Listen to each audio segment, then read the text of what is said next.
Zombies, insectoid beings, the White Rice Sect, genetic warriors, and even martial artists striving to break through the void to behold the divine, along with reincarnators arriving to fulfill their missions, all emerged. What the hell? As soon as the apocalypse arrives, all sorts of monsters come out to play. Gao Li grumbled. Are we, the ordinary people, no longer allowed to live? Ding. The system has finished loading. Gao Li mused. It appears I am also one of those monsters. Well, that eases my mind. Chapter 1. Zombies. In Silver Sea City, at the Ocean College, within the male dormitory, Gao Li awoke in a daze. He picked up his phone from the bedside to check the time and date, only to be astonished to discover that although he had gone to sleep on Friday night at 11, he now found himself awakening on Monday morning at 10. What's going on? Is my phone malfunctioning? This is a brand new phone I just purchased. Gao Li resolved to visit a phone repair shop after breakfast to ascertain the issue. If the phone was indeed broken, he would certainly demand an explanation from the retailer. He descended from the upper bunk via the iron ladder and, noticing the dormitory was empty, assumed his roommates had gone out to enjoy themselves. He paid little mind and proceeded to wash up and dress, intending to head out. At that moment, a flurry of hurried footsteps and knocking echoed from the corridor outside. Gao Li was perplexed. Why were multiple doors being knocked on in succession? Were they causing trouble? The next instant, someone knocked on his dorm room door. Perhaps due to the daylight and the presence of others, the door had not been locked. It was promptly pushed open. The one who entered was a young woman, visibly disheveled and fatigued, with an expression of disbelief as if she had not anticipated entering the room. After a few seconds of stupor, she stepped inside and closed the door behind her, collapsing onto the floor in relief. Qinqing Yuan, what are you doing in my dorm? Gao Li asked coldly upon recognizing her. The woman, identified as Qinqing Yuan, froze momentarily, her face betraying embarrassment. You're actually here in the dorm. Qinqing Yuan was a classmate of Gao Li's, however. Despite this connection, he did not extend her any kindness. Her reputation was notoriously poor, as she had borrowed money from nearly every classmate without repayment, and there were rumors of her colluding with unsavory characters to engage in disreputable activities. Setting aside those unsavory deeds, her failure to repay borrowed money was enough for Gao Li to harbor disdain for her. What I do is none of your concern, Gao Li retorted, moving towards the door. Get out of my way, you nuisance. Startled by his words, Qinqing Yuan panicked, rising to block the door. Don't open the door. There's zombies outside. Zombies? Gao Li frowned in disbelief. What the hell are you talking about? Oh, I see. It's probably just debt collectors out there, right? Perfect. I'll let them in and collect the money you owe me in the process. They're real zombies. Stop acting crazy. Just as their argument escalated, a loud thud resonated against the door, sounding more like a forceful impact than a mere knock. Who is it? Gao Li shouted at the door, his agitation palpable. To his surprise, his furious outburst did nothing to quell the relentless banging. Instead, intensified the cacophony. Qinqing Yuan, upon hearing the commotion, wore a grimace reminiscent of someone who had just swallowed a fly. She glanced toward the wall adjacent to the door and remarked, "If you don't believe me, just open the window. There's a window with a security grate right there. You can easily see what's happening outside." Gao Li, his patience thoroughly exhausted, seized Qinqing Yuan and dragged her to the window. He then flung open the glass panes and exclaimed, "Where are the zombies? Where are they?"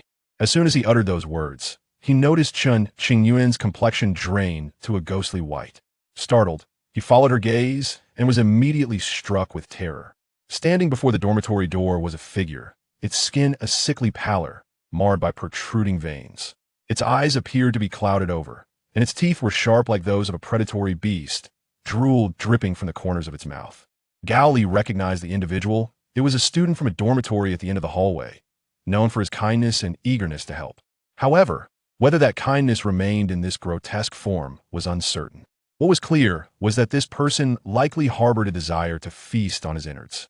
This was surely more terrifying than any zombie. Noticing the change in Gao Li's expression, Qinqing Yuan, who had previously been overcome with fear, suddenly felt a sense of triumph. I knew you would be frightened, but tell me, how could you act so skeptical when zombies have been around for 2 days? Recovering from his shock, Gao Li seized upon a crucial detail, his expression shifting once more. What do you mean 2 days?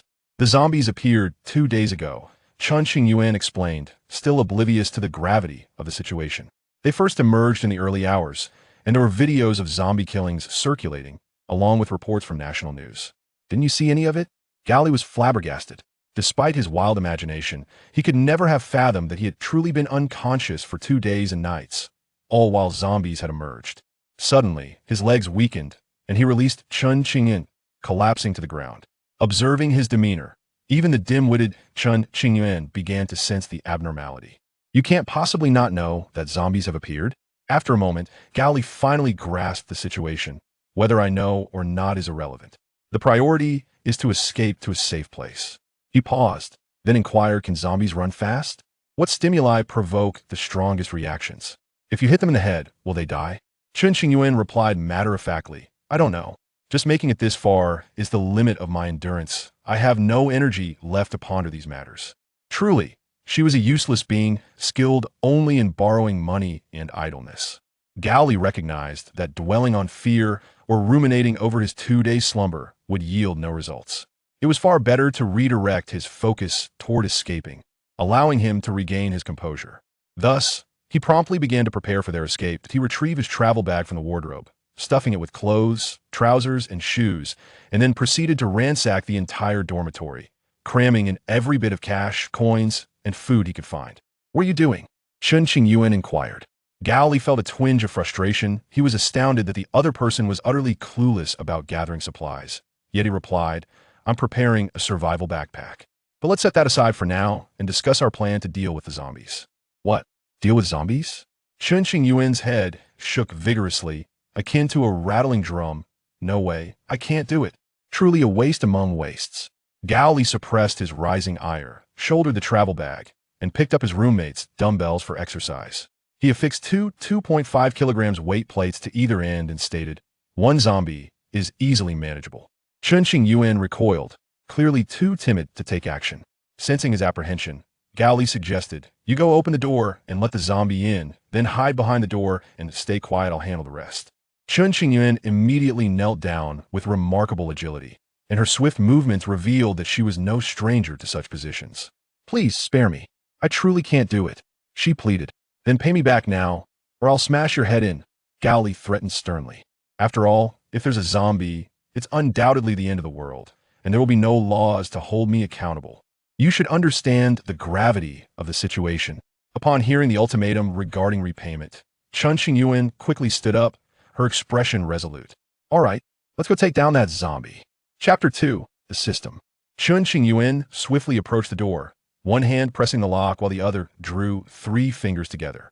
Once her hand formed a fist, she unlocked the door and yanked it open, retreating behind it to allow Gao Li to confront the zombie. The zombie, lacking vision, had heightened hearing and smell. Although Chun Qingyuan's scent lingered in the air, the creature was drawn first to the scent emitted by Gao Li, charging towards the male student. Gao Li was well prepared. His travel bag, laden with items, served as a makeshift armor against the zombie's assault, creating a barrier that shielded him from direct harm. However, despite his meticulous preparations, he was unprepared for the immense strength of the zombie, and in the moment of contact, he was knocked to the ground. I told you this wouldn't work, Chun Qingyuan screamed as she nimbly darted out of the room, escaping the dormitory. Damn it, that wretched woman actually ran away. Gao Li was infuriated, but at that moment, he was pinned beneath the zombie and unable to move, rendering any thought of retrieving Chun Qingyuan for a reprimand utterly impossible. Fortunately, the travel bag remained a barrier between him and the zombie, granting him a significant opportunity and space to confront the unexpected situation. As he pushed aside the zombie's erratic grasping arms, he seized the chance to swing the dumbbell forcefully at the creature's head, striking multiple times with determination. The physical capabilities of the zombies have indeed been enhanced, however. Their organs remain akin to those of humans. Consequently, after receiving a direct blow to the head from a hefty 10-kilogram dumbbell, the brain structure was affected, leading to a chaotic loss of coordination, causing the creature to abandon its attack and spiral into a frenzy. Seizing this opportunity, Gao Li swiftly toppled the zombie and, rising forcefully, began to strike its head repeatedly with the dumbbell until the skull shattered and the brain matter was rendered to pulp. Only then did he cease his relentless assault, panting heavily. Upon successfully vanquishing the zombie, Gao Li noticed a notification, and before him appeared a blue square panel, adorned with attributes reminiscent of a game. Strength, 0 speed, 0 stamina, 0 regeneration, 0 available enhancement points, 0.5. Is this a system? Gao Li was momentarily taken aback, yet, Having perused numerous system novels, he was not overly astonished and readily accepted the existence of the system, recognizing that it would facilitate his survival. He promptly allocated his available enhancement points. Strength, 0.5. As warmth coursed through his body, he instantly felt an increase in strength in his wrists. After resting briefly, he became aware of a gnawing hunger and weakness in his limbs. Realizing this was due to skipping breakfast and strenuous exertion. He rummaged through his travel bag, consuming food and drink until he felt significantly better. Having satiated his hunger and thirst, he stood up, slung his travel bag over his shoulder, and exited the dormitory. Immediately, he spotted Chen Xingyan curled up at the end of the corridor, too frightened to move. Gao Li surmised that the reason for her terror was the presence of zombies on both the upper and lower staircases. Thus, he deliberately shouted, "Wretched woman, you tried to flee alone and ended up encountering zombies, didn't you?" "Serves you right." Startled by his yell, Chen Xingyan quickly glanced toward the staircase and then crawled on all fours down the corridor, attempting to avoid making noise that might attract the zombies. Eventually, she crawled to Gao Li's feet, looked up at him with a sheepish smile, and stammered, I didn't intend to run away. I just wanted to find something to use as a weapon." "Did you find anything?" Gao Li retorted. Chen Xingyan replied, "I was just about to return to help you when you came out." Gao Li discarded the dumbbell and, gripping Chen Xingyan by the collar, lifted her up. "I'm not actually inclined to reprimand you, as you have never been my friend or ally thus. Your willingness to assist me is of no consequence." Chen Xingyan nodded repeatedly. Yes. So I am not at fault. I shall inquire. How many zombies are present by the staircase?" "2, one above and one below." Gao Li released her, stating, "Go and lure the zombies over, one at a time. I intend to slay them." "What? Me? Lure the zombies?" Chen Xingyan exclaimed, tears welling in her eyes. "Please, spare me. I can't do it. I will surely perish if I try to lure them." "You have a 50% chance of surviving if you lure the zombies," Gao Li replied. "However, if you refuse, I can ensure your demise right now, or you can repay me." Tears glistened in Chen Xingyan's eyes as she contemplated her predicament, ultimately conceding, "As long as I am not required to repay the debt, I shall comply with any request." She had not given a moment's thought to why Gao Li felt compelled to slay the zombies.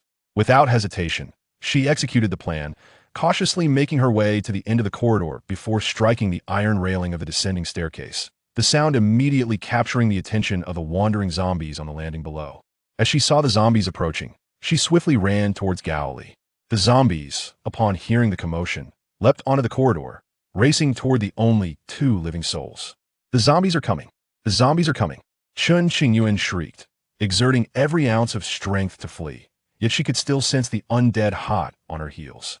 Gao Li, with his travel bag secured to his chest and a dumbbell in hand, sprinted forward. He brushed past Chen Xingyan, only to collide head-on with a zombie, both of them tumbling to the ground. Chen Xingyan huddled beside a dormitory door, observing the brutal confrontation. After the impact, Gao Li was the first to regain his footing. He mounted the zombie, relentlessly striking its skull with the dumbbell until a system notification prompted him to cease. Another zombie on the staircase met a similar fate, and in a remarkably brief span, Gao Li garnered 1 enhancement point, which he promptly allocated to his strength. Strength, 1.5, a warm sensation signified his growing power, and Gao Li felt a sense of satisfaction, believing his strength now rivaled that of a middle-aged man accustomed to manual labor. At that moment, Chen Xingyan, breathless and seated on the ground, finally grasped the situation. "Why are you killing zombies? Everyone else avoids them, yet you confront them directly." "What I choose to do is none of your concern," Gao Li replied. "Now, stop lounging on the ground. There remains much to accomplish. If you wish to survive, you must exert yourself. You're not planning to kill more zombies, are you?" "I refuse to lure them," Chen Xingyan exclaimed, panic evident in her voice. Gao Li approached the dormitory and kicked the door open, stating, "Of course, I'm here to gather supplies. You're a laborer as well. At the very least, you can carry an entire backpack of survival provisions." "No, if I'm burdened, I won't be able to run," Chen Xingyan protested, her resistance palpable. Gao Li, exasperated, replied, "How have you survived these past few days without gathering supplies? Did the government send assistance?" After a moment's reflection, Chen Xingyan admitted, "I scavenged whatever I could find, like a rat." It was surprising to see this seemingly inept girl display such resilience. Gao Li showed no leniency towards her. He pulled her into the dormitory and began the collection of survival supplies. Chapter 3. Intelligence from the survivor camp. The supplies gathered are not solely for my use. You may benefit from them as well. Gao Li retrieved a backpack from the wardrobe and thrust it into Qinqing Yuan's hands, urging him to work diligently if he understood the situation, though Qinqing Yuan was reluctant. He recognized the necessity of contributing for his own sake. Gao Li settled onto the edge of the bed and fished out his phone to call his parents. Unfortunately, though the call connected, there was no answer. Clearly, two possibilities loomed. Either the phone was lost, or they had succumbed to the fate of the undead. Deep down, he hoped for the former. Calling your parents? Qinqing Yuan interjected unexpectedly. I didn't realize you had such a good relationship with them. Gao Li was too preoccupied to respond. I, on the other hand, have no such luck, Qinqing Yuan continued, even if there were no zombies. My parents wouldn't answer my calls. Gao Li quipped. Perhaps there is no signal in the underworld? Our relationship has been strained since high school, Qinqing Yuan replied, unfazed. Even if zombies appeared, they wouldn't reach out to me, so I no longer need to concern myself with them. Gao Li hastily dialed a friend, but once again, the call went through without an answer. A profound sense of helplessness washed over him. Qinqing Yuan approached him, cradling a half-filled backpack, and after a moment of breathlessness, she placed it on the computer desk. Look over there in the corner. There is something I'm sure will pique your interest. What is it? He asked. You'll find out if you go see. Confronted with the silence from his parents and friends, Gao Li could only internally urge himself to remain optimistic. However, mere consolation proved futile. He needed to engage in tangible actions to divert his attention. Thus, he patiently followed Qinqing Yuan's directions and approached the computer desk. There, leaning against the wall, he spotted a baseball bat, yellow and entirely wooden, with a black non-slip grip tape wrapped around the handle, approximately 50 centimeters long. Why is there a baseball bat? Gao Li pondered, finding it rather absurd. Qinqing Yuan, rummaging through a drawer for something, replied. Perhaps it was an impulsive purchase inspired by a movie or an animated series. Isn't that what college students do? My roommate once bought numerous weight loss products, yet never used a single one, leaving them for others to take. Gao Li found her reasoning quite sensible. He had once impulsively bought nunchaku, only to injure himself after a few days of use, ultimately relegating them to the space beneath his bed, never to be touched again. While the dumbbells were sufficiently heavy, they were rather unwieldy as weapons. The baseball bat, however, was an excellent blunt instrument, suitable for both baseball and self-defense. Consequently, Gao Li decisively abandoned the dumbbells and picked up the baseball bat. Qinqing Yuan, with a gleeful expression, retrieved a half-pack of cigarettes and a lighter from the drawer. She quickly took one, bit it, and lit it up. After a moment of puffing smoke, she exclaimed, I haven't had a smoke in 2 whole days. You can't imagine how I've endured. You might want to consider quitting, Gao Li remarked. It won't be easy to find cigarettes in the future. Qinqing Yuan chuckled. Who knows if I'll even make it to the future? So I must enjoy myself while I can. Good advice is wasted on a damned soul. Gao Li deftly shifted the conversation, inquiring about the most pressing matter on his mind. Are there any updates regarding government assistance? Or are there any survivor camps nearby? He was acutely aware that even with a system to bolster his physical strength, survival outside the confines of society was an insurmountable challenge. Alone, he could not contend with the basic necessities of life or the profound solitude that accompanied them. Thus, it was imperative to band together with other survivors for mutual support. Moreover, he believed that with the formidable power he would eventually manifest, attaining a prestigious position within the post-apocalyptic society would not be beyond his grasp. In such a scenario, it would not merely be about survival. Perhaps the survivors would even find ways to restore the internet to appease him. I have no idea, Qinqing Yuan replied. I lost my phone long ago and haven't dared to leave the school, so I'm completely out of touch with the outside world. Gao Li mentally chastised himself, realizing he had asked her, fully aware of her ineptitude. Thus, he retrieved his phone and began searching for information related to survivors. Interestingly, he discovered that there was indeed information available online. However, it was not disseminated by government agencies, but rather by citizens who had spontaneously gathered to form camps.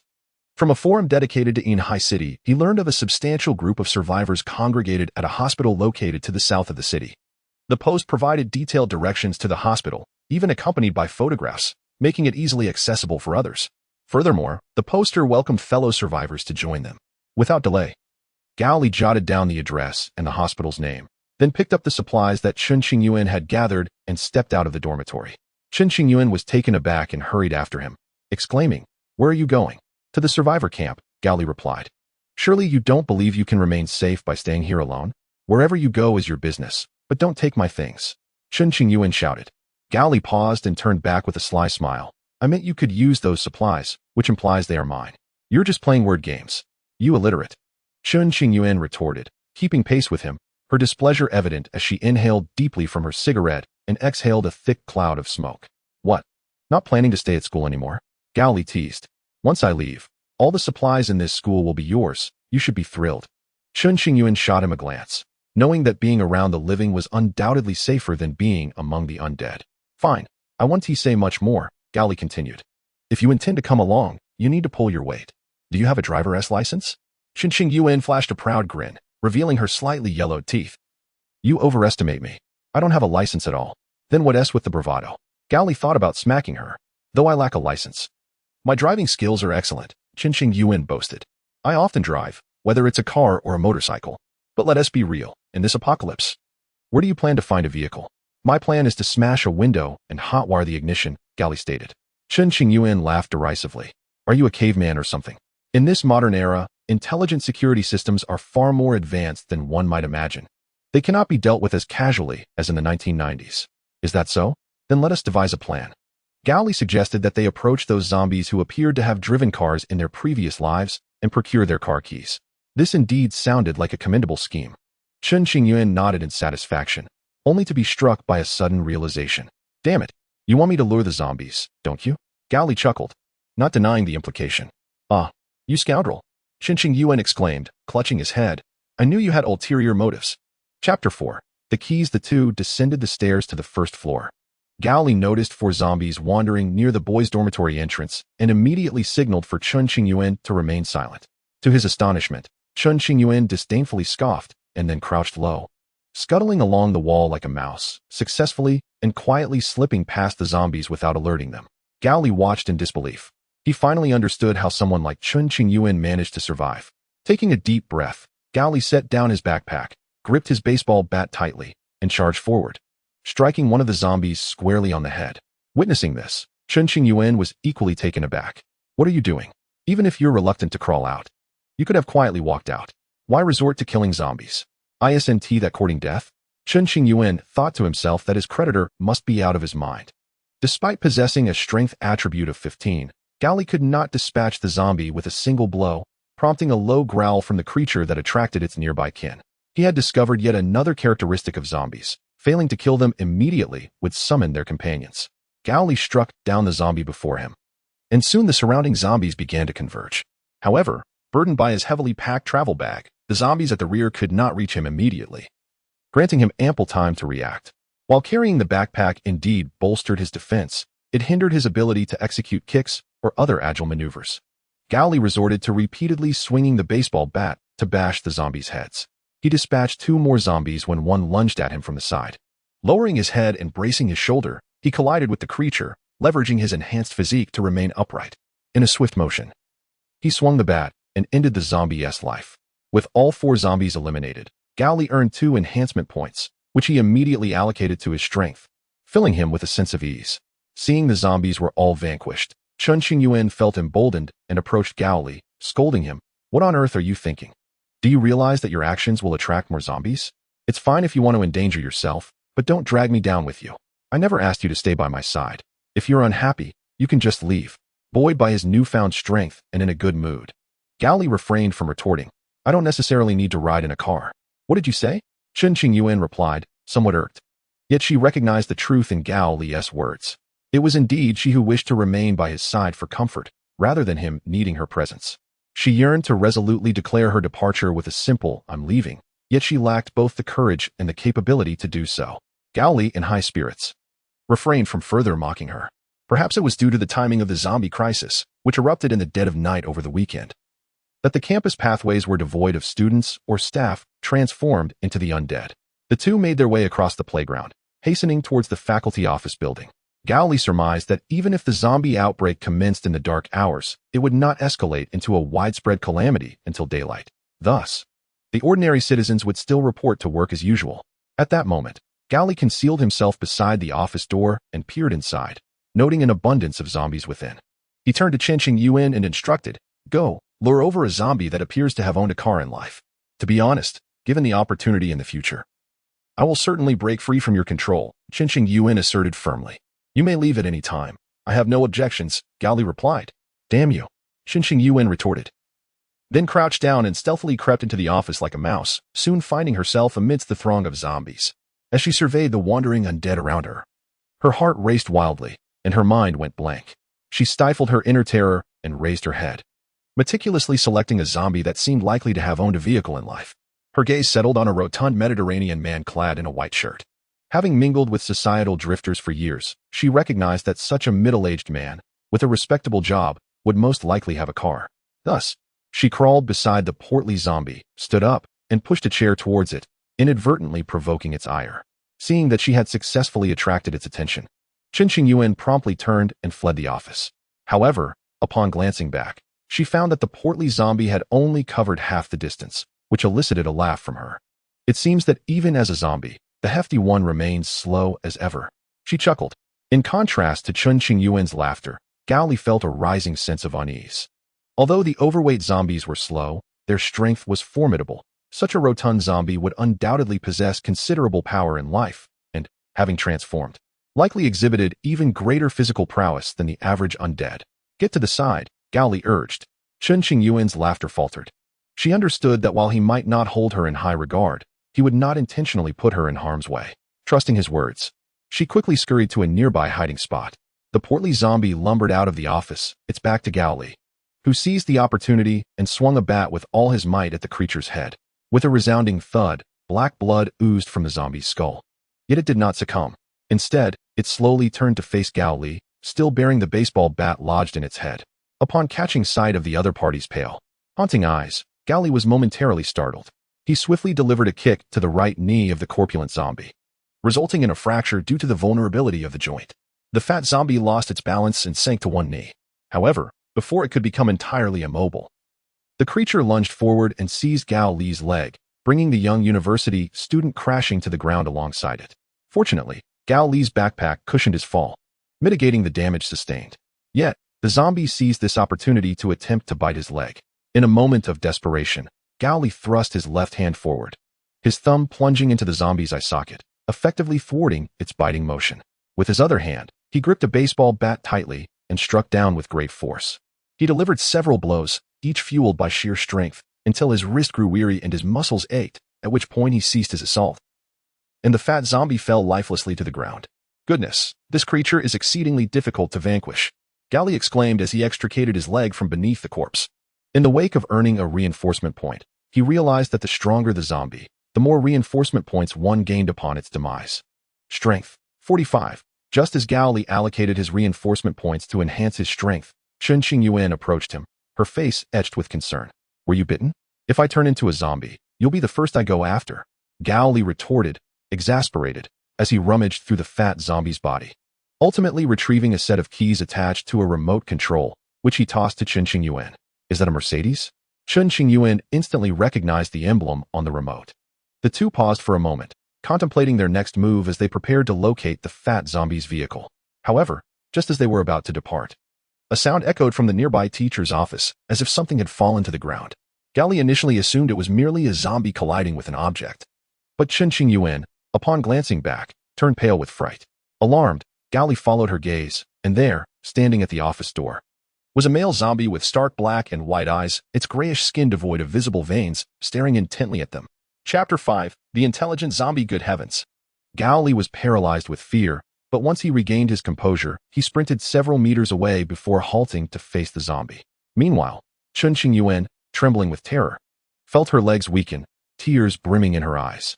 Had it not been for her ongoing discord with Gao Li, she would have cried out for help. Stay calm, Gao Li shouted, gradually lowering himself to the ground and crawling away, suggesting they split up and regroup in the parking lot. Qinqing Yuan wiped away her tears with a shaking hand, understanding the wisdom in Gao Li's words. He was drawing the zombie's attention away from her to create an escape route. Stealing her resolve, she bent low and began to crawl. Unexpectedly, the zombie approached Qinqing Yuan, offering a hand to assist her, lifting her up. Both Qinqing Yuan and Gao Li were taken aback, each internally exclaiming in disbelief. The zombie then dragged Qinqing Yuan towards Gao Li, releasing her and sheepishly scratching its head, declaring, "You've misunderstood. I am not a zombie. My name is Ma Wenlong." Qinqing Yuan's legs weakened, causing him to collapse onto the ground. Once he regained his composure, he angrily slapped the other person's backside and exclaimed, "Do you have any idea how much you scared me?" Ma Wenlong chuckled. Although he insisted he was not a zombie, Gao Li sensed something was amiss and inquired, "You claim you are not a zombie, yet what about your teeth? And your skin? Aside from your eyes and the absence of visible veins, everything else appears abnormal." Chen Qingyuan's previously relaxed demeanor became tense once more as he discreetly glanced at Ma Wenlong's teeth, then silently crawled behind Gao Li. Ma Wenlong, somewhat perplexed, remarked, "I was born with particularly white teeth, as is my family, so they might resemble those of a zombie. But do you mean to say my teeth are problematic?" Gao Li was taken aback by the fact that Ma Wenlong was oblivious to his dental issues. He first instructed Ma Wenlong to open his mouth, then took out his phone to capture a photo of his teeth, which he subsequently displayed. In the photograph, Ma Wenlong's teeth appeared as sharp as those of a carnivorous creature, wholly unlike anything a human could possess. "I had no idea," Ma Wenlong exclaimed, bewildered. "I haven't felt anything unusual these past few days." "So you're not naturally born with shark-like teeth, then?" Gao Li pressed. "Of course not. Even my front teeth are so sharp, it looks terrifying." With the conversation reaching this point, Gao Li felt at a loss for what to do next. At that moment, Chen Qingyuan couldn't help but interject, "You can't possibly be one of those zombies from the movies that retain their human intellect, can you?" Ma Wenlong shook his head. "How could that be? I'm not a zombie at all." "Well, her argument does hold some merit," Gao Li stated. "Verifying this matter is quite simple." He pointed towards a distant zombie, saying, "If you can approach a zombie without provoking it into an attack, it would confirm you are a zombie who retains human intelligence. Conversely, if it reacts, there is no need to worry. I will be right beside you to observe." "All right, I'll do it," Ma Wenlong declared, determined to prove he was not a zombie. Just as he finished speaking, he walked alongside Gao Li towards a zombie. After glancing at the creature, then at Gao Li, he swallowed nervously and cautiously approached the zombie. Feeling extremely anxious, he earnestly prayed he was not a zombie. However, contrary to his hopes, as he moved in front of the zombie, it did not react at all. Undeterred, he drew closer, even reaching out to touch the zombie, yet it remained utterly unresponsive. Could it be that I truly am a zombie? Ma Wenlong pondered in disbelief. Am I really a zombie? From a distance, Chen Qingyuan, observing the outcome of the experiment, immediately grasped the situation and shouted in alarm, "Quick, kill him. Hurry, or he will become an undercover zombie." Ma Wenlong's features contorted in distress. "I want to become an undercover zombie. Who said you were an undercover? You are humanity's great savior." In contrast to Chen Qingyuan's panicked reaction, Gao Li, equipped with a system, remained unperturbed. To him, the existence of a being that was transformed into a zombie yet retained human intelligence seemed entirely plausible, given that the system was indeed real. Moreover, he had perused several online narratives depicting protagonists who, despite transforming into zombies, retained their intellect. Thus he adapted to this peculiar situation with remarkable swiftness. "Me? The savior of humanity?" Ma Wenlong mused, perplexed. "Am I not a zombie?" Gao Li reassured him, stating, "Let me put it this way. If human survivors sought to acquire a document capable of saving humanity, and this document lay deep within a city teeming with zombies and even more terrifying mutated creatures, who do you believe would be able to retrieve it? An equipped tactical squad or you, who would not provoke the zombies? It should be me." Ma Wenlong's spirits lifted. Gao Li patted his shoulder, a smile creeping onto his lips. As long as he kept an intelligent zombie by his side, he would possess the leverage to negotiate with other humans, thereby achieving a reversal of social hierarchy unattainable in peacetime. However, you must understand that the acceptance of other humans is not as lenient as mine, Gao Li remarked while draping an arm around Ma Wenlong's shoulders. "In order for them to embrace you, you must achieve something significant, but before that, you must learn to conceal your threatening aspects." After the earlier comfort, Ma Wenlong had already begun to view Gao Li as a savior and mentor, thus he wholeheartedly believed his words. "So how do I conceal myself?" "Fear not. I shall craft a device akin to a muzzle for you," Gao Li replied, "and you will also need to wear a mask." Ma Wenlong was taken aback. "A muzzle?" "Something similar," Gao Li affirmed. "Until you gain acceptance from other humans, you must wear that contraption in public." The two approached Chen Qingyuan, who promptly recoiled and exclaimed, "Gao Li, are you out of your mind? Getting so close to a zombie?" Ma Wenlong, filled with pride, declared, "I am no ordinary zombie. I am the savior of humanity." "Save me from what?" Chen Qingyuan retorted angrily. Gao Li clapped his hands to halt the escalating argument and addressed Chen Qingyuan. "There is no need for such alarm. I have ascertained that he is indeed a zombie, yet one of considerable utility to humanity. Are you suggesting we take him along?" Chen Qingyuan countered, displeased. "He is a bona fide zombie. What if he goes berserk and bites us?" Gao Li inquired, "What have you been consuming these past few days?" Water and whatever normal food I could find, Ma Wenlong replied. To be honest, I have no desire for human flesh, so I won't attack anyone. Gao Li nodded. Then it is settled. He will accompany us. However, he paused. If you are truly uneasy, I shall not force you. You may leave. Qinqing Yuan pointed to herself in disbelief. What did you just say? You want to expel me? A human? Have you lost your mind? I believe he is your superior replacement. Gao Li jested, though ultimately, Qinqing Yuan relented. Fine, but I must make it clear. I will keep my distance from him at all times. Gao Li shrugged. That is a typical human response. Once everything was settled, the trio made their way towards the parking lot. Chapter 6. The parking lot. The parking lot is located to the right of the main entrance of Ocean College. Perhaps it is due to the multitude of fugitives yearning to escape by vehicle that the number of zombies in the vicinity of the parking lot exceeds that of any other area within the academy by more than double, with nearly every few meters revealing a wandering undead. The density of these zombies resembles a net set before the academy's main gate, intent on ensnaring all survivors who dare to approach this locale. Witnessing such an overwhelming horde, Qinqing Yuan, who had previously deemed it a prudent idea to leave by car, found himself reconsidering. Perhaps it is wiser to remain within the school. Gao Li paid no heed to this defeatist sentiment and posed a question. Can you drive? This inquiry was naturally directed at Ma Wenlong, who shook his head in response. I had intended to learn to drive during the summer vacation when I returned home. But alas, that plan has been dashed. Upon reflection, I realized that sending you to drive would be futile, as the noise would inevitably attract the zombies, Gao Li remarked. However, I have devised a plan. Qinqing Yuan's expression shifted. Are you suggesting that I lure the zombies? The scale of such a horde means that even if you manage to divert a few, it would hardly alter the situation. Nevertheless, I appreciate your awareness, Gao Li chuckled. Ma Wenlong, perplexed, asked, what do you mean by luring zombies? Enough with your inquiries, you zombie. Qinqing Yuan retorted through gritted teeth. Adjacent to the parking lot stood a teaching building that first-year students would not frequent. As a third-year student, Gao Li was familiar with it and knew the building had a dual-access structure, with a straight corridor on the first floor leading to exits on both sides. By traversing that corridor, they could reach the parking lot and depart safely. Without delay, Gao Li led the group across the main thoroughfare of the academy to the front entrance of the teaching building. He pressed himself against the wall and peered into the first floor corridor, spotting 3 zombies meandering within. Despite the presence of zombies, their number was manageable. Then let us proceed. Dispatching them as we go, Gao Li declared. Qinqing Yuan shook his head. You go ahead. I will wait for you to eliminate the zombies before I follow. Be cautious. A zombie might sneak up on you while we are gone, Gao Li teased, attempting to frighten her. Qinqing Yuan huffed, unperturbed by the jest. With Ma Wenlong as his ally, Gao Li was relieved of the burden of carrying supplies, entrusting his backpack to this astute zombie as he ventured forth alone. Although he had not specifically enhanced his speed, his attribute of 45 in strength indirectly augmented Gao Li's running capability, akin to a sprinter blessed with explosive power.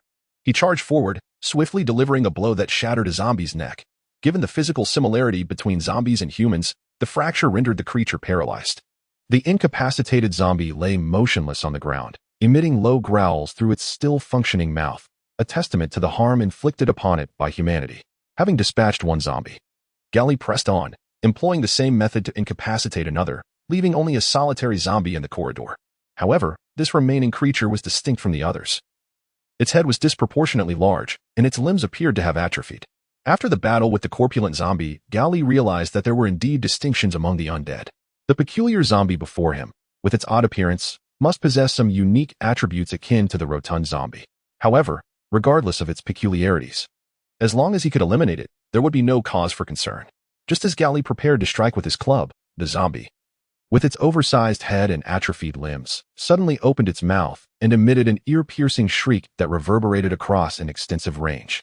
The sound stunned Gao Li, causing a sharp pain in his ears, and he only regained his senses several seconds after the shriek subsided.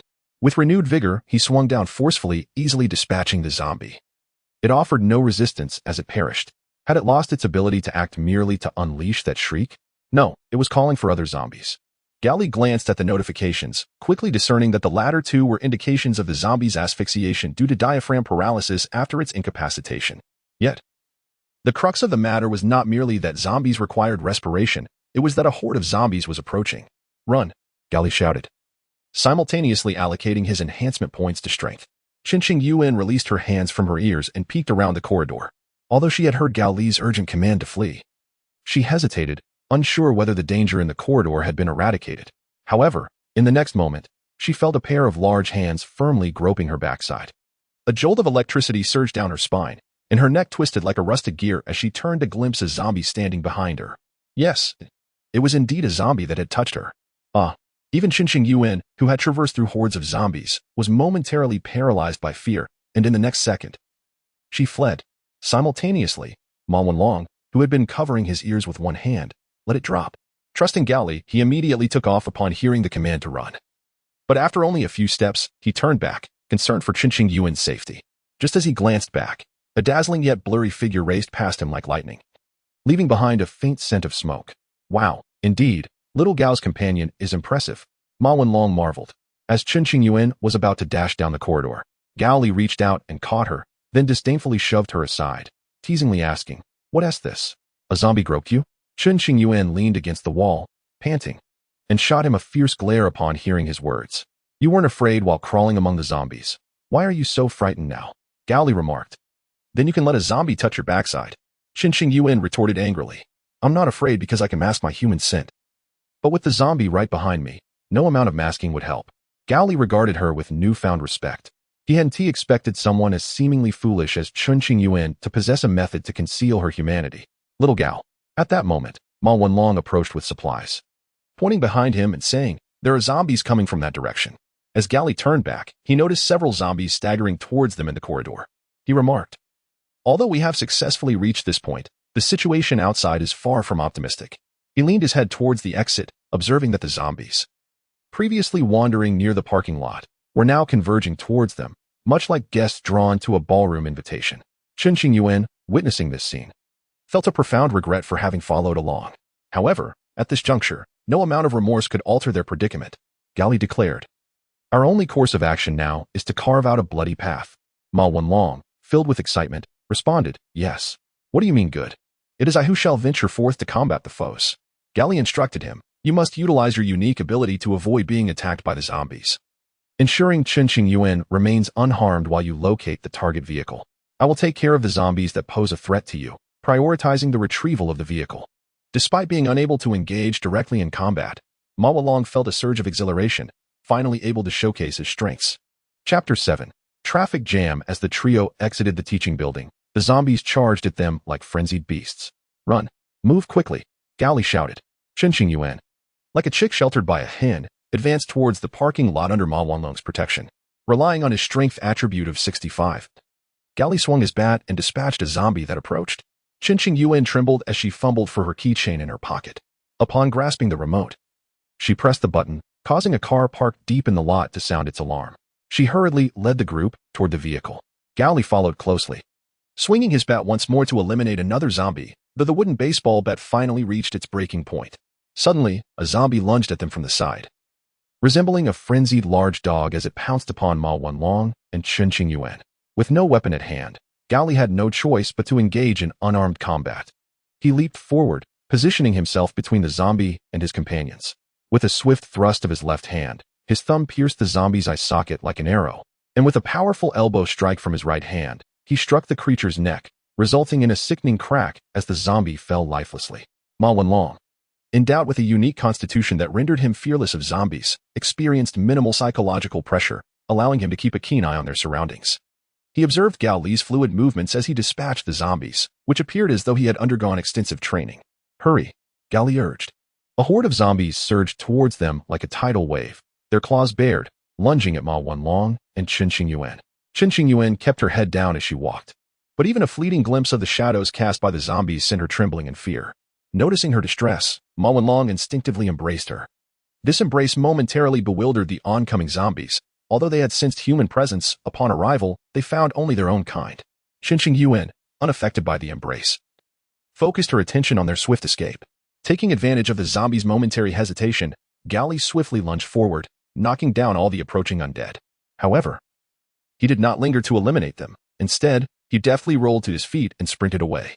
His actions were not born of fear, but rather from the inherent dangers of engaging zombies with bare hands, which posed the risk of infection and proved perilously slow, leaving one vulnerable to other attacks. Perhaps believing that his mere presence would deter any zombie onslaught, Ma Wanlong instinctively relaxed his grip. At that moment, a zombie lunged directly at Qinqing Yuan. causing the frightened woman to weaken in her knees. Ma Wanlong, startled, pivoted to shield her, but the zombie, driven by its primal hunger, collided violently with him, inflicting deep gashes across his back. Strangely, despite the painful injuries, Ma Wanlong did not utter a sound. Upon successfully blocking the attack, he turned and seized the zombie by the throat, crushing its cervical vertebrae with his bare hands and ending its existence. Goodness, am I really this strong? Ma Wanlong marveled at his own unexpected strength. Meanwhile, the cowering Chen Qingyuan, upon seeing the wounds on Ma Wanlong's back, felt a pang of shock followed by a profound discomfort. While she recognized that his protective instinct might be driven by Gao Li's orders, it was undeniable that this protection came at the cost of his injury. Despite her reputation for borrowing money without repayment and her tendency to loiter, she was not devoid of conscience. Thus, witnessing someone suffer for her sake weighed heavily on her heart. With determination, she rang the bell once more and grasped Ma Wanlong's hand, urging him, "Let us go. The vehicle is just ahead." Ma Wanlong felt a surge of joy, for aside from his mother, this was the first time a woman had held his hand. Meanwhile, Gao Li was embroiled in a fierce battle. He seized an electric scooter and used it as a barricade, kicking aside the encroaching zombies to clear a path. With purpose, he rushed towards Ma Wanlong and Chen Qingyuan, who had already climbed into the driver's seat. "Xiao Gao, hurry!" Ma Wanlong called out as he opened the rear door, waiting for Gao Li's arrival. Utilizing one hand to hold a zombie's head in place, Gao Li swiftly tripped it, using the fallen creature as an obstacle to slow the advancing horde. In a few swift strides, he leapt into the vehicle, with Ma Wanlong following closely behind. "Start the engine. Drive," Gao Li urged. Chen Qingyuan turned the key, igniting the engine. Once Ma Wanlong was securely inside and the door was shut, she engaged the handbrake, shifted into reverse, and pressed down on the accelerator. The car surged forward, crashing into numerous zombies while simultaneously maneuvering to adjust its direction. At that moment, a multitude of zombies surrounded the vehicle, encroaching from all sides and blocking the windows tightly. Despite it still being broad daylight outside, the interior of the car was engulfed in darkness. Chen Qingyuan shifted gears once more, flooring the accelerator, and the engine roared to life. The powerful thrust of the vehicle toppled the zombies in front. And as the car jolted forward, the trio inside could only imagine the many zombies crushed beneath their tires. As he gazed out of the car window, watching the world transition from darkness to light, Gao Li's taut heart began to relax. He rolled down the window, allowing the refreshing breeze to caress his face, a contented smile emerging. "Xiao Gao, have something to eat," Ma Wanlong urged, retrieving food and water from his bag to offer Gao Li, subsequently placing another bottle on the passenger seat. "Xiao Chun, have a drink." "I'm hungry too. Tear me a bag of bread," Chen Qingyuan interjected. Ma Wanlong opened a bag of bread and held it near Chen Qingyuan's mouth, seemingly intent on feeding her. "Are you trying to take advantage of me?" Chen Qingyuan retorted, freeing one hand to grasp the bread and take a bite. "You know, driving with one hand is an essential skill for seasoned drivers. Don't underestimate me." Ma Wanlong felt somewhat awkward. "I didn't mean it that way." Gao Li paid little heed to their banter. Instead, he produced a note with the hospital's address and handed it to Chen Qingyuan, instructing her to proceed while he assessed his current enhancement points. Current enhancement points, 45. Gao Li was not particularly satisfied with this outcome. Had the baseball bat broken a moment later, he could have dispatched a few more zombies. Regrettably, during the subsequent battle, he had opted to trip rather than engage in hand-to-hand combat to avoid infection, leading to a cessation of his zombie-killing endeavors. He allocated some points to strength and the remainder to speed. Strength, 10. Speed, 1. Upon surpassing the 10-point threshold in strength, Gao Li noticed his palms had widened, and his arm muscles had solidified somewhat, making him feel as though his strength now surpassed that of construction workers hauling cement. After consuming food and water, Gao Li had intended to close his eyes for a brief respite, but suddenly, the car came to a jarring halt. "What is happening?" he queried. Chen Qingyuan sighed. "We're stuck in traffic." Gao Li peered through the windshield, spotting the road ahead congested with a myriad of vehicles, akin to blood clots obstructing the arteries of a city. Among these vehicles, many were occupied by zombies, restrained by seatbelts, indicating they had transformed while driving. In frustration, Chen Qingyuan struck the steering wheel, inadvertently honking the horn and startling herself. "Since we can't head to the survivor camp for now, let us turn around," Gao Li suggested. "We have a vehicle now, so let us gather supplies and fill the trunk." Ma Wanlong nodded in agreement. "We are indeed lacking in survival supplies." With no other choice, Chen Qingyuan turned the steering wheel left, navigating towards a narrow side street and entering the Old Town. Chapter 8. The Survivor's Invitation. The houses in the Old Town were constructed decades ago, possessing an antiquated design and showing significant signs of wear. resulting in a sparse population. Consequently, there were few service-oriented supermarkets or shops. As Chun Qingyuan drove through, nearing the edge of the old town, they finally spotted the only shop. The door had been smashed open, and numerous lifeless zombies lay strewn about amidst dark stains of blood. Ma Wenlong peered through the car window at the scene before the entrance, speculating that the goods within had likely been thoroughly looted. The subtext of his words implied that this shop held no value. However, Gao Li held a differing opinion. This establishment catered to the elderly residents of the old city and was likely to possess many resources essential for survival. Chen Qingyuan parked the car, and the trio entered the shop, beginning to gather supplies and items they needed. As Ma Wenlong had described, the shop was in disarray, with numerous products strewn across the floor, trampled and rendered unusable, leaving only a few intact items on the shelves. The situation was worse than I had anticipated. A look of concern crossed Gao Li's brow. Had a governmental agency provided aid and maintained order, looting would not have occurred. What specific supplies do we need? Ma Wenlong inquired. I only know about food and water. You'll realize what you lack when you feel cold tonight, Gao Li retorted sharply. He retrieved 2 large black plastic bags from the counter, filling them with neatly packaged snacks and other food items, alongside several pairs of socks and underwear. He then instructed Ma Wenlong to carry 3 thin blankets and a few throws, all of which were stuffed into the trunk. If only there were industrial white masks here, Gao Li lamented. Ma Wenlong reassured him, suggesting not to dwell on it. They cleared out all the packaged drinks, bottled water, and the shop's sole flat-bottomed iron pot, concluding their collection of supplies. As for Chun Qingyuan, she scavenged all the cigarettes and sanitary pads available in the store, deeming her task complete. Gao Li glanced sideways. You think I would share these with you, don't you? Driving is a skill, and Chun Qingyuan, feeling somewhat useful, began to act arrogantly. Ma Wenlong attempted to mediate, smiling. We are all companions seeking survival. Let us not bicker so much. Who considers her a companion? Gao Li and Chun Qingyuan chorused in unison. With their supplies secured, the trio set off once more. It was now 1 in the afternoon, and Gao Li hoped to reach the hospital before sunset, but contrary to his wishes, the fuel gauge was quickly approaching empty. I estimate this car can still cover a few more kilometers before running out of gas, Chen Qingyuan said, her expression filled with concern. That's thinking positively. If we encounter a horde of zombies and need to escape quickly, the situation would be dire. You often roam the city. Do you know where there might be a gas station? Gao Li asked. Or we could look for abandoned vehicles by the roadside and siphon gas from them to fill this car. When the conversation turned to her area of expertise, Chen Qingyuan's demeanor shifted to one of arrogance. You know nothing. The fuel used by cars is not interchangeable. You can't just fill this car with any gas. If you do, it will break down in no time. Then find a gas station, Gao Li retorted, suppressing his irritation. Cornered by the question, Chen Qingyuan fell silent, eventually stammering. The unfortunate truth is that there isn't a gas station within several kilometers.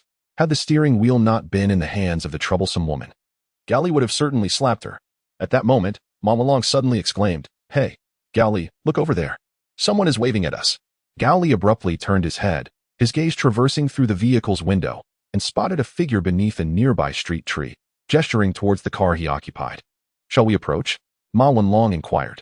Chen Qingyuan quickly protested. Why should we? Our supplies are barely sufficient for ourselves. We shouldn't take on any burdens. Let us make the trip. During these times, everyone is struggling. Gao Li softened his stance, reasoning that if they could procure gasoline, they could reach the hospital overnight. Chen Qingyuan pouted. You weren't this agreeable to me before. Of course. If you had repaid your debts, would I berate you? Gao Li shot back. Ma Wenlong's curiosity piqued at their past exchanges. With a deft turn of the steering wheel, the car veered towards the man beckoning them, coming to a steady halt by the roadside. Gao Li disembarked, scrutinizing the individual. He was a middle-aged man, clad in a crisp white shirt and black suit. Yet his face and hands were grimy. He bore a bulging backpack and wielded a fire axe, with a pair of binoculars hanging from his neck. Gao Li noted that the man's gaze was direct, reminiscent of someone who had faced many trials and emerged unscathed. Uncle, you appear to be in good spirits. Gao Li complimented. What brings you to us? I'm Wang Peng. Just call me Uncle Wang. The man introduced himself. Seeing you all driving, I wondered if you knew where a large number of survivors might be gathered. Gao Li did not respond directly, but countered with a question. What makes you think that? We could very well be searching for a place devoid of zombies. I saw you collecting supplies in the shops. Wang Ping gestured to the binoculars at his chest. While you do have food and water among your collected items, there seems to be a considerable amount of everyday essentials like socks and underwear. Thus, I deduce you are specifically out gathering supplies. Though the reasoning seemed somewhat tenuous, Gao Li acknowledged. Your conclusion is somewhat accurate. We are indeed en route to a survivor camp. Would you like to join us? Wang Peng inquired. I have a wife and daughter, if that is the case. I'd like to bring them along. Squeezing in one TB an issue, Gao Li replied. Then please, let us head to my home. My family is waiting for me. A smile of contentment blossomed on Wang Peng's face.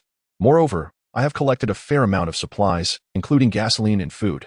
My wife can also prepare some delicious meals to welcome you. At the mention of gasoline, Gao Li's interest was piqued, and he quickly responded, Excellent. We are in dire need of gasoline. Come, Uncle Wang, hop in. He ushered Ma Wolong into the passenger seat and invited Wang Ping into the rear compartment. Following Wang Peng's directions, Chen Qingyuan drove onto the main road, heading towards Wang Peng's residence. Before long, they arrived at the outskirts of the city, halting in front of a 3-story villa. Wow, it's actually a villa. Chen Qingyuan, who had initially harbored reservations about Wang Peng, now exclaimed in astonishment as if he had stumbled upon a treasure. Uncle Wang, I didn't realize you were so affluent. In stark contrast, Gao Li observed that there were no zombies surrounding this villa. However, he did not find it strange. After all, this area was on the outskirts of the city, nestled within a villa district, where the foot traffic of citizens was sparse, inherently reducing the likelihood of encountering zombies. If one wished to find a zombie, it seemed that only the villas further afield would suffice. Under Wang Peng's guidance, the 3 individuals promptly entered the villa. Chapter 9. Stalemate. My daughter is ill, and my wife is attending to her, so it is inconvenient for me to meet with you, Wang Peng stated. There is no rush to leave. You may rest on the 3rd floor, where there are 2 vacant guest rooms and a private bathing area. I shall call for you once the meal is prepared. A bathing area. Upon hearing the prospect of a shower, Chen Qingyuan hurriedly ascended the staircase to the 3rd floor, paying no heed to the modesty of Ma Wenlong, who followed with his eyes covered, or the disdainful expression of Gao Li. Wang Peng stood in the villa's foyer, intently listening for footsteps. Once he ascertained that all 3 had reached the 3rd floor, he retrieved a walkie-talkie from a drawer in the shoe cabinet, pressed the button, and communicated. The prey is in position. No sooner had he finished speaking than the walkie-talkie emitted 2 beeps, followed by a male voice confirming, received, commencing the hunt immediately. As soon as Chen Qingyuan set foot on the 3rd floor, she unceremoniously began to disrobe, utterly oblivious to Ma Wenlong's modesty and Gao Li's visible distaste. She darted into the bathing area, turned on the hot water, and began to cleanse herself, entirely disregarding the absence of a change of clothes. Click. After Gao Li and Ma Wenlong entered a room to close the door and rest, Wang Ping ascended the stairs to the 3rd floor, wielding a heavy iron hammer. To minimize noise and avoid drawing attention, he had chosen to wear only socks. Wang Peng glanced at the closed door of the room without much concern. For male prey in their hunting game was deemed the most intriguing and challenging, requiring the presence of companions for a successful capture. In contrast, female prey could be easily intimidated, making them suitable for a preliminary thrill before the main hunt. Thus, Wang Peng resolved to deal with the woman first. He stealthily approached the bathing area, gripping the doorknob with one hand and slowly applying pressure to avoid any sound. However, to his astonishment, as he opened the door, he locked eyes with Chen Qingyuan.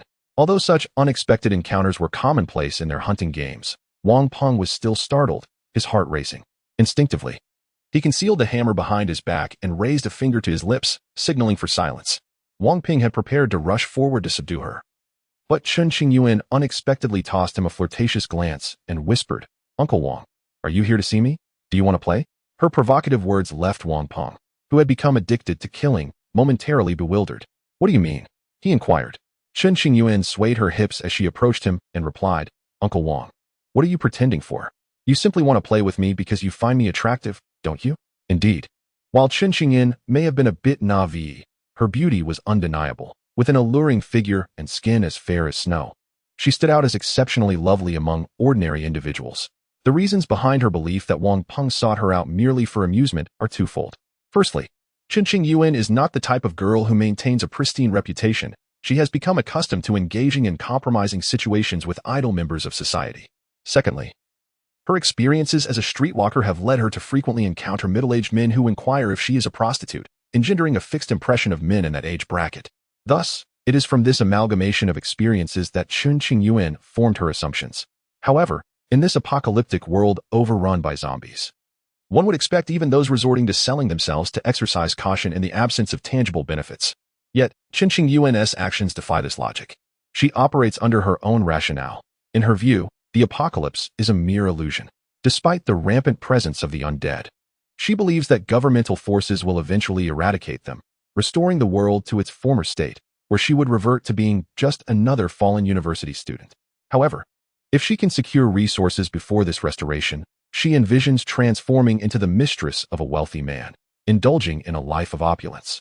One might question the folly of Qinqing Yuan, as her logic, rooted in partial understanding, is destined for self-destruction and offers no genuine benefit.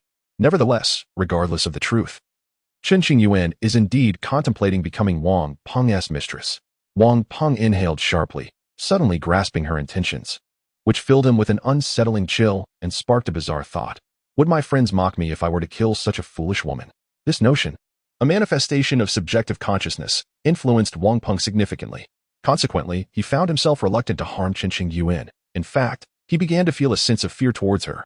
And so, a Na'vi dreamer and a psychopathic killer with unorthodox reasoning found themselves in a stalemate within the confines of the bathhouse.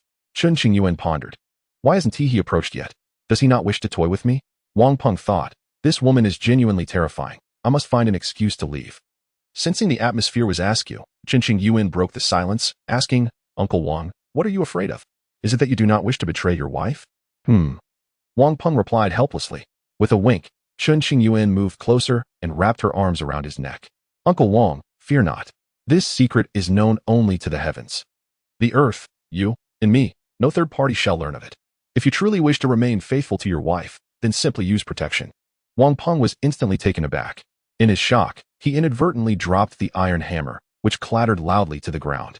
However, as the noise emanated from the bathhouse, neither the disdainful Gao Li nor the bashful Ma Wenlong paid it any heed, allowing Wang Peng to keep his secret intact. Qinqing Yuan, however, was left puzzled. Uncle Wang, why are you carrying a hammer? What do you intend to do with it?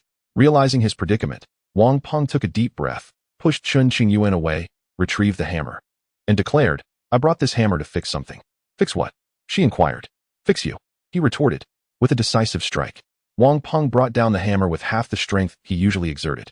The blow landed squarely on Qinqing Yuan's head, causing dark blood to flow forth, while his eyes widened in shock, as if he were unable to accept his fate. Fortunately, Wang Peng had no intention of killing such a foolish individual, and thus, Qinqing Yuan merely lost consciousness.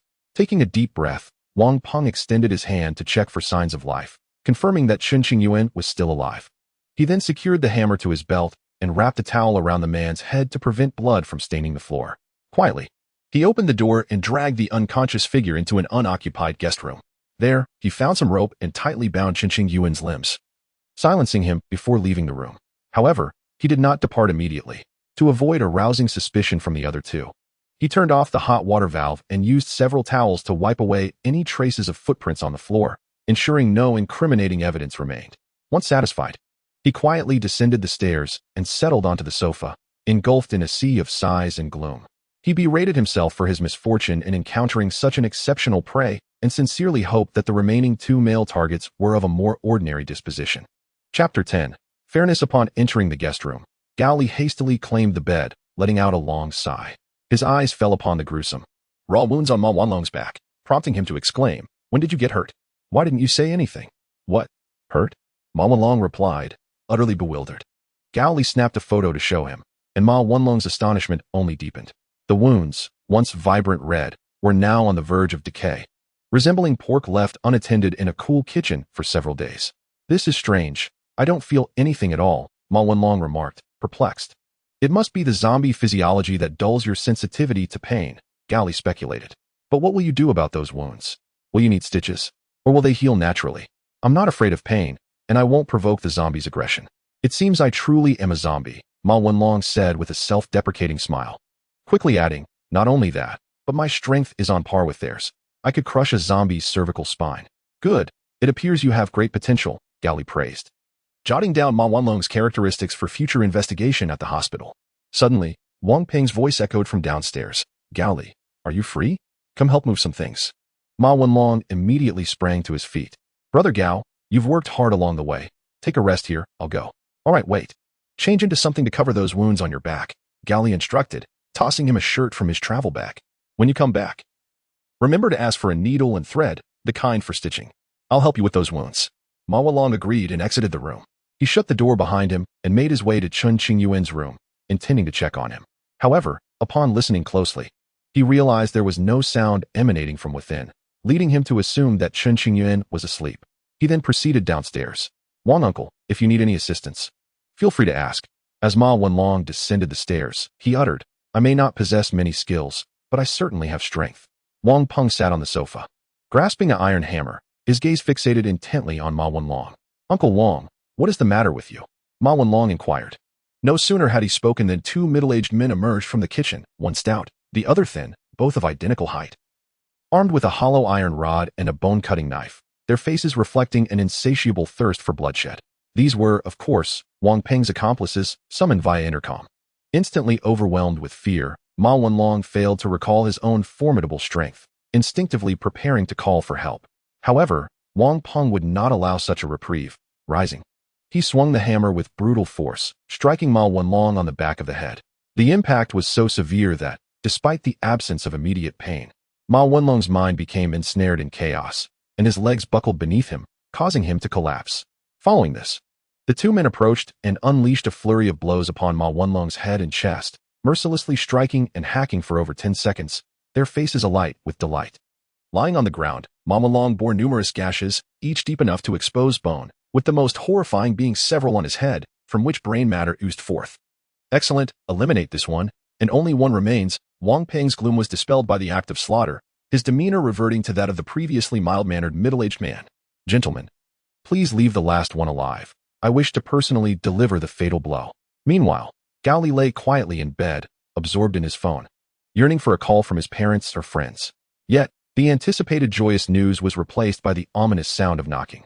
Gao Li stowed away his phone, pondering if it was the female debtor seeking him, and promptly leaped from his bed to answer the door. However, the visitor struck him as peculiar. Uncle Wang? Is there something you need? Is it not permissible to seek you without a specific reason? Wang Peng retorted, raising the iron hammer with intent to strike. Having killed many since the emergence of zombies, he understood that ordinary individuals often struggled to react to such sudden assaults, and thus employed the same tactics repeatedly with success. Yet, Wang Peng remained unaware that Gao Li was not the type of ordinary person to be easily subdued. As the assailant lifted his hand, Gao Li swiftly retaliated with a kick to Wang Peng's chest, even while moderating his strength, propelling him back a meter or two. Now I understand the source of that strange sound in the bathroom, Gao Li realized. You killed her? Well done. However, it is unfortunate that she still owes me money. Since you have taken her life, you shall repay her debt with yours. With that, he stepped forward, deftly bending and rolling to evade the incoming assaults from the machete and hollow iron rod, standing resolutely in the corridor, his cold gaze fixed upon the two men hiding by the door. I knew you had accomplices. Without them, it would have been impossible for you to overpower little Ma. Gao Li declared sternly. Had Wang Peng been of a more sarcastic nature, he might have felt compelled to retort at that moment. Wang Peng spat a mouthful of blood and promptly rose to his feet. I must admit, you possess considerable strength. However, in a 3-on-1 situation, you are undeniably at a disadvantage. It would be wiser to surrender and allow me to end your suffering swiftly, rather than prolonging your agony. You seem to have misunderstood the situation, Gao Li interjected, preparing for battle. This is not a 3-on-1 match. It is, in fact, a 1-on-3 duel. Spare me your empty platitudes, Wang Peng shouted, raising his iron hammer and charging forward. In a swift motion, Gao Li crouched and lunged, wrapping his arms around Wang Peng's waist and bringing him crashing to the ground. With one hand braced against the earth, he propelled himself forward, while his other hand, shaped like a claw, struck Wang Peng's chin with devastating force, rendering him unconscious within mere seconds. The rapidity of the encounter left the two other middle-aged men utterly flabbergasted. They failed to react in time to intervene. Gao Li swiftly rolled to a corner and propped himself against the wall, standing tall. I pose a question to you. When you assaulted my brother, did you lay a hand on him? Gao Li inquired. The two middle-aged men promptly shifted the blame onto the incapacitated Wang Peng. We did not strike. He acted alone. Very well, you may leave, Gao Li replied. These three men, who were addicted to violence, had only banded together due to their predatory instincts and the element of surprise. The notion of risking their lives in a fight was unfathomable to them. Escaping to safety was their instinctual choice over a desperate struggle. Thus, as soon as Gao Li finished speaking, the two men hurriedly scrambled for the staircase. Seizing the iron hammer from the ground, Gao Li hurled it, striking one of the men in the back, causing him to collapse, gasping for breath and unable to move. The other man stood frozen in fear, trembling uncontrollably.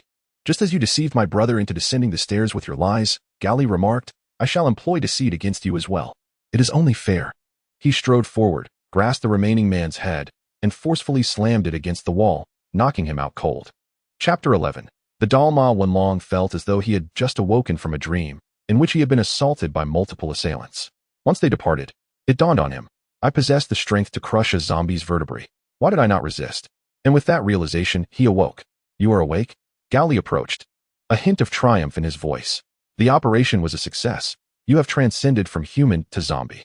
Ma Wenlong, unfazed by such teasing, pushed himself up from the sofa and eagerly exclaimed, Brother Gao Li, Uncle Wong is a villain. He has 2 accomplices. Sure, it is all right.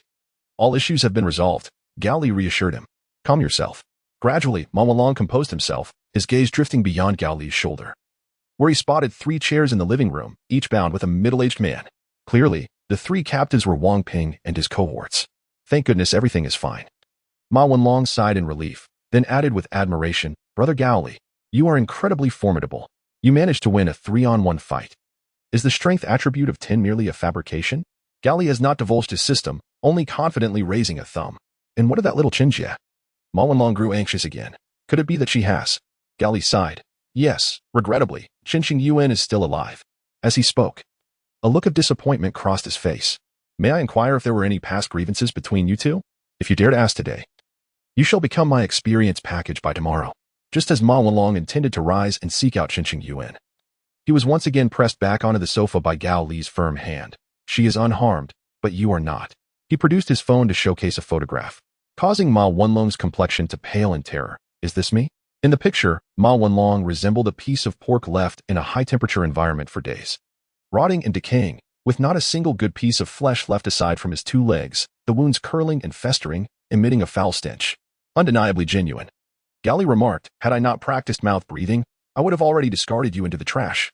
Ma Wenlong was instantly engulfed in profound dread. Ignoring him, Gao Li approached the 3 middle-aged men with a cleaver, inquiring, as this is my first time interrogating criminals, I am uncertain what actions to take. Logically, killing you directly would be optimal, yet I find myself unable to do so. Thus, why not share what deeds you have committed in the past, so that I may find the motivation to slay you? Initially, we had no intention of taking lives. One of the middle-aged men confessed, it was he. He informed us that the world was ending, and thus killing would be unpunished. He then led us to annihilate our enemies, and from that point onward, we became addicted to murder. Wang Ping's gaze turned sinister as he chuckled. Do you wish to shift all blame onto me to receive a lighter sentence? Do not be foolish. This is not a time of peace, nor am I a righteous enforcer of justice. No matter how much you deflect, death is inescapable. However, the pleasure you derive from killing is not dissimilar to mine. To put it plainly, you two are scum who finds joy in murder. He paused, looking at Gao Li, and added, do you not wish to know what I have done in the past? Ascend to the 2nd floor, to the innermost room, and you shall discover the truth. Gao Li dismissed him with disdain. Do you take me for a fool? I shall depart, and you will undoubtedly seek a means to escape. Brother Gao, trust me just this once. I will ensure they do not flee, Ma Wenlong volunteered. With a brother's endorsement, Gao Li reluctantly agreed to make the trip. However, upon his return, he grasped a large and a small doll, his expression foreboding like the calm before a storm. Gao Li hurled the dolls onto the floor, and then slapped Wang Ping with such force that it left his gums torn and bloodied. Ma Wenlong, perplexed, picked up the dolls, only to realize that both bore stitched faces made from human skin, one resembling an adult and the other a child, indicating a familial connection. Upon this revelation, Ma Wenlong instinctively retched. Indeed, this was my doing. I crafted them on the very first day of the zombie outbreak. Wang Ping grinned, revealing his blood-stained teeth. They are my wife and daughter. How do you like my skinning skills? Although the adult's body is somewhat damaged, the child's remains are remarkably intact. Gao Li picked up a hollow iron rod and began to strike Wang Ping. Damn it, you scum, the lowest of beasts. Why on earth would you commit such repugnant acts? Coughing, Wang Ping replied, finally, you've posed the right question. Do you know? Every time I watch those morbid films featuring deranged killers, I eagerly anticipate how the protagonists respond when confronted. Unfortunately, most answers leave me unsatisfied. So I prepared my own response, waiting for someone to inquire. His eyes gleamed with madness. I do this to infuriate people like you. Gao Li, enraged by his words, felt his vision redden with fury. He swung the rod with force, striking Wang Ping on the crown of his head. The impact shattered his skull, causing blood to gush from his mouth and his eyes to bulge. He collapsed lifelessly on the spot. Disgusting beast, lower than swine. Gao Li spat. Killing you has sullied my hands. Gao Li. At the sound of his name, Gao Li turned to see Ma Wenlong raising his left hand. Look, just now, when his blood splattered onto my hand, those festering wounds began to heal.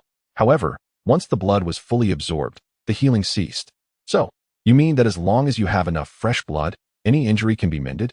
Gao Li set down the iron rod and picked up a bone saw. Glancing eagerly at the two remaining middle-aged men, realizing Gao Li's intent, Ma Wenlong quickly intervened. Gao Li, please calm down and think rationally. What's there to deliberate? These two are murderers. They are destined to die. Why not perform a good deed before their demise? Perhaps it might grant us a passage to paradise, Gao Li asserted. Pointing at the lifeless Wang Peng, Ma Wenlong exclaimed, I beseech you to remain calm. I am not a monster. I am a living human. If I kill them for the sake of blood, then I am no better than a murderer, akin to those ghoulish creatures outside that yearn to consume humanity. As long as I am here, I will not allow you to descend into darkness. This is futile. Brother, I implore you, do not undertake such actions. With a heavy sigh, Gao Li turned and swiftly dispatched the two middle-aged men with 2 strikes, accumulating 1 enhancement point, before discarding the bone saw onto the ground. Since you refuse to partake in this, I shall not force you. However, you must join me in testing whether animal blood can restore you. If it works, I will not press the matter further. If it fails, I will have no choice but to resort to their blood. Do you understand? Ma Wenlong felt a twinge of anxiety but resolutely nodded in agreement. Chapter 12. The Survivor Camp Hospital. Once it was confirmed that Chun Qingyuan had merely fainted and was not in mortal danger, Ma Gao and his companion began to explore whether animal blood and flesh could meet their physical needs. Gao Li opened the freezer compartment of the refrigerator and retrieved a package of steak along with a bag of frozen chicken. He cooked half of the steak and chicken, leaving the other half in a state of thawing, and presented it to Ma Wenlong. Ma Wenlong cut a piece of the cooked steak, chewed it, and swallowed. But seeing no signs of improvement in his injuries, he became increasingly anxious. Clinging to hope, he then cut off a piece of the raw steak and placed it into his mouth. The peculiar texture of the raw meat nearly made him gag. Yet he managed to suppress his disgust and swallow it down. Almost immediately, he noticed a hint of color returning to the blackened, decayed wounds on his body. It seemed that the blood and flesh of animals were indeed effective, but it had to be uncooked raw meat, Gao Li remarked. Ma Wenlong's face fell. He truly despised consuming raw meat and drinking blood. However, to avoid resorting to human blood, he resolutely finished the raw meat on his plate. In a bid to expedite his recovery, Ma Wenlong forced himself to consume 5 pieces of raw steak in one sitting. Impressive. You are even more formidable than Tyson, Gao Li exclaimed. Tyson wouldn't dare eat raw beef, yet you devoured 5 pieces at once. You're truly extraordinary. Despite his injuries healing, Ma Wenlong's expression remained grim. Eating raw meat is utterly revolting, he lamented. Suddenly, Gao Li interjected with a rather constructive query. Do you think, as a zombie, consuming raw meat could lead to a parasitic infection?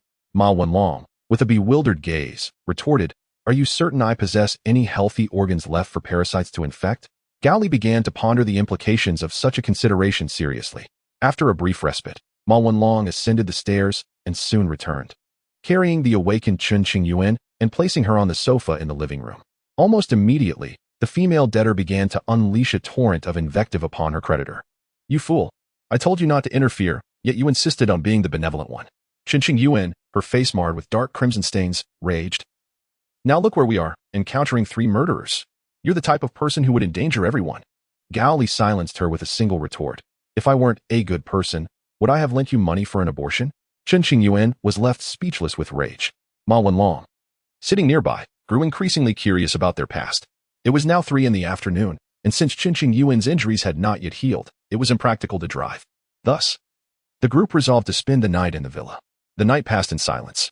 The following day, after refueling the car and scavenging all the supplies within the villa, the 3 set off on their journey to the hospital. Despite taking a few detours, they arrived at their destination safely. Dawn Hospital. Yes, this is the place, Gao Li confirmed, comparing it to a photograph stored on his phone, affirming that it was indeed the survivor camp mentioned in the forum. Dawn Hospital, constructed decades ago, was an old establishment encircled by walls. Its architectural style was antiquated, with a somewhat worn and faded exterior. The complex consisted of just 2 main buildings, the inpatient department and the outpatient clinic, along with a cafeteria open to the public, occupying a modest area with tightly clustered structures. At this moment, a yellow and black wooden barricade stood at the entrance of the hospital, where 2 adult males were stationed in the guardhouse. Gao Li alighted from his vehicle and engaged in conversation with them, thereby earning the privilege to enter. Meanwhile, one of the men hastily departed, presumably to report to the leader of this survivor camp. Just as Chun Qingyuan parked his car, 3 individuals approached him. The one on the left was a bespectacled woman in her 30s, holding a plastic clipboard with papers. The middle-aged man was notably robust, his bulging muscles straining against his clothing, indicative of a fitness enthusiast, and on the right stood a serious-looking middle-aged man in a police uniform, relatively smaller in stature, but with a keen gaze that scrutinized others intently. Gao Li noticed that the officer's sharp eyes frequently landed on him, leaving him puzzled. Could the man discern that he had taken lives? Old song, this one asks mine, what do you think? The officer suddenly pointed at Gao Li. The burly man referred to as Old Song chuckled. The Haven Tea even decided whether to join us, and you're already making reservations. It would be quite embarrassing if it doesn't pan out. At that moment, the bespectacled woman interjected. Our rule here is that newcomers with supplies must surrender half, while those without must contribute labor. If you're bringing supplies, you'll need to accompany this gentleman, brotherly, for an inspection and disinfection before selecting a hospital room and a preferred task. Very well, seeking refuge and offering a small benefit is quite reasonable, Gao Li replied. The bespectacled woman wrote something on paper, tore it into 3 pieces, and distributed them. You 2 will stay in room 203 on the 2nd floor of the inpatient department, while you go to room 301 on the 3rd floor. Don't worry, we don't mix genders in the rooms. I assure you that everyone in each room will be of the same gender. With these arrangements settled, the trio followed the officer, referred to as Old Li. Gao Li observed as the bespectacled woman retrieved a walkie-talkie to communicate with others. Shortly thereafter, someone arrived in the parking lot to begin unloading supplies from the trunk. I'm Li Wei, formerly a criminal police officer. Just call me Old Li. The officer introduced himself, explaining that the next steps involved bathing and checking for injuries, followed by disinfection, which would be completed swiftly. Gao Li, indifferent to the procedures, inquired, what did you mean when you mentioned I should accompany you? I'm a criminal police officer, considered relatively brave and capable of handling zombies among ordinary people. Therefore, I am responsible for locating and training capable survivors to assist in clearing zombies, Li Wei explained, emphasizing that it was not only about protecting the camp, but also about dealing with zombies in high-value buildings to facilitate the recovery of useful supplies. I see. You want me to join you in this endeavor? Gao Li stated, finding the role perfectly aligned with his interests. No problem. I quite enjoy this line of work and have dealt with my fair share of zombies. When do we start? Li Wei glanced at him. No rush. Let us take a break first. After lunch, we'll test your skills. Upon arriving at the examination site, Li Wei took a seat on a bench in the corridor, while Gao Li and the others proceeded into the clinic. Gao Li, what should I do if the examination reveals that my body is not quite like that of a normal person? Ma Wanlong expressed his concerns. Gao Li reassured him. Do not fret. It seems the examination is merely to check for external injuries. If anything is revealed, it is preferable that it remains undisclosed until I have secured a certain standing. As Gao Li indicated, the examination did not involve blood tests or similar procedures. It was solely an observation for external wounds. Consequently, all but Qin Qingyuan passed the examination. As for Ma Wanlong, many individuals are born with shark-like teeth. Thus, he barely managed to pass and procured a white cloth mask from the doctor to conceal his peculiar dentition. What injury do you have? The doctor inquired, shining a flashlight to part the hair and examine the wound closely. Qin Qingyuan replied, I was struck by a metal hammer. It indeed appeared not to be a bite wound. The doctor turned off the flashlight, asking, has the wound come into contact with any infected bodily fluids? Qin Qingyuan dared not admit to such and shook his head vigorously. Even in the absence of such contact, due to the suspicious nature of the injury, he was required to be observed for a period. The doctor stated, you need to remain in a vacant room for 24 hours. Typically, the onset of zombification should occur by this time. As long as you remain unaffected within this 24-hour time frame, you will be free. Qin Qingyuan cast a resentful glance at Gao Li before following the others. Gao Li paid little heed to this. After lunch, Gao Li received a notification from Li Wei, instructing him to undergo testing. Chapter 13. Testing. Following the personnel to a grassy area behind the outpatient department of the hospital, Gao Li discovered several individuals awaiting his arrival. Li Wei patted a young man's shoulder beside him, stating, the test is quite straightforward, since we face zombies as our primary adversaries. As long as you can strike their heads 3 times with a wooden stick, you shall pass. Gao Li regarded his opponent, a short yet muscular man, whose robust arms and well-defined chest and abdominal muscles were evident beneath his clothing, and whose legs were notably thick. There are advantages to being a guard in the survivor camp. Li Wei tempted him further. You must realize that, once the majority of humanity has turned into zombies, industrial machinery will cease to function properly. and the procurement of food will become increasingly arduous. While it is conceivable that someone may eventually engage in farming, animal husbandry, or even restart industrial machinery, such endeavors are currently impossible.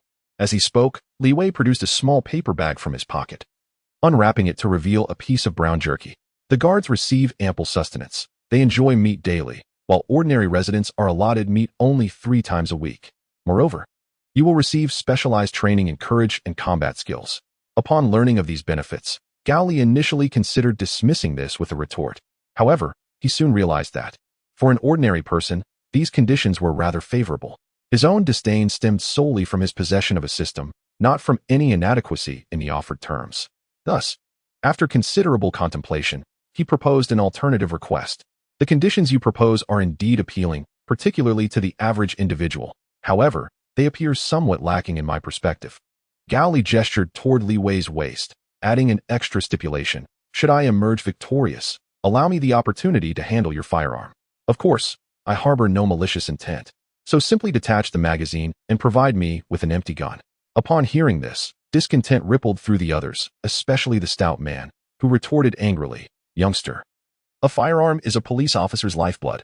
How can it be casually handed over to another?" Gao Li waved his hand dismissively. "I never asserted that my acceptance of the additional condition would preclude my participation in the test.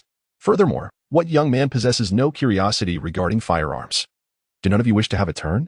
At this, the group fell silent, primarily because deep within, they too harbored the desire to handle a gun. However, 2 factors restrained them. Firstly, Li Wei was the head of the camp's guards, commanding respect from all. Secondly, firearms are invaluable weapons in this apocalyptic world, not to be lent out lightly. Thus, none dared to voice such a request. Yet, the circumstances had shifted. Once Gao Li broached the subject, it opened the door for others to potentially seek a chance to handle a firearm as well.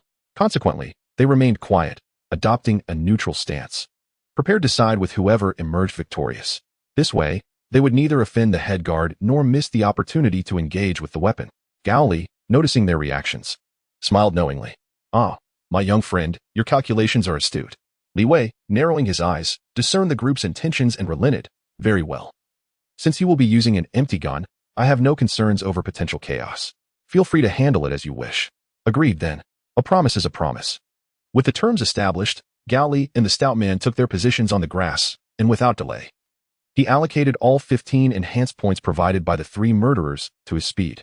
Speed, 25. Gao Li held a wooden stick in front of him, gradually advancing. The stout man donned a motorcycle helmet and stood his ground, raising his forearms defensively like a boxer to guard his head. Observing this, Gao Li stepped forward with his left foot, swiftly drawing the horizontal wooden stick. The stout man immediately tensed his arm muscles in defense. Unbeknownst to him, this was merely a feint. Gao Li relaxed his right hand, using his left foot for support, and launched his right leg like a battering ram, delivering a powerful kick to the stout man's abdomen, sending him tumbling to the ground. However, the stout man possessed considerable combat experience. The moment he hit the ground, he began to roll and create distance from his opponent. Realizing he had lost the chance to deliver a follow-up strike, Gao Li ceased his motion, waiting for the other to regain his footing. "You've quite the strength," the stout man remarked upon standing. "Such power would suffice to slay zombies." Gao Li remained silent, charging forward to strike the man's thigh with the stick, inflicting sharp pain that dulled his focus and judgment. He then circled to the side and unleashed a barrage of blows upon the helmet, successfully passing the test. The test concluded, and the stout man seated himself on the ground, removing his motorcycle helmet and exhaling a cloud of stale air. He turned to Li Wei and remarked, "Boss, this lad is indeed impressive. He possesses a remarkable aptitude for slaying zombies, and he can be quite ruthless when it comes to humans as well. After a period of battling zombies, you know their strength is formidable. If one does not strike hard, it is I who will meet my demise." At that moment, Li Wei approached without uttering a word, drawing his handgun from his waist and promptly removing the magazine before handing the weapon to Gao Li. Such promptness, Gao Li observed. Li Wei, with a serious demeanor, replied, "A promise once made is as hard to retract as pulling a cart with 4 horses." As soon as he spoke, others gathered around, and even the stout man, ignoring his bodily aches, swiftly rose to scrutinize the handgun. Gao Li refrained from hastily pulling the trigger. Instead, he pulled the slide back, causing a bright yellow bullet to eject and fall to the ground. He glanced at Li Wei, a look of curiosity crossing his face. Someone picked up the bullet, exclaiming in astonishment, "Is this a bullet? I've only seen such things in videos. I never knew there were inscriptions beside the primer." Another inquired, but why did the boss leave a bullet in the gun? Wasn't it said to be unloaded? Upon hearing this, Li Wei's expression stiffened. Gao Li held the bullet in his hand, looking toward Li Wei but refraining from voicing his confusion. Instead, he deflected the attention. I suppose the boss rewarded me with a bullet for my commendable performance during the test. He paused, adding, Boss, should there be further rewards like this, do inform me ahead of time. Li Wei remained silent for a moment before pointing towards a nearby ornamental tree. Do you know how to fire a gun? Indeed, Gao Li replied, simultaneously retracting the slide and locking it in place. He then inserted the bullet into the chamber through the ejection port, instructing the onlookers to stand clear. Once the area around him was vacated, Gao Li held the gun with both hands, aiming with one eye, before pulling the trigger. A sharp sound echoed, and the casing flew out, releasing a plume of white smoke from the muzzle, yet the ornamental tree showed no signs of being struck. Huh, I thought you were quite skilled. Turns out your marksmanship is rather poor, the stout man mocked. At that moment, Gao Li could not discern the words of others, despite the gun's comparatively muted report.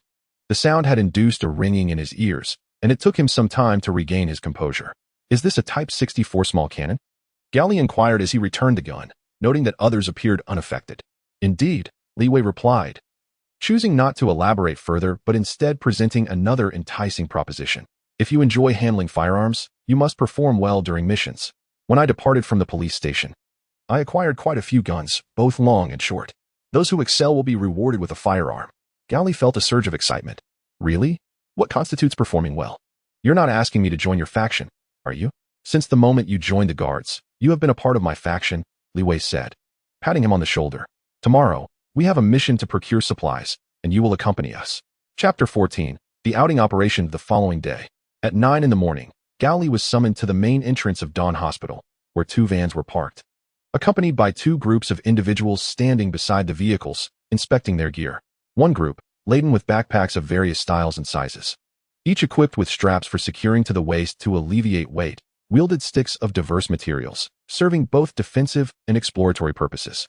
Clearly, they were the so-called collection team. The other group, led by Li Wei, comprised camp guards, totaling 8 individuals including Gao Li. Except for Gao Li, everyone else was fully armored, donning gloves and forearm protectors, armed with an assortment of long-handled weapons, and each carried a small satchel at their waist. Upon Gao Li's arrival, both groups boarded the vans and departed from Dawn Hospital, heading towards the city center. The rear seats of the van had been removed, creating a spacious area that connected the rear compartment with the trunk. Aside from the driver and the navigator in the front, 6 robust men, each standing at around 6 feet tall, comfortably occupied the back without feeling cramped. Gao Li observed that besides the people, the rear compartment housed an array of items, including wooden sticks, machetes, a barrel of spare gasoline, and alcohol-soaked gauze, resembling a mobile armory. Here, take these 2 items, Li Wei instructed. The weapons are over there. Feel free to choose one. Gao Li accepted the items and noticed that one was a forearm armor made of hard foam and canvas, secured with ropes. Due to its contoured shape, it did not hinder movement when worn. The other item was a small satchel that contained a rudimentary tourniquet crafted from rope and small sticks.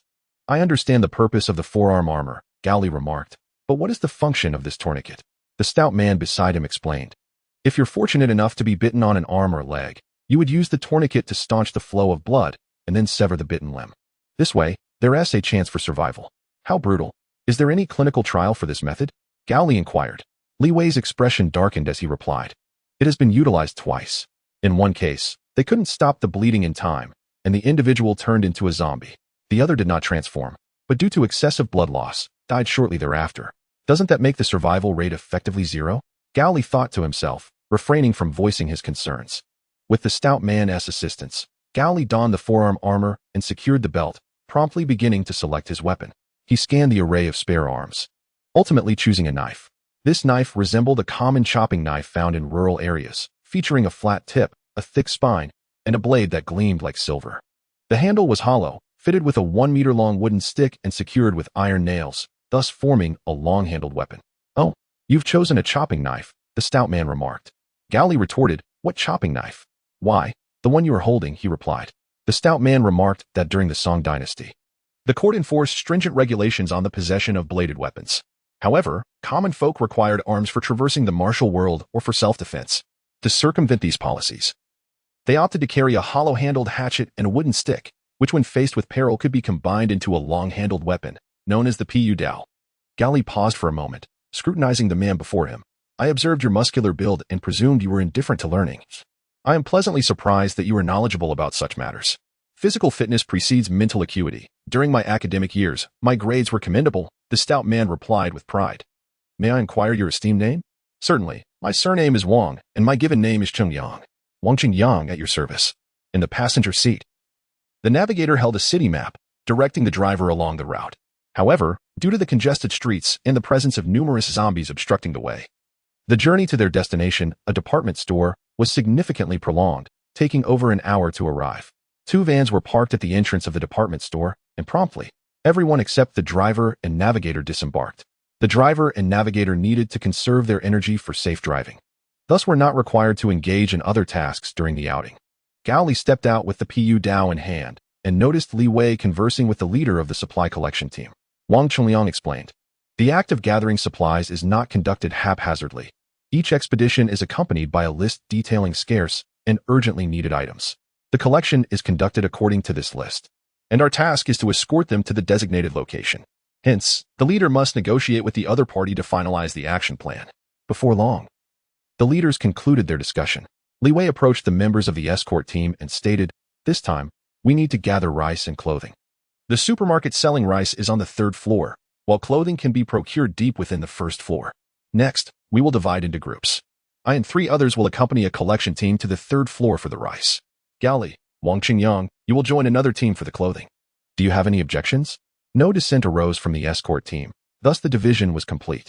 Watching Li Wei's departing figure, Gao Li quietly remarked, sending 4 guards to the 3rd floor must be because the greater distance increases the likelihood of encountering more zombies, does it not? Isn't that perilous?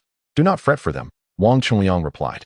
Including the leader, 2 of the 4 carry firearms, with firepower considerably superior to ours.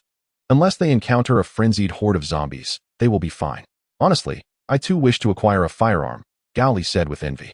Had I known during the testing phase, I would have requested one. Wang Chenliang rolled his eyes at him. You dare to ask, when others wouldn't. They are not fools. Why would they entrust dangerous items to unfamiliar individuals? He paused, then added with a smile, nonetheless, you heard the leader. If you perform well, you may earn a gun. Guess who your judge and overseer is? Conversely, I am also your overseer. Gao Li retorted unceremoniously, if you were to offer me some benefits, I would not hesitate to speak favorably of you before the boss. Wang Chenliang, having failed in his attempt to outsmart him, merely chuckled and replied, you are quite cunning. However, unless you can work alongside the boss, you shall never be deemed to have performed well. Unless, of course, the camp faces imminent annihilation and you manage to turn the tide. In that case, I would rather never touch a weapon. Amidst their banner, the guard and collection teams had already prepared for action, swiftly dispersing to execute their respective plans toward their destination.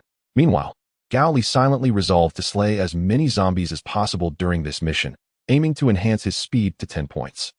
Chapter 15. Sudden Events. The leader of the collection team, targeting clothing, produced a blueprint from his backpack and shared it with the 2 members of the guard team for a collaborative examination of their action plan.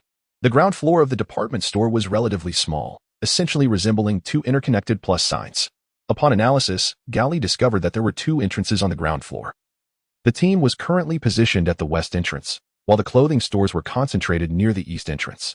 This meant that to collect clothing, they would need to traverse a distance of 300 meters to reach their destination. I propose we circumvent to the east entrance from the outside, suggested Gao Li.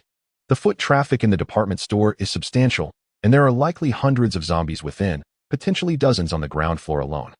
With only 2 of us responsible for combat, the risk of an unforeseen incident is exceedingly high. The leader of the collection team shook his head in disapproval of the suggestion. Do you know what road lies in front of the east entrance? It is a major thoroughfare, merely dozens of meters from the overpass. When the zombie crisis erupted, a multitude of citizens attempted to drive through, resulting in gridlock and becoming zombies themselves. For us, that area is unequivocally a danger zone, even if we intended to collect gasoline or vehicles. We would not consider that as a target. Wang Qingliang interjected, Xiaogao, when the numbers are few, we must adapt our strategies. We should simply advance slowly. Advance slowly? How slow? Is it possible to avoid attracting zombie attention? Gao Li inquired curiously. To advance slowly means that we shall proceed first, Wang Qingyang explained. We will scope out an area around a store, and only when we ascertain that the surrounding road is devoid of zombies will we allow the members of the collection team to proceed. Understood. Very well. Let us commence our action now. Gao Li and Wang Chungliang stepped through the west entrance, each taking responsibility for one side of the road, moving cautiously and observing meticulously. Leaving no zombie unnoticed, the 4 members of the collection team would advance only upon receiving a signal. Thus, they repeated this process, taking nearly 20 minutes to cover half the distance. During this segment, Gao Li did not slay a single zombie, for none were encountered. Only the decaying corpses of the undead lay scattered before him. He was not surprised by this. Different survivors would surely come to scavenge the same resource point. The reality was not akin to a video game, where resources and enemies respawn. Hence, it was natural to witness a battlefield that only bore the results of past combat. Just as he was feeling a sense of ennui, a zombie appeared ahead, invigorating him. "Brother Wang, allow me to take care of this zombie," Gao Li said, eager for his new blade to taste blood. Wang Qing nodded. "Go ahead, but be cautious." Gao Li approached stealthily, casting wary glances to the sides to avoid any surprise attacks from other zombies. When he drew within 2 meters of the zombie, a gust of wind from the west wafted his scent forward, immediately capturing the creature's attention. A low growl, imbued with a fierce desire to attack, erupted from the zombie's throat as it lunged forward, arms outstretched to seize the human before it and feast upon his flesh. The sudden movement startled Gao Li, but he quickly regained his composure, sidestepping the charge. With both hands gripping his machete, he swung it forward, the blade sinking deeply into the zombie's skull with a satisfying crunch. The creature struggled briefly before falling still. Enhancement points 0.5 with a sense of accomplishment. Gao Li quickened his pace.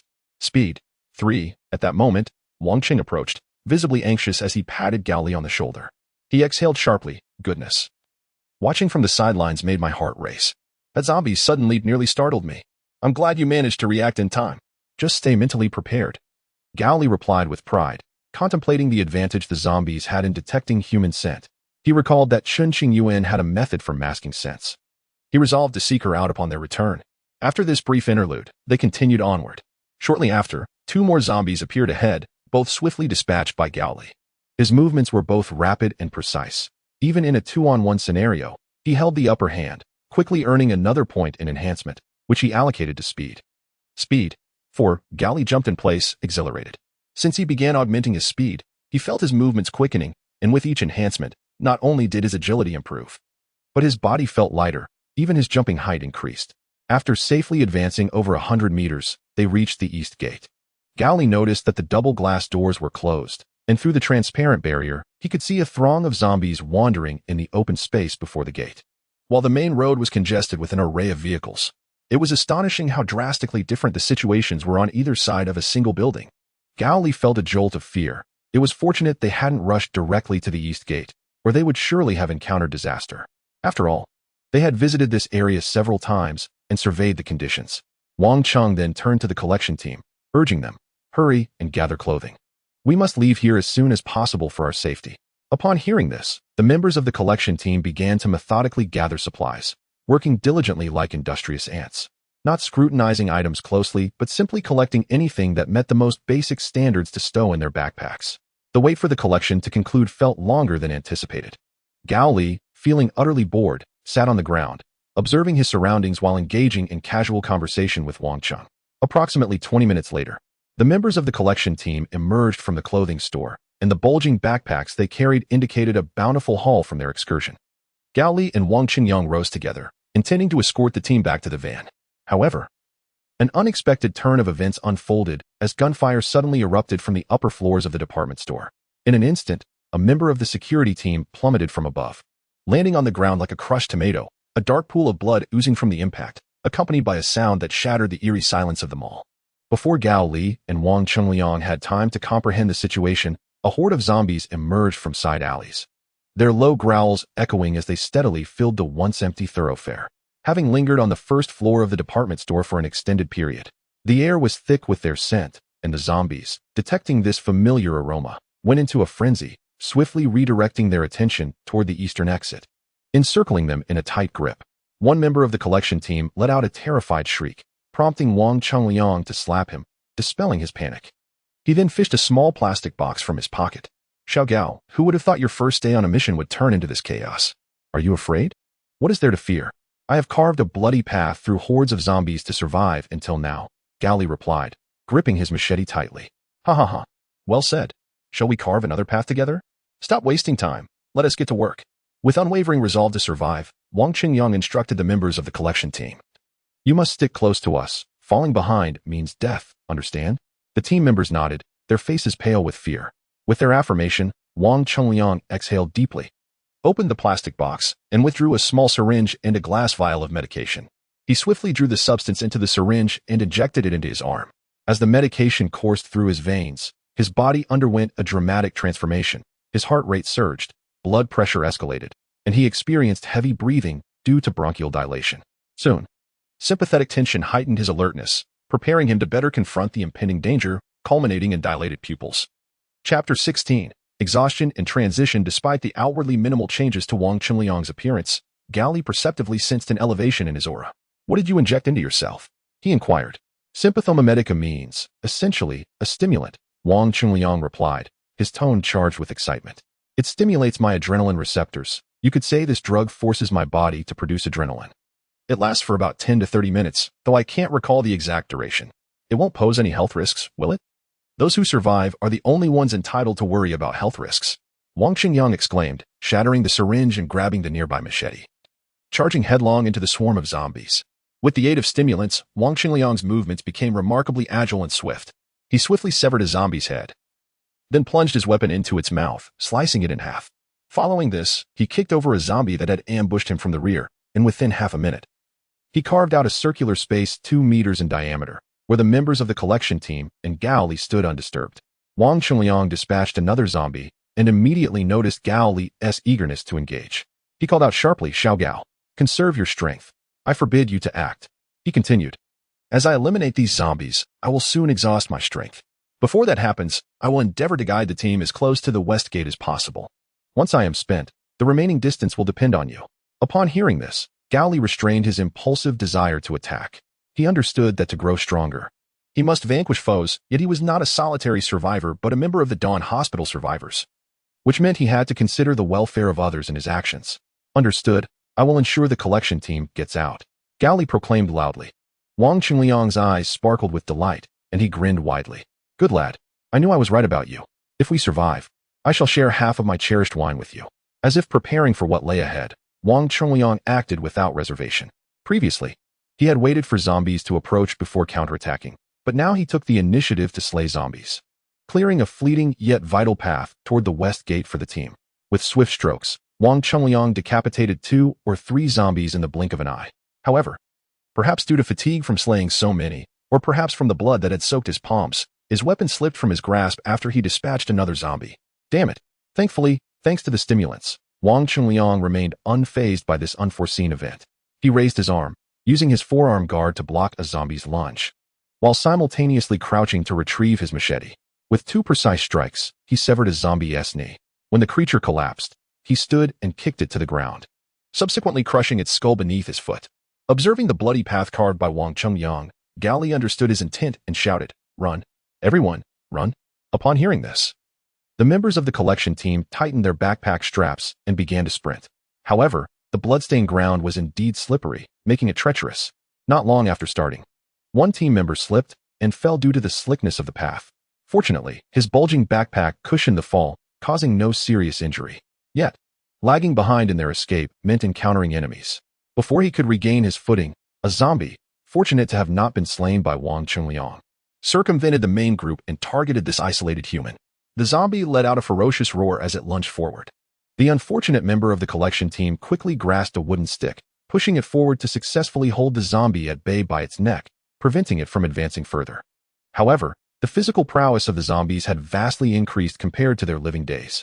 With a mere exertion of downward force, the pristine wooden stick cracked with a resounding snap. Oh no!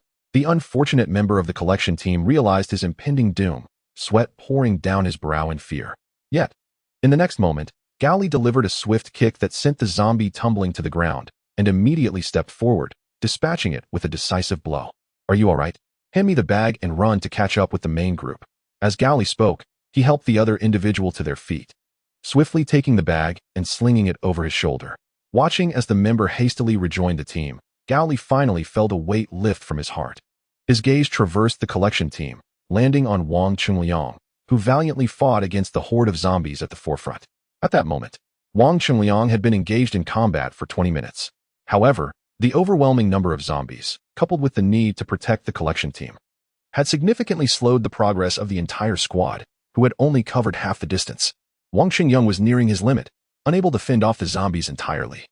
And gaps began to appear, placing others in peril. Gao Li estimated that in another few minutes, Wang Qingyang would likely collapse from exhaustion. Even stimulants could not sustain him.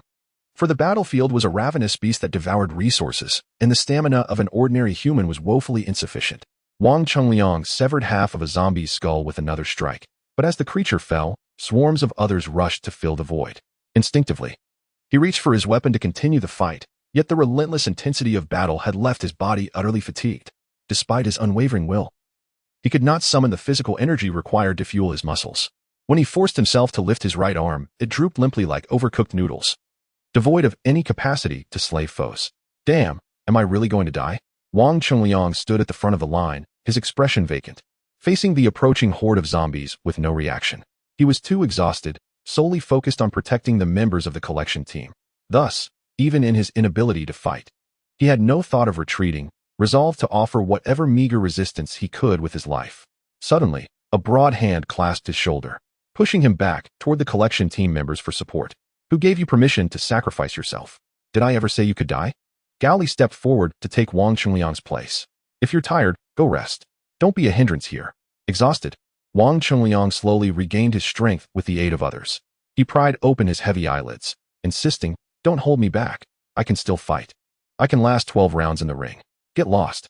You look utterly repulsive," Gao Li retorted as he brandished his machete in front of the group, calling out without turning his head, "All right, if you want respect, then for heaven's sake, survive and return to the survivor camp." In the next instant, the battle was poised to commence. Chapter 17. Alone at the rear with a powerful kick, Gao Li sent the approaching zombie tumbling backward, skidding a couple of meters and colliding with other zombies behind it, akin to a bowling ball striking down pins. Several zombies lay sprawled across the roadway, impeding the advance of those that followed. Swiftly, he dashed to the sides of the road, dispatching the remaining upright zombies with lethal precision, immediately garnering 15 enhancement points, which he promptly allocated to his speed. Speed, 55, a warm current enveloped him once more, yet Gao Li found no time to relish it. The zombie in the center of the road had already risen. He deftly leapt in front of his fellow team members, fending off the oncoming horde with swift strikes, one to the left, another to the right. Should he fail to eliminate them in time, he would kick them down, utilizing their bodies as obstacles to slow the relentless advance of the undead. Only when he finally had a moment to breathe did he call forth the system panel, discovering he had earned another 15 enhancement points, which he again directed towards his speed. Speed, 7, at this stage, increasing his speed by another 3 points would suffice, matching his strength. However, the true deficiency lay not in these primary attributes, but rather in his stamina. Without sufficient endurance, even the mightiest power would be rendered ineffective. It was evident that enhancing his stamina must become a priority, Gao Li contemplated. More zombies emerged from the side pathways, having traversed only half of their return journey. The team found themselves at a junction connecting two routes. Unlike Wang Qingyang's previous skirmish, which involved only 2 side paths, Gao Li now faced the daunting challenge of contending with zombies from 4 paths, with threats appearing both ahead and behind. "Damn," Gao Li exclaimed, glancing back to see a zombie charging toward him with alarming speed. Panic surged as he shouted a warning about the approaching threat. Suddenly, he felt a jolt from behind. Upon turning, he realized that a zombie had lunged at him from the front, but was thwarted by the backpack he carried, narrowly escaping a fatal bite. Thank goodness for the backpack, Gao Li thought, swiftly delivering a kick that sent the zombie sprawling to the ground as a makeshift barrier before he accelerated toward the rear of the team. Meanwhile, a member of the collection team, unburdened by a backpack, took on the role of rear guard, observing and repelling the zombies. Heeding Gao Li's warning, he quickly raised his wooden stick in defense, pressing it against the zombie's chest. This not only served to block the attack, but also restrained the creature's arms, rendering it incapable of retaliating. Unfortunately, the already splintered stick could withstand the pressure no longer and snapped in two. "Oh no, this is it." The unfortunate member of the collection team gasped in terror. Yet, in the next instant, Gao Li struck with lightning speed, cleaving the zombie's skull and saving his comrade. Thank you. The relieved member of the collection team gasped for breath, reaching for Gao Li's backpack. "Let me carry that for you. You should be free to fight without the burden." Gao Li declined, stating, "I rely on this to shield against attacks from behind." With that, he returned to the forefront of the team. To Gao Li, the backpack was akin to a soldier's bulletproof plate, Without it amidst the chaos of battle, one would find it exceedingly difficult to withstand sudden ambushes. Individuals like Wang Chengliang, who relied solely on forearm guards for protection and were fortunate enough to remain unscathed from attacks, were indeed a rarity. The majority did not belong to this fortunate few, which is why Gao Li was resolute in not shedding his backpack until the conflict had ceased. In the forefront of the group, a fallen zombie was trampled by its peers, reducing it to a puddle of muck. The other zombies, unfazed by this gruesome sight, let out low growls of excitement and quickened their pace towards the humans. Observing this, Gao Li noted that the team had surpassed the first junction relative to Shiman, realizing that eliminating the zombies ahead was the key to their escape. Thus, he focused his attention solely on the front, disregarding the zombies trailing behind. With a powerful kick, he sent the nearest zombie flying, colliding with those behind it. He then surged forward with all his might, wielding his blade to dispatch the approaching undead. This entire endeavor consumed a substantial half-minute and was completed just as the zombies from behind were closing in. Afterward, he halted in place, allowing the members of the collection team and the exhausted Wang Chengliang to exit the department store first. Even after ensuring the team's departure, Gao Li remained steadfast, positioning himself to cover their retreat. The reality of escort missions starkly contrasted with the gaming realm, where reaching a designated spot or fulfilling certain conditions would swiftly transition players to a safety screen, guaranteeing their safety. In reality, however, even upon reaching the stipulated location, if one did not shake off or annihilate the enemy, they would remain relentlessly pursued. Thus, someone had to take the perilous task of holding back the adversaries, either fighting to the death or obstructing their advance to create a safe distance for the fleeing group. The fate of such individuals often ended in death or mutual destruction, and at worst, capture. At that moment, Gao Li was undertaking such a treacherous endeavor. He gauged the speed of the zombies and concluded they could encircle the vehicle before everyone successfully boarded. To ensure everyone's escape, it was imperative for someone to remain and confront the zombies, and that person, without question, was himself. "What the hell do you think you're doing?" Wang Chengliang, with his hands bound, realized Gao Li's intentions and shouted in anger, "You better come back. Do you hear me? Come back. I won't allow you to sacrifice yourself." "I won't." Gao Li responded with equal fervor, "Don't worry. I won't die. I'm still thinking about that half bottle of red wine of yours." As he watched Gao Li block the entrance to the department store alone, Wang Chengliang felt a surge of frustration. Yet he recognized that this was the most prudent course of action to protect the others. Thus, he ceased his protests and obediently followed the members of the collection team into the vehicle. "I see a considerable number of zombies charging out, and someone is sacrificing themselves to block the exit," the driver remarked. "So, do we wait for him or leave immediately?" "Of course, we must depart without delay. We cannot let his sacrifice be in vain." As Wang Chengliang, regaining his composure, remarked, it was not to return to the camp, for they could not abandon their comrades. The driver inquired, "What shall we do then? We are not combatants and lack battle experience." Another vehicle, carrying members of the collection team, headed back to the camp to report the situation and fetch reinforcements. Wang Chengliang proposed that the three of them find a place to stand by, ready to assist those fleeing from the department store. Once the subsequent actions were determined, the members of the collection team had fully boarded the adjacent vehicle. The driver of the vehicle containing Wang Chengliang then conveyed the entire plan to the driver of the collection team's vehicle. And soon both vehicles commenced their journeys, one returning to the camp for reinforcements, while the other sought a safe location devoid of zombies to prepare for a rescue. Minutes later, the vehicle carrying Wang Chengliang came to a halt beneath a shady grove free of zombies. He rolled down the window to assess the situation at the department store, his heart heavy with concern for Gao Li and the others. Had it not been for the debilitating effects of the stimulant, he would have already ventured forth, blade in hand, to assist. Heaven help us, Gao is a good man. Let nothing befall him, he thought, feeling a sense of helplessness and calling upon the supernatural for aid. Chapter 18. Ascending to the third floor. Meanwhile, Gao Li, left alone, had already devised a plan for survival. However, he did not act immediately. Instead, he summoned the system to review his accumulated enhancement points. Discovering he had 3 points, he allocated them all to speed. Speed, 10. Having completed this, Gao Li kicked over the approaching zombie and slipped to the staircase, using his machete to strike the stainless steel handrail, creating a noise to attract the zombies. Once he confirmed that all the zombies had been diverted towards him, he made a beeline for the second floor. The staircase indeed provided a geographical advantage, yet after the previous intense battle, his stamina was depleted, and he could no longer continue fighting. Rest was imperative. If not now, when would he withdraw from combat to recuperate? Upon reaching the second floor, Gao Li stood at the edge of the terrace, gazing down at the massive zombies that, after the sound stimuli faded, did not pursue him by scent. This disheartened his thoughts of escaping to the third floor, prompting him to speculate the reasons behind this development, though he ultimately abandoned his musings and sat down to rest. Once recovered, Gao Li inverted the machete, using the blade as a makeshift cane, and began to navigate the second floor in search of food and water to replenish the energy expended in battle. Simultaneously, gunfire erupted from the third floor. The sharp, distinct sounds invigorating Gao Li, for the gunfire not only indicated that another team still had survivors, but also suggested an opportunity for him to seize a firearm. He quickened his pace and soon discovered a convenience store. Upon entering, he found the place in disarray, most packaged foods and bottled water having been taken, leaving only a few intact items such as mushroom chicken instant noodles and preserved eggplant on the shelves.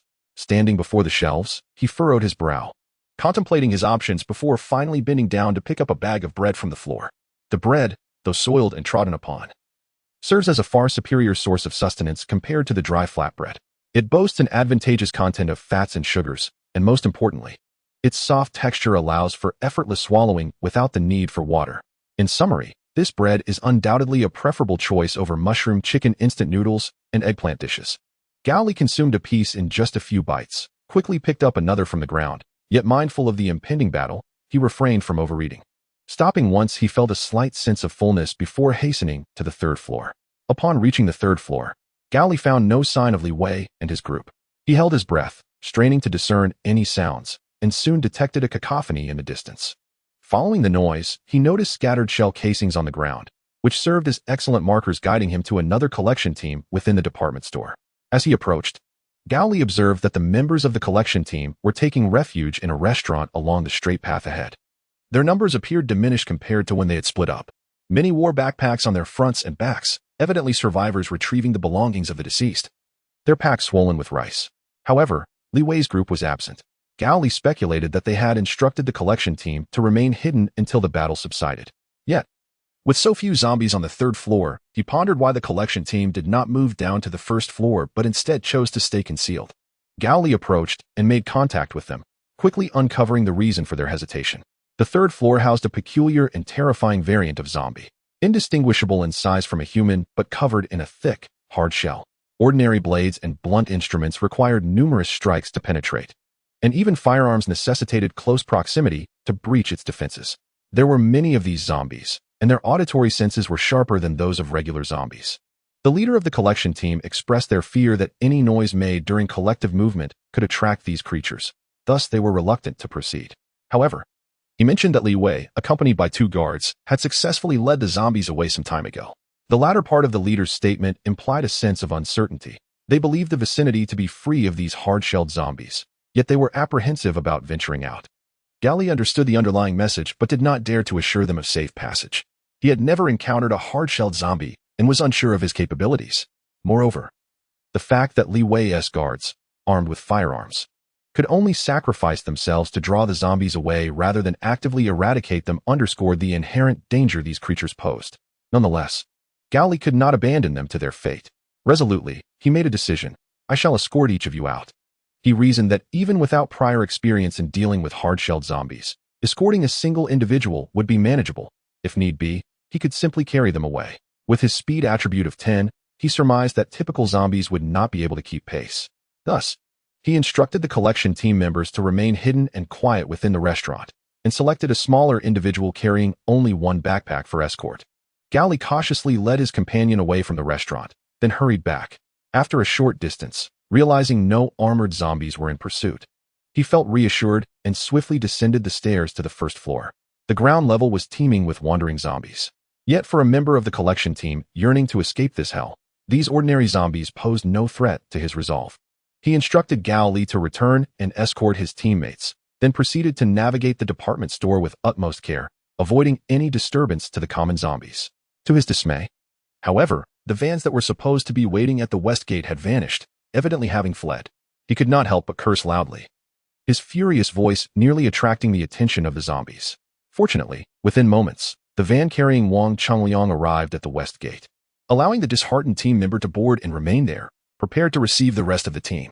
Meanwhile, observing that the escape had not incited the attack of the armored zombies, Gao Li decided to intensify the escort effort, increasing the number of protectors from 1 to 3 in order to expedite the collection team's departure and alleviate the burden on the escort squad.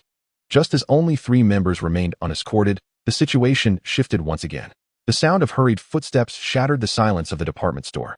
Gao Li turned to see the remaining 2 members of the escort team, including Li Wei, sprinting toward him. He understood that Li Wei and his group, who would proactively divert the zombies, would not flee toward the collection team's location. Yet, they were indeed doing just that. Indicating a single possibility, they were fleeing in utter panic. Run! Run! Li Wei shouted, brandishing a Type 64 grenade launcher. Gao Li's gaze passed over Li Wei and caught sight of the peculiar zombies pursuing them, a clear manifestation of the armored zombies the collection team had spoken of. Chapter 19. Armored zombies. These zombies bore a physique akin to that of a human, yet their bodies were encased in a thick layer of white substance. The peculiar distribution of this strange white material on the zombie's surface mirrored the placement of armor on a human, rendering them as if clad in heavy white armor. You take the collection team members. I will hold them off, Gao Li declared resolutely.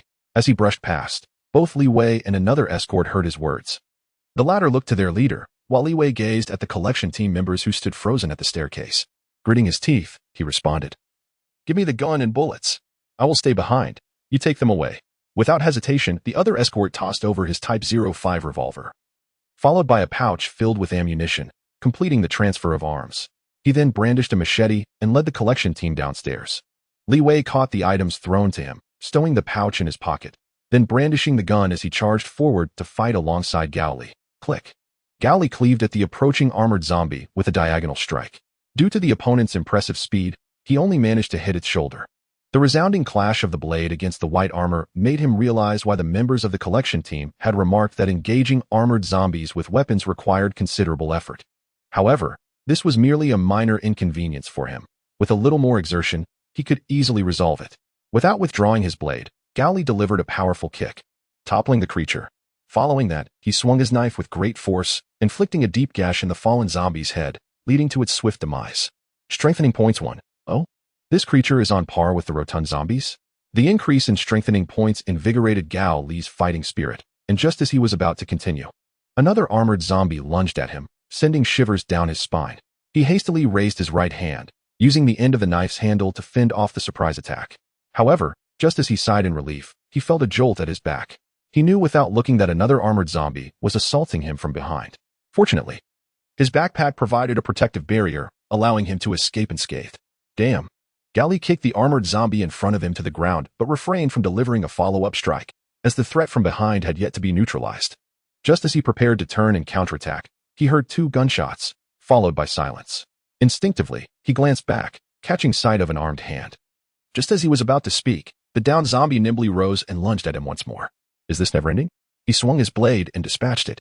Li Gu, why did you stay behind? Gao Li inquired. At that moment, Li Wei held a gun in one hand while grasping the armored zombie's hair with the other, forcing the gun's muzzle into the zombie's mouth. It was evident that this was a necessary choice, as the revolver's bullets could not penetrate the white armor. Only one person is needed to escort the collection team, Li Wei remarked, casting a glance at the corpse on the ground. You can kill an armored zombie with just 2 strikes? Indeed, if it weren't for underestimating the enemy at the outset, 1 strike would have sufficed, Gao Li replied confidently. It seems you are more formidable than I anticipated, thanks to your guidance and support, Li Gu.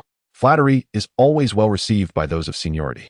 Upon hearing this, Li Wei's demeanor softened considerably, but he quickly reverted to his serious expression. I didn't stay back just to accompany you to your demise. The members of the collection team have already departed. We have no vulnerable points to protect. Let us move. Despite Gao Li's desire to remain and combat the armored zombies for more strengthening points, he realized that physical stamina could not be replenished simply by consuming a few pieces of bread. Furthermore, he had accomplished his objective of reaching the 3rd floor, rendering it unnecessary to linger here and take risks. After all, the zombies wouldn't be fleeing. He could return at any time to earn more strengthening points. Thus, the 2 turned and fled. However, the zombies would not let their prey escape easily. As Li Wei and Gao Li retreated, a dozen armored zombies came barreling from the distance. The creatures moved with astonishing speed, reaching the stairway just as the 2 entered, beginning their relentless pursuit. The staircase is a narrow and treacherous terrain, where both allies and foes find their mobility severely restricted.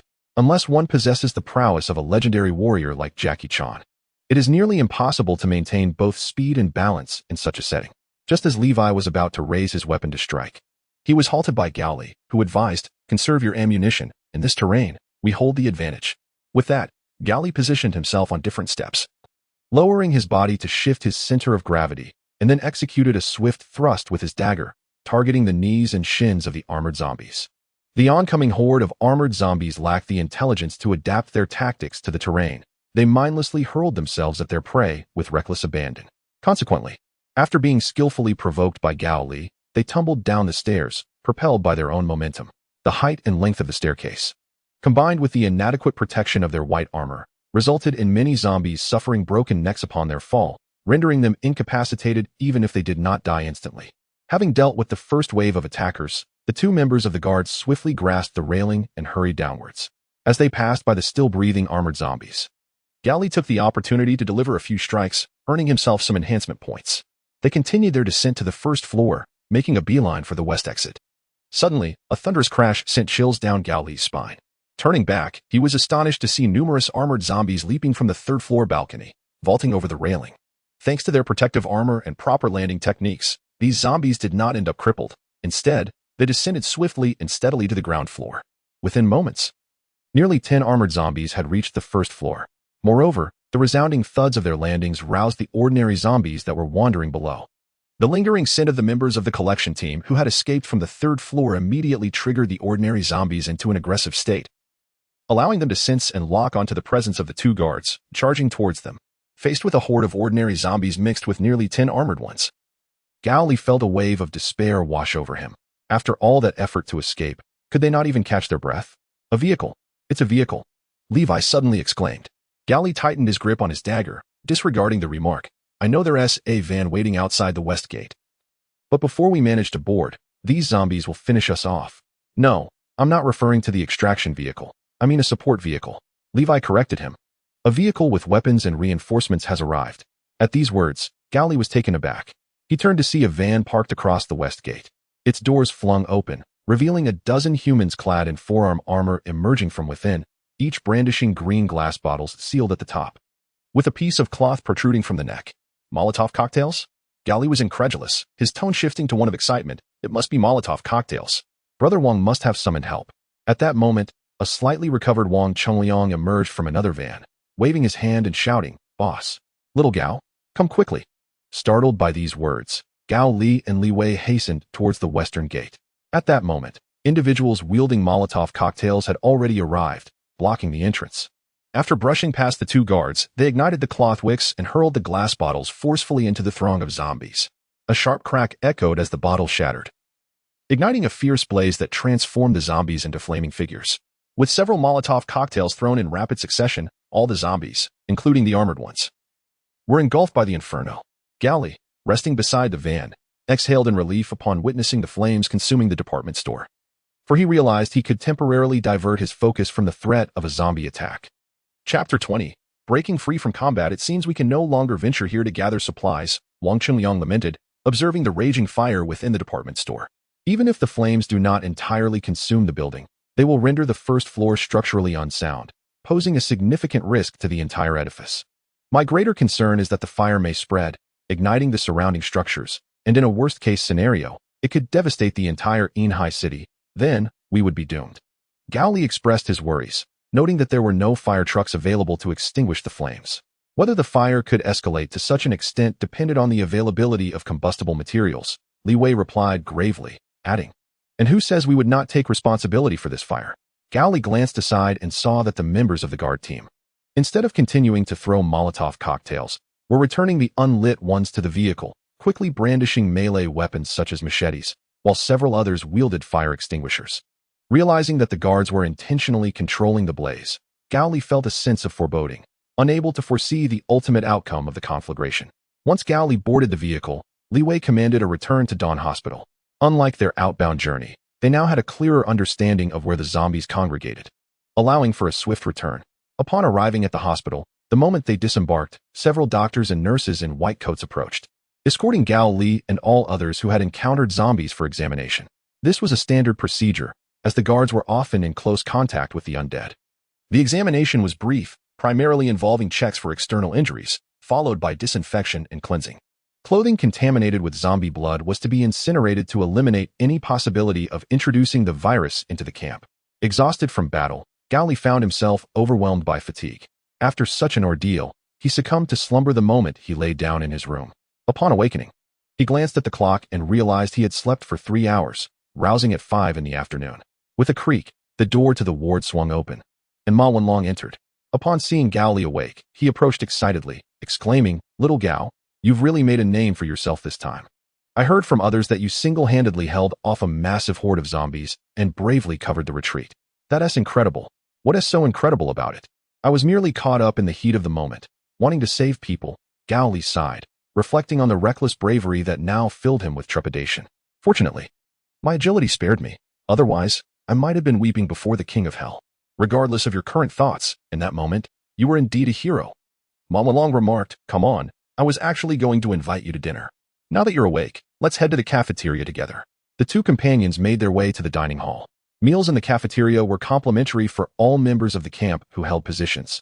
Thus, as a member of the guard team, Gao Li enjoyed far superior meals compared to Ma Wanlong. On Gao Li's plate lay a sizable piece of grilled steak, its surface sizzling with oil and generously sprinkled with cumin, looking particularly delectable. Accompanying it were a hearty spoonful of cabbage stew with pork and 3 steaming buns. In stark contrast, Ma Wanlong's dinner appeared rather meager. A small spoonful of cabbage stew with scant meat, half a fried egg, 1 bun, and a handful of pickled vegetables. "Isn't this menu a bit excessive?" Gao Li could not help but comment as he observed Ma Wanlong's dinner. Ma Wanlong lowered his mask, revealing his sharp teeth, and chuckled. "Since my work isn't physically demanding, my dinner is a bit modest. If I were engaged in laborious tasks, my meals would certainly be more substantial. You could take on physical work. Just be cautious not to expose yourself." "Where are all the labor positions?" "Most of them are occupied by skilled veterans," Gao Li replied. Feeling somewhat disheartened, he instinctively suggested, "Why don't you join the guard team? After all, you, Xiao Gao, mentioned that you shouldn't expose yourself too quickly." Ma Wanlong lowered his voice. "And why are you in such a hurry? The right moment has yet to arrive." Gao Li could only silently consume his meal, offering a portion of steak to Ma Wanlong. Perhaps due to his earlier act of valor in saving members of the collection team, several individuals approached during their meal. The leader among them sat down in front of Gao Li and inquired, "Are you Gao Li?" "Yes," Gao Li replied, glancing at the man. The individual smiled. "I heard from my brothers that if it weren't for your valiant resistance against the zombies, they might not have made it back. For that, I am sincerely grateful to you. Consider this a token of appreciation." With that, he placed a heavy little cloth bag on the table. Gao Li did not refuse, understanding that he had indeed exerted effort to save lives, and it was only fitting to receive gratitude in the form of supplies. He promptly opened the bag, discovering it contained a dozen large white rabbit milk candies. Those of us in the collection team have lived in various regions of Inhai City for an extended period, so we know what supplies are available in each area. "If you need anything, feel free to come to us," the man stated. Gao Li nodded. Thank you. But may I make a request?" "What is it?" "I would like my brother to join the collection team." Although the food in the collection team was not as good as that of the guard team, it was still significantly better than what ordinary camp members received. Moreover, the position of gathering supplies in dangerous areas would allow Ma Wanlong to leverage his strengths. "Are you referring to him?" The man glanced at Ma Wanlong, then nodded. "I can offer him a chance to take the test. If he passes, he's in. If not, I won't pull any strings." Gao Li turned to Ma Wanlong. "Do you have confidence in passing?" Initially, Ma Wanlong appeared utterly bewildered, but before long, he grasped Gao Li's intent. Although joining the collection team would expose his true identity, it would also provide him with a platform to showcase his abilities. If he could gather crucial supplies several times, he would no longer need to fret about his identity. Furthermore, Gao Li had already made a name for himself within the security team, even if his identity were revealed. Gao Li could leverage his reputation and accomplishments to rescue him, alleviating any concerns for his safety. With this thought in mind, Ma Wanlong nodded vigorously. "Yes, I am confident." "Very well, someone will come to find you for the test tomorrow at 10 in the morning, the man concluded before departing with his companion. After this brief interlude, dinner time came to a close. The nights in the post-apocalyptic world offered little in terms of entertainment. Thus, Gao Li found himself playing cards with others in the infirmary, wagering with milk candies. Unfortunately, due to a streak of bad luck, he lost half of his candies. And so, the night passed without further incident. The following day, having regained his strength, Gao Li found himself without a security assignment and was not scheduled for a shift, leaving him to idle in the infirmary, replenishing his energy. However, at 10 in the morning, A member of the security team rushed into the infirmary to inform Gao Li. Boss Li is looking for you. Chapter 21. The Type 79 submachine gun. Gao Li had already surmised the nature of the matter regarding Li Wei, though he had yet to see it concretely. Thus he stifled a smile within. As the leader of the survivor camp at Shuguang Hospital, Li Wei had a private office located on the third floor of the outpatient department. Following the given directions, Gao Li soon found himself in front of the office. With a click, Gao Li entered the office, promptly shutting the door behind him, and cheerfully pulled out a chair. Brotherly. Why the cheerful demeanor? Is there good news? Li Wei's usually serious tone carried a hint of warmth. Indeed, yesterday, the head of the collection team expressed his gratitude and gifted me some candy. Gao Li produced a packet of white rabbit milk candies from his pocket, placing them on the desk. Here, brotherly, give it a try. Li Wei glanced at the candies and scoffed lightly. Well, look at you, growing in stature and building your own network. Take it away. Hey, brotherly. You shouldn't say that. Gao Li earnestly retrieved the candies, grinning as he continued. No matter how capable I become, it was you who brought me to this point. Without you, I would not be here.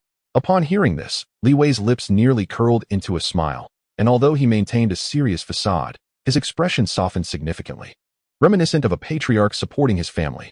All right, enough of that. Let us get down to business. Li Wei leaned down and retrieved an object wrapped in cloth from beneath the table, placing it on the desk. He then unveiled it, revealing a sleek black metal rifle. This black metal rifle appeared somewhat boxy, with an elongated barrel, yet it was significantly smaller and featured a folding stock. However, Gao Li recognized it immediately. It was none other than the domestically produced Type 79 submachine gun. The full name, Type 79 submachine gun, referred to a weapon manufactured and equipped long ago. One of the individual armaments utilized by the police force. Faced with such a rifle, Gao Li's breath quickened, yet he soon found himself engulfed in confusion. Brotherly. Are you truly certain you wish to bestow this upon me? He inquired. Indeed, Li Wei responded, perplexed by the question. Is there a problem? This is a prized possession, seldom utilized even by the police. Do you not desire it? The distinction between a rifle and a handgun lies not merely in their size or magazine capacity, but rather in the inherent structural differences that affect bullet stabilization and effective range. In simpler terms, though both may utilize a 9mm handgun cartridge, a Glock might miss a target at 10 meters, while a rifle could easily hit one at 50 meters. Gao Li did not believe his performance warranted such a significant reward. Merely wielding the fully loaded Type 79 rifle instilled in him the confidence to dominate the entire Dawn Hospital, even to seize power. Was it possible that Brotherly failed to grasp the value of the Type 79? No, he was a detective. How could he be unaware? Perhaps my performance merely suggested to him that I sought to ingratiate myself with him, prompting him to offer me this substantial reward to demonstrate his ability to provide me with benefits. Frustrated, Gao Li's thoughts became tangled and unclear. With fervent eyes fixed upon the Type 79, he ultimately shook his head and said, perhaps we could consider an alternative. This reward feels excessively burdensome. Excessive? Really? Li Wei remarked, lifting the rifle with one hand and testing its weight. It isn't heavy at all, probably just over 2 kilograms. With your strength, wielding it would feel like carrying cotton. Observing Li Wei's foolish expression, Gao Li began to question the authenticity of his so-called detective status. Yet, after Li Wei's insistence, Gao Li reluctantly accepted the Type 79. The shooting range was located at the rear right of the inpatient department, amidst a pile of earth. Li Wei retrieved a large cloth bag from a drawer, stating, here are 40 rounds, including both practice and operational ammunition. Use them sparingly, supplies are limited. Anxiously, Gao Li accepted the rifle and ammunition. Although his heart brimmed with doubt, the weight of the firearm compelled him to suppress his uncertainties. After all, with the system's attributes enhanced, no danger would be insurmountable. If it were, it would simply indicate insufficient attribute augmentation. Upon exiting the office, Gao Li glanced at the time. Realizing there was still a while before lunch, he sought out Ma Wenlong, but the latter's collection team test was not yet concluded. Thus, he left a message for him to find him once the test was complete and proceeded to the shooting range. Few individuals at Dawn Hospital had received firearms. Besides Gao Li, only the security team member who had accompanied Li Wei the previous day had done so, rendering the range eerily vacant. Finding a shaded spot by the earthen mound, Gao Li settled down, placing the bag of bullets in the cool area.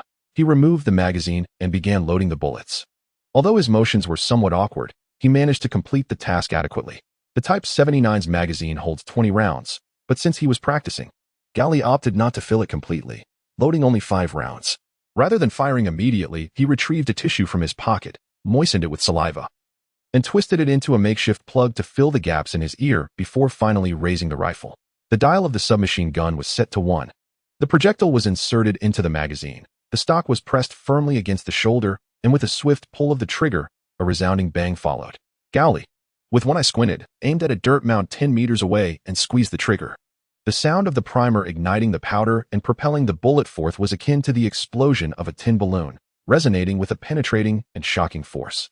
Even though his ears were stuffed with damp paper, and he was in an open outdoor environment, the terrifying sound of the gunfire could not be muted or diminished. The ear on the side of the firearm immediately went deaf, buzzing incessantly for a considerable time before returning to normal.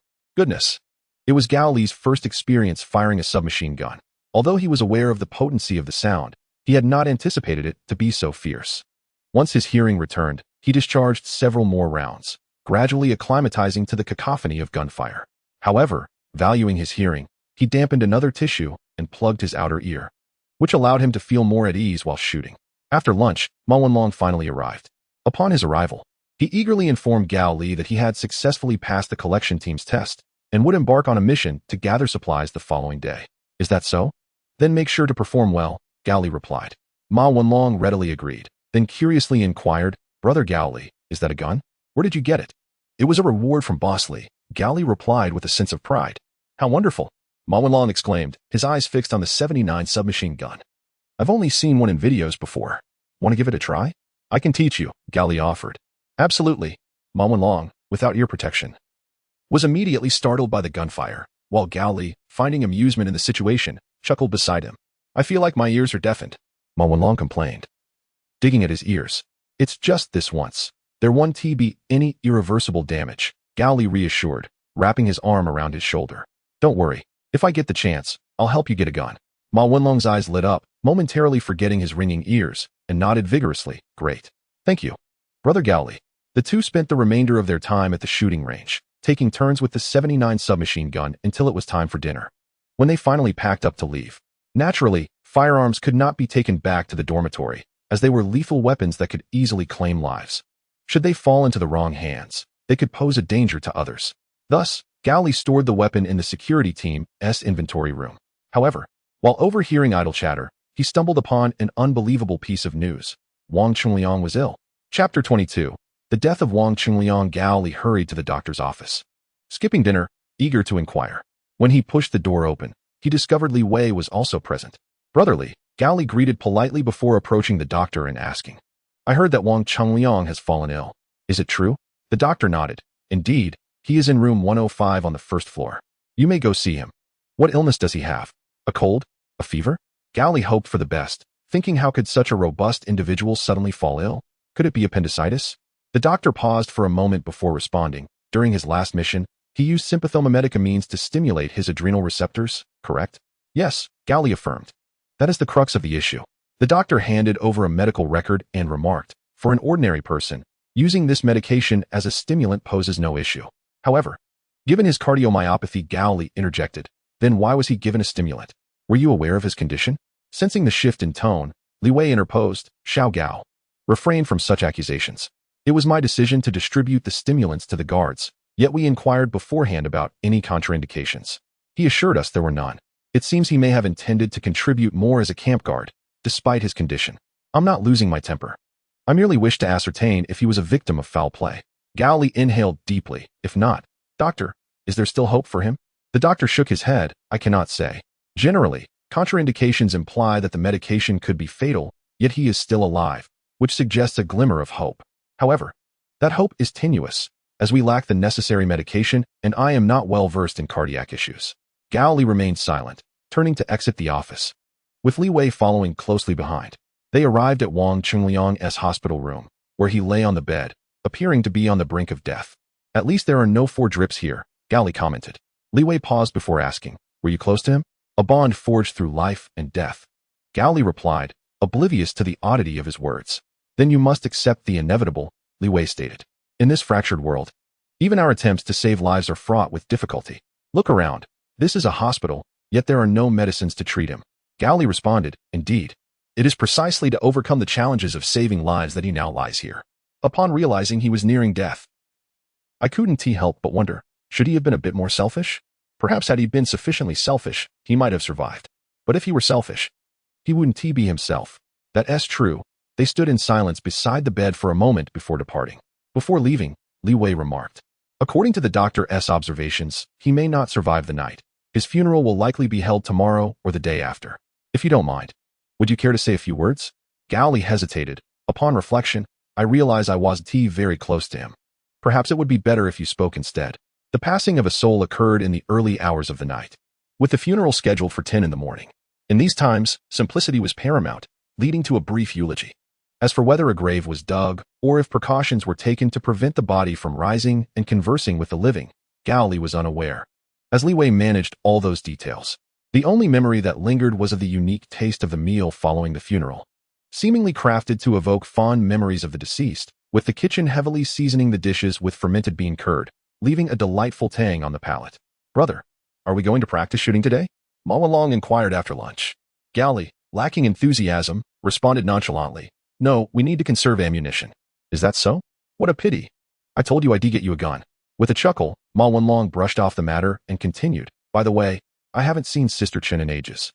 Have you come across her? Chen Yuan?" "No. Why do you bring her up?" Gao Li suddenly recalled that he had intended to seek Chen Yuan's advice on masking odors during their time at the department store. But the myriad of subsequent events had caused him to forget. Now reminded, he pondered, how peculiar. Where could Sister Chen have gone?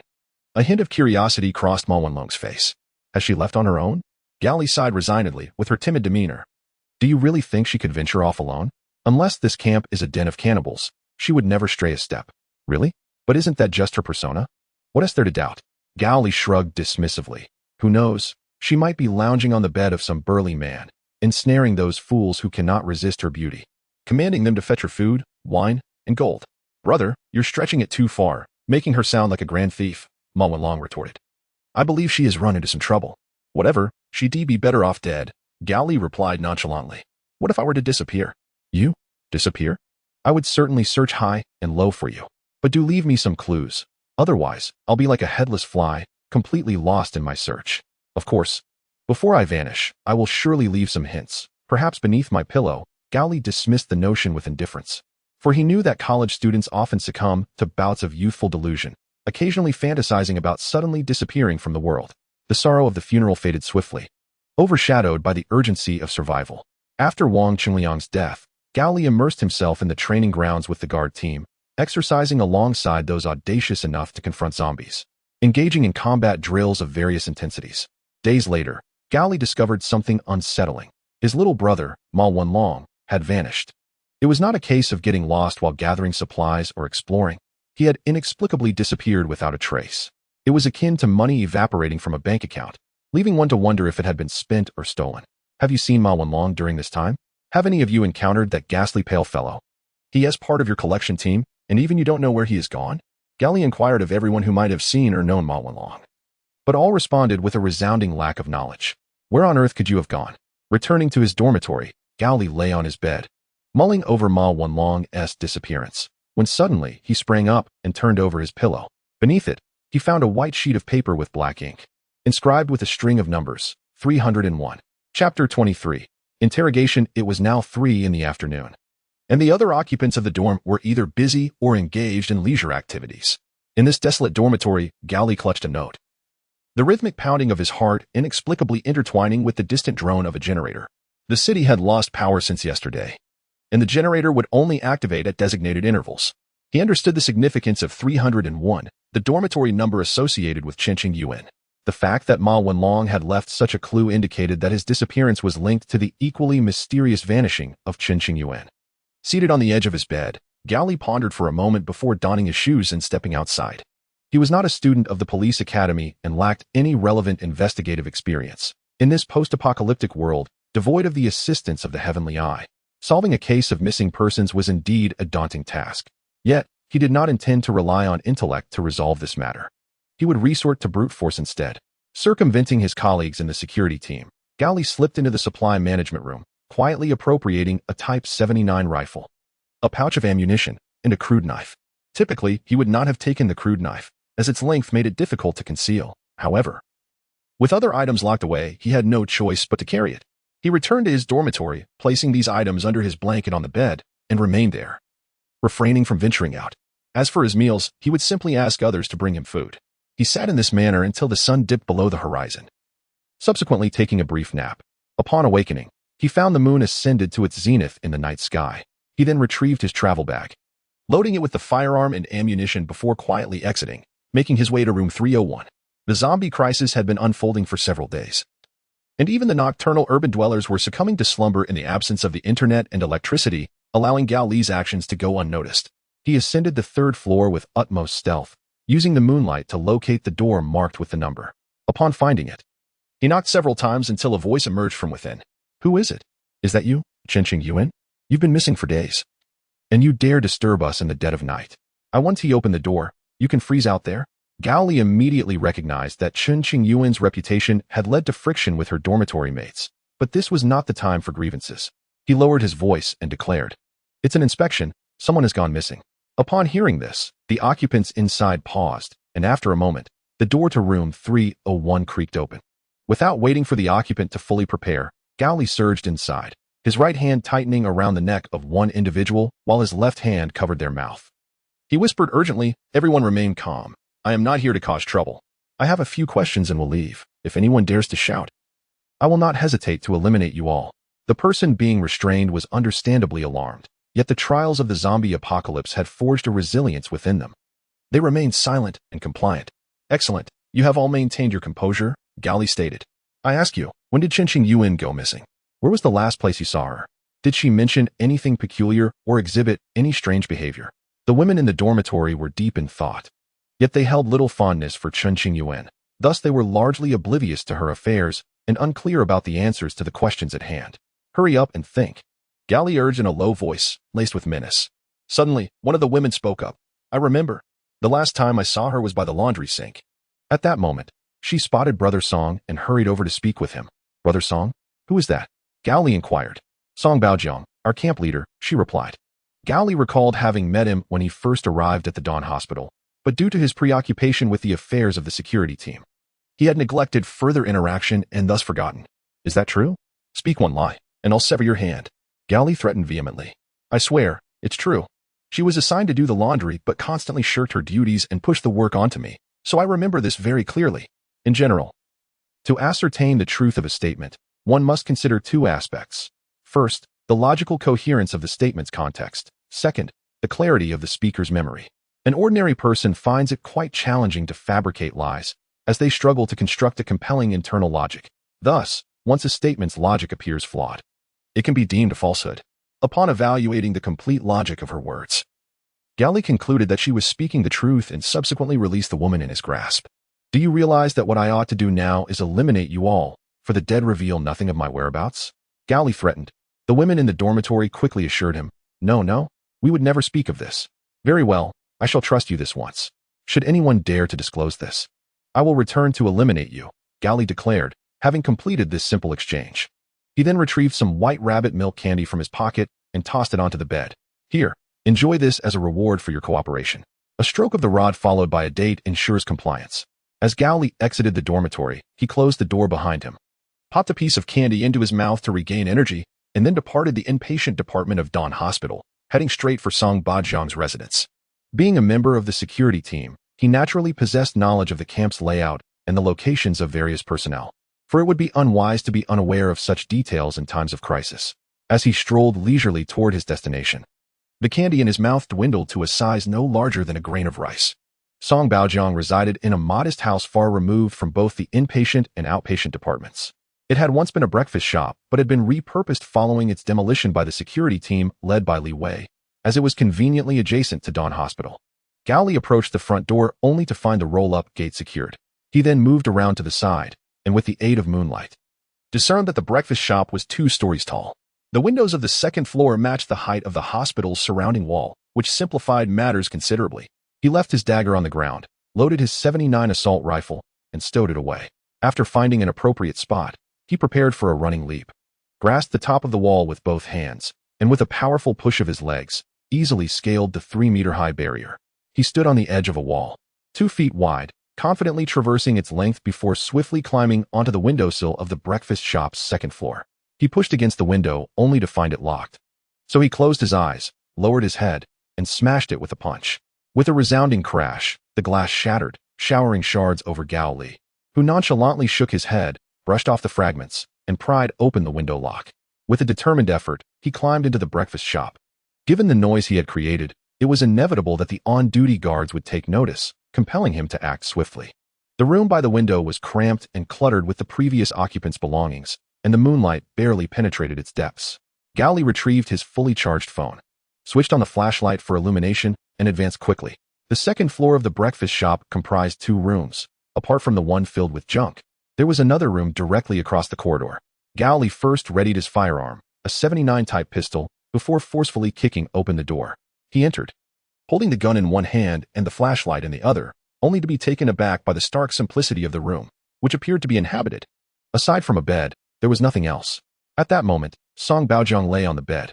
Gao Li directed the beam of light and the gun towards him, bellowing, "Get up! Hurry up! I need you to answer a few questions." After several vehement shouts with no response, a sense of unease washed over Gao Li, prompting him to approach boldly for a closer inspection of the leader of the survivor camp. As the light fell upon him, he discovered Song Baojiang lying straight on the bed, his eyes wide open and staring blankly. Gao Li's heart raced. He quickly checked for a pulse and breath, only to be astonished to find that Song Baojiang was lifeless. Chapter 24, Clue Dead? Why? The abrupt revelation left Gao Li's mind in disarray. But now was not the time for contemplation. With the realization that the individual was deceased, the trail of clues had gone cold. And lingering here would only lead to conflict with the other inhabitants of Dawn Hospital. Without hesitation, Gao Li collected his firearm, climbed back through the window, taking the dagger with him. Fortunately, only the night watch guards were present to assess the situation, and none noticed Gao Li sprinting swiftly under the moonlight. He successfully returned the items to the guard's inventory room, and then discreetly made his way back to his dormitory, concealing his movements. The following day, at 9 in the morning, just as he woke, everyone heard an announcement over the loudspeaker calling for a meeting. As a guard, Gao Li was not required to mingle with the ordinary camp residents. He took up his dagger and, alongside the other guards, was tasked with maintaining order while standing protectively beside the meeting's host. Before the meeting officially commenced, Gao Li anticipated the announcement of Song Baojiang's death. However, to his utter disbelief, the very man who had been declared dead the previous night stood alive before everyone. A ghost? A glance at him revealed a shadow elongated by the sun. The peculiar circumstances converged upon Gao Li, making him realize that this adversary, Song Baojiang, might indeed possess some form of extraordinary ability, akin to his own. He found nothing peculiar about it. After all, there has never been a mandate asserting that there can only be one system host in the world. Moreover, what Song Baojiang possesses may not even be a system, but perhaps something entirely different. In any case, it presents a formidable challenge. The guard team has already informed me that zombies are capable of evolving and growing stronger, leading me to conjecture that the reason my window was shattered last night was due to some peculiar zombie. Song Baojiang stated that, as a result, I resolved to enhance our security measures and bolster our protective capabilities. If Ma Wanlong's disappearance is linked to his investigation into Chen Qingyuan's vanishing, ultimately drawing attention to Song Baojiang, it stands to reason that he would dispatch his trusted subordinates to deal with these 2 living individuals. But who might his confidant be? Li Wei, the esteemed leader. Gao Li shifted his gaze from Song Baojiang to the figure standing beside him, Li Wei. It was indeed Li Wei. Yet the one responsible for executing this task was not Li Wei himself, but rather his capable right-hand man, another guard armed with a weapon. The meeting concluded swiftly, and everyone dispersed to attend to their respective duties. The members of the guard team were summoned by Li Wei to discuss the fortification of our security forces. While Gao Li listened with half-hearted attention, his eyes drawn to another armed guard. Once the assembly was disbanded, Gao Li quickly approached his target. "We go. Do you have a moment? I would like to seek your guidance on marksmanship." Bang! The solid clod of earth resting upon the mound toppled backward as a bullet struck it. Zhang Huawi, wielding a Type 05 police revolver, lowered the still-smoking firearm and turned to Gao Li, who sat beneath the shade of a tree. "Is that your reward?" "Indeed," Gao Li replied, cradling the Type 79 assault rifle. Bang! Bang! 2 more shots rang out, shattering the hard clod of earth. Zhang Huawi remarked nonchalantly, "It seems I possess a natural talent for shooting. After merely a day or 2 of practice, I can hit a zombie from 10 meters away. Which is why Brotherly gifted me this gun. I envy you. I am utterly inept with firearms," Gao Li lamented, having fired no fewer than 10 rounds in practice yet still struggling to accurately hit a target. "Such a waste." "Indeed, quite wasteful. How about demonstrating your skills, Gu?" Gao Li proposed, extending the gun toward him. Zhang Huawi hesitated briefly before holstering the revolver, and taking up the Type 79. He steadied his aim and, with a single shot, brought down a bird soaring high in the sky. After the deed was done, Zhang Huahui fixated on the Type 79 with a fervent gaze, akin to a lecherous man beholding a beautiful woman. If you desire it, I wouldn't mind parting with it, Gao Li offered. Zhang Huahui abruptly turned his head. Seriousness etched on his face. Do you comprehend the gravity of your words?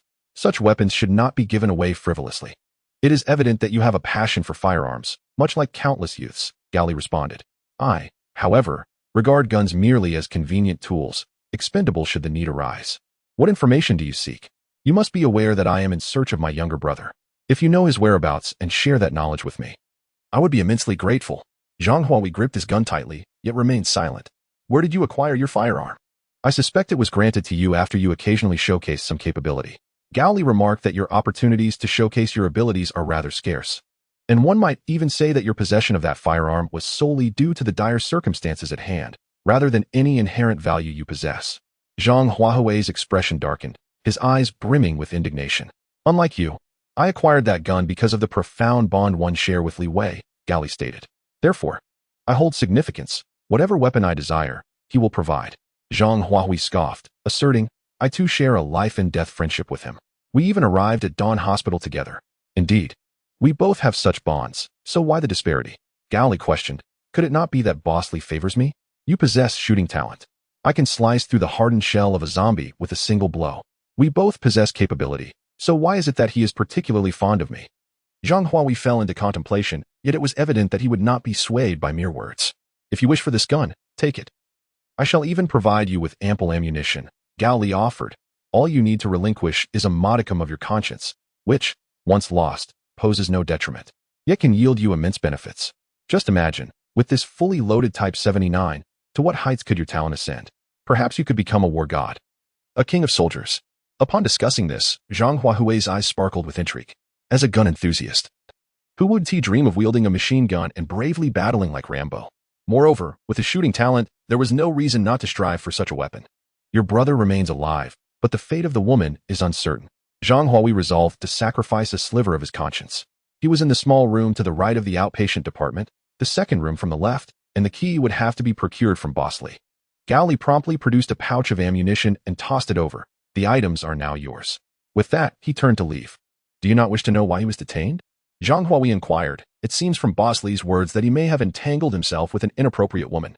Gao Li, without looking back, replied, I have no interest in such matters. Once we locate him, we shall depart. Until we meet again, no problem.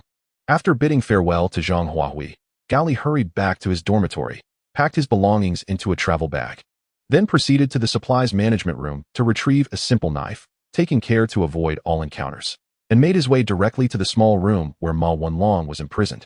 Chapter 25. The strange insect. The small room was quite low, nearly 2 meters in height, with an old iron door.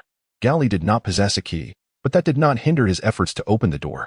He swung the knife against the lock repeatedly, dulling and chipping the blade, ultimately smashing the lock to pieces. A few nearby residents of the camp, drawn by the noise, gathered to observe, whispering amongst themselves about his actions. Upon prying open the door, Gao Li beheld Ma Wenlong lying unconscious on the ground, appearing to be in a deep slumber. Noticing that his limbs were intact, Gao Li sighed in relief and approached to shake him in an attempt to rouse him, only to find him unresponsive. Growing increasingly concerned, he checked for breath and pulse, discovering they were present, yet he was perplexed. Why, if he was unharmed, would he not awaken? As Gao Li closely followed, he suddenly noticed a finger-width, black, unidentified object crawling up Ma Wenlong's collarbone towards his neck. When he reached out to touch it, he felt a distinct protrusion and tremor, akin to that of a worm. Unsure of what it was, and considering Ma Wenlong had never mentioned it before, he surmised it was not something benign. Thus, he took action. With 2 fingers, Gao Li pinched the creature and used his other hand to tear the skin open, blood oozing forth. After wiping away the bothersome blood, he beheld a soft-bodied creature resembling a leech, its skin adorned with concentric golden stripes.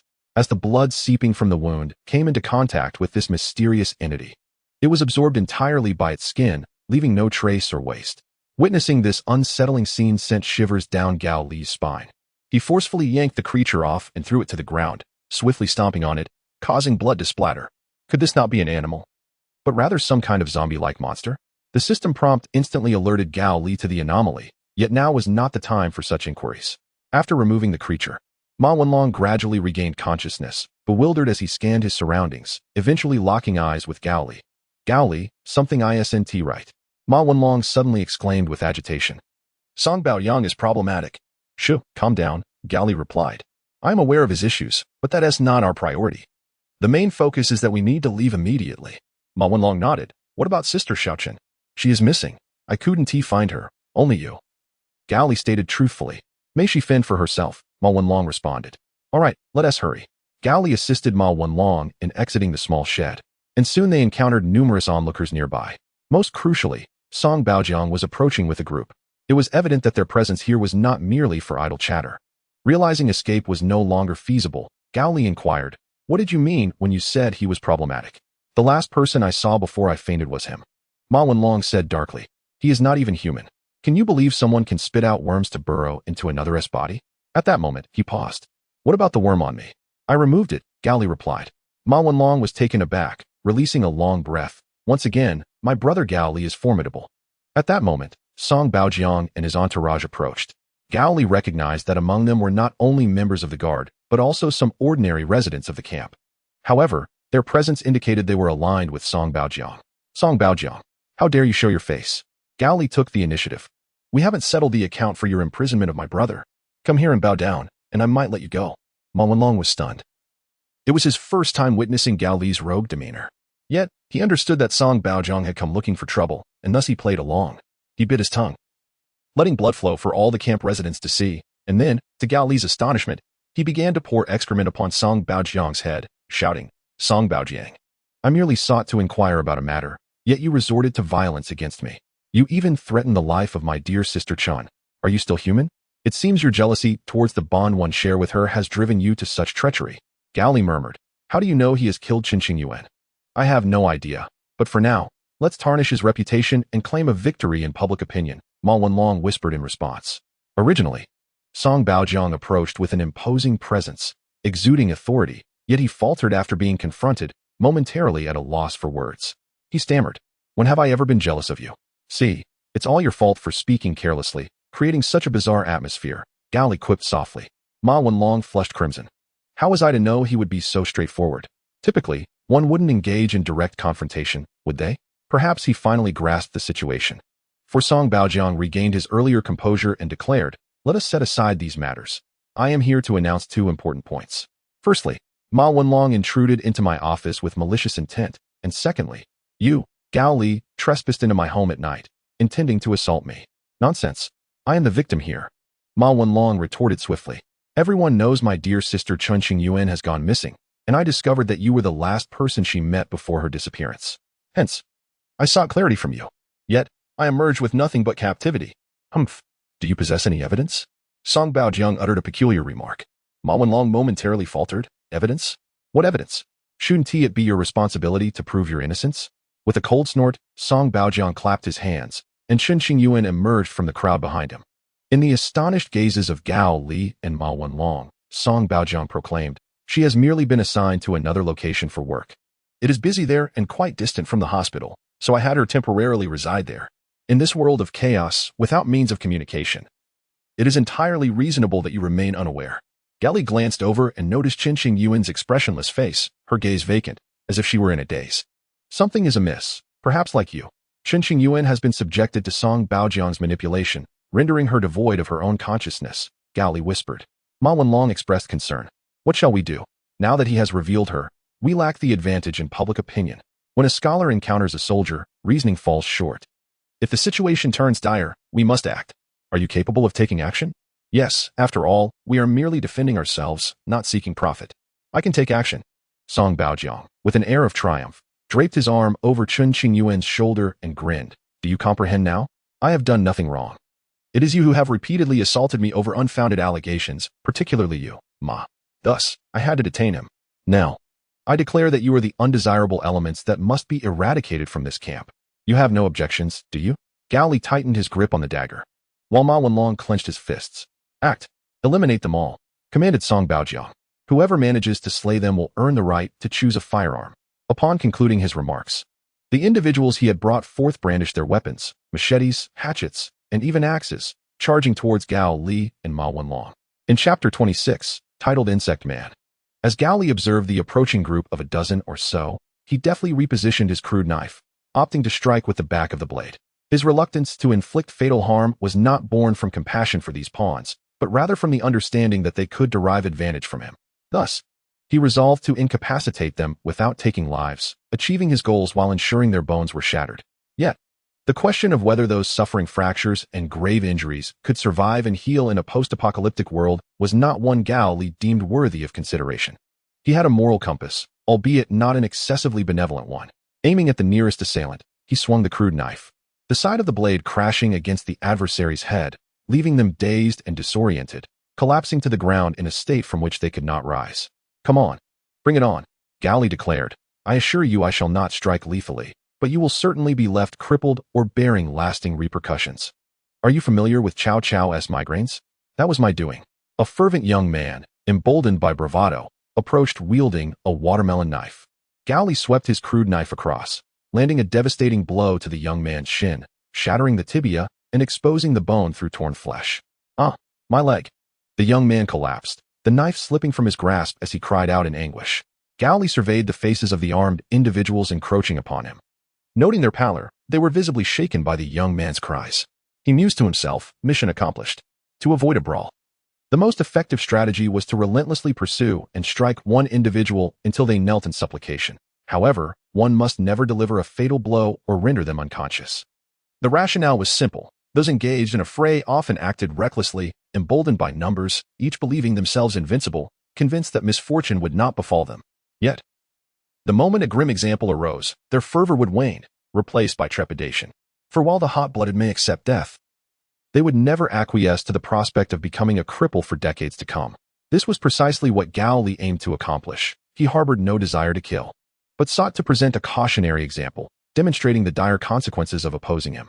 In stark contrast to Gao Li's tactical standoff, Ma Wenlong faced a dismal predicament.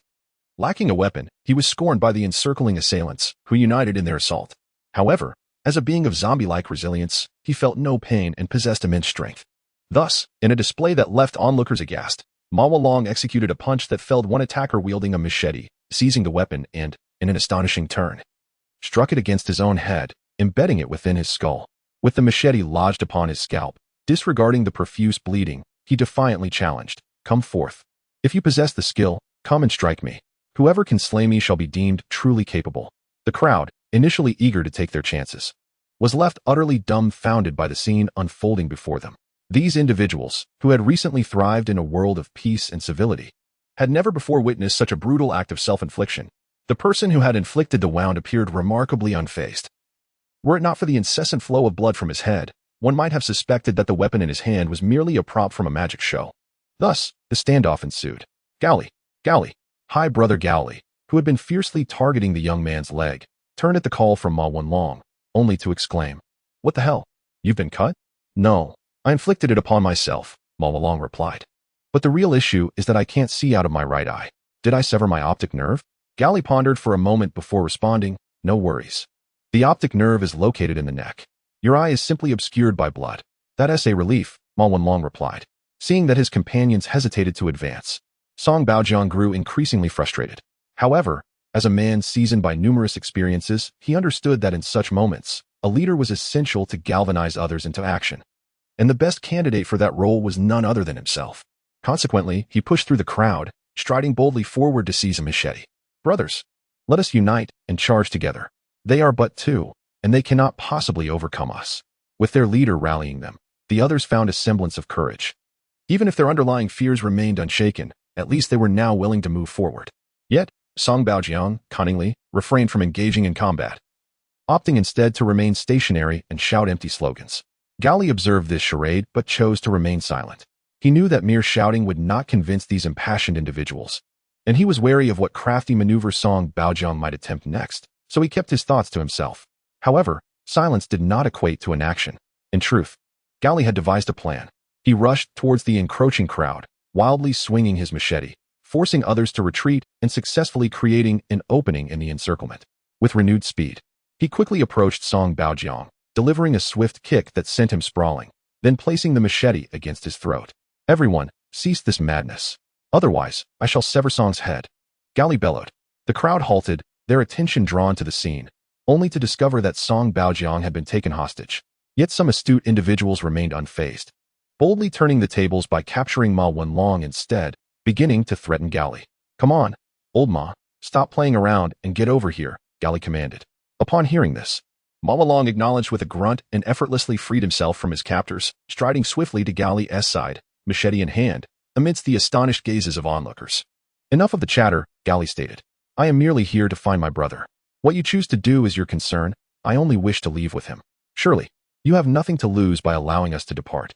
Meanwhile, Ma Wenlong obstructed an assailant attempting to ambush Gao Li, his fierce expression and bloodied appearance exuding an aura of intimidation. Song Baojiang sneered. Do you truly believe I would permit you to have your way? Upon concluding his words, he opened his mouth and expelled a slender, diminutive black insect.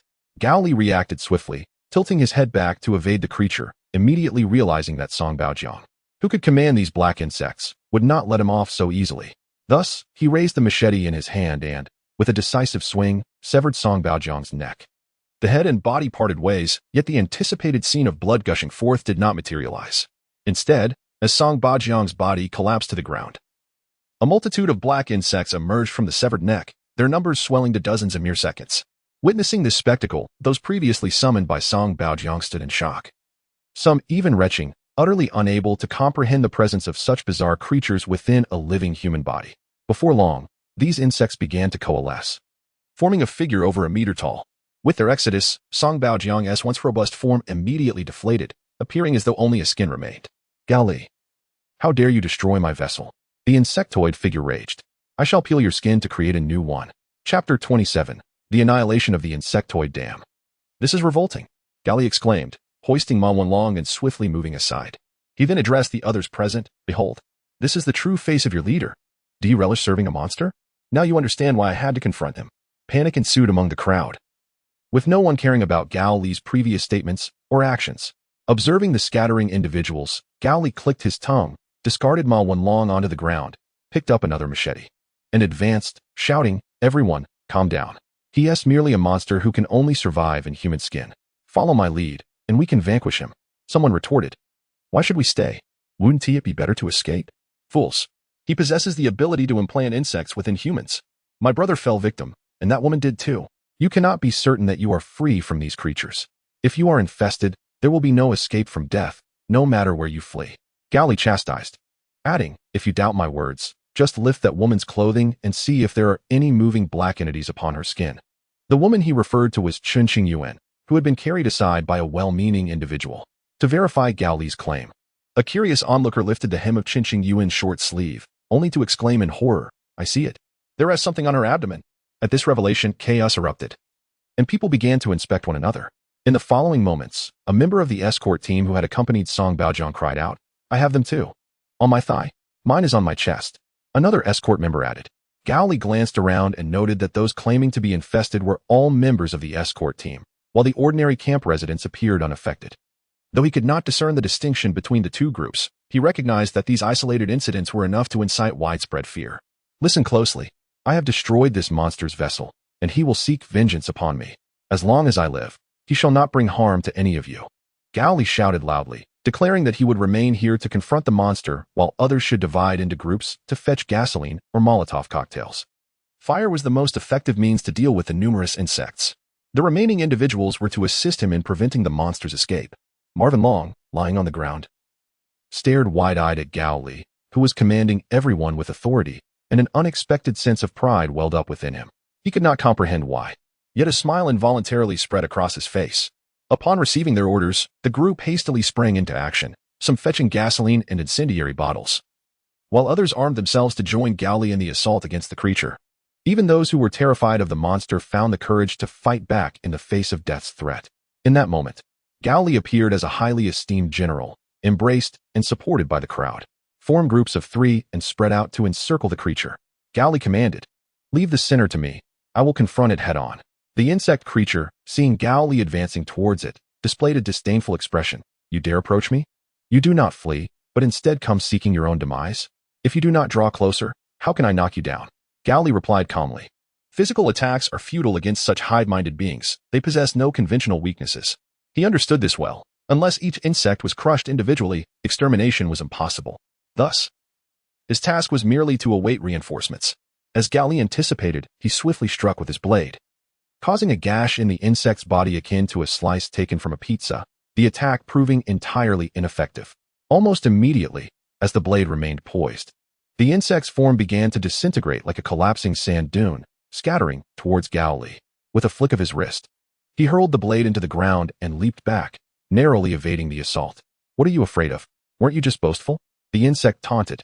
"Since you have retreated, it is my turn to advance." The creature splintered into countless black insects, each sprouting transparent wings, taking to the air and forming a vast net of bugs that surged forward. "Let us see what you can do unarmed." The insect jeered. Seeing this, Gao Li turned and fled, realizing he had overestimated his abilities. Indeed, the villain would not stand still to be slain. The airborne insects did not pursue only Gao Li. The dispersed swarm also attacked those around him, some of whom were caught due to their slower pace. The tiny black bugs flew forth, penetrating through ears, nostrils, and mouths. And if no ready openings were available, they would bite through the skin to create one. Once inside, they would first gnaw at muscles and drink blood. And once sufficiently nourished, they would begin to lay eggs. The hatching process did not take long, as it commenced while still within the host. Upon being expelled and coming into contact with fresh flesh and blood, the eggs would rapidly hatch, transforming into adult insects that connected with the hive mind, controlled by the singular consciousness of the swarm. From the moment of the bite to the transformation into an empty husk, the entire process transpired in a little over a minute. Alas, such an unseemly form this husk possesses. The insect man glanced at the freshly produced husk, pondering whether it would be more fitting to choose a handsome or beautiful figure for such a vessel. Gao Li grasped Ma Wenlong by one leg, dragging him towards the safety zone. The latter, possessing a remarkably low sensitivity to pain, showed no signs of distress and actively observed the situation concerning the insect man. "Brother Gao Li, he is coming." "I know. I'm running, aren't I?" Gao Li directed his escape towards the item management room of the guards, surmising that those who had gone to retrieve supplies were nearing the halfway point of their return route. As anticipated, it was not long before Gao Li spotted figures approaching, brandishing torches and Molotov cocktails. Without hesitation, he flung Ma Wenlong before them, and as the insects closed in, he veered aside. This maneuver exposed the insects to the reinforcements, who ignited their Molotov cocktails and hurled them into the swarm. The shattering glass was followed by an explosive burst of orange flames that soared skyward, engulfing the ravenous insects. Instantly, the area ablaze resonated with the crackling sounds of the black bugs bursting, soon accompanied by a noxious stench that wafted through the air, eliciting waves of nausea. Within a couple of minutes, the black insects were reduced to ashes. Any stragglers were swiftly hunted down and crushed underfoot, while others hurried to extinguish the flames before they could consume the camp. Observing the bustling figures around them, Gao Li and Ma Wenlong, two unfortunate souls, sat together, their bodies marred and bruised, either scraped from being dragged or disheveled from their escape. One might mistake them for beggars. At last, the ordeal had come to an end. "Brother Gao Li," Ma Wenlong mused, "you performed admirably today. Your standing within the camp must surely rise." "Perhaps," Gao Li replied, "but that holds little significance." He gazed into the distance and continued, "Old Ma, later, I need you to discreetly assist me with a matter." Chapter 28. The Insect Man Li Wei. The entire sequence, from the smashing of the small shed door to the incineration of the black bugs, took less than 20 minutes. During this interval, the guard team had ample time to react. It was truly unexpected that he was within the monster office. After hearing Gao Li's account, Li Wei could not help but express his astonishment. "Now that the insects have been eradicated, let us allow this matter to fade into obscurity." Gao Li nodded, scratching the bandaged portion of his left hand, a wound sustained from the insects. After a brief pause, he remarked, "Not only the entire guard team, but also certain robust young men of the camp have been infested with insects. Most critically, the few remaining doctors in the camp have also been infected. Judging by the individuals affected, it is evident that Song Baojiang sought to covertly control the entire Dawn Hospital camp." "Indeed," Li Wei concurred, "had you not discovered this in advance, who knows what troubles might have arisen in the future." "It was merely coincidence," Gao Li dismissed. Li Wei waved his hand, whether by coincidence or intention. "You have accomplished something that will be forever etched in the memories of all, earning their heartfelt gratitude." He paused for a moment and said, "How about this? You shall be the leader of the guard." "Me?" Gao Li expressed a hint of confusion. Li Wei nodded. "I am not jesting." "Why, you ask? With Song Baojiang deceased, The position of leader of the survivor camp at Shuguang Hospital has become vacant. A leader is indispensable, so after deliberation, I have decided to assume this role. And I need someone to fill the position of the guard leader. Since you have recently distinguished yourself, it is only fitting that you take on this responsibility. Gao Li sighed, but I wish to leave with my brothers. Is it uncomfortable here? Li Wei inquired. Not particularly. Very well, I want to press you. Just take some time to consider it. Gao Li nodded and picked up the backpack resting on the ground, which appeared to contain several hard items that clinked as he lifted it. The two men exited the office and made their way to the cafeteria. It was now 5 in the afternoon, and the sun had yet to set, casting a warm, red hue over everything. Upon entering the cafeteria, they were greeted by a lively scene. People stood in line with trays, eagerly watching the food being served, while the servers beamed with joy. For today's meal was a far cry from their usual meager fare. Each person was offered 2 pieces of steak, a generous bowl of rice, a bottle of beer, and an array of vegetables to choose from. They truly know how to throw a feast, Gao Li remarked, astonished. Li Wei explained. The notion of having a monster as the leader of the survivor camp is something that no one can easily accept. Even if they begrudgingly accept it, panic would ensue. To prevent infighting, I decided to host a banquet to calm everyone's nerves. Is that so? Quite commendable, Gao Li replied. Shall we drink? Indeed, but not beer. For I have procured something special. Despite the 30-year age gap, Gao Li and Li Wei conversed like close friends as they sat down to enjoy their meal. Gao Li removed his backpack and produced 2 clean glass cups, followed by an unopened bottle of red wine. After using a corkscrew to remove the cork, he poured a glass for both himself and Li Wei. Here's to you, brotherly. Gao Li raised his glass. Li Wei met his toast with a clink. After a crisp sound resonated, both took a hearty sip of the wine. Wow, this wine is exceptional, Li Wei exclaimed. Gao Li chuckled. Indeed. Wang Qingyang's wine is quite distinguished. You mean this is Qinliang's wine? It is indeed remarkable, Li Wei mused. Qingyang was a fine person, strong and cheerful. Had he still been alive, I doubt it would have fallen to you to take my place. Is that so? You hold him in high regard, Gao Li reflected. Then added, why then did you have to kill him? When did you realize? I inferred it once I recognized the commonality among the insect-infested people. Gao Li reached into his bag as he spoke. However, mere speculation cannot stand as proof, so I had someone retrieve an item for me. With that, he produced a cloth pouch and placed it on the table. Upon unveiling it, a bloodless heart lay exposed.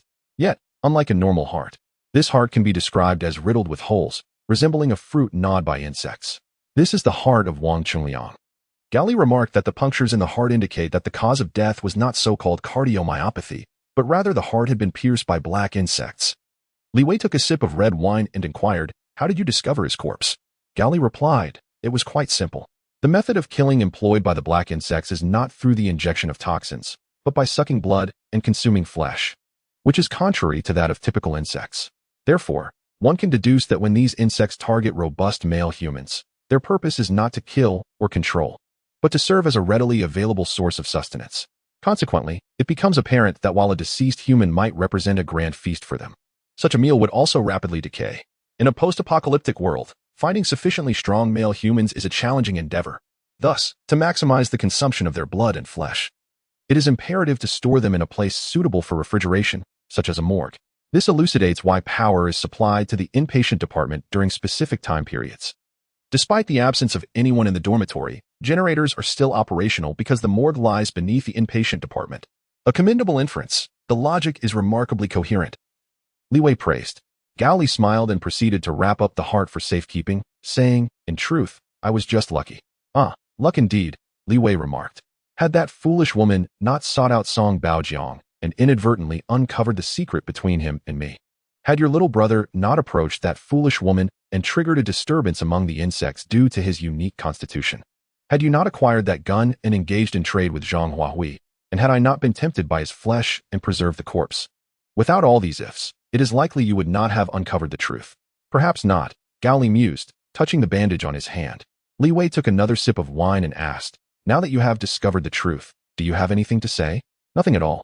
When it comes to someone like you, who regards the lives of others as mere weeds, I usually resort to direct action, Gao Li responded. This is not the place. Let us step outside, Li Wei suggested. Since you are already aware of everything, I will not flee. Gao Li chuckled. That's the spirit. As a villain, one must be resolute to the end. To flee in disgrace or show weakness would be utterly shameful.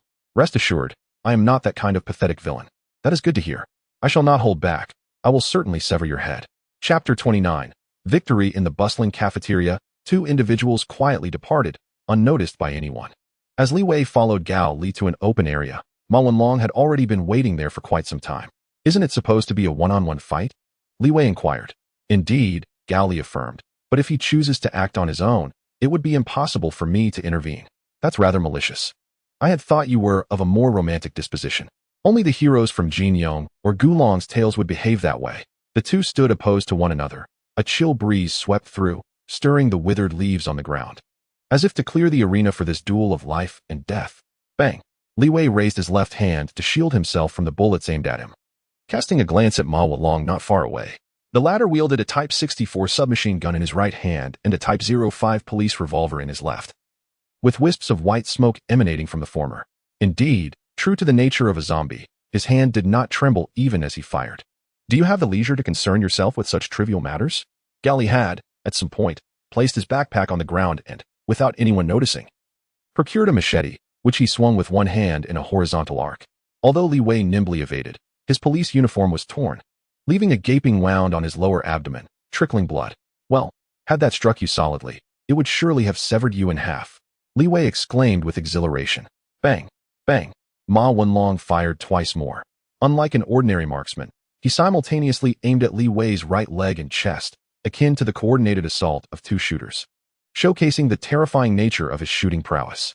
Do not interfere, Li Wei shouted as he simultaneously lifted his foot and hand, catching and stepping on the flying bullets.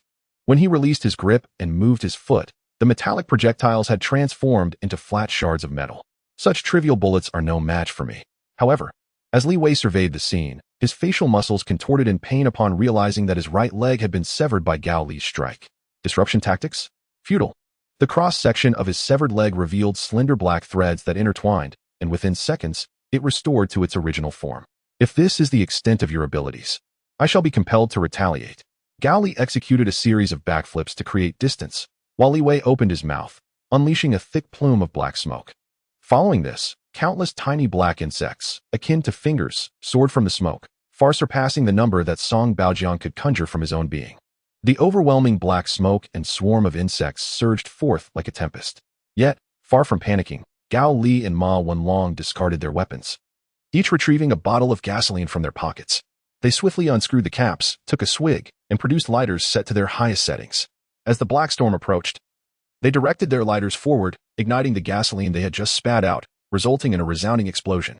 The gasoline and flames coalesced into a massive fireball that surged forward, the intense heat igniting the black insects, transforming them into brilliant, dazzling flames that cascaded to the ground. Oh, a mere trick, but I can exhale more smoke than the gasoline you possess, Li Wei declared with unwavering confidence. He inhaled deeply and expelled another cloud of black smoke, this time vastly larger in scale. Just as a raging fire can extinguish water, even the feeble black insects, through the sacrificial efforts of their companions, managed to suppress and extinguish the fiery cloud. Bang! Ma Wenlong struck again, discarding the gasoline and lighter to seize his gun, firing left and right at Li Wei to disrupt his smoke emissions. However, with a mere wave of his hand, countless black insects formed a barrier to withstand the bullets. Under Li Wei's deliberate control, the black insects coalesced, launching an assault akin to a volley of arrows directed at the astute zombie. Gao Li sprinted swiftly to Li Wei's side, pouring gasoline into his mouth before unleashing a torrent of flames. Li Wei, preoccupied with confronting Ma Wenlong, remained oblivious to the imminent danger, thus falling victim to the fiery onslaught. His garments ignited in an instant, transforming into ideal kindling. Mere moments later, Li Wei lay lifeless on the ground, reduced to a charred corpse. With their master incapacitated, the remaining black insects proved easily manageable. As Gao Li casually incinerated them to ashes with a few bursts of fire, neither Gao Li nor Ma Wenlong allowed themselves to relax. The latter continued to fire at the charred body until all signs of movement ceased, granting them a moment of relief. They gathered together, retrieving water from their backpacks to rinse their mouths, when, to their astonishment, the charred corpse sat upright, startling Ma Wenlong into spraying water onto Gao Li's face. Was that fellow a cockroach? The intelligent zombie mused, feeling his own wits insufficient. Gao Li wiped his face with his sleeve and approached the resurrected Li Wei, brandishing a crude knife. The flames cannot extinguish me, Li Wei lamented. I tried that over a century ago. It was futile. Without hesitation, Gao Li severed his head. It matters not. As long as you lack a body, you cannot perpetrate evil. I shall find a way to seal your head in due time. The severed head remained animated. Do you truly seek vengeance for Wang Chengliang? Indeed, Gao Li replied. After witnessing his corpse that day, I reflected upon it. Such a good man does not deserve to perish in that manner, yet I cannot revive him. So I can only avenge him by severing your head. Your compassion will ultimately lead to your downfall in this chaotic world, Li Wei sighed. One must simply endure each day as it comes. We shall see what unfolds. You are remarkably obstinate, Li Wei observed. I have never encountered such a stubborn individual as you. Stubborn? What do you mean by individual? Gao Li inquired, intrigued. Those like us, distinguishable from ordinary humans, are what I refer to as others, Li Wei explained. For instance, my black insects and your extraordinary abilities. Gao Li's pupils dilated in realization. Is that so? How else could there exist such peculiarities in the real world? Li Wei's face, charred beyond recognition, contorted in disdain. Do you truly believe the physiological structure of zombies to be rational? Moreover, what kind of miraculous insects could sustain a mere shell? Gao Li fell silent. It appears you acquired your abilities shortly after the emergence of zombies, Li Wei noted. Gao Li, filled with urgency, queried, Are there others in this world akin to us? Indeed, I have encountered several, Li Wei replied. However, during times of peace, they tend to live discreetly, making them difficult to find. Yet now, amidst chaos, they likely begin to stir. Upon receiving this revelation, Gao Li felt a surge of excitement. I have wasted 21 years of my life in ignorance. Gao Li, so it seems your prowess has a reason behind it, Ma Wenlong marveled, albeit without perceiving anything particularly unusual, considering he himself was an intelligent zombie. Indeed, Gao Li conceded. With Li Wei having unveiled the truth, he felt no shame in acknowledging his abilities. He regarded his bestowed talents as a mark of divine favor rather than a disgrace. Why so agitated? It is I who should be the one stirred, sighed Li Wei. I have become so overwhelmed that I expended Song Baojiang, that failed specimen. For your sake. Chapter 30. The original insect. This is precisely where my curiosity lies, Gao Li remarked. I cannot fathom why you would sacrifice Song Baojiang merely to instill trust in me. Indeed, Li Wei replied succinctly. Why? Because of loneliness, Li Wei's gaze drifted, as though his thoughts wandered elsewhere. Over a century ago, upon acquiring the original insect, I began to consume human flesh and blood in pursuit of immortality. Admittedly, this method proved effective for prolonging life. However, it transformed me into a solitary creature, estranged from humanity. I lost my beloved woman, my brothers, my kin, everything. For this reason, I fervently sought out others like myself. I succeeded, albeit the number among the human race is minuscule. Nonetheless, they exist. Yet, they differ from me, often possessing formidable powers or peculiar abilities, but their lifespans remain akin to ordinary humans. Thus, I could only watch my companions perish, and soon enough, I began to long for kindred spirits. Then why me? Gao Li inquired. I discerned your uniqueness on the third floor of the department store. You possess the ability to enhance your physical form. If that is indeed the case, then perhaps you might also attain immortality like me, Li Wei responded. If my conjecture is correct, I would have found a peer. Gao Li was taken aback, recalling the circumstances of that moment, and instantly comprehended Li Wei's motivation for returning to assist. Unfortunately, your hypothesis is flawed, he retorted.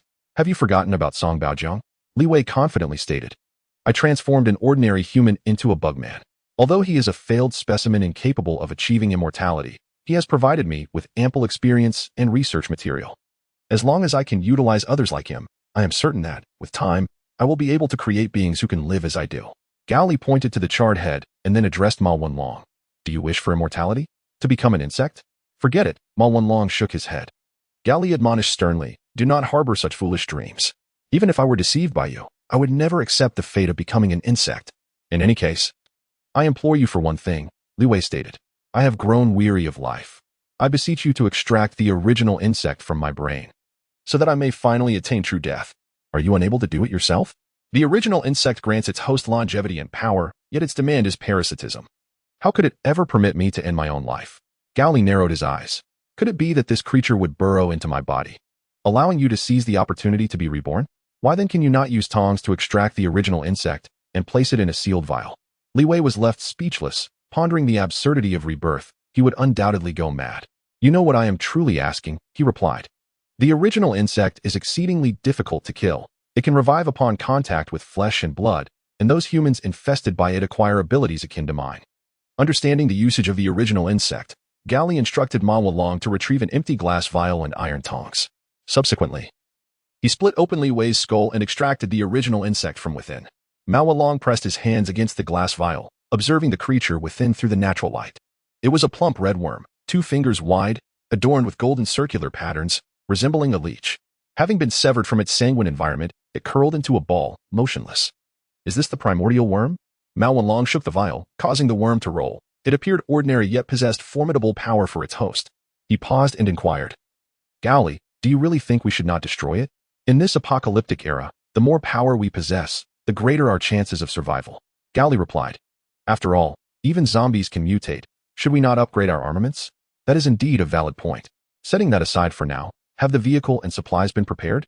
Everything is ready as per your specifications. Sister Chun is waiting for us at the hospital entrance. Let us hope that fool is not driven to madness by 2 consecutive harrowing experiences. I certainly lack the courage to let a lunatic take the wheel. The 2 strolled leisurely towards the camp's main gate, only to unexpectedly encounter Zhang Huawi. Ah, sharpshooter, waiting for someone. Gao Li greeted him flippantly. Zhang Huawi glanced over. Is it resolved? Indeed, but how did you know? Gao Li asked, intrigued. After all, I was the one who personally detained him. Given the context, it was not difficult to deduce. Zhang Huawi turned his gaze to Mao Long, who was glaring furiously. And where do you plan to go now? Gao Li casually inquired. As it happened that the 3 of them were about to depart, Zhang Huawi shook his head, picking up the bag at his feet. There is a small town east of the toll station. I heard there was a military exercise there before the zombies appeared in this apocalyptic world. They might be recruiting soldiers. Therefore, I intend to check it out. If I can receive professional training, perhaps I can improve my marksmanship. Is that so? Then perhaps we shall meet again. Indeed, if fate allows. I will repay the favor of the Type 79 submachine gun. Zhang Huawi walked away, disappearing into the vast expanse of the earth. You gave him your gun? Mao Long asked, somewhat irritated. Why? Gao Li glanced over, responding with resignation, to retrieve you. My dear foolish brother. The sagacious zombie suddenly realized he owed Gao Li yet another debt of gratitude and pondered how to repay it. Gao Li then opened the car door and settled into the back seat. At that moment, Chun Qingyuan sat in the driver's seat, her back hunched, complexion pale, lips devoid of color, and her eyes bloodshot, resembling someone gravely ill. Upon seeing her, Gao Li not only felt no sympathy, but even mocked her. Fool. Have you learned your lesson? Look at the trouble you caused by carelessly enticing others. It's all your fault for insisting on going to such a bizarre survivor camp. Can anything on the internet be trusted? Huh. Go ahead, say something. I saved you indirectly, and this is how you repay me, huh? You disaster magnet. You seem to be asking for a beating. Due to their frequent quarrels, Mao Long was no longer surprised by this exchange. He made no effort to intervene. Instead, he entered the back seat, closed the door, and signaled to the female debtor that he was ready. Upon receiving the signal, Chun Qingyuan turned the key to ignite the engine and promptly engaged the handbrake, propelling the vehicle forward onto the main road. Where to next?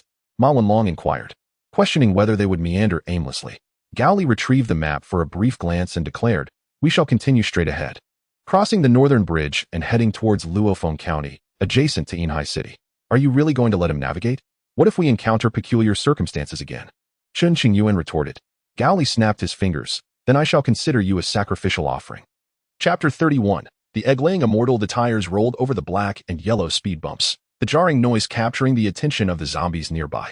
However, before they could react, the Mercedes had already sped away, swiftly navigating through the passage into Luofen County. Is your driving skill truly that exceptional? Gao Li marveled at the precision and agility displayed during the narrow passage. Humph. I may not boast of many talents, but my driving prowess is undoubtedly top-notch. Despite the compliment coming from a rival, Chun Qingyuan felt a swell of pride, proclaiming, I am the reigning champion of the underground racing scene in Yinhai City for 3 consecutive years. And where did you acquire your vehicle? Was it obtained through mere legwork? Gao Li retorted, damn it. Chun Qingyuan abruptly slammed on the brakes, causing the Mercedes to momentarily halt. Aside from her, who was buckled in, the other 2 occupants collided with the front seats, seeing stars from the impact. As Gao Li regained his composure, he realized, it seems unwise to provoke her while driving. Mao Long, who had no intention of participating in the quarrel, glanced out the window and soon spotted 2 young women fleeing, pursued slowly by several youths on motorcycles.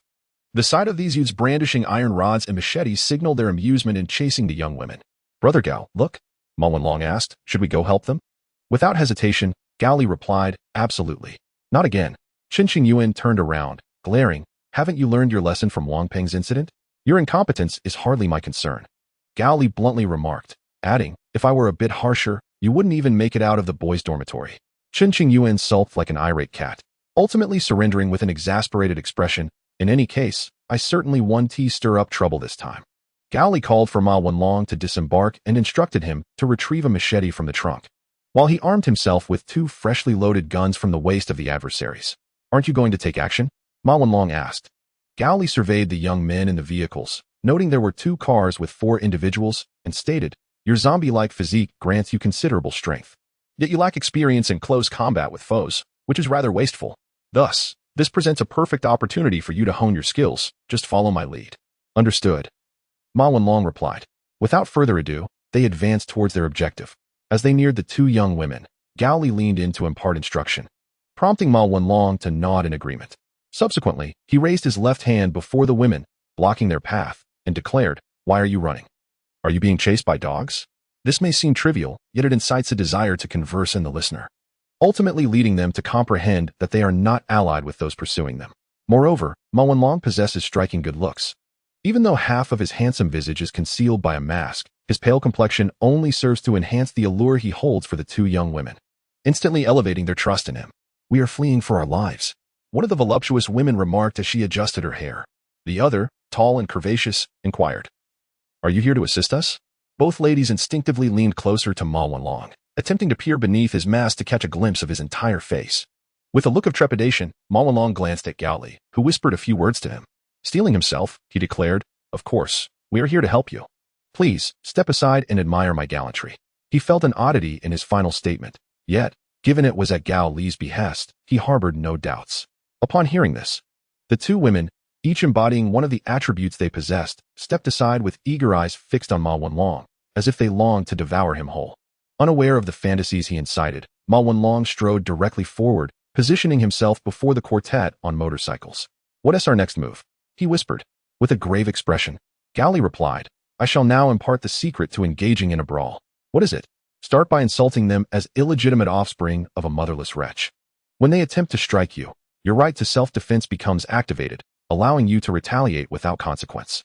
Upon hearing this so-called secret, Ma Wenlong tactically leaned back, casting a doubtful glance at Gao Li, who responded with an encouraging thumbs up.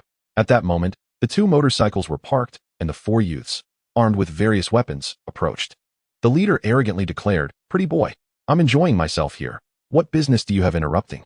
Are you itching for a beating? Ma Wenlong remained silent, still torn over whether to employ the brawl strategy.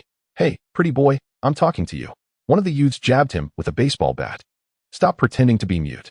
Taking a deep breath, Ma Wenlong exclaimed, you all are, but faltered mid-sentence. Oh, not mute, I see, but clearly brainless, unable to articulate. The leader mocked, prompting laughter from the others.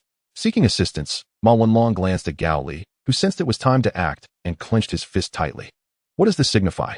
Does clenching a fist imply I should strike directly? That is preferable, certainly easier than making empty threats. Ma Wenlong swung the machete in his hand, startling the 4 youths, who immediately fled in panic. Witnessing this unexpected turn of events, Gao Li was taken aback.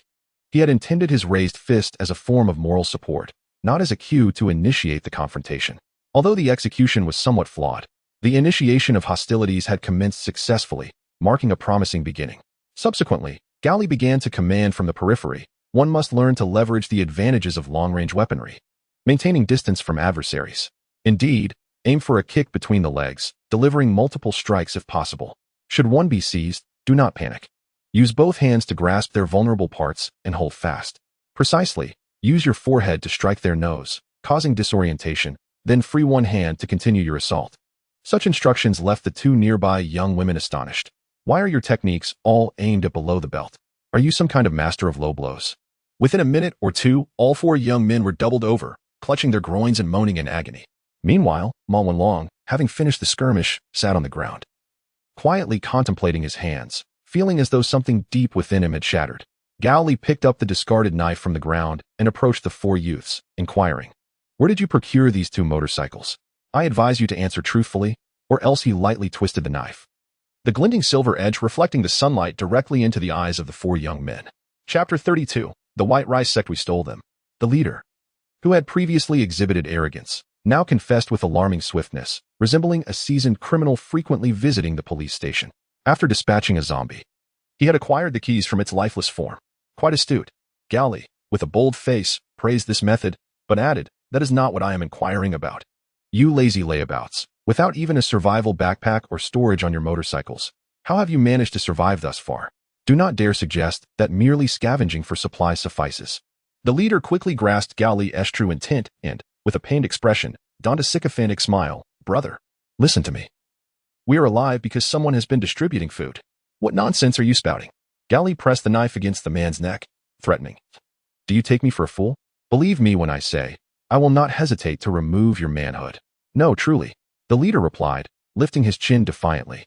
"If you do not believe me, ask those two ladies over there. We dined together not long ago. If it weren't for their beauty, I wouldn't have followed them here."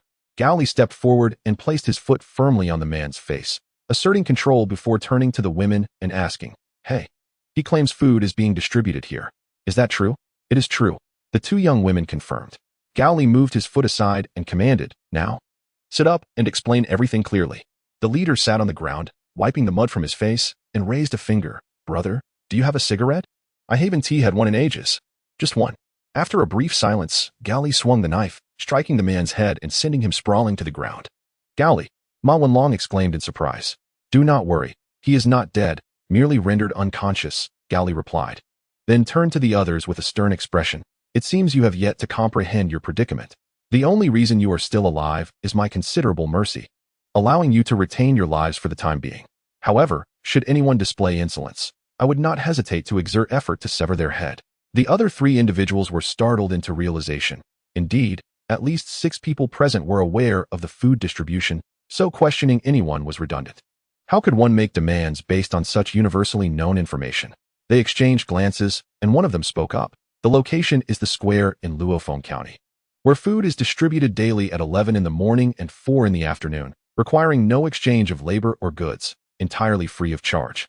The only stipulation is that one must join a folk church called Baimi, and members are required to bear a tattoo of the Baimi faith." As they spoke, the trio lifted their garments to reveal tattoos on their arms, abs, and chests. These tattoos, unlike the common blue ones, were a striking crimson, depicting a sprouting ear of rice. With each advancement in rank within the church, an additional element would be added to the tattoo, and I had once seen a complete design, a fully fruit-bearing rice plant. Gao Li fell silent for a moment before calling out to Ma Wenlong, "Fetch some gauze and iodine. His wound is bleeding." At his words, Ma Wenlong hurriedly dashed outside and returned with a medical kit, promptly attending to the wound with a few layers of gauze. Why bother treating him so well? P.S. Just scum making trouble in this apocalyptic world. P.S. Already a failed criminal, someone muttered. Gao Li harbored no illusions about the man's redeemable nature, but did not intervene in Ma Wenlong's ministrations. He turned to the remaining 3 and said, "Take your companion and leave while I have yet to decide to eliminate you." Once the treatment was complete, the 4 of them departed on their motorcycles. Excellent. The objective had become strikingly clear. Gao Li snapped his fingers. The free food distribution alongside a previously unheard of church clearly indicated another entity's involvement. The next step was to replicate the efforts at Dawn Hospital and crush them. Did one assume all outsiders were likely Wei, who resorted to cannibalism? Certainly not. Yet one could not ignore the sordid nature of any church. Sister Chun would undoubtedly be displeased. Her opinion was inconsequential. My advancement was paramount. Having resolved matters at that location, Gao Li and his companions returned to the vehicle, instructing Qinqing Yuan to head for the destination. The 2 young women accompanied them, expressing their intention to reside near the Baimi church henceforth, vowing not to wander aimlessly. Luofen County was sparsely populated, resulting in a limited number of zombies, thus avoiding the chaos of large hordes and obstructed roads. The group swiftly reached their destination. One of the young women pointed toward a tightly shut gate. "That is the sports arena in Luofen County Square, where the Baimi adherents reside. Is it true that once you become a member of the church, your activities are not restricted?" Gao Li pondered aloud. The young woman shook her head. "There are never any restrictions. In fact, they even encourage those who wish to leave. We were motivated to return home to find our parents, but we were unprepared and ended up in danger." "What a peculiar church," Gao Li remarked. The guards of the Baimi sect were exceedingly amiable, readily opening the gates to allow Gao Li and his companions entry without a second thought. However, upon learning that he would be joining yet another encampment, Qinqing Yuan exhibited a vehement resistance. After his futile attempts to resist, he shamelessly clasped Ma Wenlong's hand, declaring his unwavering intention to remain by his side. "What is to be done now?" Ma Wenlong inquired. Gao Li remained silent, merely guiding the 2 through the expansive sports arena. The arena was vast, divided into indoor and outdoor sections, primarily featuring basketball, badminton, and table tennis, along with a few community sports facilities. The residents displayed no signs of oppression. In fact, they appeared quite content, with no obligations to fulfill and the liberty to request meals without restriction. Though the variety of condiments and food was limited due to the apocalyptic circumstances, the abundance made up for it. After a circuit of the arena, Gao Li candidly remarked, "It is indeed an odd yet tranquil and stable place. Were it not for the absence of winged beings adorned with halos, I might mistake this for paradise." Ma Wenlong sensed that Gao Li was poised to instigate something. After a brief respite, Gao Li approached a tattooed individual with an extensive design extending from the inner elbow to the wrist and boldly stated, "Take me to your leader. Refusal will result in the burning of your granaries." Chapter 33. The wolf. The tattoo of this by me sect member was far more intricate than that of the four youths on motorcycles, indicating his considerable status. He nodded in acquiescence and said, "Please follow me. There may be trouble ahead," Gao Li warned. "Are you coming as well?" Chen Xingyuan immediately released Ma Wenlong's hand and darted away, exclaiming, "I'll wait for you in the vehicle. Now it's just the two of you. Please, follow me." The main entrance of the arena faced an open-air basketball court, beyond which stood a four-story building, each floor adorned with several blue glass casement windows. Under the guidance of their escort, Gao Li and Ma Wenlong ascended to an office located at the far end of the fourth floor.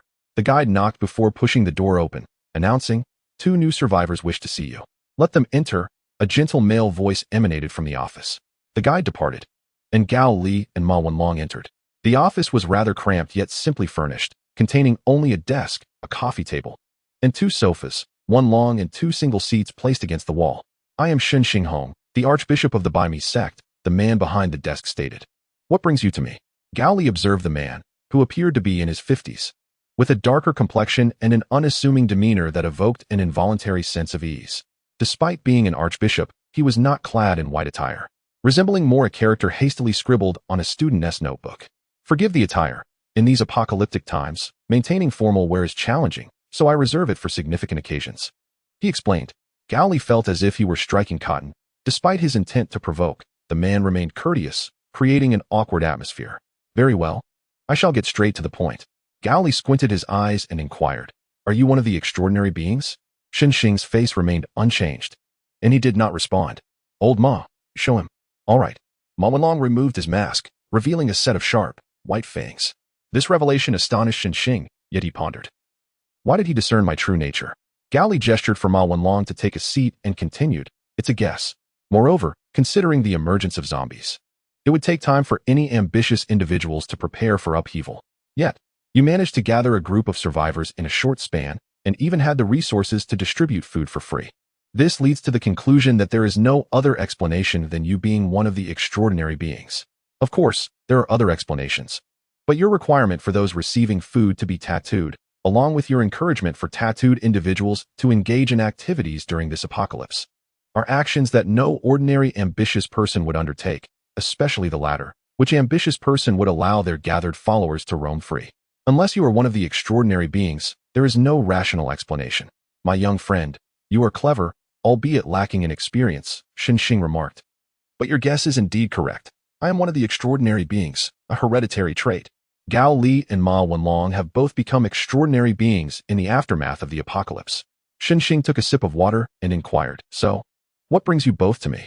"We mind our own business. There is no need to seek trouble, is there?" "The Dawn Hospital in Yinhai City is the only survivor camp in the area," Gao Li explained. That camp, like this one, is effectively controlled by extraordinary beings. He regards the survivors there as his reserves, and had I not been one of the extraordinary beings myself, I would have likely become his food by now. Shen Xing nodded in understanding. "I see. You are concerned that I, too, am an extraordinary being who survives by devouring others." Gao Li remained silent. "Rest assured," Shen Xing declared, "the White Rice Sect will never turn into the Red Rice Sect." "Then, from where does your food originate?" "I have seized the granary and also gathered supplies." "Then why expel the tattooed individuals?" "It was merely to gain insight into the situation." The elaborate exchange between the two brothers left Ma Wenlong in a state of astonishment. Gao Li relaxed and smiled, saying, "I fear I shall be a nuisance for a few days." "That is fine. As fellow extraordinary beings, we should assist one another," Shen Xing replied. "There will be a resource collection activity at night. You may come to witness that my words are not empty." After bidding farewell, Gao Li and Ma Wenlong exited the office and left the building. "I regret coming here," Gao Li suddenly said as he inhaled the fresh air. Why do you say that? Ma Wenlong asked. He is a good person, unlike Li Wei. He is an upright individual, Gao Li explained. I came here intending to kill him, but I must abandon such thoughts. I cannot harm a good person. So you feel it was a waste of time? Indeed. With this time, I could have slain a few zombies instead. Ma Wenlong unexpectedly found that Gao Li, in his state of regret, possessed a unique charm. Let us go and relieve our boredom by killing some zombies. Are you serious? Absolutely. Meanwhile, on the other end of the stadium in Luofeng County, in a supermarket, 4 young men riding motorcycles were left bruised and battered. They huddled in a corner, trembling in fear, devoid of their earlier bravado from attacking the girl, even shedding tears of embarrassment.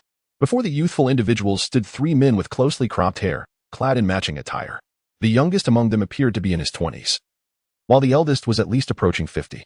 Despite the disparity in age, they all exuded a similar aura. They resembled the antagonists from Hong Kong crime films. Their expressions devoid of emotion, their eyes glinting with menace, and their muscular arms as firm as steel. Most striking were their eyes, yellow with black pupils, reminiscent of wolves. It seemed they had reached their limit. The youngest remarked that further interrogation might drive them to madness, with the potential for a hysterical counterattack. The man in the middle remained silent, merely fixating on the 4 young riders. The eldest spoke. It matters not. We have extracted all necessary inquiries. As long as we ascertain that the camp indeed harbors supplies, the rest shall be manageable. Shall we depart now?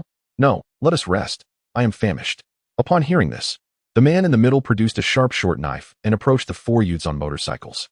Oh, is number 2 about to showcase his culinary skills again? The youngest spoke with a hint of excitement, wondering if they had stumbled upon fine ingredients. Ever since he had roasted a team of elite soldiers into a meal, he had refrained from taking action. I dearly missed the exquisite taste of that feast. In contrast to the youngest's fervor, the eldest remained composed, his gaze penetrating through the supermarket's entrance, where he observed the aimless wandering of zombies. Number 3? I detect the scent of kindred. Are you certain? You are rather aged. Do not let your sense of smell fail you. I am certain, the eldest replied solemnly. Perhaps this time we shall face our own kind in this operation. Chapter 34. The Wolf Approaches Endurance. 10. Self-Healing. 2. That night, at 7 o'clock. The activity of slaying zombies for amusement had enhanced Gao Li's attributes, even granting him the energy to bolster a particularly useful attribute, its name suggesting great potential. Following the amusement, the next task was the collection of supplies for the White Rice Sect. Gao Li glanced at the empty outdoor basketball court and inquired. Were the residents of the camp not informed? Not exactly, replied Shen Xinghong, pulling over a high school-aged girl beside him. This is young Shen Yan. I intend for her to be the operator this time. The girl greeted him and removed her blue and white jacket, revealing 2 arms as pale as lotus roots. As she exerted herself, intricate red rice tattoos emerged vividly upon her skin, one on each arm, with another winding around her neck. The tattoos glowed faintly red, lending an eerie quality. Come, Shen Yan called, and the mere utterance caused beads of sweat to form on her forehead, indicating her struggle. With a command, camp residents emerged from their rooms, gathering in the outdoor basketball court. Their vacant eyes betrayed their control. Is it mental control or physical control? Gao Li inquired, belatedly realizing his error. Apologies, I tend to ask such questions out of habit. No matter, Shen Xinghong replied, I can discern the nature of my methods at a glance. Exposure matters not. Thus, the matter was brushed aside. At this moment, the outdoor basketball court was brimming with camp residents numbering around 100. Observing this, Shen Yan declared, let us proceed. We must retrieve supplies from the supermarket 2 kilometers away. Upon receiving the command, the residents, now under control, commenced their tasks with an ease that, had one not been aware of their manipulation, might have simply seemed like a routine activity. The capability to control others is, truth be told, rather terrifying, Gao Li remarked. It's not that simple. If it were, I would be a wealthy man, Shen Xinghong countered, adding, yet you are not mistaken. It is indeed a fearsome ability, which is why our ancestors mandated its judicious use. Gao Li contemplated that the moral standards of this clan were higher than he had anticipated. However, there were still those who misused this power. Shen Xinghong sighed, noting that the infamous leader of the rebel sect belonged to their lineage and had committed numerous atrocities using this very ability. It is a waste not to employ such power for the creation of armies or revolts. Even personal gain would suffice, Gao Li mused, his lips twitching. Suddenly, Ma Wenlong interjected, why don't you send out personnel during the day to gather supplies? It's far too perilous at night. Zombies possess an advantage in darkness due to their lack of vision. Because they are unaware of my manipulation, Shen Xinghong explained. Ma Wenlong's face lit up with understanding. Just then, Xinyan became noticeably anxious and shouted, "Dad, the personnel we dispatched have come under attack." "By zombies?" Shen Xinghong asked calmly. "No," Xinyan replied. "It seems to be humans. They move too swiftly for us to discern." Shen Xinghong's demeanor shifted to one of concern. "Could it be that we are fortunate enough to encounter aberrants?" He paused, then calmly instructed, "My child, as I have taught you, sacrifice a portion of our personnel to impede the enemy, while the remainder must return to the camp." Xinyan complied, her skin glowing with a radiant red light, signifying an augmentation of her control power. In that moment, it was reminiscent of a scene from StarCraft, where a player coldly commands characters on screen, disregarding their will, compelling them to undertake any action. Gao Li pondered. They claim they want to misuse this power. Yet is this not a blatant exercise of the sovereign authority of a controller? Suddenly, Shen Yan coughed up blood and collapsed into the arms of her frantic father. "Shen Xinghong, Dad, those assailants must be aberrants," Shen Yan weakly declared. "I amplified my control, and all those I commanded were slain, unarmed and swiftly." With that, she lost consciousness. "Please, take care of my daughter temporarily," Shen Xinghong implored. After confirming that his daughter was unharmed, he shifted his focus to the battlefield, determined to summon everyone back. "Understood." Gao Li and Ma Wenlong replied in unison. Shen Xinghong stood aside, channeling his own power, and as he exerted his energy, crimson rice tattoos emerged across his body. Numbering over 10, he swiftly commanded all those outside to return to the camp and began preparations for defense. The young number 3 lunged forward, her iron-like fingers piercing through human muscle and fat with overwhelming force, directly seizing the heart and effortlessly crushing it. Observing the ordinary human who collapsed to the ground after retracting his hand, number 3 leaned down, wiped his hands on the individual's clothing, and remarked, "This marks my 3rd kill. What about you?" The silent number 2 remained voiceless, but raised a single finger. The number of kills was inconsequential. What mattered was that these individuals had been deliberately left behind to delay us, allowing others to escape, stated the elder number 1, untrained and devoid of fervent emotions. "I find it hard to believe these people would voluntarily linger to impede us," number 2 countered. "They must have been controlled. The one who controls them is truly ruthless, willing to squander the soldiers they have painstakingly amassed. The consequence of not wasting is total annihilation," number 1 replied. "The manipulator possesses a decisive character. If my assumptions are correct, the next step will be to retreat and defend the city." "Are we not fleeing?" someone questioned. "Resources are not easily found, even for the extraordinary. What shall we do now?" "We shall advance directly. Do we truly fear that the enemy has prepared some dreadful weapon in their camp? That seems implausible. If they can control, they cannot fight. This notion holds merit." Upon finishing this discourse, the 3 individuals instantaneously transformed into 3 towering black wolves, each standing 2 meters tall and measuring 3 meters in length, swiftly following the scent of humans towards the stadium. "At least they have returned," Shen Xinghong noted, his complexion paling. However, since the adversary chose to directly eliminate the residents of the camp, they likely did not harbor any ulterior motives, but were instead confident in their own strength. Thus, an assault on this location was imminent. Gao Li disowned the implications of this statement. "Could I trouble both of you for assistance?" Shen Xinghong inquired, expressing the need to protect the camp. The combined strength of himself and the residents was insufficient, and the involvement of the 2 was essential. Gao Li and Ma Wenlong exchanged glances before affirming, "No problem." Chapter 35, Compassion does not command armies. "Mr. Shen, you have not wielded this ability in many years, have you?" "Indeed." "Very well, do not summon everyone back just yet. First, bring forth the map and a pen." Gao Li spread the map across the table, drawing a circle around the stadium, then asked, "Where have you identified the extraordinary beings?" "Here." Shen Yan stood, marking a distant supermarket with the pen. "All right, a supermarket 2 kilometers away," Gao Li noted, contemplating the map. "The speed of the extraordinary cannot be judged by conventional standards. Let us estimate 2 kilometers in 10 minutes. He drew a jagged line connecting the stadium to the supermarket and continued, 2 individuals per group, totaling 10 groups of 20. Shall be stationed at these locations to observe the enemy's movements." He circled the shops flanking the line, instructing the remaining personnel to arm themselves for ambush. "What weapons do we possess?" "Only machetes," Shen Xinghong replied awkwardly. "I did not anticipate an attack from other extraordinary beings." "Utterly useless," Gao Li retorted sharply, then called out, "Ma Wenlong, present. You will follow a controlled resident of the camp to conduct a surprise raid here," Gao Li directed, indicating the farthest point from the stadium and the plaza. The primary objective was not to slay them, but to entangle and obstruct, of course. If a kill could be made, all the better.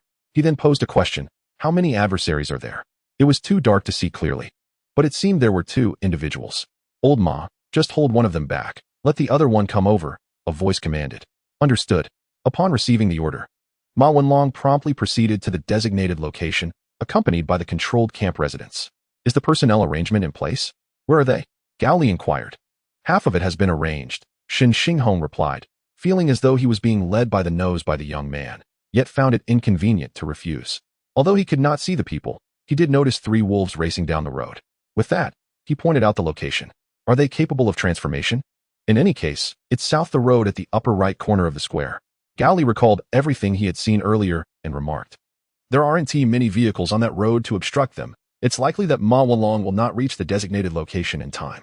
Inform him that the plan has changed. He must lure them to the small grove at the upper left of the square. Shen Xinghong hurriedly relayed this information to the controlled camp residents, then asked, what about the remaining 2 wolves? We will have to rely on the sacrifice of the camp residents to separate and restrain them, Gao Li replied. Once Ma Wenlong completes his task, all surveillance eyes will be immediately withdrawn, and we will regroup in the center of the square to restrain one of the wolves, while I will handle the remaining one. Furthermore, the camp residents restraining the second target can only retreat once either I or Ma Wenlong has completed our tasks. Until then, we must fight to the death. Shen Yin was startled by the resolute tone of the other party. She glanced at her father, whose expression remained unchanged. Yet the sorrowful glint in his eyes revealed his distress over such large-scale sacrifices. I already felt uneasy asking those individuals to sacrifice themselves in the supermarket, Shen Xinghong said. Now, if you sacrifice so many people, will you kneel and apologize only after the war is over? Gao Li inhaled deeply. Compassion does not command an army. Until then, every life is merely a number to me. Shen Xinghong fell silent, suddenly realizing that such power should not be wielded by him. For he could never make such ruthless decisions with a cold heart. Ancestor, I understand now. No wonder you forbade future generations from recklessly using this power.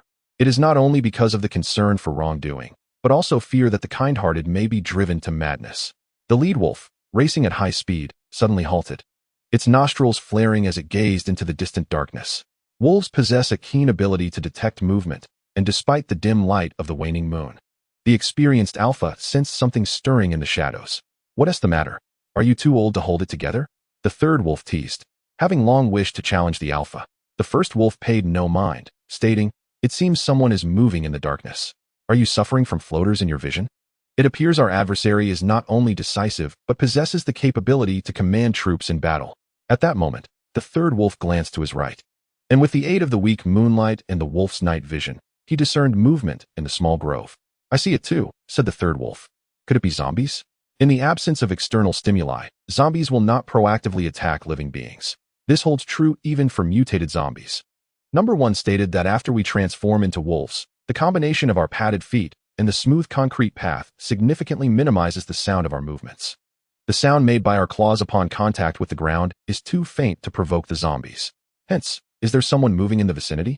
I am uncertain, but it can be verified. Number 1 inhaled deeply and then howled toward the sky. The sound reverberated widely through the silent city. Centered around the square and extending to the surrounding roads, the zombies in these areas were stimulated by the howl and began to stir, making their way toward the source of the sound. As the zombies were activated, the residents of the camp, who had been hiding and observing the situation, also began to move in order to avoid being caught in the chaos stirred up by the zombies. Look, do you see those erratic silhouettes? Number 1 inquired. As long as they are not approaching us, those figures are merely camp residents sent to investigate. Humph, just a clever trick that has paid off. Number 3 retorted angrily. Number 2 scraped the ground with his claws, signaling not to quarrel over such matters. Our position and route have been exposed, Number 1 remarked. If I am not mistaken, that person must have already prepared an ambush, waiting for us to reach the designated location to launch an attack. Number 2 scoffed. What is there to fear? Did you not say we should charge directly? Moreover, we are so strong that ordinary bullets cannot harm us, and there is unlikely to be heavy artillery in this county. What about rubber gasoline? Number 1 countered. Like white phosphorus, just a little can burn through flesh to the bone. You may be formidable, but the wisdom accumulated over thousands of years is not to be trifled with. Furthermore, this camp is not lacking in supplies. They could easily create homemade explosives using sugar and other materials. Neither Number 2 nor I will risk our lives to save you. All right, Number 2 said, feeling somewhat embarrassed and impatient. I will do as you say. Well, since you agree to listen, you must follow my instructions throughout, Number 1 asserted. Now, just follow my lead. Number 2 let out a low growl but obediently trailed behind the alpha wolf. Chapter 36, Confrontation. The wolf's howl echoed through the heavens. Shen Xinghong was momentarily taken aback, witnessing the zombies become active through the controlled camp residence. He then increased his output. The tattoos of rice on his body glowed red, and even the light emanated from beneath his clothing. He began to manipulate all the camp residents, urging them to move toward a safe zone. Very clever. Whether or not one is aware of the arrangements made for observation, they have effortlessly broken the stalemate, Gao Li remarked. Brother Gao, this is not the time to praise the enemy. Shen Xinghong's red glow diminished as he sweated profusely, gasping for breath. I know. Gao Li lowered his head, intently studying the map. The route along the edge of the square was certainly rendered unusable. Not only had the enemy departed, but a multitude of zombies had congregated there as well. Shen Yin approached, suggesting we should take the left path through the small grove. Beyond the trees lies a narrower road that once led to the old community, separated from the square by a wall, which was dismantled years ago. From there, if we turn left, we can reach the stadium. Young lady, your idea is quite astute. In fact, if this were a matter of urban security warfare among humans, your assessment would be correct, Gao Li praised.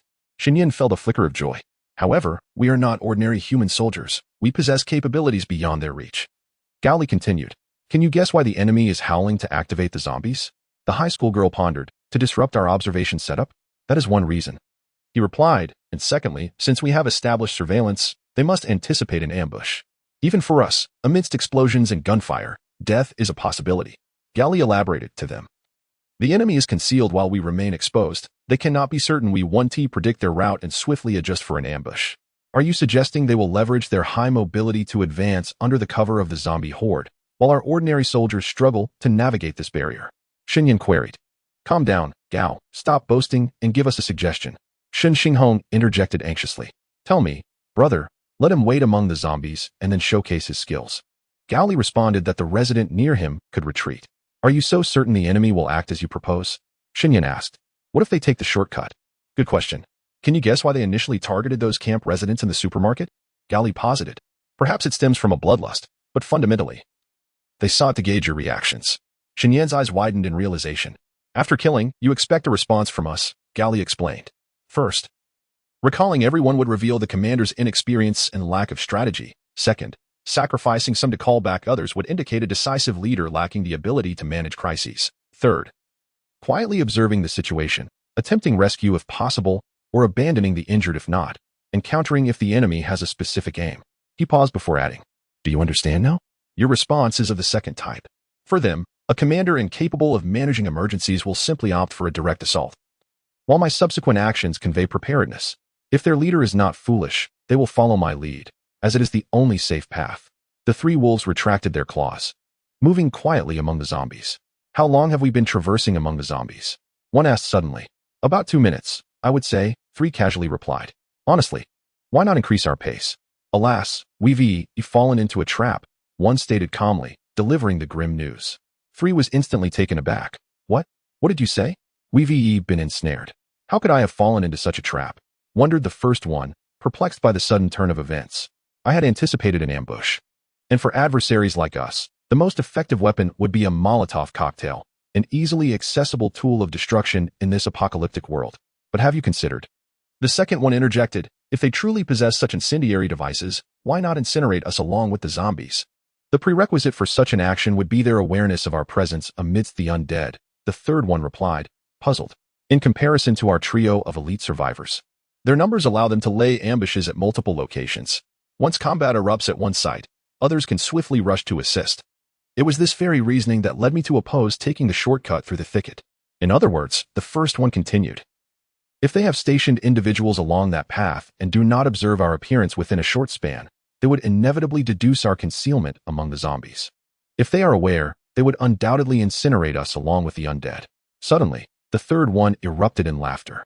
Huh, I knew you were a fool, falling for such a ruse. I had advised taking the shortcut long ago. Then why didn't you take it yourself? Because I wanted to seize the opportunity to mock you. The first one, undeterred by the mockery, replied, since they have not launched an attack. It is clear they lack such powerful weapons, perhaps even heavy vehicles. What are we waiting for? Let us hasten to complete our task and return home, urged the third one. Yet, despite their apparent desperation, I sensed something amiss, the first one mused. What is there to fear? We are genetic warriors. Ordinary humans stand no chance against us. At that moment, a gust of wind swept through, shifting the clouds above and briefly obscuring the moonlight. Moments later, the moonlight returned, revealing an unusual zombie ahead of them. "What is the matter with that zombie? Its gaze is unsettling," the third one remarked. After a brief silence, the first one spoke. "You are not a mere zombie, are you? I can allow you to pass, but one of you must remain behind," Marwan Long stated. "Surely, you are not afraid of this." The first one sighed. "I knew it wouldn't be so simple. You go. You didn't heed my advice before. And now you want me to go? Are you out of your mind?" The third one hesitated. "Staying here is for your own good. If I fail, you will have the chance to escape." "Fine, I will go." After reaching an agreement, the first one and the second one pressed on, while the second remained to confront the peculiar zombie before them. In the next moment, combat was imminent. Chapter 37. The debut of the intelligent zombie. It is merely a somewhat peculiar zombie. Nothing to be overly concerned about. The third one leaped forward, mouth agape, aiming to bite Marwan Long, who deftly evaded the attack with a sudden sidestep. Quite agile, but still insufficient. The black giant wolf surged forward, driving the intelligent zombie toward the area teeming with the undead. Although the latter was not attacked by the zombies, the chaotic throng still hindered his movements. In contrast, the black giant wolf effortlessly swatted aside the approaching zombies with a mere swipe of its paw, even sending some flying towards Marwan Long to disrupt his actions. "What are you waiting for? Do you lack any capability at all?" Marwan Long lay concealed among the horde, deliberately crouching down to obscure his presence. Despite the black giant wolf's height and night vision, it momentarily failed to detect his whereabouts, causing a twinge of anxiety. "Come out, you coward." The intelligent zombie remained unfazed by such taunts, retrieving two guns loaded with ammunition, yet hesitating to engage. Brother Gao had mentioned that the bullets used in these guns were relatively weak, insufficient to break bones even upon impact, and with no other weapon at hand, he could only devise a strategy to exploit weaknesses. The street was lined with a few cars, not enough to create a blockage but sufficient to obscure visibility. Marwan Long seized a zombie, taking refuge behind a vehicle, donning the creature's clothing and smearing his face to mimic its appearance. He stealthily approached the black giant wolf, his two guns tucked behind his waist, ready to be drawn at a moment's notice. The black giant wolf, standing amidst the horde, scanned its surroundings, occasionally swatting away the zombies that rushed towards it. Losing track of its target, it felt increasingly agitated, caught in a state of uncertainty. To guard against surprise attacks, the wolf even spun in place, striving to survey its surroundings in a full 360 degrees. "Where is it? Where is he?" With 5 meters, then 3 meters remaining, Marwan Long, disguised as an ordinary zombie, gradually closed the distance to his target. He felt an involuntary thrill, his heart racing like a revving engine. Just as he was within a meter of the black giant wolf, the creature turned around and flashed a knowing grin. "Did you think that merely transforming into a wolf makes me an ordinary one? The disparity between beings like you and genetic warriors is vast." The black giant wolf had already detected the unusual heartbeat, refraining from reacting as it awaited the opponent's approach. Startled by the sudden turn of events, Marwan Long momentarily froze, only to see the black giant wolf lunging toward him. Caught off guard, he was unable to evade in time, and the creature clamped down on his waist, violently tossing him from side to side. The sharp teeth pierced through flesh, the pressure directly impacting bone. And even in his disoriented state, Marwan heard the sickening crack of his bones. What should he do now? How would Brother Gao handle such a predicament? No, Brother Gao would never be so foolish as to let cleverness backfire. In that moment, Marwan's instinct was to draw his gun, but it had already slipped from his grasp and clattered to the ground during the tumult. Even if he had it, his position made it nearly impossible to retrieve. With a diminished sensitivity to pain, Marwan, though slightly dizzy from the tossing, remained capable of rational thought. He quickly discerned that in the dim light of the moon, two glinting objects atop the black giant wolf's head were unmistakably its eyes. Target the weak spot. Indeed, as Gao Li has articulated, strike at the weak points. Though it may not be akin to a direct blow to the groin, the eyes and the testicles share a commonality in their spherical form. The towering giant wolf, standing 2 meters tall and stretching 3 meters in length, presents an intriguing question. What is the distance from its maw to its eyes? Marwan Long had never contemplated this query. He merely recognized that as he reached out, he fell just short of his target. Thus, in a desperate bid to subdue the formidable black wolf, he summoned all his strength to grasp the creature's remarkably elastic flesh, forcibly tearing apart his own severed spine and abdomen. Instantly, a torrent of blood and entrails gushed forth from the gaping wound. Marwan Long felt no pain. Moreover, his zombified constitution rendered him impervious to all mortal wounds save for a direct blow to the head. Consequently, after this harrowing act, he remained alive, akin to a mountaineer. clinging to the wolf's visage as he ascended toward its cranium. To his astonishment, the black wolf, witnessing this audacious display, was momentarily bewildered. It quickly loosened its grip and began to thrash its head, yet Ma Wenlong, having made such a significant sacrifice, was not easily dislodged. He remained steadfast, like a climber braving a blizzard, remaining motionless until the creature ceased its violent motions, allowing him to continue his ascent. Naturally, the black wolf would not succumb passively. If it could not shake him off, it would attempt to swat him away instead. It extended its claws, rubbing its face as one might wash it. And when one paw proved insufficient, it resorted to using both. However, it soon rose to its feet, distracted by the commotion it had stirred, which had attracted the surrounding zombies. The predicament of being encircled by a horde was far from pleasant. Ma Wenlong, under the relentless blows, coughed up blood, until finally there was no blood left to expel, only frothy red sputum. Yet, he remained unimpeded in his ascent, buoyed by the absence of respiratory distress. And he persevered until he finally reached the pinnacle of the black wolf's head. Prepare to meet your demise. Ma Wenlong thrust his hand into the black wolf's left eye, disregarding the nauseating, slippery sensation of touching the organ and the obstruction of the eye socket. He exerted every ounce of strength to extract the creature's left eyeball along with its optic nerve before the wolf could raise its paw to cleanse its face. The excruciating pain drove the black wolf into a frenzy, leaping about like a roller coaster. Ma Wenlong clung tenaciously to the eye socket, while his other hand delved into the cavity, frantically stirring within. He was uncertain if he could reach the brain, but he pressed on, attempting to break through any cranial barriers he encountered. The black wolf could scarcely fathom that after vanquishing numerous formidable foes, it would ultimately meet its end at the hands of such a seemingly feeble adversary. Do not kill me. I shall grant you anything you desire. I demand your death. Seizing the moment, Ma Wenlong employed his previous tactic, gouging out the black wolf's remaining eye.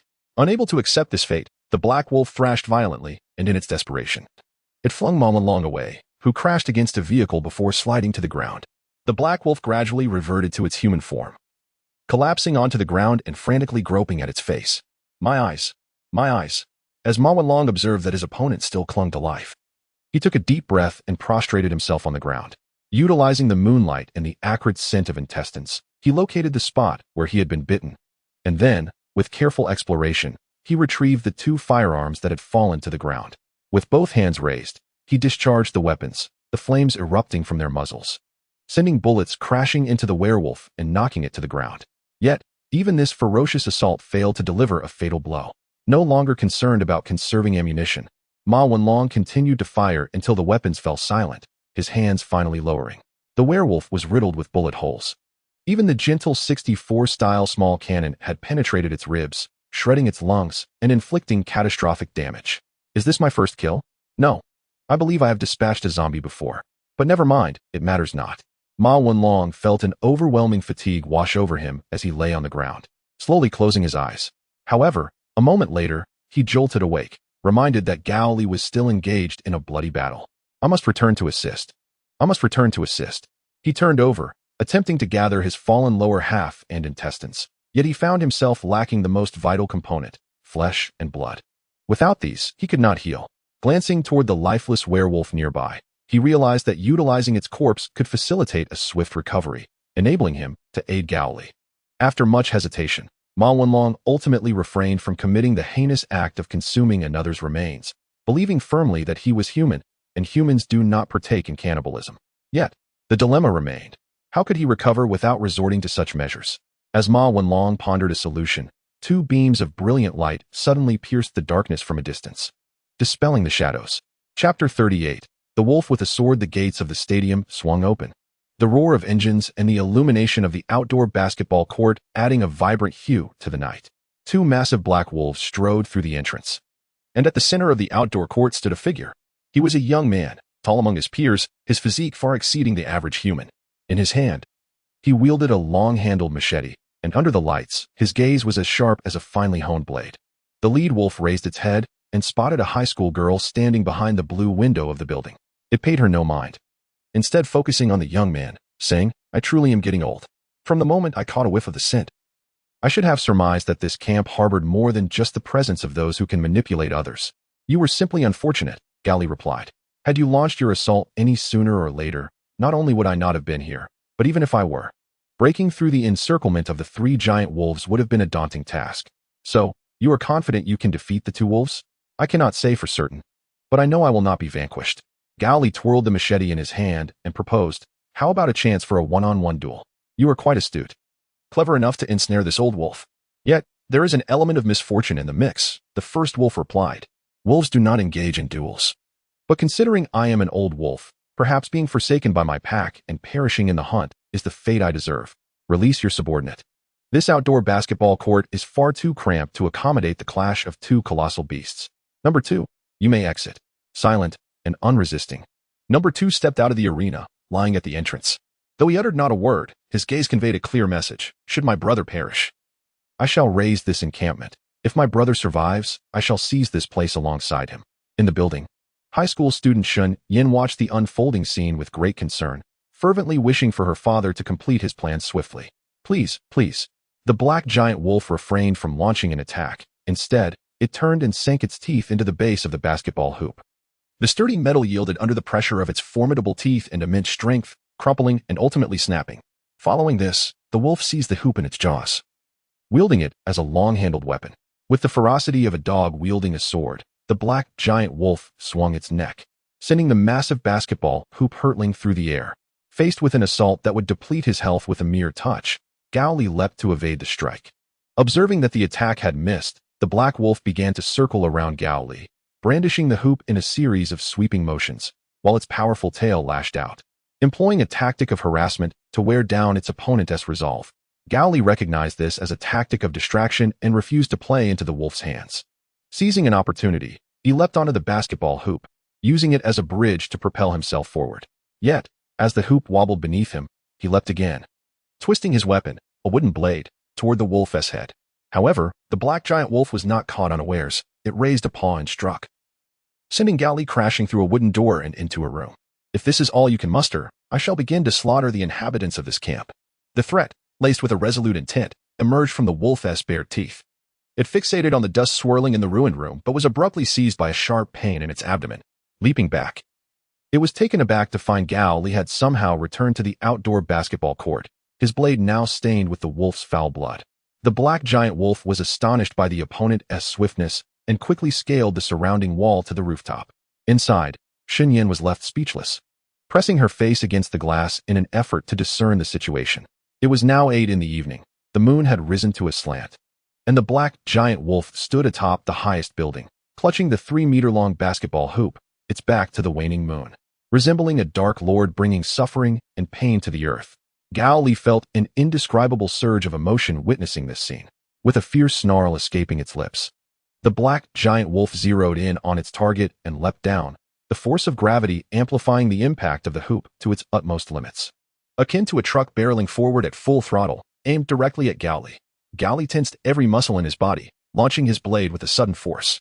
A tremendous crash echoed as the basketball hoop shattered the blade and sent Gao Li hurtling backward until he collided with the surrounding wall, coming to a halt. From the moment Gao Li awoke in the dormitory until now, he has endured numerous battles, ranging from grueling encounters that left him utterly exhausted to perilous skirmishes where a mere misstep could result in infection and transformation into a zombie. Yet, this particular confrontation marked the first time he sustained injuries. The attributes of strength, speed, and endurance, each rated at 10 points, bestow upon him not merely a singular enhancement of capabilities, akin to how running practice improves not only speed but also fortifies the cardiovascular system. Gao Li's augmentation of these 3 attributes concurrently bolsters his physical constitution. Thus, while a blow that would surely be fatal to another merely caused him to spit blood. Initially believing himself victorious over the black giant wolf, he suddenly noticed movement amidst the rubble of the collapsed wall. Gao Li emerged from the debris and approached the creature. Instead of engaging directly, he deftly evaded the wolf's strikes and positioned himself before another basketball hoop. No, wait. You can't do that. Shun Yin, observing the battle from above, realized the adversary's intent. Ignoring the black wolf's unwavering gaze, Gao Li clenched his fists and began to pummel the sturdy base of the basketball hoop with all his might. After delivering dozens of powerful blows, he succeeded in denting the resilient metal, ultimately delivering a final kick that shattered it. During this time, the black wolf remained stationary, merely observing. With a thunderous crash, the basketball hoop toppled to the ground. Gao Li approached, arms crossed before his chest, mustering all his strength to lift and swing it. while the black wolf retaliated with the hoop clamped in its jaws. The two colossal beasts clashed with terrifying melee weapons in the open basketball court, the cacophony of their violent collisions echoing like a series of catastrophic car accidents. Thud, thud, thud. The successive impacts of their formidable weapons revealed fatigue in both the man and the beast, each fixating on the other, aware that a single decisive move would determine the outcome. Just as they were poised to strike, a cacophony erupted from outside the arena, followed by the anguished howls of wolves. The black wolf, upon hearing the commotion, instinctively turned to look, witnessing number 2 being knocked to the ground by a lightweight truck at the entrance of the stadium. The scene escalated as 3 more trucks barreled through, colliding with and ultimately crushing the motionless number 2, who lay incapacitated with a severed spine. Do you still have the luxury of distraction? Upon hearing this, the black wolf turned back, and the last sight imprinted in his fading consciousness was Gao Li delivering a crushing blow with the basketball hoop. Chapter 39. Beastification Weapon. When the black wolf regained consciousness, he found the moon perched at the pinnacle of the night sky. You are awake. The voice of the young man pulled the black wolf's thoughts back to reality, revealing that he had reverted to human form and was bound at the roots of a tree. You have won, the black wolf sighed, resigned to whatever fate awaited him, even if it meant death. You need not seek my permission to kill me, Gao Li replied, seated on the ground with a pallid complexion. The black wolf shifted slightly, then inquired, why then spare my life? It is evident to me that your assault on this encampment is not merely motivated by hunger. Under the moonlight, Gao Li's gaze deepens. Those truly famished do not act in such a manner. You are, in fact, an advanced unit of a certain organization, are you not? The imposing black wolf tensed its entire body before exhaling in resignation, responding, yes. Which organization do you represent? How many of you are there? What is your combat capability? What armaments do you possess? Why should I divulge such information? Because you stated that I could do anything to you. Hence I have chosen to inquire. Indeed, I have foolishly dug my own grave in an attempt to appear formidable, the black wolf mused. I hail from an organization called Beasts with its headquarters abroad. I shall refrain from elaborating on that, and will instead focus on the division within this country. Very well, Gao Li replied. The black wolf continued. The Beasts organization is dedicated to the study of life sciences and the creation of artificial warrior beings. The research focus of our division in this country is to amalgamate animal genes with human DNA, thereby producing beast-like soldiers that embody both animal traits and human intellect. It sounds rather like a second-rate research initiative, Gao Li remarked with a chuckle. The evolution of primates into modern humans took tens of thousands of years, not for mere amusement. Should other animals possess formidable strengths, we would have undoubtedly acquired some advantageous traits during our evolutionary journey. The reality, however, is that our upright posture, dexterous hands, and nutrient-rich brains render us the most dominant beings on this planet. While I find the endeavor rather foolish, the researchers and sponsors dictate the course. And as a mere experimental subject, what authority do I hold? The black wolf retorted. But let us not digress. The research has indeed been fruitful. Although the beast-like soldiers still require embryonic development, we are already capable of mass production. The most advanced type of beast-like soldier is the wolf, as this creature shares a millennia-long bond with humanity, making genetic integration relatively straightforward. The most challenging candidates are aquatic creatures, primarily due to their lack of lungs. Gao Li refrained from interrupting. After a moment's contemplation, the black wolf added, currently, the largest number of beast-like soldiers are wolves, apart from the 3 of us. There are 10 mature black wolves. Following them are the bear and tiger variants, with 3 and 2 respectively. These 2 types are exceptionally powerful. The bear possesses the strength to obliterate a steel tank, while the tiger boasts superior overall physical capabilities. The remaining specimens are merely failed products. Hardly worth mentioning. Even that peculiar zombie could handle them. Excellent, Gao Li remarked as he illuminated his phone screen to check the recording status before asking, what about armaments? Those individuals, relying on their transformation abilities, tend to disdain weaponry, the black wolf replied. However, they indeed possess the right to do so. Standard bullets cannot even penetrate subcutaneous fat. We conducted tests that revealed only the full power-pointed rounds used by long-barreled rifles during World War II can breach their defenses. And even then, only at a distance of approximately 50 meters. Dealing with them is still feasible, Gao Li stated. Now, I pose to you one final question. Why did you choose to assault this encampment? With your capabilities, acquiring survival supplies should be a trivial endeavor, should it not? The black giant wolf chuckled softly, then sighed. Do you have any idea how much meat a bear consumes daily? A brown bear requires a staggering 90 kilograms of food each day. In this apocalyptic world, where can one possibly procure such quantities of sustenance? Are you then resorting to attacking camps for food? Gao Li inquired. To the beastified soldiers, humans are merely a source of nourishment, the black giant wolf replied. This camp distributes food freely, which inevitably attracts a multitude of people. Once we conquer it, the survivors will spread the word, ensuring a continuous supply of food. Moreover, there are others here with the ability to control minds, making it all the more convenient. Do you not think that merely consuming without producing will ultimately lead to starvation? Gao Li remarked. Though I recognize this sentiment may sound foolish, have you ever considered farming or raising livestock? The black giant wolf laughed. That statement is indeed quite foolish. Yet it also highlights the inherent flaw of beastified soldiers. From the very moment we were conceived, we were designed to be berserkers, bloodthirsty, combative, and emotionally volatile. The sight of blood ignites a fervor within us, easily swaying our thoughts and actions. What would such beings contribute to a peaceful society? Domestic abusers, violent maniacs, warmongers. The mentally disturbed. How could entities like us ever find the tranquility required for agriculture or husbandry? It would be a miracle if we could avoid self-destructive civil war. Gao Li sighed. You have your struggles as well, yet you seem less deranged. In order to maintain my sanity and composure, I often inject myself with sedatives. The black giant wolf admitted. I have even become addicted to them, resulting in a more frenzied state when I am without the medication. Gao Li disabled the recording function on his phone and, after stowing it away, drew a machete from the back of his waistband. Rest assured, I will take responsibility for your departure. Once you are dead, you need not continue to fret over your mental issues. I have a question to ask before I die. The black giant wolf said, You are not one of the inhabitants of this camp, are you? Why do you choose to assist them in their troubles? Who knows? Perhaps I was momentarily possessed by the spirit of the Virgin Mary when I made my decision, Gao Li replied. Humph.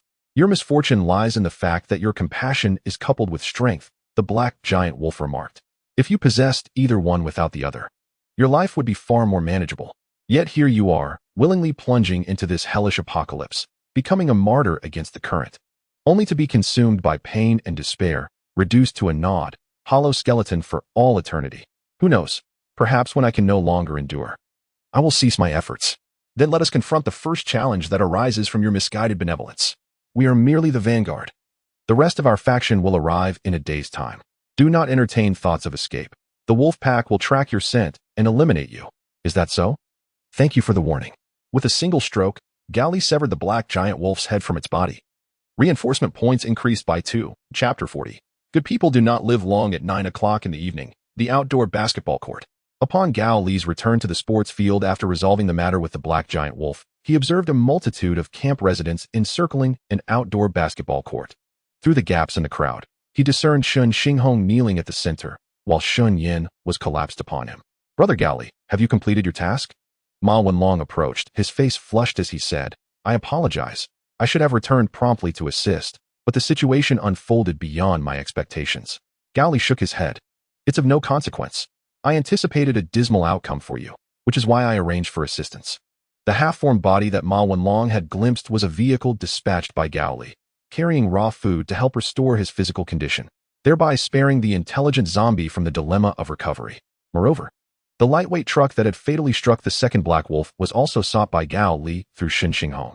You've recovered quite well, Gao Li remarked, though you still bear some facial wounds. Why not indulge a little more in sustenance? The toll of battle was too severe. I feel remiss to eat excessively. Ma Wenlong scratched his head. What is transpiring over there? Oh, Uncle Shin has confessed to the residents about the control they were under and is now facing their wrath. Gao Li and Ma Wenlong edged closer to observe. One resident, suppressing his fury, demanded, Repeat what you just said. Your rice paddy tattoos are the means by which your minds are controlled, Shin Xinghong replied. As long as I so desire, I can manipulate you at will. And all that transpires during that control will be lost to your memory. You bastard. I wondered why my hidden food suddenly vanished. It was undoubtedly you who compelled me to consume it. Another resident shouted. And I must have become unexpectedly pregnant due to your machinations. No wonder I've been wetting the bed. This is all you're doing. Shin Xinghong lowered his head. I do not seek your forgiveness, nor will I offer any justifications. I merely wish to divulge the truth to all of you, the victims. I am no virtuous man, and the White Rice Sect is no legitimate church. I, Shun, do not dare claim otherwise, but I can guarantee with my life that I shall never again wield this power. Should I break this vow? May heaven strike me with 5 thunders. At that moment, a burly man stepped forward, his face darkened. Shun, I ask you, why has my wife suddenly vanished? You must have seen those 2 corpses and the last living person. Shun Xinghong replied. Tonight, There was a mission to gather supplies, but those three attacked a collection point. And your wife was regrettably caught in the fray.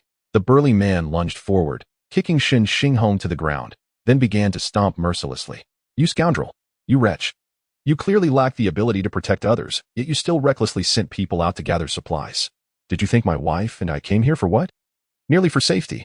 Why should we, who sought refuge, be forced to confront danger because of you?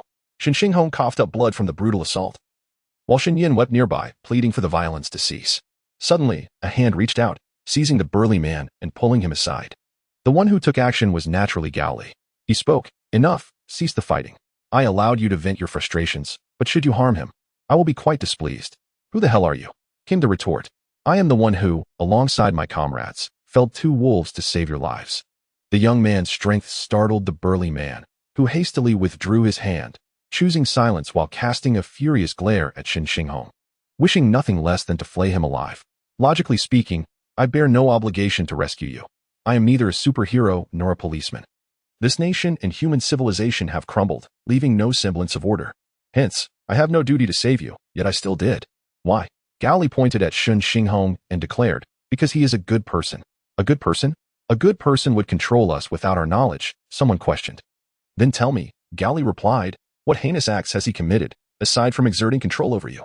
He continued, according to him, once you are under his influence, you will lose all memories of the time spent in that state. In other words, he possesses the capability to control you for a year, a decade, 20 years, or even a lifetime. Yet he refrains from doing so, only exerting brief control when necessary to gather resources. Do you know why? Silence enveloped the crowd. Those who were not present from the beginning had all experienced the hardships of resource gathering, the anxiety of moving cautiously, the despair of finding nothing, the terror of facing a zombie attack, and the internal conflicts and tensions within the group. Gao Li stated, all these negative experiences vanish under his control. All you must do is awaken to a stable mind and a nourished body, receiving 3 meals a day at regular intervals. Is such a life not preferable? Do you truly relish confronting the harsh realities of existence? By sacrificing a sliver of your autonomy, you could reclaim a peaceful life. What is so wrong with that? Those who refuse are the foolish ones. The crowd fell silent. In the next moment, whatever objects they held were hurled at Gao Li, striking him upon the head. Do you fancy yourself a failed art student? Spewing rhetoric to brainwash us. Are you? Enjoy that splendid life for yourself, shouted one. Over 80 years ago, our ancestors taught us to stand tall. Now you wish to make others kneel. As Gao Li swatted away the flying objects, he retorted, I have spoken no untruths. For you powerless common folk, is dreaming not a better option? If there were hibernation pods, I would suggest you all lie within until the dawn of a new civilization. Fool, get lost. Someone shouted back. Ma Wenlong stood amidst the crowd, torn between lending assistance and abstaining, ultimately choosing inaction, for he too disliked being controlled. After the farce concluded, Shen Xinghong wiped the blood from his mouth and said, I appreciate your help, Gao, but regardless of my intentions in controlling you all, I erred in the process. Therefore, whatever you wish to do to me, I shall not utter a word of complaint. I will certainly not voice a single refusal. Dad. Shun Yin attempted to intervene, but the words caught in her throat. At this moment, the burly man, who had lost his wife, approached wielding a cleaver. You bear the greatest responsibility for my wife's death. Since you claim to seek an apology, I shall cleave you in 2. And you shall have no complaints, correct? Very well, then do it, shouted Shen Xinghong. He then turned to Gao Li. My daughter is in your care now. Shen Yin, taken aback, interposed herself in front of Shen Xinghong and cried out, No, my brother, I advise you to lower that knife, Gao Li said grimly. No one wishes to see harm come to your wife, but the incident was sudden and beyond our control. Nonetheless, the one who caused her demise has already been dealt with, and your vengeance has been avenged. This matter should conclude here. Conclude? If he hadn't exerted control over my wife, how could she have possibly died? Is that not true? The burly man retorted. You have been obstinately clinging to this. Simply because he had a good relationship with you, you would shield him? Have you never considered that if he lacked the ability to control others, my wife would still be alive? Gao Li understood the rationale from the outset, believing that Shen Xinghong's intentions were not malevolent and thus not deserving of death. However, it was only after being berated by the burly man that he realized Shen Xinghong's manipulation was unauthorized, thereby rendering him undeniably culpable in this tragic event. Having pieced together the various facets of the situation, Gao Li fell silent. Just as the burly man was about to strike, Shen Yin, amidst her grief, attempted to exert her powers to control him. Yet in her sorrow, The enraged, burly man's will was fortified, allowing him to break free from her grasp, and, with a fierce swing, he severed Shun Xinghong's head in two. With a gasp, Shun Yin expelled a mouthful of blood and collapsed to the ground. There is another who can control people. Should we kill them? A voice in the crowd prompted Shun Yin to stir, her eyes narrowing upon the assembly. Finally resting on Gao Li. The one who controls you is none other than him, Gao Li declared, gesturing toward Shun Xinghong's lifeless body, asserting that it had no connection to his daughter. He paused, adding, killing one should suffice to quell your wrath. If you seek to take his daughter as well, the burly man shook his head. I am a principled man. I will only slay the true culprit and will not harm their family. With that, he turned and departed, the crowd dispersing in his wake. Only Gao Li, Ma Wenlong, and Shen Yin remained at the scene. I'm sorry. No need to say anything. Shen Yin did not accept Gao Li's apology. She merely rose and walked toward the exit of the stadium. You best not die, she spat defiantly before leaving. I will surely kill you all one day. Watching her retreating figure, Gao Li was left in a state of contemplation.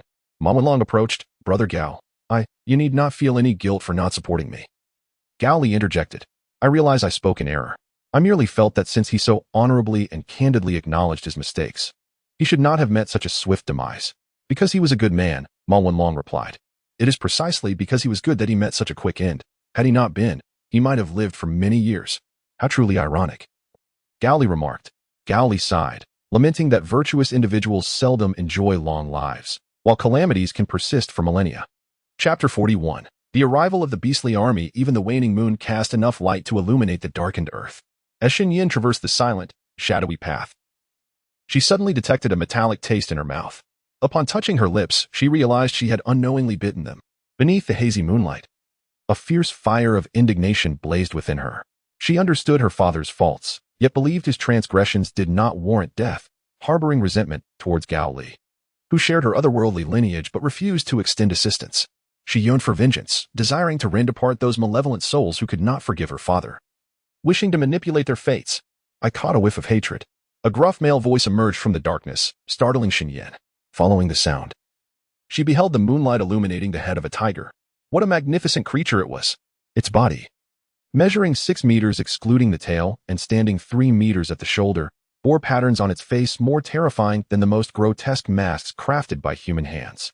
Its robust muscles adhered to an exaggerated skeleton, exuding explosive power and beauty, capable of physically devouring a human being. Shen Yin was petrified, her body turned cold, devoid of any thought, even the instinct to flee forgotten. Do you know what expression adorns your face? The tiger inquired. Upon my birth, I grew stronger than my father within a year, and then I pounced upon him and consumed him. In his final moments, he wore that very expression, rage, terror, and profound unwillingness. After a pause, it continued. You must have encountered something dreadful, haven't you? Indeed. Shen Yin, emboldened by an unknown courage, shouted. Someone has slain my father. Yet, I lack the power for retribution. Now you possess that power, the tiger asserted. I know your surname is Shun, and I am aware of your ability to manipulate the minds of others. If you summon those within that camp, I shall devour them and aid you in your vengeance. Shen Yin's pupils constricted. But why do you hesitate? Do you not desire revenge? The tiger questioned. No, that camp was established by my father. I do not wish to see it destroyed. Only through destruction can rebirth occur. Only by eliminating those ungrateful wretches can you cleanse the camp your father built. Only blood can wash away hatred. As the tiger spoke, another tiger and 3 bears emerged from the darkness. These strange beasts equally as strong and fearsome as the talking tiger. I will summon those individuals here, Shen Yin declared resolutely. After Shen Xinghong's demise, this camp must meet its end, Gao Li asserted, his confession filling the hearts of the camp's residents with disdain. Ma Wenlong inquired. Do you believe he should not have confessed? If it were me, I certainly would not have, Gao Li replied. Yet I would not find myself in a position to kneel and apologize, only to meet a grim fate. His implication suggested that he believed he could have acted more wisely. Ma Wenlong suddenly realized that his brother Gao Li was not as admirable as he had once imagined. Stripped of his strength and kindness, he was merely a character marked by malevolence and arrogance, akin to a self-centered university student. At this moment, they were making their way to their dormitory, yet through the corridor's window, one could observe a multitude of camp residents approaching the entrance of the stadium. They carried no survival gear, thus their actions resembled neither an escape nor a camping expedition. They were under control. Gao Li and Ma Wenlong instantly grasped the truth. Meanwhile, Shun Yin stood atop a platform 2 meters high, her skin adorned with 3 rice paddy tattoos radiating a vivid red glow. Whenever the brightness of the red light diminished, she would inject a stimulant into her arm using a syringe to elevate her exhilaration. "How much of that drug have you given her?" one tiger inquired, cautioning against the possibility of her overdosing, for her existence held far greater value to them. Another bear replied, "I administered it according to the maximum dosage she can handle. Rest assured, I am well aware of my limits. There is no risk of her overdosing." The other tiger gazed into the distance and suddenly remarked, "Targets 1 and 2 have appeared. They are the ones who killed those 3 wolves. Let us confront them," declared the bear. Upon witnessing the distant red glow, Gao Li realized Shun Yin intended to eliminate those camp residents, but it was only when he beheld the beastly soldiers, the tiger and the bear, under the dim moonlight, that he comprehended the source of Shun Yin's vengeful resolve. "You foolish wolf, either you have been deceived or you are withholding the truth." Gao Li allocated his limited enhancement points to bolster his strength, yet he understood it was far from sufficient to confront those beastly soldiers head-on. Nevertheless, faced with the impending danger, he resolved to charge forward, for the thought of abandoning those people to flee alone was inconceivable to him. Drawing the machete from his waist, Gao Li leapt into the air, spinning around before delivering a downward strike aimed at the beastly soldier's head. However, the skull of a wild animal is notoriously tough, and this genetically engineered beastly soldier was no exception. The impact reverberated through his hand, leaving it throbbing as if he had struck a steel rebar. "I had thought you possessed some skill in slaying those 3 wolves, but it appears they were merely weak," the beastly soldier tiger remarked, effortlessly swatting Gao Li away, sending him flying over 10 meters. As Gao Li rose to his feet, he discovered that all the ribs on his left side had been shattered. Each attempt to exert strength was met with excruciating pain that coursed through his brain, causing his body to tremble. "If you were to exert any more force, not only would your ribs break, but your internal organs would likely shatter as well," the beastly soldier tiger warned. Ignoring the threat, Gao Li turned his gaze to another side, where he saw Ma Wanlong pinned to the ground by a bear, who was feasting on his innards. Fortunately, Ma Wanlong felt no pain. Otherwise, he would surely have gone mad. On the opposite side, Shun Yin injected herself with another vial of the drug. As the red glow from her rice paddy tattoos intensified, the summoned camp residents knelt before the platform, beginning to worship her. The beastly soldier tiger that had enticed her approached, inquiring, "It seems your abilities have evolved? You can discern that?" Shun Yin was taken aback by the other's perceptiveness. Yet she candidly responded, "It is not an evolution. Rather, my abilities have been awakened, for this is the true nature of the power bestowed by the White Rice Sect. What purpose does it serve?" Previously, mental control could only be exerted through the medium of rice tattoos. However, I now possess the ability to fabricate false memories for them, such as being bullied by officials. The splinter faction of the White Rice Sect rose to power by instilling fabricated memories to amplify the populace's animosity towards the government. The beastly soldier, who nodded in satisfaction, a truly useful ability, the subsequent developments are certainly worth anticipating. Now, let us proceed to eliminate them. Shall we not keep them alive? Shun Yin inquired. Now that I can create false memories, they will serve as valuable tools, she responded. If needed, I can procure more living subjects for you. Who asserted, first and foremost, you must extinguish the hatred within your heart. Only then can you act with composure in the future. Let it be as you say, good child. The calmness in whose eyes faded, replaced by a ravenous desire for flesh and slaughter. He opened his gaping maw, revealing 4 sharp, robust fangs, and lunged at the prostrate figures, commencing a gruesome feast. The other beastly soldiers joined in, growing selective amidst the abundance of flesh, opting only for tender muscle and viscera, disdainful of bones. Yet, when it came to consuming the brain, they would forsake the durability of their teeth to gnaw through the skull. Witnessing the beastly soldiers devour flesh and blood, Gao Li's elevated head spun as if struck by a hammer. He steadied his thoughts and exclaimed in fury, Shun Yin, you wretched creature. Wretched creature? Huh. They could slay my father. Why should I not retaliate against them? Shun Yin retorted. Of course, perhaps in your eyes, my father deserves the same fate as they do, which is why you will never comprehend my desire for vengeance. His willingness to confess his circumstances to others indicated his aspiration to be a person of integrity, even at the cost of his life. Gao Li bellowed, yet you defile his death. You bring shame to the noble Shun Xinghong. You wretched creature, a person of integrity? Perhaps, Shun Yin mused. But do you know why he suddenly sought to confess everything? Why? Because of you. Because you made him feel shame. Chapter 42. The Resolve of Certain Death Me? Gao Li was bewildered. How have I done this? I neither struck nor scolded him. Shun Yin sneered. It all began when you chose to confront the Black Wolf. Time rewound to 8:30. My predictions regarding the Black Wolf's route are not infallible. They might take a shortcut, After all, those with extraordinary abilities possess unwavering confidence in their strength, a common trait among the powerful. Gao Li remarked, "So, it is time to initiate our plan." Shen Xinghong wiped the sweat from his brow. "What is it?" "The uprising of the zombies has rendered our surveillance near the route ineffective, creating a zombie vacuum within the area, meaning a significant portion will be devoid of zombies," Gao Li explained. "Exactly. You should have the controlled camp residents leave one for your daughter to communicate, and within this zombie vacuum, search for vehicles.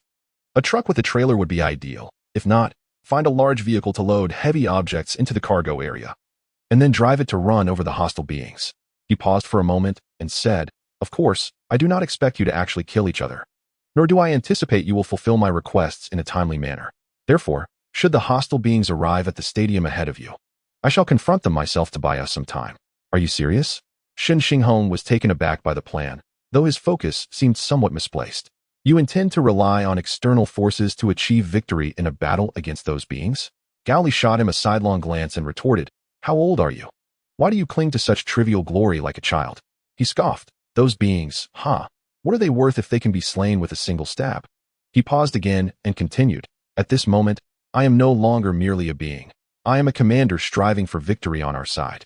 In my eyes, there is only triumph, and everything that stands in the way of that victory shall be shattered without hesitation.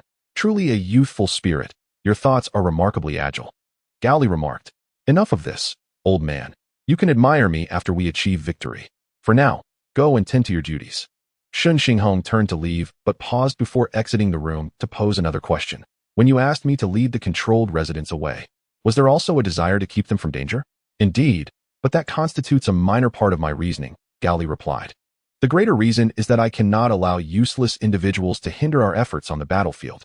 With this response, Shen Xinghong exited in silence. Shen Yin hurried after him and cautioned, "Father, be cautious when the time comes to act." He remains in the room, and even if everything seems correct, the reality may not align with our expectations. A so-called zombie vacuum is unlikely. Even if that scenario does not materialize, it matters not. As long as the number of zombies decreases, we can find vehicles and accumulate supplies as he suggested, Shen Xinghong asserted. Suddenly, he asked, "Child, what do you think of him?" Shen Yin was taken aback by the unexpected inquiry, but answered honestly, "He is arrogant and domineering. Generally, he is decent. But when it comes to combat, he exerts himself fully, refusing to relent until his opponent is utterly crushed. Do you not find such qualities captivating?" Shen Xinghong mused dreamily. Now it was Shen Yan's turn to be bewildered.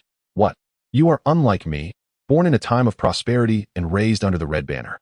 In my youth, the world was tumultuous. Wearing gold rings or earrings while walking down the street could invite someone to sever your ears or hands for them.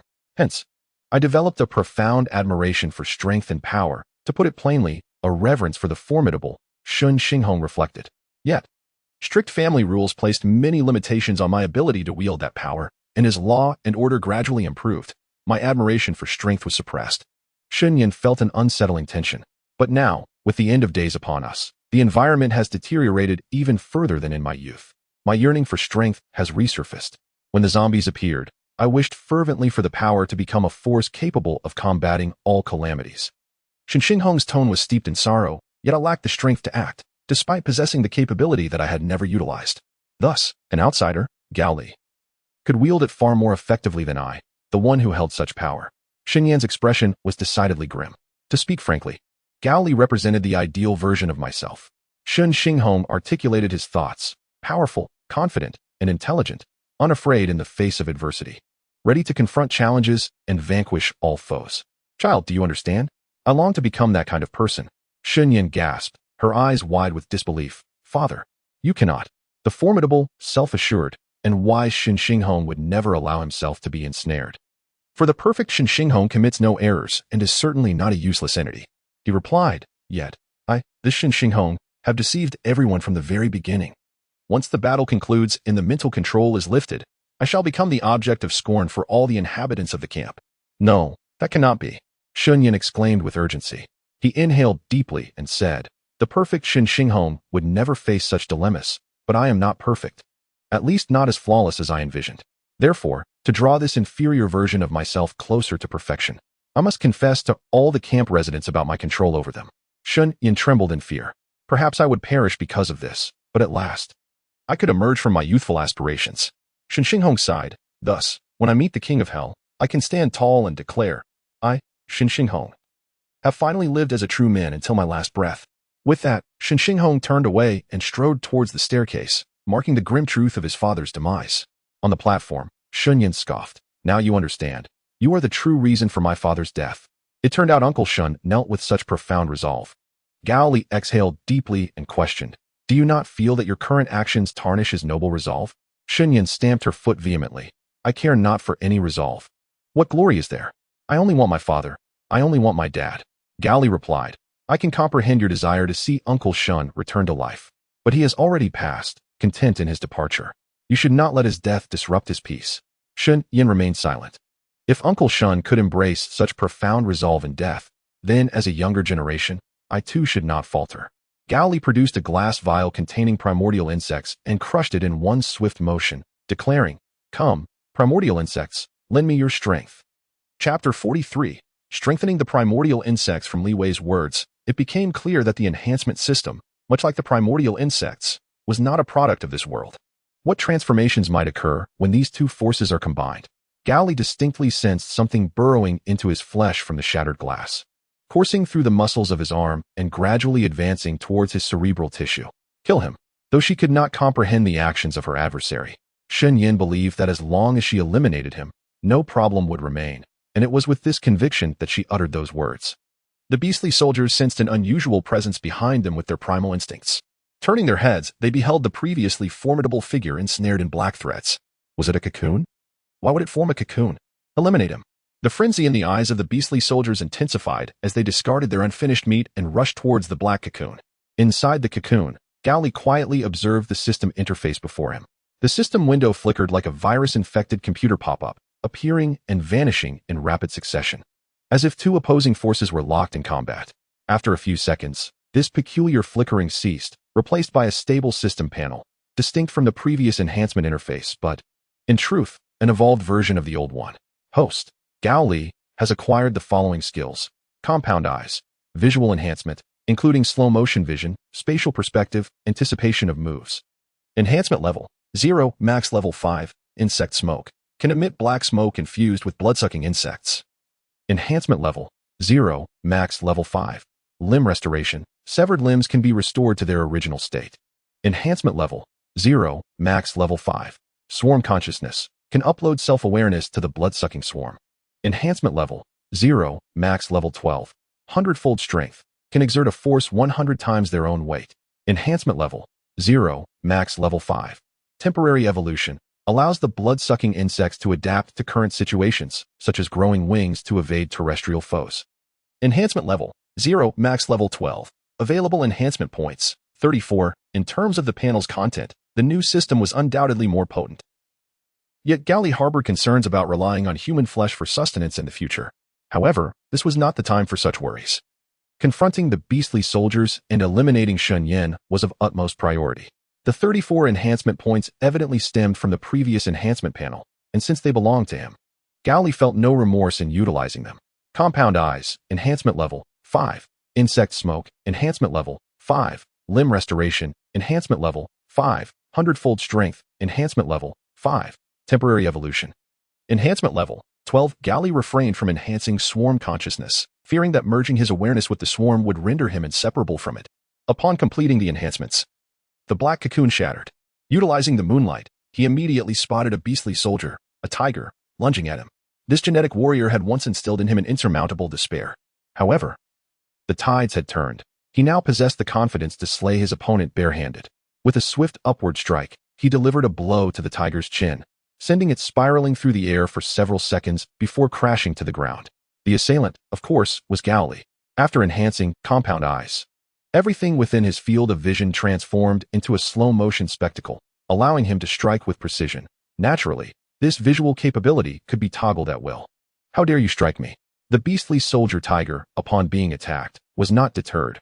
Rather, it ignited a fierce battle spirit within him, prompting him to retaliate with a powerful blow.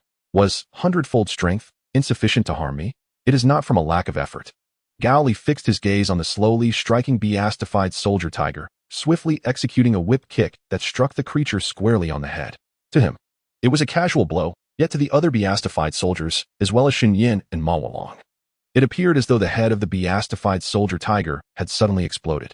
Bone and cerebral matter shattered into fragments, splattering everywhere. Enhancement point 2 then. A wave of nausea washed over Gao Li, as he had observed the gruesome explosion in slow motion, taking in every minute detail. He hastily disabled the slow motion feature of Compound Eye and swallowed hard to quell the tumult in his stomach before he felt somewhat better. You're telling me you're that powerful? Xinyan stammered, visibly shaken.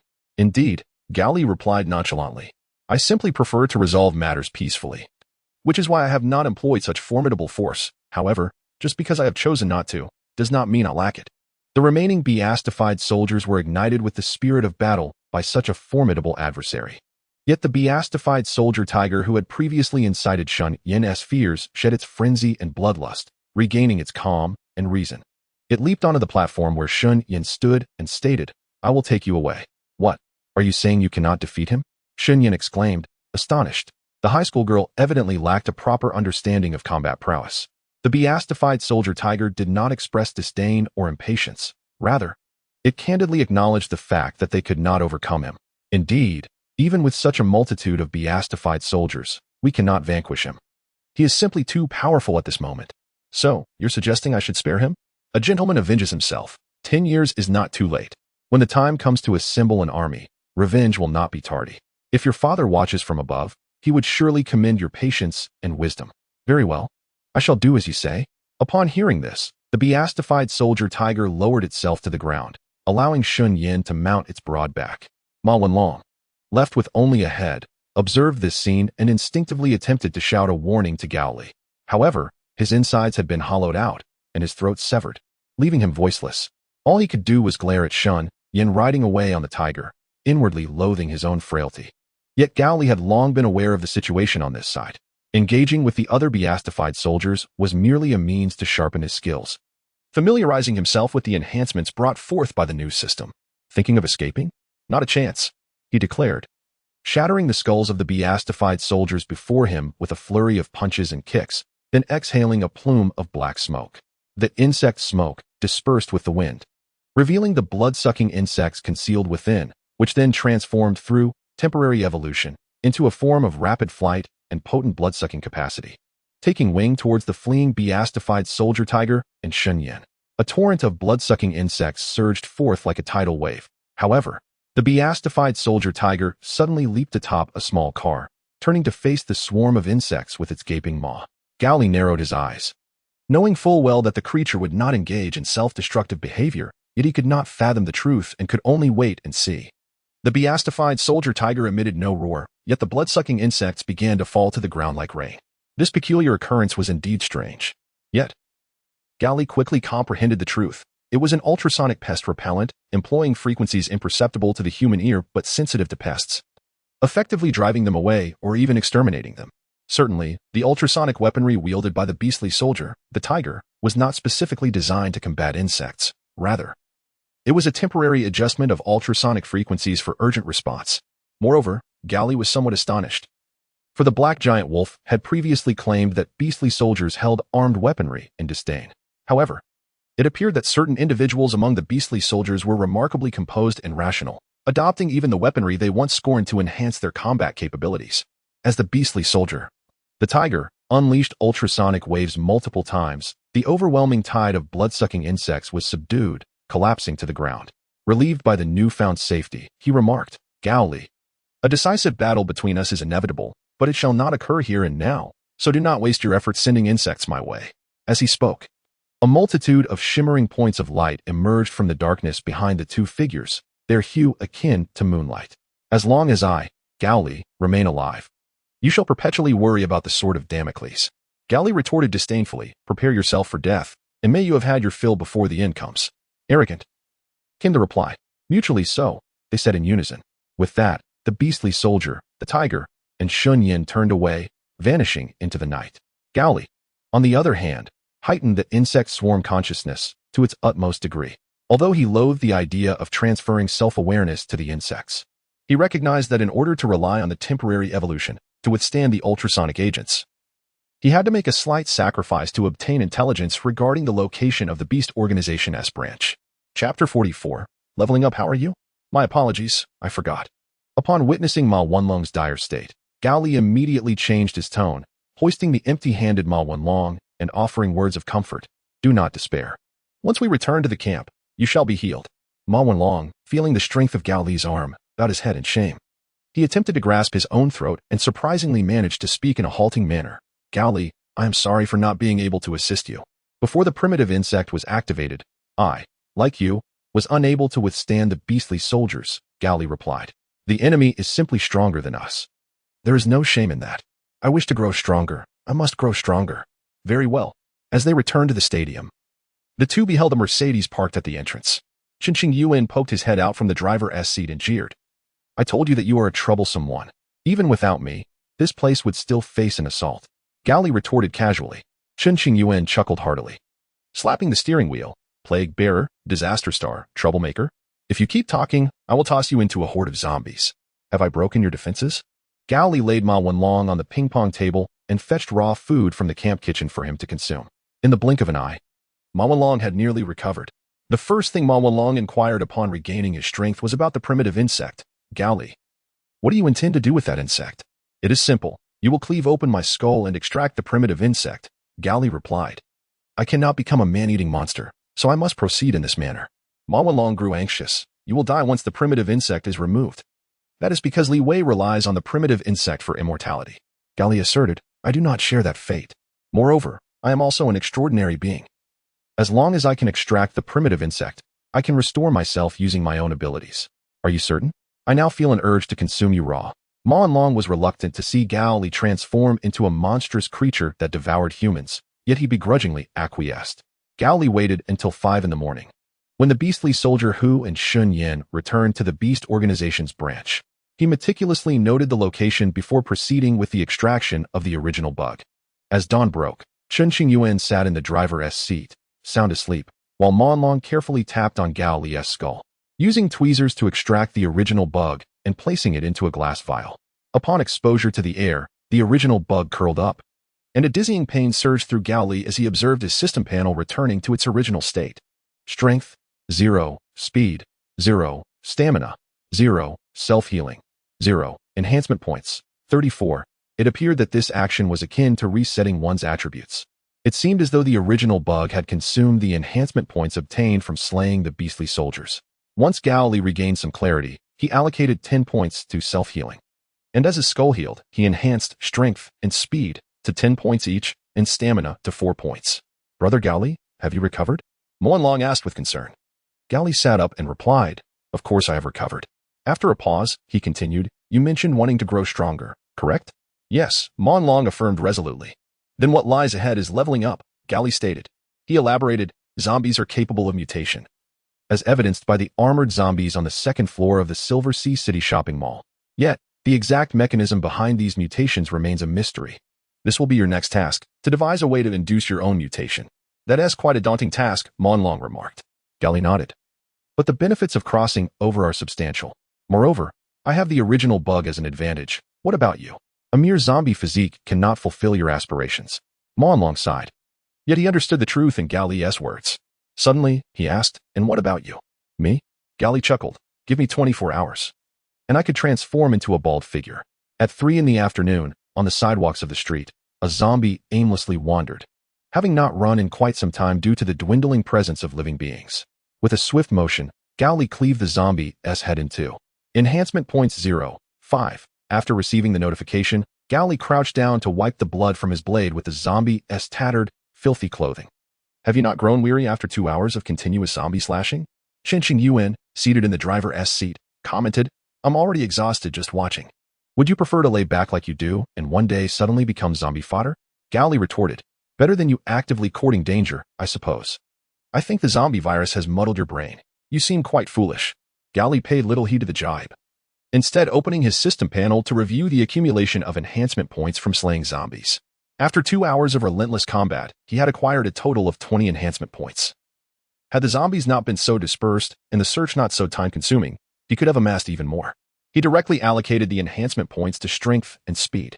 Strength, 20. Speed, 20. Feeling a warm surge coursing through his body, Gao Li was immensely satisfied. for his rewards were commensurate with his efforts.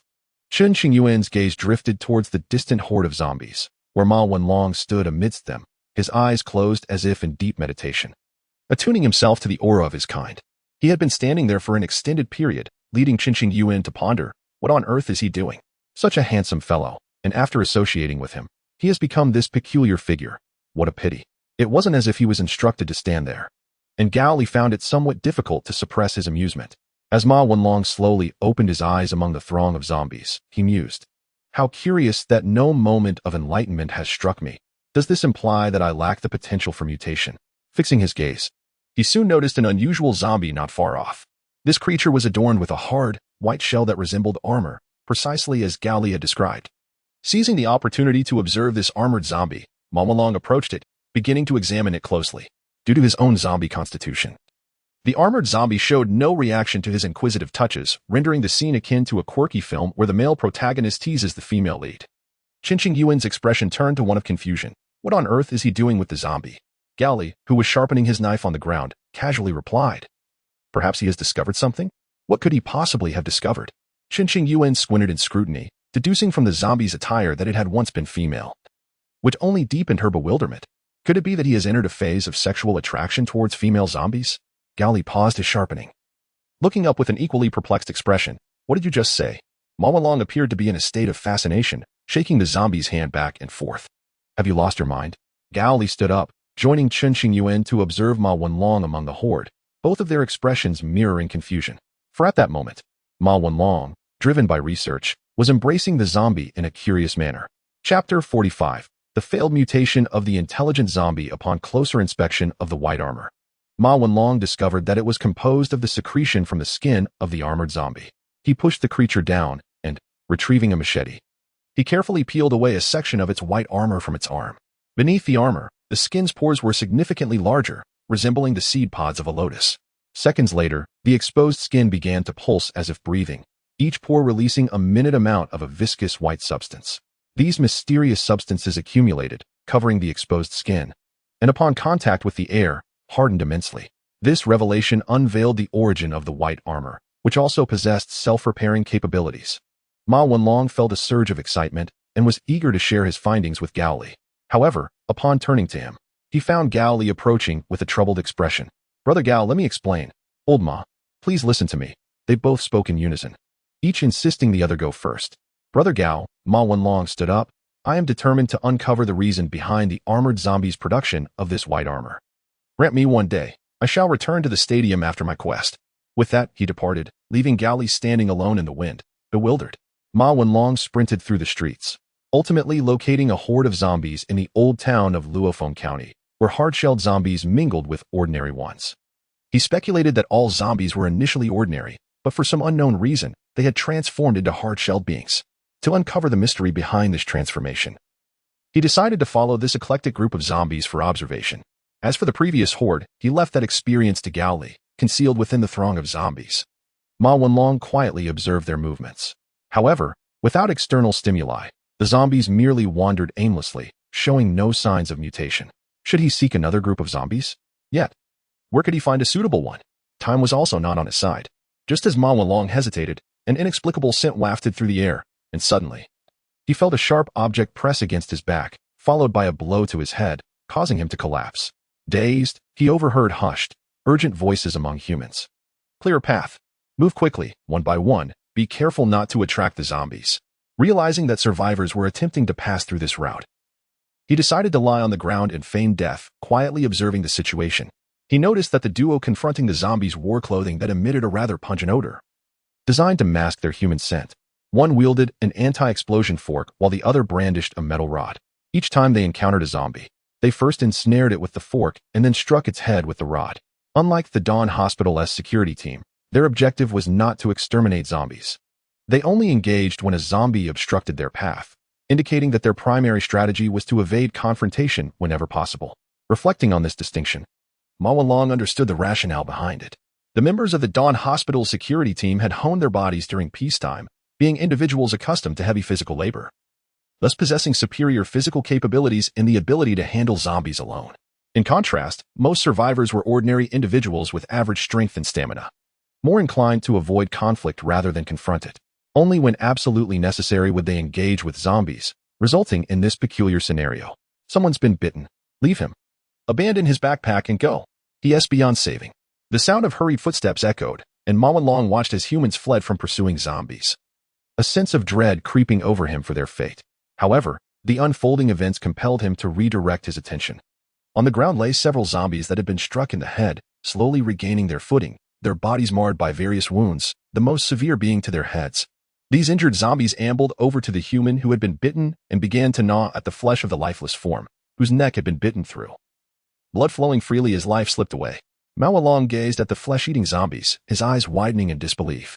He observed that the injured zombies, after consuming human flesh, began to secrete a viscous white substance resembling the white armor of the hardened zombies. Could it be that after sustaining injuries and indulging in human flesh, they could grow this white armor? Ma Wanlong was taken aback. Initially, he presumed it to be a form of natural mutation. But now it seemed evident that the white armor was an inherent trait of the zombies, merely requiring external stimuli and nutritional enhancement to manifest. Was it possible that to attain this white armor, he would have to resort to cannibalism? The revelation unsettled him. Yet he suppressed his apprehension and returned to the stadium to share his findings with Gao Li. Let us first experiment with raw meat, Gao Li suggested, asserting that if it proved ineffective, there was no need to commit inhumane acts in pursuit of power. Taking a deep breath, Ma Wanlong declared, "I am ready." Gao Li brandished a stick and advanced, unleashing a series of powerful strikes upon Ma Wanlong. With his elevated strength attribute, he inflicted considerable damage in a short span, leaving Ma Wanlong severely injured, with numerous wounds, some even gaping open. After the ordeal, Ma Wanlong, suppressing his nausea, began to consume raw flesh. Yet midway through, a thought struck him. I have endured numerous beatings without developing the white armor. Why would this time be different? How would I know? Gao Li replied. It soon became evident that Ma Wanlong's suspicions were not unfounded. Despite suffering the gravest of injuries, being bitten in half, with entrails strewn about, and all internal organs consumed, this had not resulted in the emergence of the white armor. If such severe wounds could not trigger its growth, how could mere superficial injuries do so? Thus, until his wounds had completely healed, he did not develop the coveted white armor. I cannot be of assistance, Ma Wanlong sighed. Gao Li, however, remained indifferent. This is fundamentally a matter between her and me. It is best resolved by my own hand. Ma Wanlong, furrowing his brow in silence, eventually exhaled a heavy sigh and placed a hand on Gao Li's shoulder, saying, I cannot assist you. You must be cautious and return whole. Of course, Gao Li replied. Upon completing his training, Gao Li hastened to the Beast Organization's branch, setting out to confront Xin Yan. Chapter 46. Engagement. The branch of the Beast Organization was situated in Yunhai City, a second-tier city adjacent to Luofeng County. In peacetime, despite being a second-tier city, it housed a considerable number of internet companies, likely the reason the Beast Organization chose to establish its presence there to effectively conceal its offshore connections. Shanxi Technology Company Limited served as the public facade of the Beast Organization's branch. Ostensibly a technology company, it clandestinely engaged in research on life sciences and beastification soldiers. Strength, 30, speed, 30, endurance, 30, regeneration, 20. At this juncture, Gao Li had significantly enhanced his attributes, allowing him to effortlessly crush a truck with his bare hands, sprint 50 meters in just 4 seconds, and engage in continuous combat for 2 days and nights without rest. Upon entering the city of Yunhai, Gao Li immediately sensed something amiss. He removed his backpack and retrieved a sharp machete, hurling it towards a nearby thicket. The blade sliced through the air with a swift whoosh, embedding itself into a man's body, resulting in his demise. Gao Li was not surprised by the acquisition of a reinforcement point, as he had long deduced that he could only earn such points by eliminating individuals stronger than himself.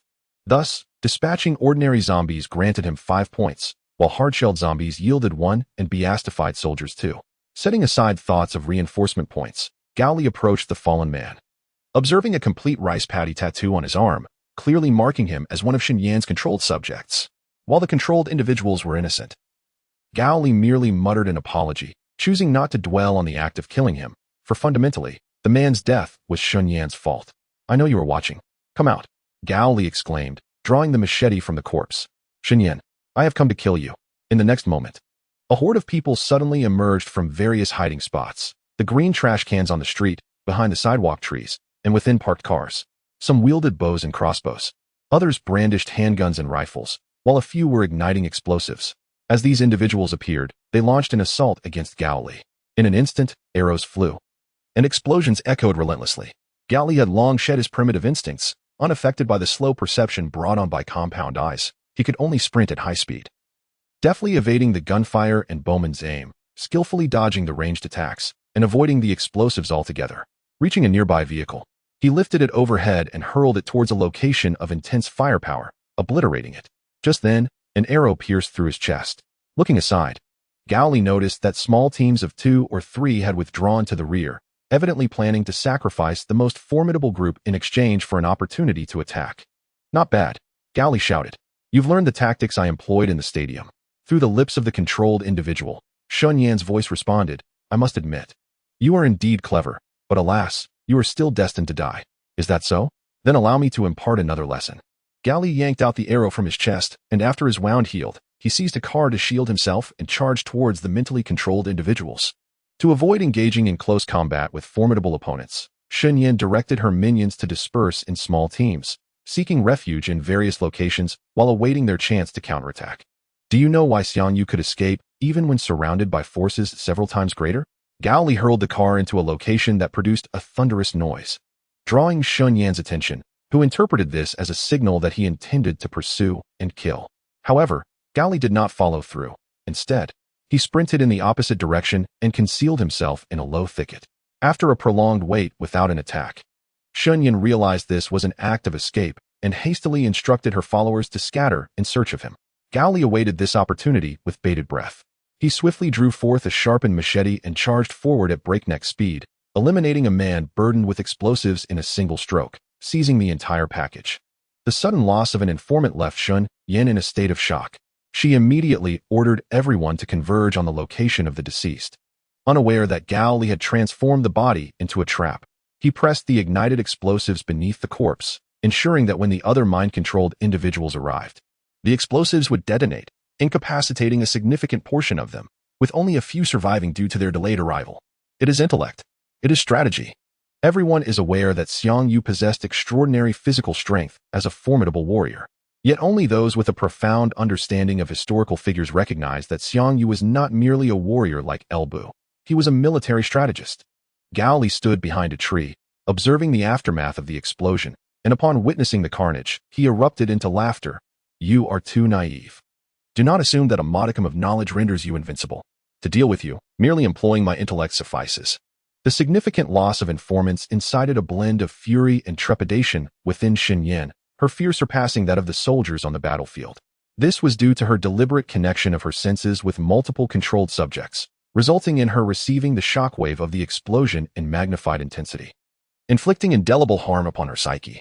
Gao Li counted silently for several seconds, then hurled an unignited explosive high into the air, intentionally targeting a metal trash can to create a deafening noise. Shun Yan, drawn by the sound, caught sight of the device and, startled, commanded her remaining informants to scatter in a frenzy. Seeing the efficacy of his strategy, Gao Li charged out, systematically eliminating those under mental domination. At this juncture, Shun Yan finally comprehended the caliber of adversary she was up against. I have allowed you to roam free for 2 days. Surely, you possess more than this meager skill? Gao Li mused as he entered the Shangqi Technology Company without a hint of fear. You had best display sufficient prowess before I eliminate you, or this will merely be a tedious stroll. With the assistance of the beastly soldiers, Shun Yan had managed to control numerous individuals, though she had not deployed them all at once. At that moment, she sat in a cramped room, accompanied by a beastly soldier in human form, a tiger. Let us proceed. I have lost hope of defeating him, Shun Yan sighed, initially believing that the combination of explosives and firearms would suffice to vanquish him. The beastly soldier replied, he is not one to be easily slain. You should be well aware of this. Furthermore, he has not yet unleashed the insects as he did previously, indicating that he is yet to exert his full strength. I can no longer continue. It is your turn now, Shun Yan conceded. The beastly soldier clapped his hands, and shortly thereafter, individuals entered the room. He instructed, release those 10 wolves from the basement of the Shangqi Technology Company and seal off all exits. Ensure that he is killed, and if possible, retrieve his body. Chapter 47. Armed beastly soldiers thud, thud, thud, buzz, buzz, buzz. The repeated clang of metal and the blaring of alarms caught Gao Li off guard. He glanced back at the iron-sealed exit and scoffed. Indeed, You are not as foolish as I had imagined. The latter part of his statement was directed at the camera nestled in the corner of the corridor's ceiling. Yes, I have discovered it. The beastly soldier, Tiger, sat in the monitoring room, gazing at the monochrome computer screen. Although his words could not be transmitted through the microphone, he began to mutter to himself. I realized it halfway through my return journey that day, and then devised a trap to lure you in. Lure me in? Gao Li chuckled, drawing two sharpened machetes and strolling leisurely deeper into the depths of Shanxi Technology Company, Limited. In this apocalyptic world, the power plant had long ceased to function. Given that there was electricity here, it was either a backup power source for this branch or you had procured a generator. Regardless, the mere ability to monitor my actions through the cameras indicated that you were not far from this location. Thus, uncovering your hiding place would not be a troublesome endeavor. Tiger, the beastly soldier, smiled nonchalantly. If you have the capability, then come find me. Gao Li understood that the other party had locked the door not to trap him, for it was implausible to establish sufficient defenses against the blood-sucking worms in such a short time. Even if they could, it would merely be another application of temporary evolution, which posed no significant challenge. Moreover, augmenting the attributes of the enhancement system would be sufficient to handle the current situation. A low growl of a wolf echoed from around the corner ahead. Observing that the corridor was a mere 2 meters wide, Gao Li chose to take the initiative rather than wait for the enemy to strike. He assumed his stance and propelled himself forward like a cannonball, crashing into the wall at the corridor's end. Seizing the moment before gravity took effect, he aimed at his target and shot forth, his machete spinning like the blades of a meat grinder, reducing the beastly soldier wolf to a heap of mangled flesh. Behind him were 2 more wolves. Witnessing the demise of their lead, they activated the weaponry affixed to their bodies. The Beast Organization's research focused on life sciences, which fortuitously led to the development of longevity drugs that were subsequently sold to foreign dignitaries and wealthy elites, resulting in substantial funding and various auxiliary armaments provided by foreign military magnates. The wolf on the left possessed a mechanical eye that could detect life, and its stomach, trachea, and oral cavity had undergone significant modifications. The trachea and mouth were enhanced, while the stomach featured a fermentation chamber containing special microbial colonies capable of decomposing plastics and wood into a highly corrosive acid, potent enough to erode alloys. The wolf on the right had its vocal cords, ears, and eyes modified. The vocal cords could produce sonar, the ears could receive sonar reflections, and the eyes maintained their visual function while incorporating a laser emitter. Unlike the military's announced laser igniters, this was akin to Superman's heat vision, with energy stored in a primitive pouch within its abdomen, capable of full power for approximately 5 minutes. Gao Li was unaware of the armaments that adorned the 2 wolves, but based on his previous combat experience, it was prudent to avoid confrontation. He swiftly leaped, wielding his cleaver to pierce the ceiling's drill, and hung there, observing the unfolding events. Suddenly, the wolf on the left expelled a foul, green liquid, enveloping the carcass of the leading wolf and the ground beneath like a vile green shroud. In the blink of an eye, the remains were completely corroded, leaving behind an irregularly shaped pit. Meanwhile, the wolf on the right merely narrowed its eyes, causing 2 small holes to appear in the wall directly opposite him. The entire process was eerily silent, akin to a master of martial arts launching a hidden weapon, completing its assault unnoticed. Hanging from the ceiling, Gao Li felt a chill run down his spine. Had he charged in recklessly, even if he had evaded the noxious green acid, he would have been pierced by the silent attack. Although he could recover, the experience would undoubtedly be unpleasant. The 2 wolves were equally alarmed. They had initiated their attack at the earliest opportunity, yet their adversary had managed to evade them, clearly demonstrating formidable speed and reflexes. Thus, both parties regarded each other warily, refraining from launching the first strike. After a few tense seconds, the skirmish commenced. Gao Li performed a mid-air crunch, propelling himself downward with his legs against the ceiling, simultaneously hurling 2 cleavers towards the chest of the black behemoth wolves. The wolves, sensing his intent, retreated sharply, preparing to strike at the opportune moment. Unexpectedly, upon landing, Gao Li did not halt, but instead retrieved the cleavers and dashed along the wall. This unconventional approach rendered his direction indiscernible, forcing the 2 black wolves to continue their retreat until their backs collided with the wall, leaving them no option but to attack. The wolves opened their jaws wide, unleashing a torrent of acid that spread across the corridor like a fisherman's net, nearly filling its entire width. Confident in their assault, they believed they could ensnare their foe. However, what transpired next left them utterly bewildered. Realizing he could not evade the onslaught, Gao Li discarded his cleavers, clenched his fists, and launched a rapid barrage against the wall. The feeble barrier crumbled under the might of his formidable physique, swiftly creating a compact recess where he could conceal himself, thus evading the acid. The two black wolves were left in shock. Their leader had never indicated that the opponent would be so formidable. How dare they claim to be extraordinary beings without the ability to alter the terrain? Gao Li exclaimed arrogantly. Observing the entire confrontation through a camera, the beastly soldier, Tiger, craned his neck. After a few moments of silence, he leaned back and muttered to himself, giving Gao Li's combat prowess when he had crushed the beastly soldier's head. Such feats were entirely within reason. With a fierce shout, Gao Li began to pound the wall with his fists like a tunneling machine, pushing forward. Due to the angle, the two black wolves found themselves unable to strike him, prompting them to retreat. Do not retreat. Advance. The beastly soldier, Tiger, issued a command. You still have a glimmer of hope if you engage him, but defy me and I shall immediately activate the bombs within you. The black giant wolf found itself in a predicament, unable to retreat or advance, and in a fit of desperation, charged forward, willing to embrace death. This move played directly into Gao Li's hands. After exchanging a few blows, he expertly evaded the laser attacks and dispatched his adversaries one by one. Enhancement Points 1. Enhancement Points 1, Chapter 48. Unscathed upon witnessing the demise of the black giant wolf through the surveillance monitor, the beastly soldier, Tiger, decisively pressed the button to detonate the bombs. There exists a distinction between a clean kill and reducing a body to mere pulp, as long as the bomb remained intact. Its power could be unleashed. With a beep, the black screen on the computer transformed into a signal loss display. Tiger understood the bomb's potency, especially in an enclosed space, which would amplify its destructive force, leading him to believe that Gao Li had perished. Although he could not recover the body, he had successfully eliminated a significant threat, a dangerous adversary to have in a post-apocalyptic world. Tiger clapped his hands, summoning a subordinate to assess the situation. However, before the subordinate could act, Tiger's eyes widened in astonishment. For Gao Li's figure appeared on another monitor. Despite his tattered clothing and dirt-streaked face, he bore no wounds or scars, appearing as though he had not been subjected to an explosion at all. Impossible. How could he emerge unscathed? That bomb could obliterate even the formidable beastly soldier. Bear, how could he possibly survive? Tiger was incredulous. In truth, even Gao Li himself found it hard to believe that. With his meager self-healing ability of merely 20 points, he had survived a bomb capable of collapsing walls. When he summoned his status panel, everything became clear. Strength, 25. Speed, 25. Endurance, 25. Self-healing, 15. Gao Li understood now.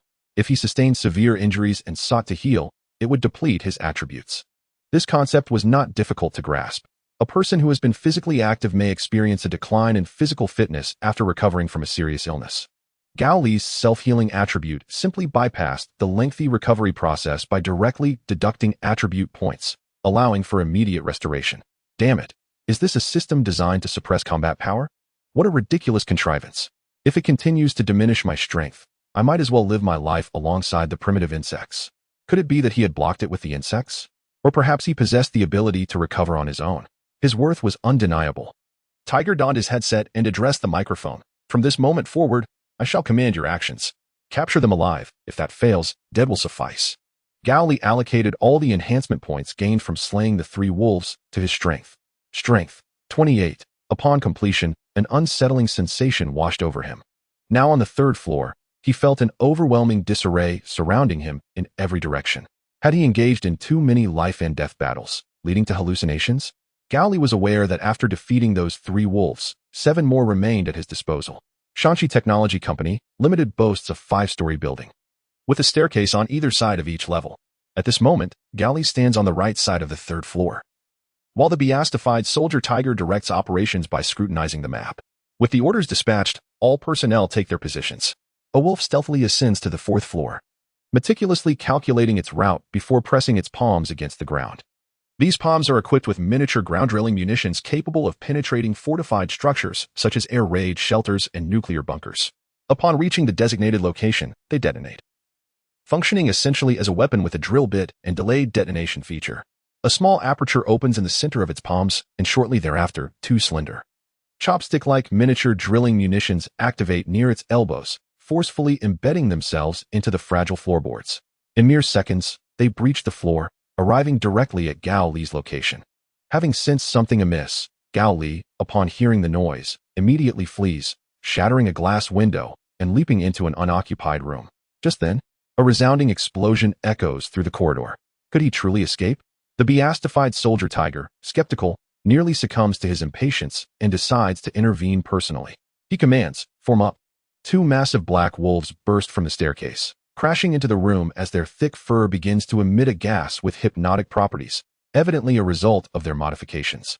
Gao Li, unwilling to remain passive, instinctively begins to smash through the walls, expanding the combat space, despite being unaware of the gas's presence. Confronting two gigantic black wolves in a confined area would undoubtedly prove challenging. However, this action rendered the gas ineffective. "Should we increase the dosage?" inquired one experienced black wolf, recognizing the predicament. Yet, flooding the area with hypnotic gas would prevent others from entering. The beastified soldier tiger contemplated before responding, "Increase the dosage." Upon receiving the command, the black wolf's fur began to tremble, disseminating a substantial amount of hypnotic gas, gradually saturating the entire floor. Noticing that his pursuers had not followed, Gao Li surmised that some unseen method was at play. Without hesitation, he demolished several more walls and retreated to the stairway leading to the fourth floor, biding his time. The two black wolves releasing the hypnotic gas sensed trouble and hastily followed, stopping at the corner to assess Gao Li's situation. However, as one wolf peeked around the corner, a blade flew through the air, embedding itself in its eye and resulting in its immediate demise. Reinforcement Point 1. Gao Li allocated his reinforcement point to enhance his strength and proceeded to ascend to the fourth floor, where he encountered the black wolf wielding the miniature ground-drilling munitions. Meanwhile, the remaining black wolf, witnessing the lifeless body of its companion, felt an inexplicable thrill and irrationally charged forward. Without the advantage of the hypnotic gas, the black wolf proved no match for Gao Li, soon being reduced to mere fragments, contributing to his strength enhancement. Strength 30. Having returned to the pinnacle of his strength attribute, Gao Li felt a renewed sense of ease. Upon reaching the fourth floor, he beheld the black wolf in possession of the miniature ground-drilling munitions. The imposing black wolf, resembling a human form, raised its hand and fired two miniature drilling missiles at Gao Li upon their first encounter. However, due to the necessity of pre-calculating the delay fuse for detonation, it was unfeasible in such a sudden situation. Thus, the two missiles merely lodged into him like toy knives, failing to explode or pierce his skin. "I am aware of your belligerent nature, yet my sole inquiry is the whereabouts of Shun Yin," Gao Li stated. "I can assist in disarming the self-destruct bomb within you, provided you are willing to share information." This anthropomorphic black wolf happened to be one of those beastly soldiers with mental afflictions. Upon hearing Gao Li's proposition, it recklessly charged forward, perhaps intending to subdue him while awaiting the missile's detonation. "I recall you being mentally troubled, not intellectually deficient," Gao Li remarked as he swiftly dispatched the black wolf with a few strikes and moved away. Suddenly, the two miniature missiles detonated behind him, but as the black smoke dissipated, he appeared unscathed on the computer screen. Chapter 49. The swarm. The beastly soldier, tiger, stared intently at the computer screen before summoning others to make a decisive choice, to bring Shun Yin along and evacuate immediately, taking all production facilities and related research materials. A nod of agreement was given, and preparations commenced. Tiger, meanwhile, gazed at the screen, murmuring to himself, "I truly regret dealing with you. I regret remaining here." Gao Li, having torn apart the final black wolf without extracting the desired information, wore an expression of regret. Had he known that you would divulge nothing, he would have simply obliterated this place. Following his thoughts, Gao Li descended to the first floor and shattered the iron security door sealing the main entrance with a single punch, stepping out onto the street. He retrieved a vial containing primal insects from his backpack and crushed it, instantly transforming into a black cocoon. As before, aside from enhancing the swarm consciousness to level 1, he fully maximized everything else. Alas, given the choice, Gao Li would prefer not to depend on the primal insects. As he opened his mouth, a substantial volume of black smoke erupted, and countless blood-sucking insects surged forth in all directions, searching for living beings within Yuhai City. Within Yuhai City, only a sparse few survivors remained, failing to congregate into a camp. The reason for this may lie in the city's focus on the internet economy, which left little food reserves, prompting the majority to flee. Only a handful remained, too fearful to abandon their familiar surroundings, thus surviving to this day. Due to the partial upload of self-awareness, Gao Li could distinctly sense the blood-sucking insects' instinctual urge to devour the flesh and blood of those survivors.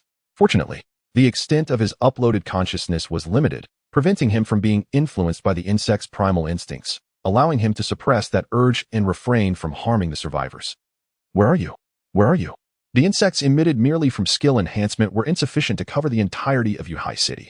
Gradually, they began to be swayed by Gao Li's desire to locate his target. In pursuit of this aim, the insects even started to uncontrollably attack the survivors, seeking to obtain more sustenance to produce an even greater number of offspring. Damn, uncontrollable are we? Gao Li was utterly dumbfounded. After he managed to control the behavior of the blood-sucking insects, he employed the temporary evolution technique to alter their diet, steering them away from consuming the flesh of living beings. However, as these bloodsuckers are indeed a form of life, they still required sustenance. To prevent them from attacking humans, Gao Li transformed these creatures to subsist on photosynthesis and vegetation instead. This modification proved effective. The blood-sucking insects ceased their assaults on humanity and morphed into a form resembling that of 5-year-old locusts. Due to their vast numbers and gregarious nature, these insects underwent another transformation, developing larger and sturdier wings on their backs and sharper mouthparts. The swarm of herbivorous insects descended upon the sidewalk trees with ferocity, devouring leaves, branches, and even trunks in an instant. They swiftly laid eggs, which had already hatched inside them, to produce more of their kind. Before long, every plant in Yunhai City had been stripped bare, with countless herbivorous insects filling the air, obscuring the sunlight and plunging the entire city into darkness. The reason these creatures blocked out the sun was to facilitate photosynthesis. Once the insects at the top completed this process, they began to release their eggs into the air. The size of the eggs, akin to mung beans, fell to the ground like rain, producing a cacophony of sounds. These eggs quickly hatched, transforming into adult insects. However, as Yunhai City had been stripped of all vegetation necessary for nourishment, and with sunlight previously claimed by the adult insects, the newly emerged herbivorous insects found themselves unable to develop, existing only in a state of malnutrition on the ground. Yet the laying of eggs in the sky continued unabated, and the insects on the ground began to engage in brutal combat for survival. The fratricidal slaughter could not keep pace with the rate of egg production, resulting in a pile of insects accumulating to several centimeters high on the ground, reminiscent of rainwater that cannot drain away during a deluge. Gao Li, the instigator of this calamity, was left speechless at the sight. He suddenly comprehended why Li Wei had wished for death. Who could endure such a rain of insects? Fortunately, these creatures remained under his control. Once the ordeal concluded, he could simply command them to self-destruct. As for the disposal of the insect carcasses, perhaps he could set up a barbecue stall, for humanity could indeed consume grilled locusts. Meanwhile, the beastly soldier Hu and Shun Yan, who were traveling in the vehicle, were equally astounded. Despite Hu's involvement in the creation of beastly soldiers, he had never witnessed such an exaggerated spectacle. In comparison to the sky-darkening blood-sucking insects and the rain of insects, the production of beastly soldiers seemed like mere child's play. Stop, stop, Hu murmured, gazing at the incessantly falling eggs from the sky. I'm frightened. I am truly frightened. As for Shun Yan, she huddled in the passenger seat, too terrified to move or even glance outside the window. Suddenly, she heard a peculiar sound. Upon opening her eyes, she let out a scream, for several insects had crawled out from the air conditioning vents, appearing intent on devouring her. Hu, with a swift motion, crushed one of the creatures. Feeling both disgusted and realizing their presence had been compromised, as anticipated, Gao Li discovered the whereabouts of the two individuals through a swarm of insects, promptly commanding them to advance. A portion of the insect horde above the sky was torn apart, allowing the scorching sunlight to pierce through the gap and illuminate the ground below, nourishing the underdeveloped insects. The creatures on the ground were instantly captivated by this ray of sunlight, diligently converging towards it. Many of them, invigorated by the faint light, underwent metamorphosis, transforming into normal insects and soaring into the sky. The entire spectacle resembled a scene from a fantastical novel, where a cultivator finds the celestial ladder leading to the immortal realm. However, Gao Li was indifferent to the aspirations of the insects. A colossal vortex of insects surged towards the beastly soldier, Hu, and Shun Yan, completely engulfing them. To ensure their demise, Gao Li resorted once again to the technique of temporary evolution, transforming the insects into highly aggressive carnivorous creatures. Countless of these ravenous insects infiltrated the vehicle through the cracks of windows, air conditioning vents, and even exhaust pipes. The beastly soldier Hu attempted to counter the onslaught with ultrasonic weapons, but to his dismay, the frequency he employed proved ineffective against the insects, instead invigorating the carnivorous swarm even further. The voracious insects relentlessly devoured the two occupants of the driver's cabin. While Hu managed to utter a few cries, Shun Yan was utterly helpless within mere seconds. The insects breached her skin, burrowing in to feast upon her innards, leading to her swift demise. The moment Hu flung open the car door, he transformed into a tiger, roaring in fury multiple times as he relied on his thick hide to attempt an escape from Yunhai City. Ultimately, however, he was overwhelmed and killed by the relentless horde of insects. Chapter 50. The spoils of war. With a sickening squelch, the tires rolled over the fallen insect carcasses, sending chills down Chun Qingyuan's spine. What is going on? Why are there so many insects? Is there a locust plague in this apocalypse? The multitude of black insect bodies lay thick upon the city, resembling a shroud of earth. Aware of the truth, Ma Wenlong chose to remain silent. At that moment, Gao Li stood atop a medium-sized truck, and as it approached, he leapt to the ground, crushing the insect remains underfoot, splattering their juices onto his pant legs. Are they dead? Ma Wenlong inquired. If they were alive, why would I have called you here? Gao Li replied. In any case, the matter is resolved. I just need to tie up some loose ends. Tie up loose ends? Are you planning to clean up all these insect corpses? Chun Qingyuan remarked, wrinkling his nose at the unfamiliar scent wafting through the air as he rolled up the car windows and muttered defiantly. I would rather die than get out of this car. Absolutely not. I'm not asking you to get out, Gao Li retorted with disdain. Old Ma, come. Let me show you something interesting. Bro, I really don't want to get out. Stop being dramatic. If I tell you to come down, you come down. Reluctantly, Ma Wenlong followed Gao Li to the rear of the medium-sized truck. Gao Li unlocked the door, allowing sunlight to flood in, revealing the contents within. The truck was filled with an array of enigmatic mechanical and precision instruments, many of which were covered with cloth, but the most striking feature was a wooden crate. Standing at human height. Didn't you always feel your combat abilities were lacking? Gao Li exclaimed as he flung open the wooden crate. This item will undoubtedly enhance your fighting prowess. Inside the wooden crate lay an entire set of individual combat armor, providing comprehensive coverage from the face to the fingertips and soles of the feet. Moreover, this combat armor was equipped with an array of weaponry, as indicated in the accompanying manual, which described the armament as standard. The gas injection tactical dagger could unleash high-pressure gas from small orifices at the tip and along the blade, inflicting severe internal damage to flesh and tissue upon penetration. The Palm Thunder, capable of delivering electric shocks, had a maximum effective range of 3 meters, with adjustable voltage settings ranging from a minimum of 10 volts to a maximum of 300 volts. Additionally, the universal machine gun fired 7.62mm rifle cartridges, utilizing a belt-fed system with an effective range of 800 to 1,000 meters. Furthermore, the defensive capabilities of the armor were formidable. The wearer could effortlessly withstand a full-speed collision with a heavy truck, emerging unscathed. Hai Li, do not evade this, Ma Wenlong declared, taking a deep breath and resolutely stating. You have already been generous enough to me. I cannot accept this. Even if I were to reluctantly take it, I would not utilize it. Do you not aspire to grow stronger? Hai Li inquired. Not in this manner, Ma Wenlong replied. I cannot perpetually remain your subordinate. At this juncture, Hai Li chose not to press further. Very well, I shall accept this. He paused momentarily. However, I doubt this equipment will see much use. The upkeep and maintenance would entail a significant expense. In peacetime, it might be feasible, but at present, aside from large military camps, few can afford such armor.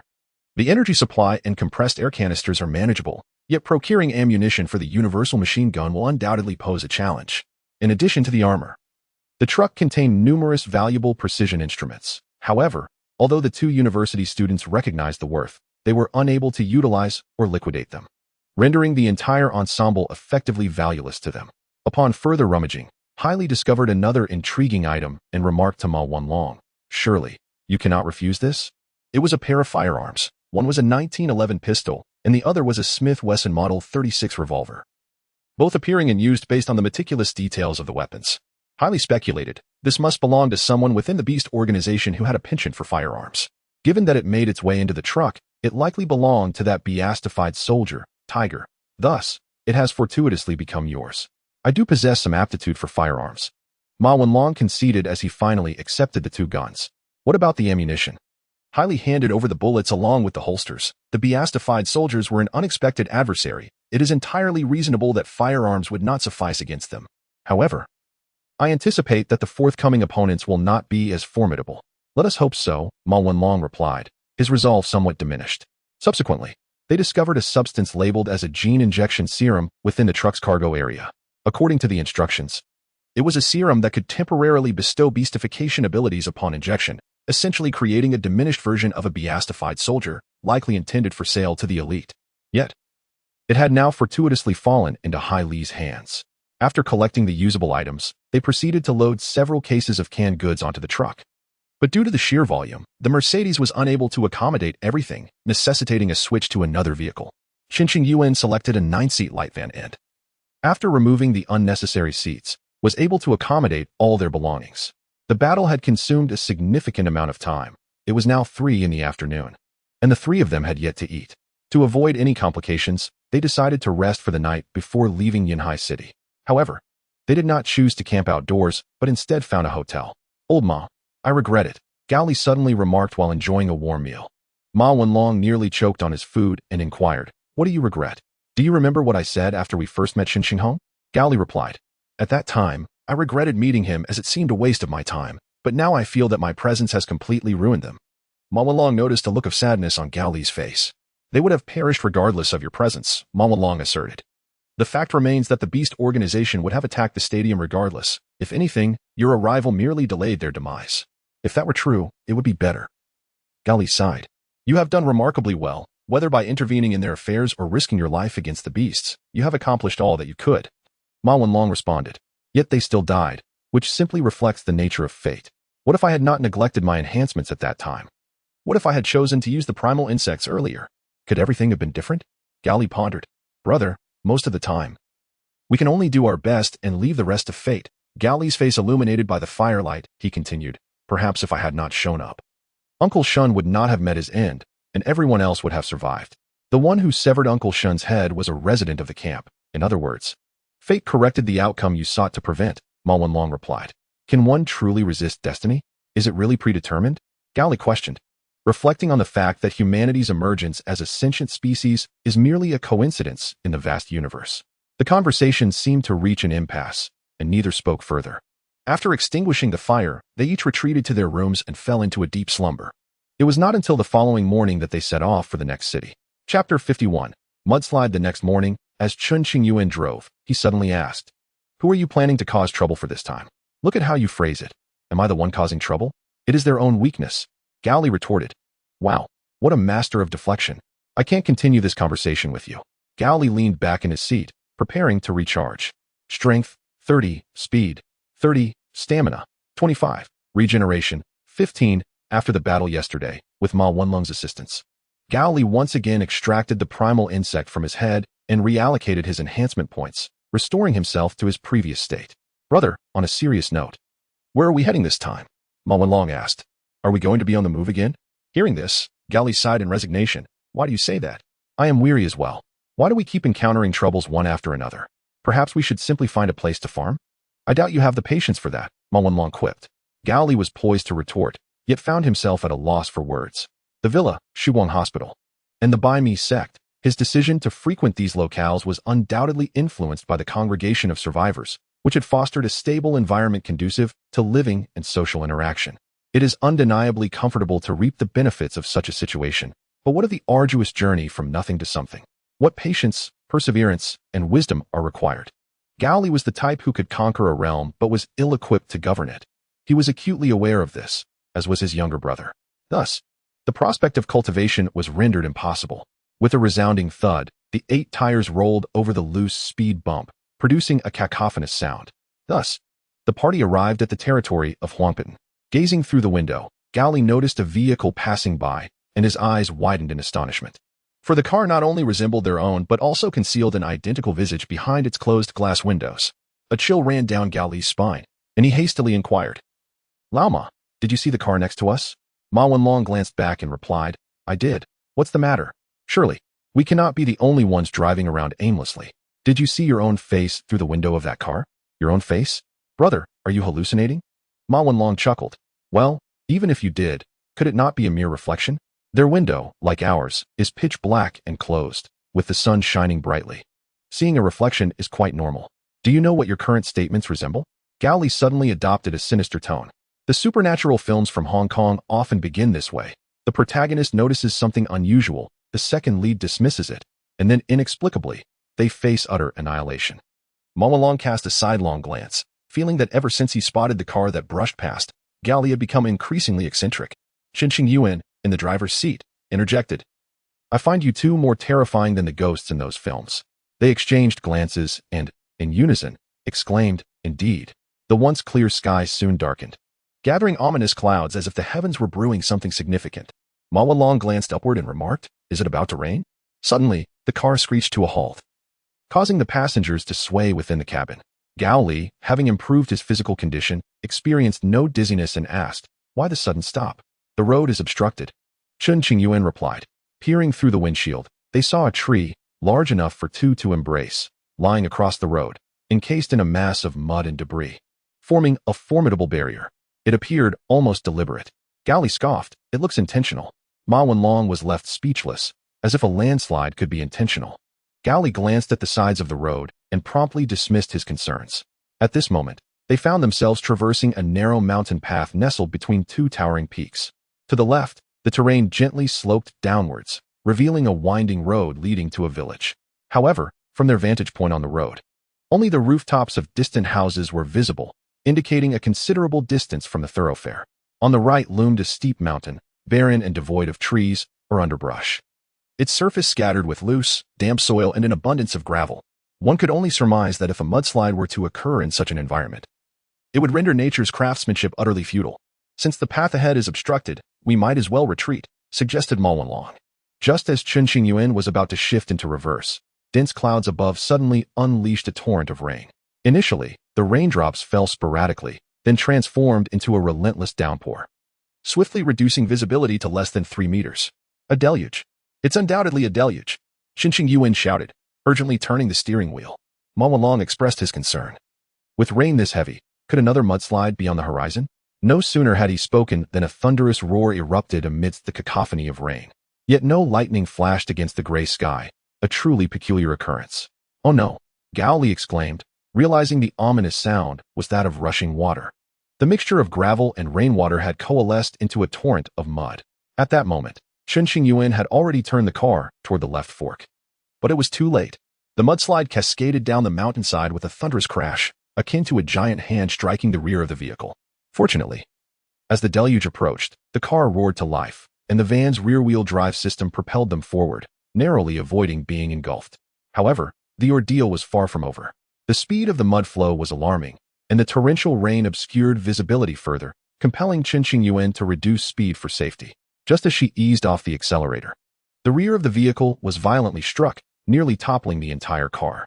After such a harrowing experience, Chun Qingyuan decided to take the plunge. She pressed the accelerator to the floor and surged ahead, disregarding the rain or any other obstacle, determined to maintain speed as long as they were not in imminent danger. With this daring momentum, combined with the luck of an underground racer and honed driving skills from years of navigating perilous roads, they safely reached the entrance of Huangpitan village. At that moment, perhaps due to the diminishing force of the mudslide, it ceased its advance once it filled the roadway, leaving only a negligible gap between the rear wheels of the van and the mass of mud. Chun Qingyuan parked the vehicle at the roadside and activated the hazard lights to prevent any unforeseen incidents. She then retrieved a handkerchief to wipe the sweat from her forehead and neck, a sentiment echoed by her two passengers, who were also panting heavily from the tension. Ultimately, they had survived. Gao Li, his body slack, leaned back in his seat. Chun Qingyuan seized the opportunity to boast. Well, what do you think? I told you my driving skills are exceptional. Indeed, they are unparalleled, no doubt about it. I concede, came the reply. So, what about our earlier agreement? That's a different matter, but perhaps I could treat you to an extra chicken leg tonight. After resting for a while, the trio noticed that the rain showed no signs of abating, so they proceeded cautiously into Huangpitan, seeking an empty room to shelter from the rain. Chapter 52. The terrifying storm. The torrential rain cascaded upon the rooftop, gathering along the tiles and flowing into the drainage pipes, diverting towards the eaves to form miniature waterfalls visible only during such downpours. To gain a clearer view of the building's entirety, Chun Qingyuan drove closely alongside it. But before she could fully comprehend her surroundings, she collided with several objects, which, judging by the vibrations, were likely zombies. Fortunately, the heavy rain had slowed her speed, preventing any significant damage to the vehicle, yet it had also cast a shadow over everyone's spirits. That house up ahead, pointed out the sharp-eyed Ma Wenlong to the left, has a front yard, a parking shed, and a 3-story building. It would be perfect for shelter or a rest. Chun Qingyuan accelerated towards it, deftly maneuvering the vehicle before crashing through the front yard gate and directly into the courtyard, parking under the shed. The trio exhaled in relief and then disembarked. They divided their tasks. Gao Li would enter the house first to inspect and eliminate any zombies, while Ma Wenlong and Qinqing Yuan would follow with their supplies. Gao Li approached wielding a machete, but just as he intended to kick the door open, the metal security door swung wide. This unexpected turn startled him. Yet he managed to suppress any exclamation. The door was opened by a frail, elderly man, who glanced between Gao Li and the van before stepping aside, saying, "It's raining heavily outside. Please come in." Uncertain of the situation, Gao Li felt no concern for Ma Wenlong's safety. And Qinqing Yuan's fate was of little consequence to him as well. Thus, he approached to discuss the matter with them. "You didn't even assess the situation before calling us over?" Qinqing Yuan erupted in anger. "What if we encountered a murderer? Or a depraved lunatic?" Gao Li displayed a look of disdain. "Then you can just spend the night in the car." Enough of the bickering, Ma Wenlong interjected, playing the peacemaker. "Sister Chun, Gao Li certainly wouldn't abandon you." Ultimately, the three decided to enter the house to rest until the storm subsided. Upon entering, Gao Li switched on his flashlight, illuminating the dimly lit space, and stated, "Let me make this clear. We are merely seeking shelter from the rain. Apart from that, we require no assistance whatsoever, no food or pleasantries. Let us treat each other as if we are invisible." The old man huffed in response. "Oh really? If I allow you to stay here overnight, surely you must offer something in return, no? Do you want a fist fight?" Gao Li retorted. "We three are already displaying considerable restraint by not causing trouble. If you dare make any demands, I will promptly evict you from your own home." "Brother," Ma Wenlong called out, stepping beside the old man. "He has a rather unpleasant temperament. Don't mind him. Here, have a candy." Ma Wenlong extended a piece of candy. But the old man did not accept it. However, his demeanor softened considerably. "You, young man, possess a good heart. What he says is also true. It is commendable that you are not causing chaos." The three followed the old man up to the third floor, arriving at the door of a room. The elderly gentleman opened the door, inviting them inside, and added, "You are not the only ones here. There are 2 rooms on the second floor occupied by others, all seeking shelter from the rain. Let us not inconvenience one another. Indeed, we will keep our noise to a minimum." Ma Wenlong responded obediently. The old man stared at the masked Ma Wenlong for a while, then whispered, "I share this with you solely because you possess a conscience. But do not divulge it to anyone else. Do you understand?" "Yes," Ma Wenlong replied, equally softly. The old man leaned closer and said, "At the village entrance of Huangpitan, there exists a hospital that once treated severe mental illnesses. Although it has ceased operations due to the apocalypse, not all the patients have perished. Many still survive and often wander around Huangpitan. If you encounter them, simply pretend you haven't seen them. Otherwise, I will act as if I haven't seen you." Ma Wenlong inquired, "But what if I don't?" "It is of no consequence." The old man gradually closed the door. "It is said that those suffering from severe mental illnesses have a penchant for fabricating identities, gaining others' trust, and then resorting to murder." With a click, the door was shut. Ma Wenlong, upon hearing this, was not frightened in the least. After all, he himself was a zombie. How could he be intimidated by the mentally ill? What puzzled Ma Wenlong was why the old man had chosen to confide this matter to him, especially since it was pouring rain, making it implausible for any mentally ill person to escape the hospital and roam about. "What are you lingering there for? Come over and eat," Gao Li called out. "Oh, I'm coming," Ma Wenlong replied as he turned to leave, exhaling a sigh. With someone as formidable as Gao Li around, he felt little to worry about. If worst came to worst, he could always rely on the primitive instincts within him. After reassuring himself, Ma Wenlong dismissed all the mysteries from his mind. Even in peaceful times, rainy days could be quite unpleasant, let alone during the apocalypse. The trio had little in terms of entertainment. After playing cards and Monopoly, they noticed the night had grown late and decided to rest. The room contained only one bed, but under the dire circumstances of the apocalypse, they had no choice but to lie horizontally on the bed, each claiming a small section for sleep. Thunder rumbled. A flash of lightning split the dark clouds, briefly illuminating the room as the curtains were drawn back. Ma Wenlong was startled awake by the thunder, as he was not particularly fatigued. He decided to sit up and go to the bathroom. Just as he stepped outside the room, he heard a squelching sound from downstairs, akin to meat being ground. Normally, such odd noises would not faze Ma Wenlong, but suddenly he recalled the old man's earlier mention of the mentally ill. Logically, it was impossible for them to traverse the torrential rain to reach Huangpitan, but what if they had arrived before the downpour and taken residence in this building? A chill ran down Ma Wenlong's spine, and he felt as though he no longer needed to relieve himself. Could my suspicions be correct? The more he pondered, the more alarmed he became, leading him to decide to investigate the situation. If it were indeed the case, he might have the chance to save someone. Swiftly, he grabbed a flashlight and descended the stairs. As he approached the second floor, the sound resembling meat being ground grew louder, accompanied by distinct crackling noises. In the dead of night, engaging in such activities was evidently abnormal. Ma Wanlong discerned that the sounds were emanating from one of the rooms on the second floor, and he promptly approached, pushing the door open and illuminating the space with his flashlight, while shouting, "Cease this! I forbid you from causing harm to others." What he beheld next was a scene of utter horror, prompting a scream that would echo through his life. Chapter 53. Disgusted. Several beams of flashlight illuminated the short, narrow hallway on the second floor. Within the glow, two young men hastily donned their clothing, striving to present an air of nonchalance. Ma Wanlong, seated on the floor, was rendered speechless, his mind in a state of bewilderment. When Gao Li arrived and witnessed the tableau, noting the sheen of sweat on the men's brows and the flush on their faces, he quickly grasped the situation.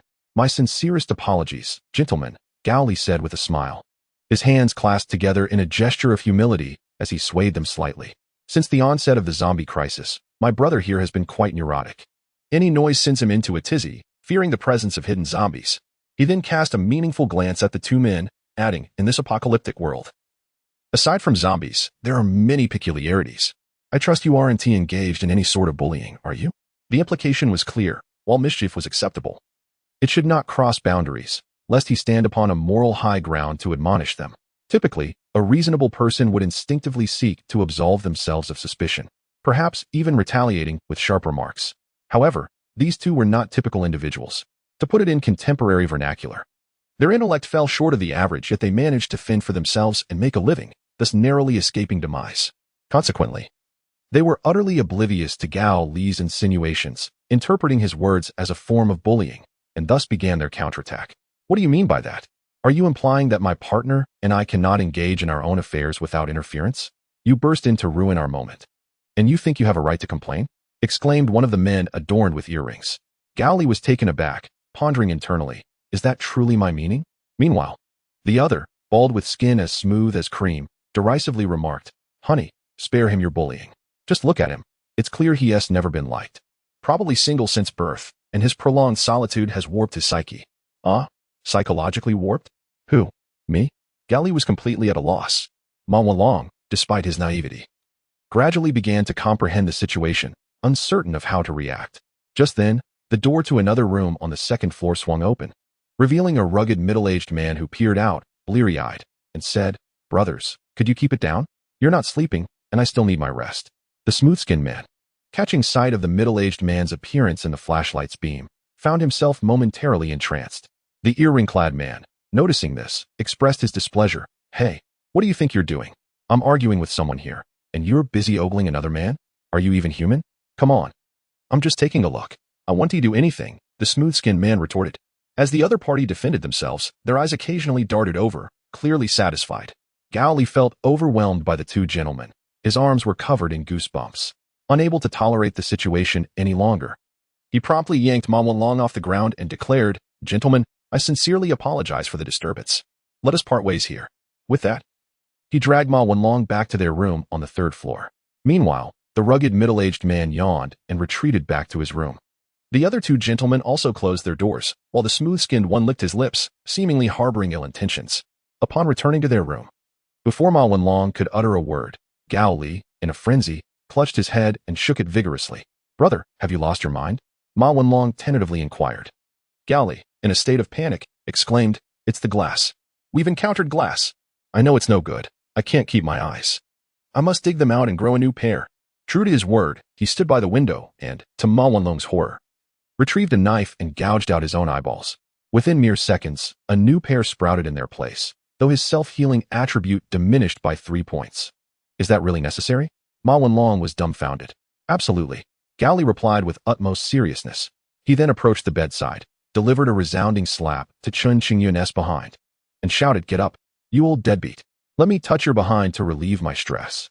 Disheveled, Chun Qingyun sat up and remarked, "I woke up when you were shouting downstairs.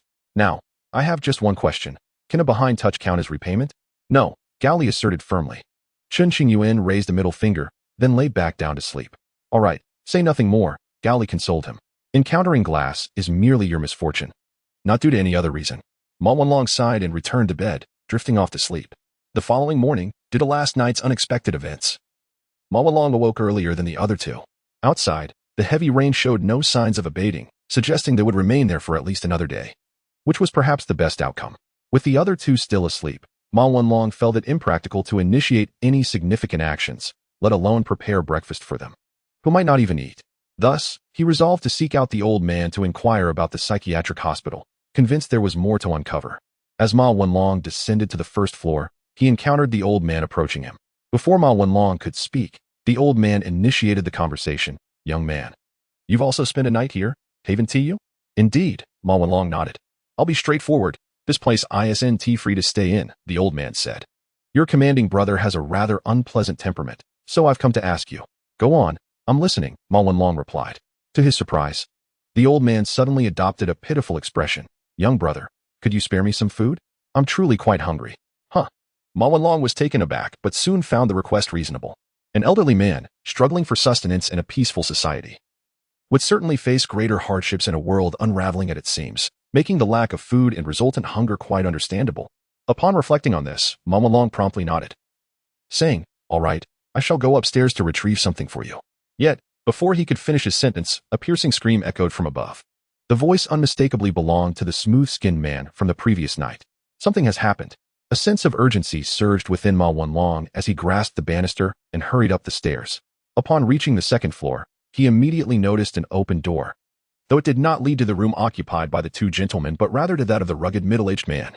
Without hesitation, Ma Wanlong pushed the door open, revealing two men inside. The rugged man lay on the ground, eyes tightly shut, while the one screaming was the smooth-skinned man. Upon seeing Ma Wanlong, the latter cried out, come help him. He has fainted. Stunned, Ma Wanlong approached to check the man's pulse, only to find it had vanished. Dead? The thought was unfathomable. How could someone perish in a single night? Chapter 54. The murder in the sealed room. Inquiries ensued, and Gao Li arrived hastily. Chen Qingyuan remained as indifferent as ever, caring only for his own safety. Is it true that this man has died? Gao Li inquired solemnly. Ma Wanlong nodded. There is no pulse. Gao Li stepped forward to verify, attempting to feel for breath, then rose with a grave expression. Gentlemen, I have no inclination to meddle in your affairs. Gao Li addressed the two men sharing the residence, but given the torrential downpour, it is uncertain when one might leave. I doubt anyone wishes to remain in the company of a murderer. I would like to ask you both a few questions. I trust you have no objections? The smooth-skinned man nodded through tears, while the earring-wearing gentleman crossed his arms disdainfully. You first, Gao Li directed at the weeping man beside the corpse. How did you discover the body? The smooth-skinned man stammered in response. Narrowing his eyes, Gao Li refrained from pressing further and turned his attention back to Ma Wanlong. When I awoke, you were not in the room. Where did you go? I went downstairs to speak with the old man, Ma Wanlong replied tersely. Did you not notice anything amiss in the middle-aged man's room while descending? Although he hadn't paid particular attention, he acknowledged that the door was indeed tightly closed. Ah. So when you went downstairs, the room could be considered devoid of anyone but the victim. Gao Li feigned seriousness on a stormy day in a solitary house. With a sealed room, this is a murder in a locked room. Ma Wanlong frowned. Brother, please stop with the theatrics. Yesterday, you spoke of supernatural tales from Hong Kong. Today, you are claiming a locked room murder. Are you engaging in a script murder mystery? Do not concern yourself with that, Gao Li replied. In any case, you are the prime suspect. He pointed accusingly at the smooth-skinned gentleman. Ma Wanlong covered his face with his palm, unwilling to witness further. Hey, what are you trying to do? The earring-wearing man said darkly. He merely discovered a corpse. How does that make him suspicious? Are the police going to arrest all the informants? Then why is he unable to articulate how he found the body? Gao Li countered. Could it be that you were acquainted with the deceased, hence seeking him out this early in the morning for a chat? Judging by last night's reactions, it appears you had no prior connection to him, rendering your visit highly suspect. Huh, what do you mean by that?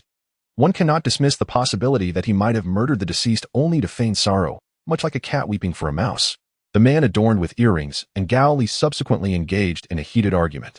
Meanwhile, Ma Wanlong wore a grave expression as he pondered the situation. Despite Gao Li's frivolous and somewhat degrading demeanor, Ma Wanlong had to concede that there was a semblance of truth in his words.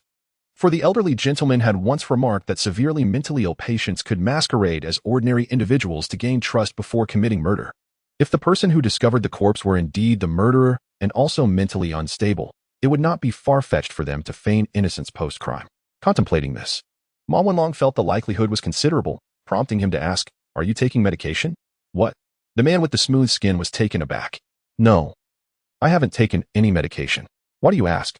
Ma Wenlong initially intended to ascertain the presence of psychiatric medication as an indicator of mental illness, but then realized that a mentally ill person would not voluntarily take medication to stabilize their condition, leading him to lose his train of thought.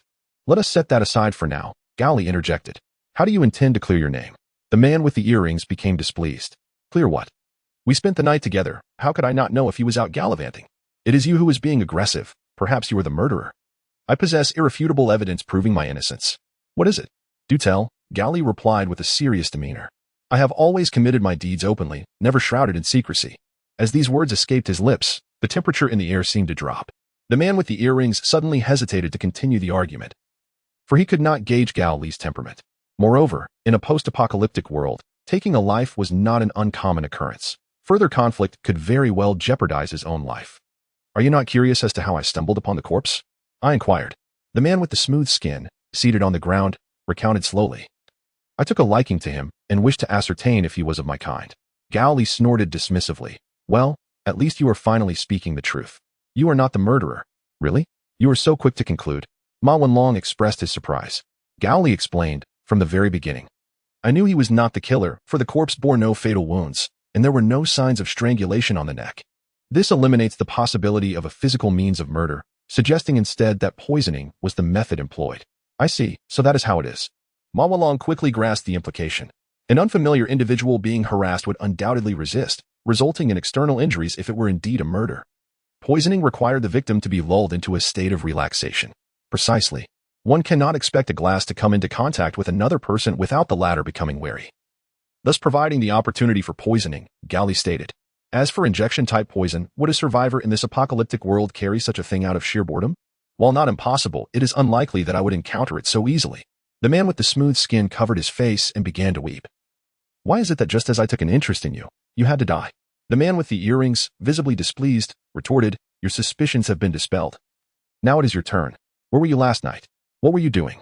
Nonsense. I was asleep the entire night. The man with the earrings exclaimed loudly. And why do you only suspect outsiders? Surely your little brother would not commit murder? Gao Li waved his hand dismissively, stating that the focus should be on you, not on his suspicions. I've told you, I'm asleep. I retorted. Your friend is asleep too.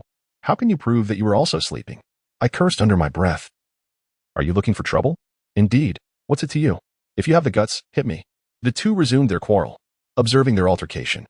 Ma Wenlong realized that Gao Li was unreliable in this matter, prompting him to investigate the scene like a police officer.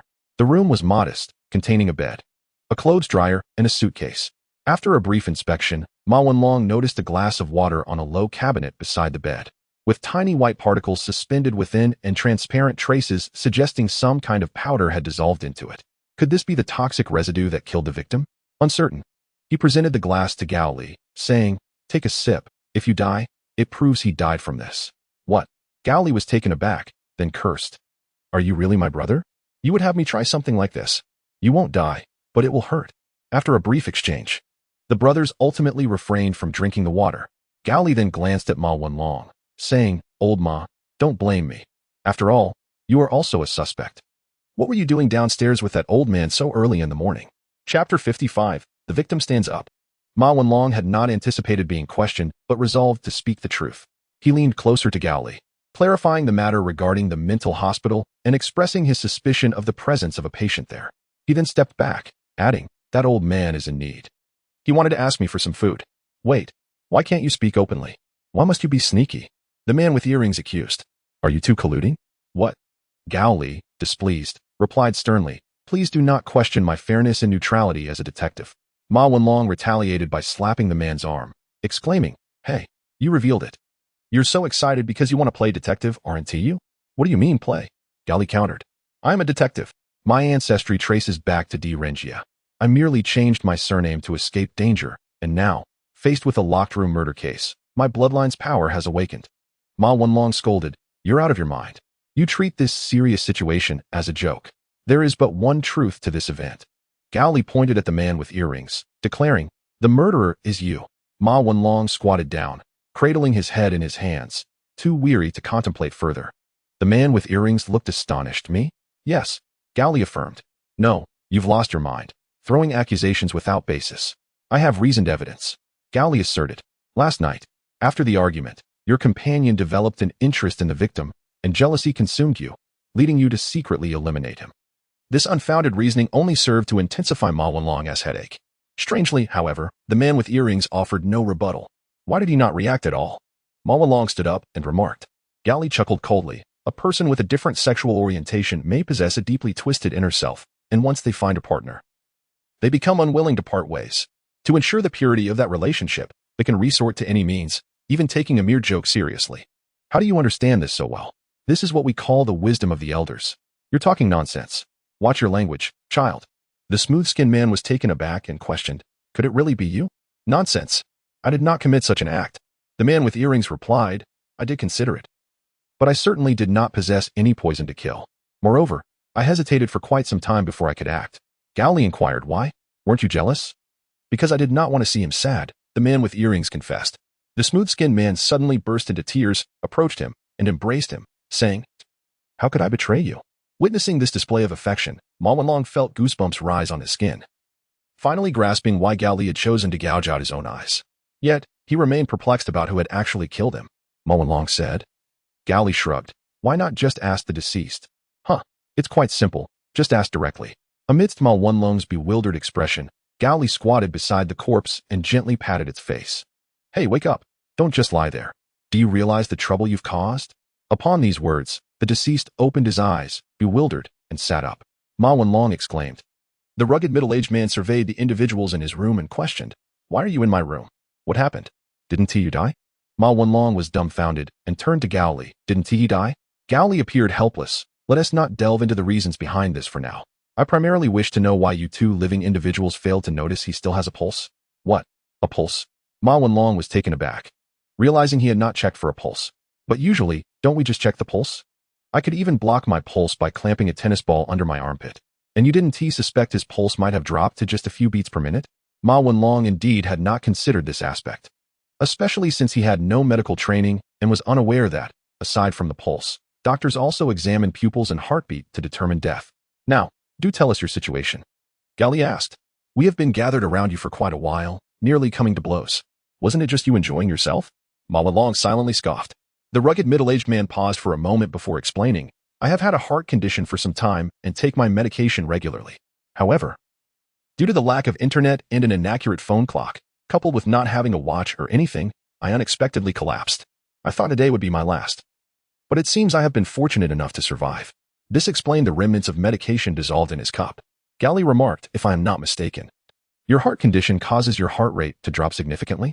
The rugged middle-aged man nodded. Indeed, it often appears as if I were lifeless, which has frightened many in the past. Ma Wenlong fell into silence. Since there was nothing more to discuss, they decided to part ways. Gao Li glanced out the window and exclaimed in surprise, the rain has ceased. Indeed, the torrential downpour outside had subsided, and the clouds in the sky dissipated, allowing sunlight to pierce the earth. Old Ma, you need not say anything, Gao Li chuckled. After all, not everyone possesses your kindness. Ma Wenlong's face flushed with indignation at this remark, and he exited the room. We shall be leaving shortly. I will fetch some food for that old man. Take it from my share. Gao Li did not object, as this act was sufficient to demonstrate the other's commendable character. With the rain now past, everyone departed the house, embarking on their journey to other cities. Chen Qingyuan sat at the driver's seat, expertly turning the key to ignite the engine, then inquired, what about that young chap? I do not know. Perhaps he has fallen into the latrine. Gao Li replied, I shall go find him. Meanwhile, Ma Wenlong, carrying several bags of instant noodles. Search for the homeowner, old man. Where are you? He wandered aimlessly when suddenly someone patted him on the shoulder. Having been hardened by previous trials, Ma Wenlong was now resistant to sudden attacks. He turned around to find the old man who had claimed to be hungry. There you are, Ma Wenlong said. Here. Take this. The old man accepted the plastic bag, but immediately said, actually, I am still lacking something. What? Your life. The old man abruptly drew a sharpened screwdriver from behind his waist, intending to stab, but swiftly his hand was seized by another strong hand. Huh? The old man turned to see Gao Li. Ma Wenlong was taken aback, realizing, could it be that this old man is the lunatic he spoke of? Gao Li stated, and this lunatic adheres to a murderous principle. Whoever is kind to him, whoever trusts him, he will kill. Isn't that madness? Ma Wenlong exclaimed. Gao Li chuckled, indeed. He is a madman. The old man screamed frantically, let me go. Let me go. I will kill you. I will kill you. Who told you to be nice to me? Who told you to trust me? Gao Li conjectured. You might be wondering why this madman seeks to kill himself, despite having done nothing wrong. Do not attempt to reason with the actions of a lunatic. They are termed mad because their minds are not sound. Ma Wenlong was at a loss for expression. Come, kill him. Gao Li tightened his grip around the old man's neck, asserting, You yourself said you do not wish to remain my subordinate forever. Thus you must learn to be self-reliant and establish your own achievements. Killing him is the first step. Ma Wenlong hesitated. He had never taken a life before. If you spare him, more innocent lives will be deceived and perish at his hands, Gao Li warned. Evil must be eradicated, for if you do not kill him today, every life he takes in the future will be partially on your conscience. Ma Wenlong struggled with indecision, but with a firm resolve, he thrust his hand through the old man's chest, crushing his heart. Gradually, the old man lost his vitality, becoming utterly motionless. As Ma Wenlong gazed at the blood staining his hands, an unusual calm enveloped him, akin to the act of slaughtering a chicken. The sensation of taking a life must be unbearable, Gao Li remarked. Yet your actions have saved countless lives in the future. It is a deed of unparalleled righteousness. Upon hearing this comfort, Ma Wenlong finally exhaled, conceding, You have a point. Chapter 56. The unlicensed off-road vehicle in flight. The three of them departed from the front courtyard in a van. Suddenly, Ma Wenlong turned his head back, his eyes widening in shock. He beheld four figures standing before the house. At the center stood the old man, who was supposed to be deceased. To his left were the Glass brothers, and to his right, a rugged middle-aged man. The four of them stared at him with expressionless faces. A chill ran down Ma Wenlong's spine, and he urgently called out, Gao Li, brother. Shoo. Gao Li raised a finger to his lips, indicating silence as he pointed at the rearview mirror. Do not speak. An eerie silence enveloped the vehicle. Qinqing Yuan did not return the way she had come. Instead, she drove towards the road leading to the mental hospital. However, she discovered that the building had collapsed, completely blocking the path. Reluctantly, she attempted to retrace her previous route. Strangely, the landslide that had once filled the road had vanished as if it had never existed. Clunk. The tires rolled over a speed bump, producing a loud noise. Through the tightly shut window, Ma Wenlong caught sight of a vehicle identical to theirs passing by. Even more bizarrely, he noticed that through the open window of that car, including the driver, there were three passengers, himself, Gao Li, and Qinqing Yuan. Gao Li, I saw it. What could this mean? Who knows? Gao Li replied, leaning back in his seat with his eyes closed. Perhaps there truly are ghosts in this world. Or maybe it is the work of an extraordinary being capable of manipulating time and space. Or perhaps we simply ate something that disagreed with us. In any case, do not seek the truth. His voice gradually faded, and soon he fell asleep. Ma Wenlong marveled at Gao Li's ability to slumber in such circumstances and followed suit, closing his eyes as well. In the city's ruins, a group sped through the debris. Their vehicles were two entirely green off-road cars equipped with anti-explosion nets, which would have drawn attention even in peacetime due to their lack of license plates. In the slightly rearward green vehicle, there were 5 passengers of various ages and genders, while the driver was a stoic young man. Dressed in a dark green short-sleeved shirt, camouflage pants, and black boots, he had shaved his head. His gaze held a sense of justice yet was unwavering. Though his muscles were not overly pronounced, they were undeniably firm. His palms were rough as if sandpaper had worn them down, leaving one to ponder the trials such hands had endured. At that moment, the weather was clear and sunny. But in a short while, a cloud of dust appeared in the rearview mirror, followed closely by another green off-road vehicle reflecting in the glass. Catching the attention of the stoic young man, he picked up the walkie-talkie and pressed the button, saying, They are chasing us. A crackling sound followed, and a suave, confident male voice responded, As expected, we cannot let those who dare to resist and manage to escape slip away. Let us proceed as discussed. Split up and follow your fates. Understood, replied the aloof young man, adding, Class leader, will you be all right? The man referred to as the class leader burst into hearty laughter. I still wish to enjoy a drink. I won't perish so easily. Upon hearing this, the aloof young man smiled subtly, yet refrained from vocalizing his emotions, simply responding, If we both survive, after this ordeal, I shall unearth the liquor buried in the ground and share it with you. Ha! I knew you were hiding something. You little rascal. The walkie-talkie erupted in a flurry of laughter before settling into silence once more. The class leader then calmly remarked, But you mustn't renege on this. I would never. Haven't you been dishonest before? The off-road vehicle behind accelerated rapidly in pursuit. Observing his companion's car veering sharply to the left, the aloof young man realized it was no longer a time for hesitation. He pressed the accelerator and turned to the right. Amidst the urban streets, The remnants of numerous buildings created obstacles, and navigating through this terrain felt akin to a racing video game, requiring both speed and focus to maneuver through the challenges safely. In the back seat, a middle-aged woman clutched her child tightly, seemingly seeking to protect him in this manner, while a young man stared intently out the window. His face etched with seriousness, and the elderly passenger in the front seat breathed heavily, excitement evident in his demeanor. The aloof young man demonstrated exceptional driving skills, maintaining a swift yet steady pace. Whether rounding corners or driving over debris, the vehicle remained remarkably stable, considering the tense atmosphere in such a life-or-death moment. He contemplated offering some words of comfort, but his intentions quickly dissipated. Suddenly, a window on the roof of the pursuing off-road vehicle opened, and a similarly clad individual in a green short-sleeve shirt and camouflage pants rose, attempting to aim. After several unsuccessful attempts, he signaled his companions to halt the vehicle. Once it came to a stop, he aimed with one eye, disengaged the safety, and squeezed the trigger. A sharp sound pierced the air as a projectile surged forward, trailing a long white tail. Despite its formidable power, the weapon's attack mode was rather simplistic, proving effective against stationary or slow-moving targets. However, the aloof young man would not be easily struck. He deftly maneuvered the steering wheel, narrowly evading the projectile's trajectory.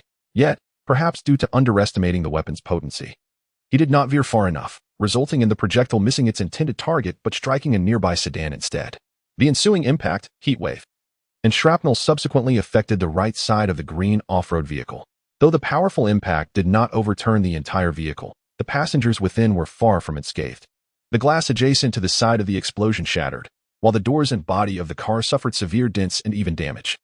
The elderly man in the front passenger seat and the young man in the rear compartment were instantly killed by the force, while a middle-aged woman was rendered unconscious. Blood streamed from her child's ears like a small brook. The aloof young man collided with the steering wheel, only to be rendered unconscious by the deploying airbag. Following closely behind, an off-road vehicle halted beside the targeted car, and two individuals armed with handguns emerged to assess the situation. Their cautious demeanor suggested that the occupants within had not succumbed to unconsciousness. From the driver's seat of another green off-road vehicle, a voice urged them to hasten. "You two, hurry up. At this rate, when will we return to the camp? I have no desire to spend the night outside. Who knows when we might be attacked by mutated zombies." Hearing this, the two being urged quickened their inspection. At that moment, a voice filled with frustration echoed nearby. "Guns are meant for killing. How can you practice marksmanship if you do not shoot them? Zombies are not moving targets. Even my grandmother, who is severely nearsighted and has astigmatism, could easily shoot a zombie from 10 meters away. I just am not accustomed to killing. Have you forgotten what I said yesterday? Slaying the wicked to save the good is a tremendous virtue. After death, you could be reborn in a technologically advanced and peaceful world, never having to work again, spending your days with artificial beauties. How can you be so sure that the people in that vehicle are villains?" As soon as the words left his lips, gunfire erupted, striking down the individual who had leaned out from the driver's seat. The other two armed figures, intending to take cover, were swiftly eliminated one after the other. With the threat neutralized, Gao Li and Ma Wenlong emerged from the shadows.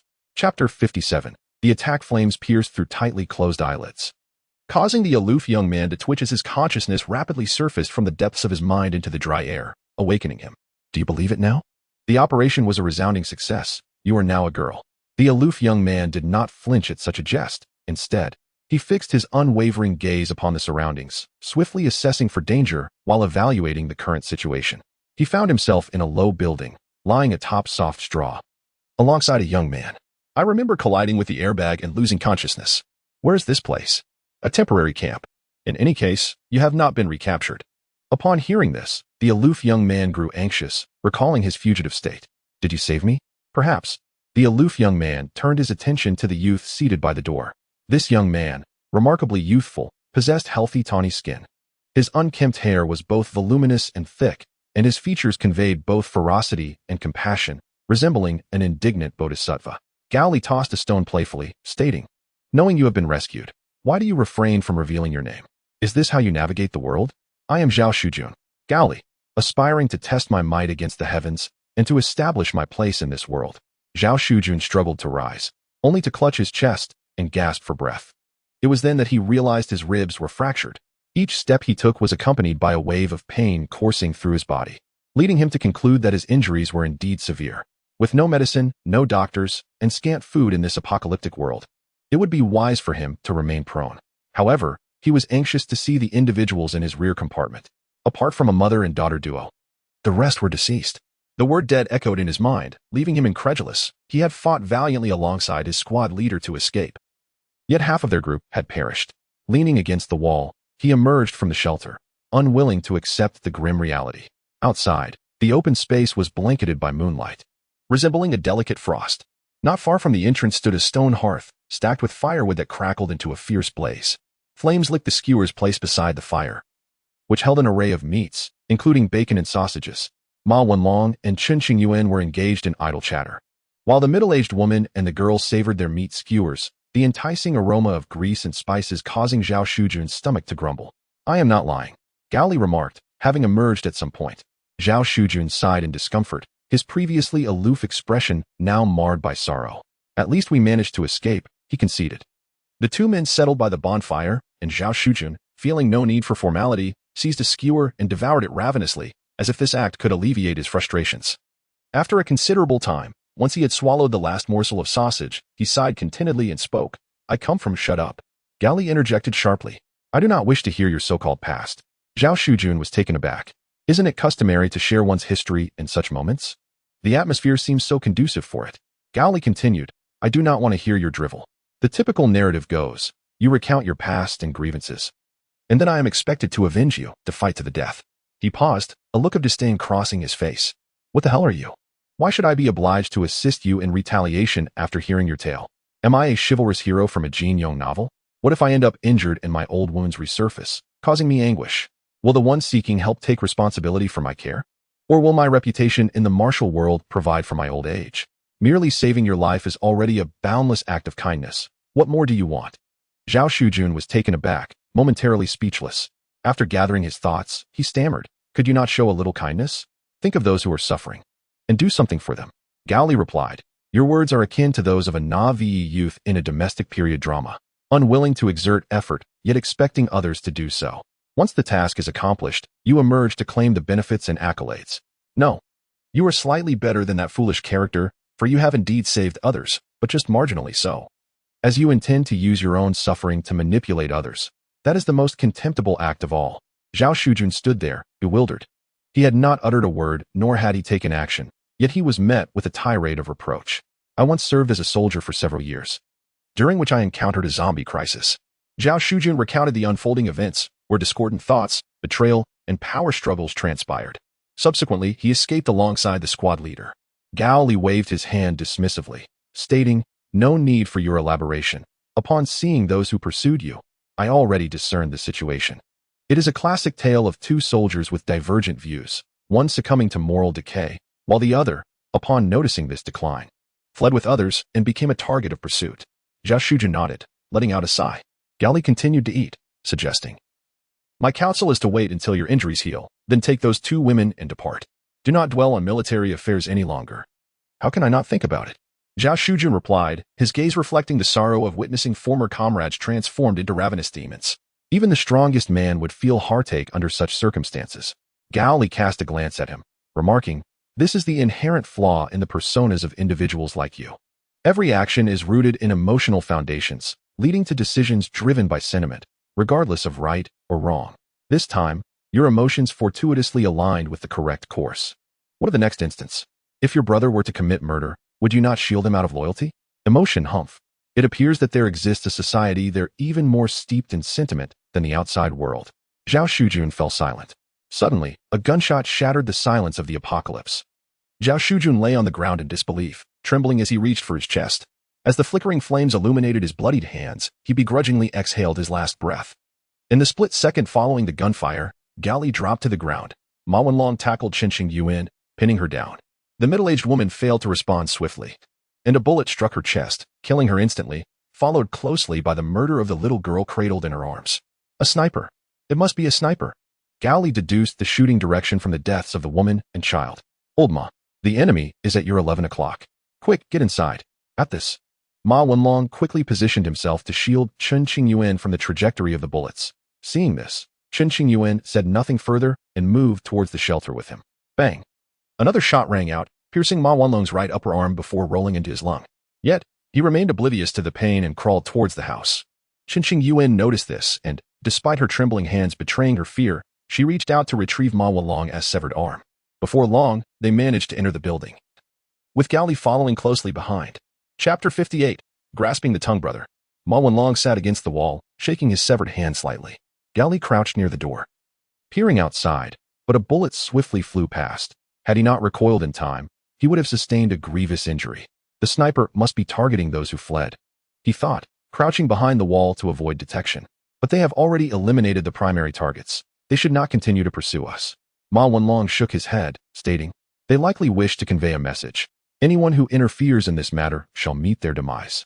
Such an organization must be a formidable entity, transformed into a ravenous beast. Gao Li chuckled, contemplating the corrupted army. Facing such a formidable war machine was rather impressive. Ma Wanlong felt a twinge of anxiety. Brother, are you contemplating revenge? They provoked me first, Gao Li replied. Even if I were to eliminate the sniper who attacked us, it would inevitably place me in opposition to this colossal entity. For they value their prestige above all, and prestige cannot be overshadowed by any other behemoth. Chen Qingyuan, unfazed by such reflections, anxiously asked, what about his hand? Will he be unable to reconnect it for the rest of his life?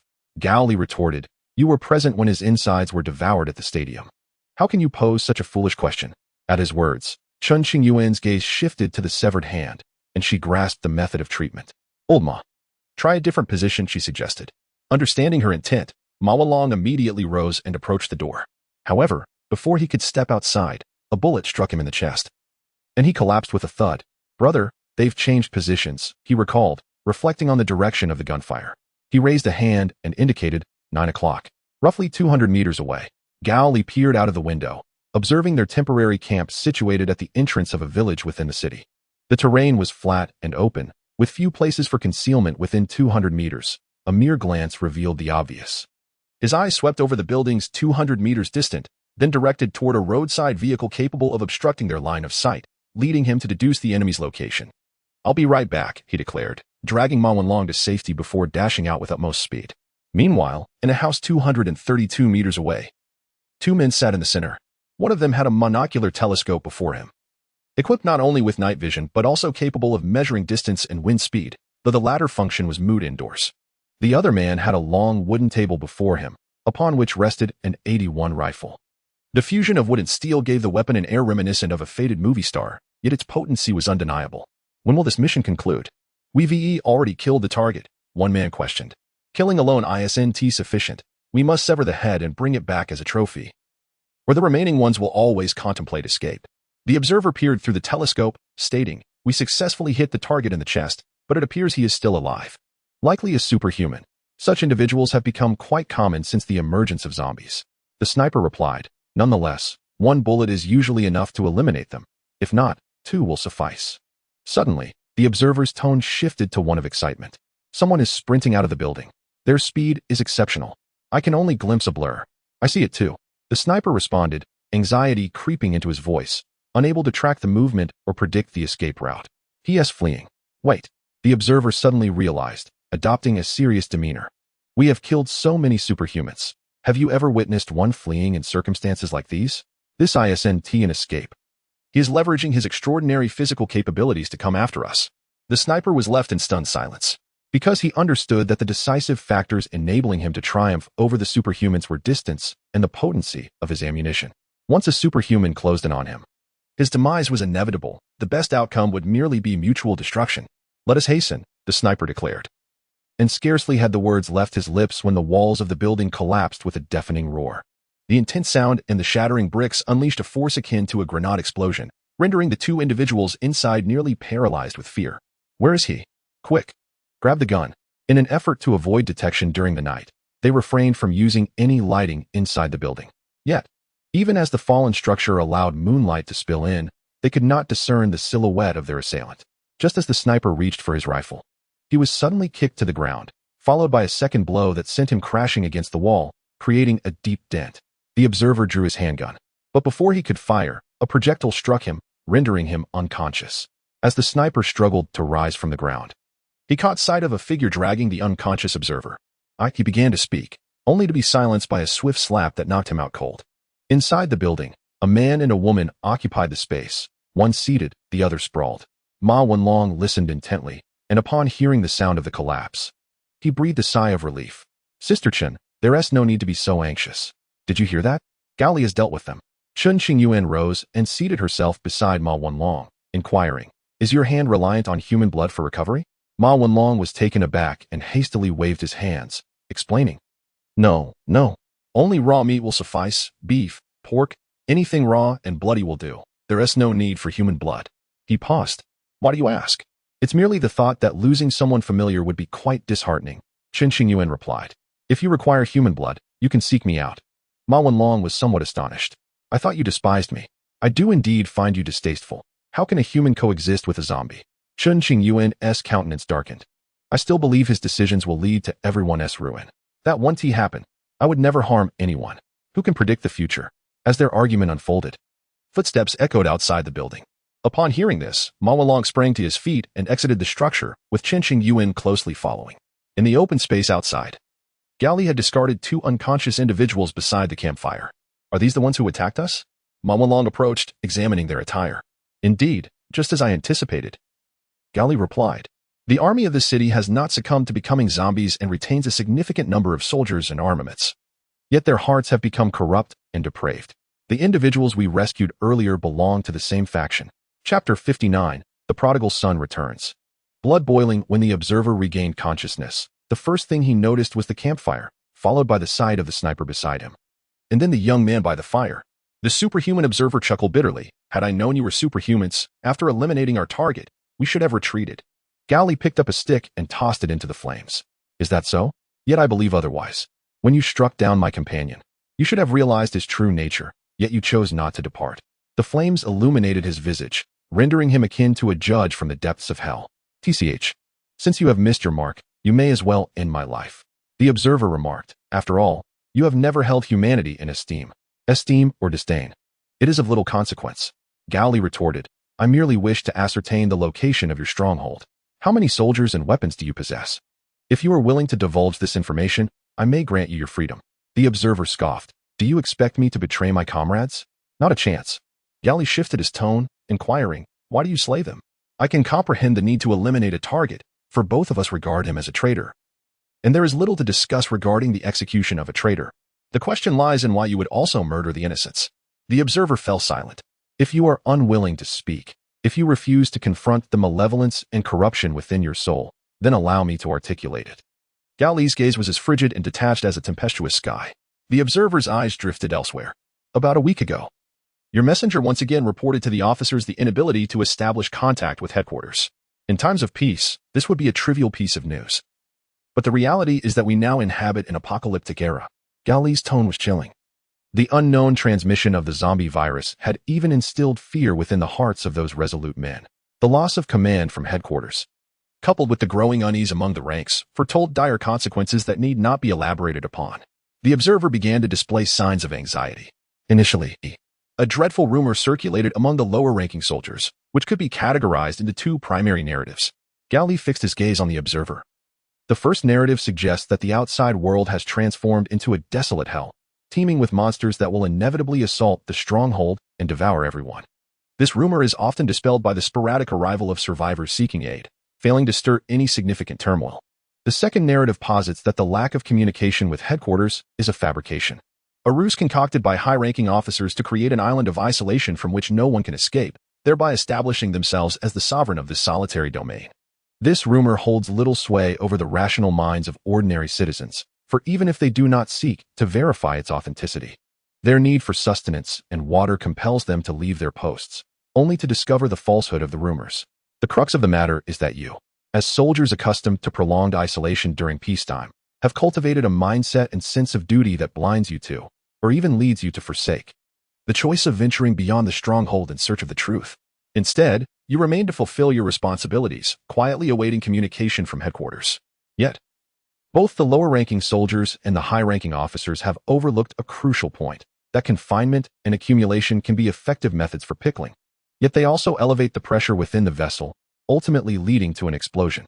He paused deliberately, asking, Am I mistaken, soldier? You understand far better than I what transpired during the uprising. The observer trembled all over, and then burst into tears, exclaiming, I did not kill anyone. I did not slay my comrade. I merely had a quarrel with him. I never intended to take his life. I am not a murderer. Ma Wenlong and Qinsheng Yuan, both in good health, emerged from the dwelling to stand beside Gao Li. Is it finished? Gao Li casually inquired. Qinsheng Yuan, slightly impatient, remarked, your words sound rather strange. As if the atmosphere between you two has shifted. Repulsive wretch, Qinsheng Yuan muttered, taking a seat beside the fire. Ma Wenlong glanced at the observer and then asked, Gao Li, what did you say to him? Why did he suddenly start crying? He has killed his own comrade. Gao Li replied nonchalantly. Ma Wenlong was taken aback and also sat down. The observer's weeping persisted for a considerable time before finally subsiding. It is commendable that you have not succumbed to schizophrenia due to overwhelming mental strain, Gao Li remarked. However, I do not have the luxury of time to waste. I need the information regarding the soldiers and armed forces at your outpost. The observer hesitated and replied, why should I divulge that to you? Because I can end your suffering by killing you. Rest assured, my blade is swift. Very well. Ma Wenlong listened to this exchange in stunned silence. Utterly perplexed as to why taking a life could be considered a form of compensation, the observer began to recollect and slowly articulated. Our location is a training base situated in the far eastern outskirts of this city. It is an army training facility, easily locatable by road signs. In peacetime, it housed over 1,000 personnel, but since the onset of the apocalypse, only 300 remain. Among these, there are 200 recruits, around 90 seasoned veterans, and several high-ranking officers. In relative terms, they are manageable. Gao Li noted this information down. Arrogant, the observer scoffed. What does it matter if you are superhuman? Bullets can still pierce your brain. Even if you are immortal, there are ways to deal with you. That is of no concern to you. Your obligation is to provide the information promptly, Gao Li stated. The observer continued, of those 300, only a couple of dozen remain after the uprising.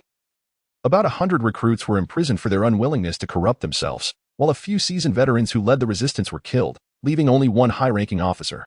Thus, the number of adversaries you face is not substantial.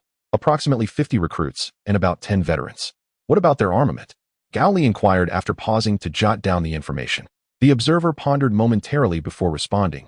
As it is an army training base, there is little in the way of weaponry. It is unrealistic to expect each person to possess a firearm. Most are training rifles with worn barrels, and there are very few capable of actual combat. I am unfamiliar with the types. There are 3 mortars, 2 light machine guns, and several grenades. Upon hearing about the mortars and machine guns, Ma Wenlong expressed concern, saying, Gao Li, are you certain you wish to retaliate against them? The power of these weapons is considerable. They are merely mortars and light machine guns, Gao Li replied indifferently. In comparison to the noble goal of liberating the oppressed, they are insignificant. Ma Wenlong struggled to contain himself at that moment. The observer was taken aback. You intend to rescue those who are oppressed? Surely, you jest, he remarked. Gao Li chuckled lightly. The observer tightened his face and exhaled heavily. Indeed. Ever since the uprising began, the remaining soldiers had started to enslave those survivors who sought help and refuge, and I too am a beneficiary of this. He paused, then firmly stated, if you can truly accomplish this, you must ensure that all the fallen soldiers are eliminated. Can you do that? Gao Li put away his pen and paper, met the observer's gaze, and then raised his thumb to his heart, declaring, I swear by my blood, as Gao Li, that I shall eradicate all corruption and decay. The observer smiled with satisfaction. Then you must fulfill your first promise now. With that, he closed his eyes. Ma Wenlong looked at Gao Li, who then picked up the cleaver beside him and swiftly severed the observer's head. A spray of scorching blood gushed 3 feet high, splattering Gao Li and Ma Wenlong's faces. So his blood is this hot, Gao Li murmured. Ma Wenlong glanced at the corpse and then asked, Brother Gao Li, when shall we make our move? At first light, we will gather intelligence, Gao Li replied. Then we shall act under the cover of night. Chapter 60. Preparations before the raid the following day at 10 in the morning. Using the road signs. Gao Li and Ma Wenlong easily located the army training base on the outskirts. They did not approach too closely, instead observing from a residential area 200 meters away with a monocular. As Gao Li observed, he sketched a topographical map of the target location on paper. He had changed position several times, and the map gradually became more detailed. After several seconds, he set down his pen and sighed, it is complete. More lax than I had anticipated. Ma Wenlong picked up the map to examine it. The paper revealed that the army training base was rectangular, surrounded by a 3-meter-high wall, with a main gate and a side gate, each guarded by a sentry. There were no hidden sentries, no watchtowers, nor soldiers on the rooftops using binoculars. From the perspective of the main gate, the upper left corner was a vegetable garden where numerous survivors toiled, while the upper right corner housed the soldiers' dormitories. The lower left corner contained a physical training area equipped with various training apparatus, and the lower right corner featured functional buildings such as a cafeteria, basketball court, and medical room. No armory? Ma Wenlong casually remarked. Gao Li, while observing through the monocular, replied, such a crucial structure cannot be easily seen. How do we plan to attack? Ma Wenlong inquired, voicing his most pressing concern. I will launch an assault at the main gate to draw their fire. Once they focus their attention on me, you can infiltrate through the side gate clad in the wolf warrior armor. The armor Gao Li referred to was a single soldier suit obtained from the beastified soldier, Tiger. He believed it was intended for the beastified soldier, Wolf, as they were inherently weaker than other beastified soldiers, thus necessitating the use of armor. Another reason was that the remaining beastified soldiers, wolves, had undergone mechanical modifications. Ma Wenlong had no objections to this, but then he posed another question. What about the soldiers who are imprisoned? I have not located them, Gao Li replied. However, I suspect that those soldiers have already been killed. Could that truly be the case? Nothing is impossible, however. Nurturing over 100 mouths that consume without regurgitating is an exceedingly arduous task, especially in this apocalyptic era. Ma Wenlong sighed, rationality affirming this truth. Suddenly, Gao Li was startled. Someone's coming. What do you mean, someone? Ma Wenlong instinctively inquired. Someone is approaching the military training base with a gun, Gao Li exclaimed with excitement. That person is a hero, but this will surely lead to their demise. He paused, then picked up a machete, stating, that must be the squad leader of Zhao Shujun. If it is indeed him, he could provide us with more detailed intelligence, facilitating our safe entry. With that, he exited the building, heading straight towards the target, with Ma Wenlong closely following. The dark-faced man, Sun Ming, crouched with a Type 95 rifle, stealthily making his way towards the side entrance of the military training base. Under the blazing sun, beads of sweat trickled down his cheeks and were promptly absorbed by the parched earth. Wiping his brow and drying his hands on his clothing, he raised his weapon to aim at the sentry not far away. Suddenly, a pebble flew in, striking his left hand that held the gun. Though the impact was minor, it startled him and robbed him of the chance to fire. Turning back, he spotted two young men standing in a small grove behind him, one of whom was beckoning towards him. Since these youths were unfamiliar faces, Sun Ming dismissed the possibility of them being soldiers from the base and chose to abandon his attack, instead approaching them. Who are you? Sun Ming whispered. Gao Li replied. We know Zhao Shujun. Are you friends of Xiaojun? No, we are merely here to settle some matters. Sun Ming felt a twinge of confusion, yet held his tongue. Asking instead, is he well? He is dead, killed by the soldiers here, Gao Li stated with an impassive expression. Sun Ming was taken aback but calmly accepted this grim fate. I want to ask you, where are the imprisoned soldiers? Gao Li inquired. To be precise, are they still alive? And if so, where are they held? Sun Ming scrutinized the two youths before him and sternly warned, do not meddle in our affairs. We are superhumans, Gao Li asserted. If you take matters into your own hands, you may find yourself unable to accomplish what you desire before your demise. However, if we handle it, it would be much simpler and easier. Think carefully. Is your so-called dignity more important, or is it more vital to rescue the oppressed populace? Are you sincere? Indeed, unless you wish for me to lay my heart bare for you to see. No, I couldn't withstand that. The three returned to their previous observation post. Gao Li produced a map and a pin, placing them upon the table. Without the need for communication, Sun Ming instantly comprehended the intent and began to draw circles and write notes. The armory is located in the lower right corner of the aerial view, specifically in the warehouse adjacent to the side entrance. If we can control this area, we can incapacitate half of their armed forces, as they typically only possess rifles, with heavier weapons stored within. Sun Peng remarked, however, we cannot rule out the possibility that they have already deployed their arms to establish a firing position, as the assault by superhumans or mutated zombies is exceedingly swift, leaving no time to retrieve their weapons. Gao Li nodded and instructed Ma Wenlong. Upon entering through the side door, immediately secure the weapons depot on the left. Should the enemy dare to approach, eliminate them all. No problem, Ma Wenlong readily agreed. Are the imprisoned soldiers still alive? Where are they held? Right here, Sun Ping indicated towards the dormitory area. There are 3 dormitories in total within the base. One is designated for detaining descending soldiers, while the other 2 continue to serve as accommodations. All right. You will be responsible for rescuing the detained soldiers once Old Ma secures the ammunition depot. Upon hearing this, Gao Li displayed an expression of disbelief. I never imagined those soldiers were still alive. I had thought they were all executed. Sun Peng noted his tasks, then sighed. Indeed, many have been killed. But only the ringleaders were targeted as examples. Moreover, they have never executed veterans. as persuading dissenters to join their ranks is deemed more advantageous for the current power holders within the base than simply eliminating all opposition. He must be a fool, Gao Li scoffed, to even entertain the notion of persuading the disloyal. If it were up to me, I would have eliminated anyone who had ever opposed me at the earliest opportunity. Sun Peng was momentarily taken aback and blurted, "Why?" Veterans possess far superior combat capabilities compared to ordinary individuals. Whether it be combat prowess or effectiveness, as long as the individual is neither a fool nor inherently weak. I can find a way to enhance their abilities to some extent, Gao Li replied with a cold smirk. However, loyalty is an entirely different matter. Once someone has betrayed you, trust becomes impossible. Who knows if that person would betray me again given another chance? He paused, continuing, "It is akin to you. Had you truly charged in earlier, would your former recruits, the veterans who once believed in you, not have aimed their weapons at you? Would they not suddenly waver and follow you instead? I dare say you harbored such hopes, which is why you recklessly attempted a solo infiltration." Sun Peng remained silent, for he indeed had entertained such thoughts. As Gao Li packed away his belongings, he stated, "Well, that concludes our preparations. Now, let us rest. And tonight we shall prepare for the incursion." Chapter 61. The Assault, Part 1. As the sun set and the waning moon rose, Gao Li hurried towards the military training base, a backpack slung over his shoulder containing a sharp machete and genetic agents. Sun Ping and Ma Wenlong were driven by Qinqing Yuan to a small grove adjacent to the side entrance. The two parties took their positions, and the assault commenced.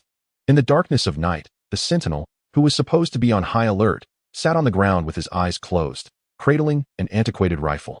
Utterly unconcerned about the risk of misfire, Gao Li withdrew a machete and hurled it, the heavy, razor-sharp blade piercing the sentinel's chest in an instant.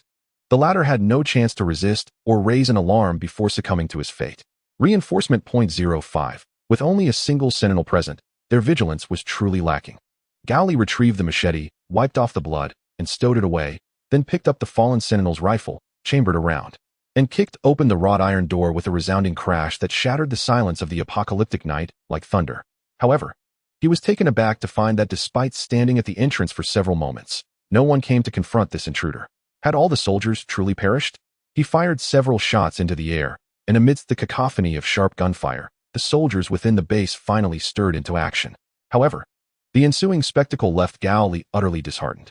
Soldiers began to emerge from various locations, yet their movements were grotesquely erratic. Some shuffled in place, while others flailed their arms about like deranged individuals. Approaching one of them to inquire, Gao Li was met with an overwhelming stench of alcohol. "Have you been drinking?" he asked incredulously. The soldier belched loudly before replying, "Yeah, I have." "Who are you anyway? I don't recognize you. Are you a new survivor?" "I am the bull-headed horse-faced," Gao Li retorted, simultaneously shooting the soldier, and then commenced firing upon the others. The antiquated rifle, likely the training weapon described by the observer, had its rifling worn down, making it difficult to hit targets from a distance. With no option for precise shooting, Gao Li resorted to sweeping fire, injuring several soldiers before discarding his firearm and drawing two machetes to slice through them with the ease of chopping vegetables. As the battle wore on, Gao Li's points of enhancement increased steadily, and the drunken soldiers, frightened by the chaos, began to regain their composure. They scrambled to arm themselves and sounded the alarm to alert others of the impending assault. The base had not witnessed such fervor since it first encountered zombies and riots. Gao Li was akin to a bomb, rousing all the lethargic soldiers into awareness. "Quickly, bring out everything," they shouted. "This speed is superhuman. Deploy the mortars. We don't care if the base is destroyed. Bring those survivors here, force them to encircle the superhuman, and obliterate them all together." Veteran soldiers, having composed themselves after an initial panic, began issuing commands with remarkable clarity, their calmness infecting the inexperienced recruits, while the sober soldiers fell into a coordinated response. It was only then that Gao Li allowed a satisfied smile to grace his face. Yes, this is how it should be.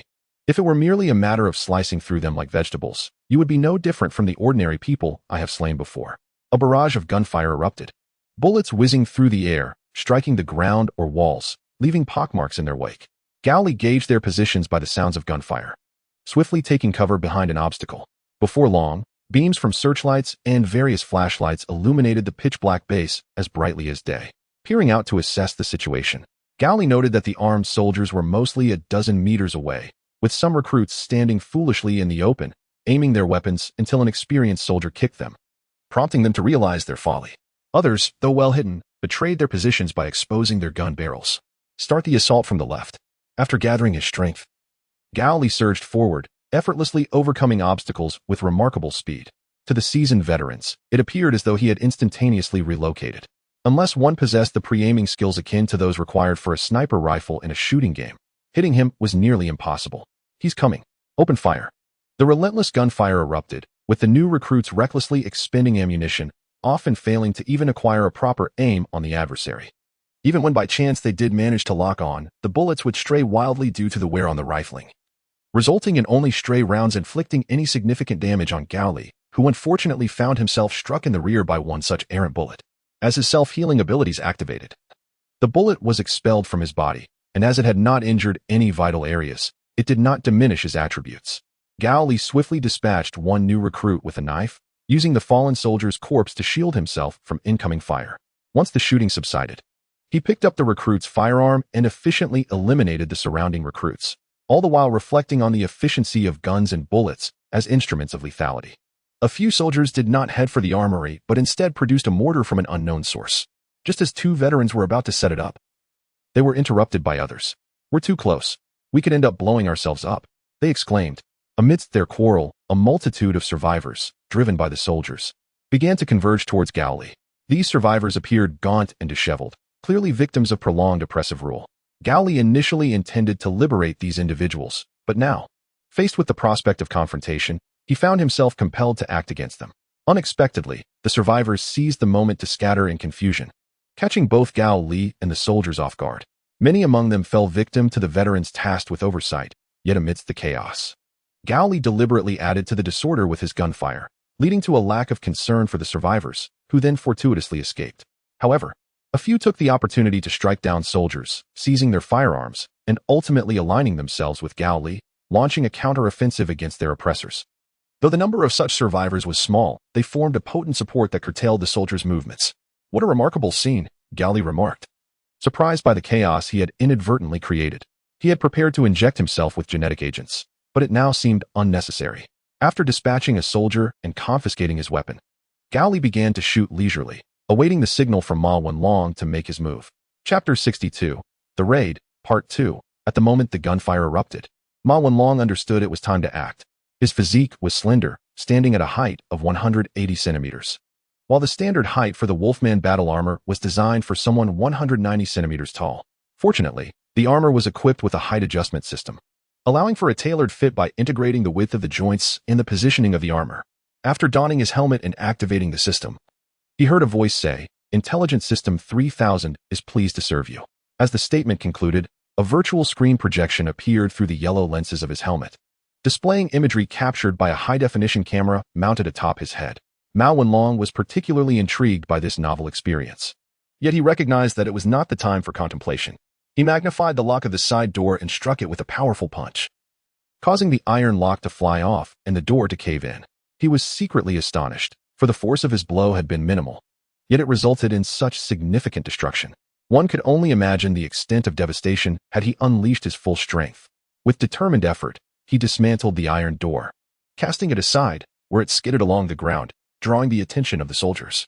They shouted in alarm and turned to him, unleashing a barrage of bullets. However, the rounds fired from their rifles proved utterly ineffective against the werewolf battle armor, merely ricocheting off and producing a cacophony of metallic clinks. At that moment, an old soldier dashed towards the armory, clutching a set of keys, evidently intent on unlocking it to procure weapons. Observing this, Ma Wenlong swiftly approached, and from the underside of his right wrist, a sharp blade emerged, piercing through the old soldier's left abdomen with the ease of a hot knife slicing through butter. Following this, Mao activated his lethal maneuver. The high-pressure gas canister on the back of the werewolf battle armor hissed as it supplied gas, which rushed through the conduits along his back and arms to the blade. The gas then expelled through small holes in the blade, which were precisely positioned within the old soldier's body. A torrent of high-pressure gas erupted, inflating the flesh as if inflating a balloon, instantly creating a gaping wound in the soldier's torso. If one were to cleanse the scene of blood and flesh, they would find the old soldier's left abdomen utterly obliterated, with his internal organs and intestines reduced to countless fragments. Sun Ming, witnessing this gruesome spectacle, was rendered speechless. Though he had taken lives before, he had never done so in such a sanguinary manner. He was overwhelmed with nausea and felt a profound dread and fear towards the enigmatic Gao Li and Ma Wenlong, resolving to sever ties with them once the ordeal concluded. Ma Wenlong, however, was unperturbed by the brutality, whether bloody or cruel. His actions were underpinned by a sense of righteous conviction. Had it not been for this belief, he would never have resorted to taking a life. On this occasion, he had not equipped himself with the firearms provided to the werewolf battle armor, as the ammunition was far more challenging to procure than the high-pressure gas and electrical energy. Thus, he opted not to utilize them. Mao Wenlong proceeded towards the armory, delivering a powerful punch that distorted the door lock, rendering it nearly impossible to open even with the key, before making his way to the dormitory building. He first diverted the attention of the other soldiers, and then instructed Sun Peng to rescue the imprisoned soldiers. The old soldiers, upon sighting this armored warrior, screamed in frenzied terror, raising their weapons to fire, only to be swiftly gunned down by Gao Li. Observing the soldiers who were desperately resisting, Mao felt compelled to take action to diminish their morale. He seized a rookie soldier and, with a swift motion, stabbed him in the abdomen, raising his hands triumphantly. He attracted the attention of the surrounding soldiers before activating the jet system. With a resounding whoosh, the agonized rookie was cleaved in two. The soldiers, who moments ago had been screaming wildly, suddenly found themselves at a loss for words, as if their very souls had been extracted. They collapsed to the ground in a state of utter despair, and some, lacking resolve, resorted to suicide by firearm. Unwilling to be captured by that monstrous steel entity and meet a horrific end, Sun Ping wielded a crowbar to pry open the doors of the soldiers' dormitory, laboring tirelessly until he had liberated everyone. These soldiers, reluctant to submit and often at odds with their superiors, had frequently gone hungry and were now utterly drained of strength. Yet, upon seeing their old squad leader, they greeted him with warmth. "Squad leader, you've come to rescue us?" Someone inquired. Would he allow you to succeed so easily? Sun Peng's expression darkened as he replied, "In any case, do not leave just yet. The battle outside rages on, and bullets are indiscriminate." Indeed, the fighting persisted. Gao Li and the survivors who had come to assist stood together. He was not primarily responsible for the main combat. Rather, he intervened only when a soldier demonstrated remarkable marksmanship or brandished heavy weaponry. As if summoned, in the corridor of a distant building on the second floor, someone positioned a light machine gun on the railing and opened fire on the resistance fighters below. The machine gun's firepower was formidable, the staccato bursts echoing like a relentless drumbeat, illuminating the night with bursts of flame. Observing the survivors pinned down by the machine gun's fire, Gao Li realized that his moment had arrived. He charged out with a machete in hand, moving so swiftly that the soldiers could not adjust their aim in time. Helplessly watching him breach their defenses and sprint towards the building, Gao Li ascended to the second floor, but before he could reach the corridor, the gunner redirected the machine gun towards him, unleashing a volley of bullets that struck the walls and floor, sparing him from harm due to the angle of fire. Just like this, Gao Li mused, leaning against the wall.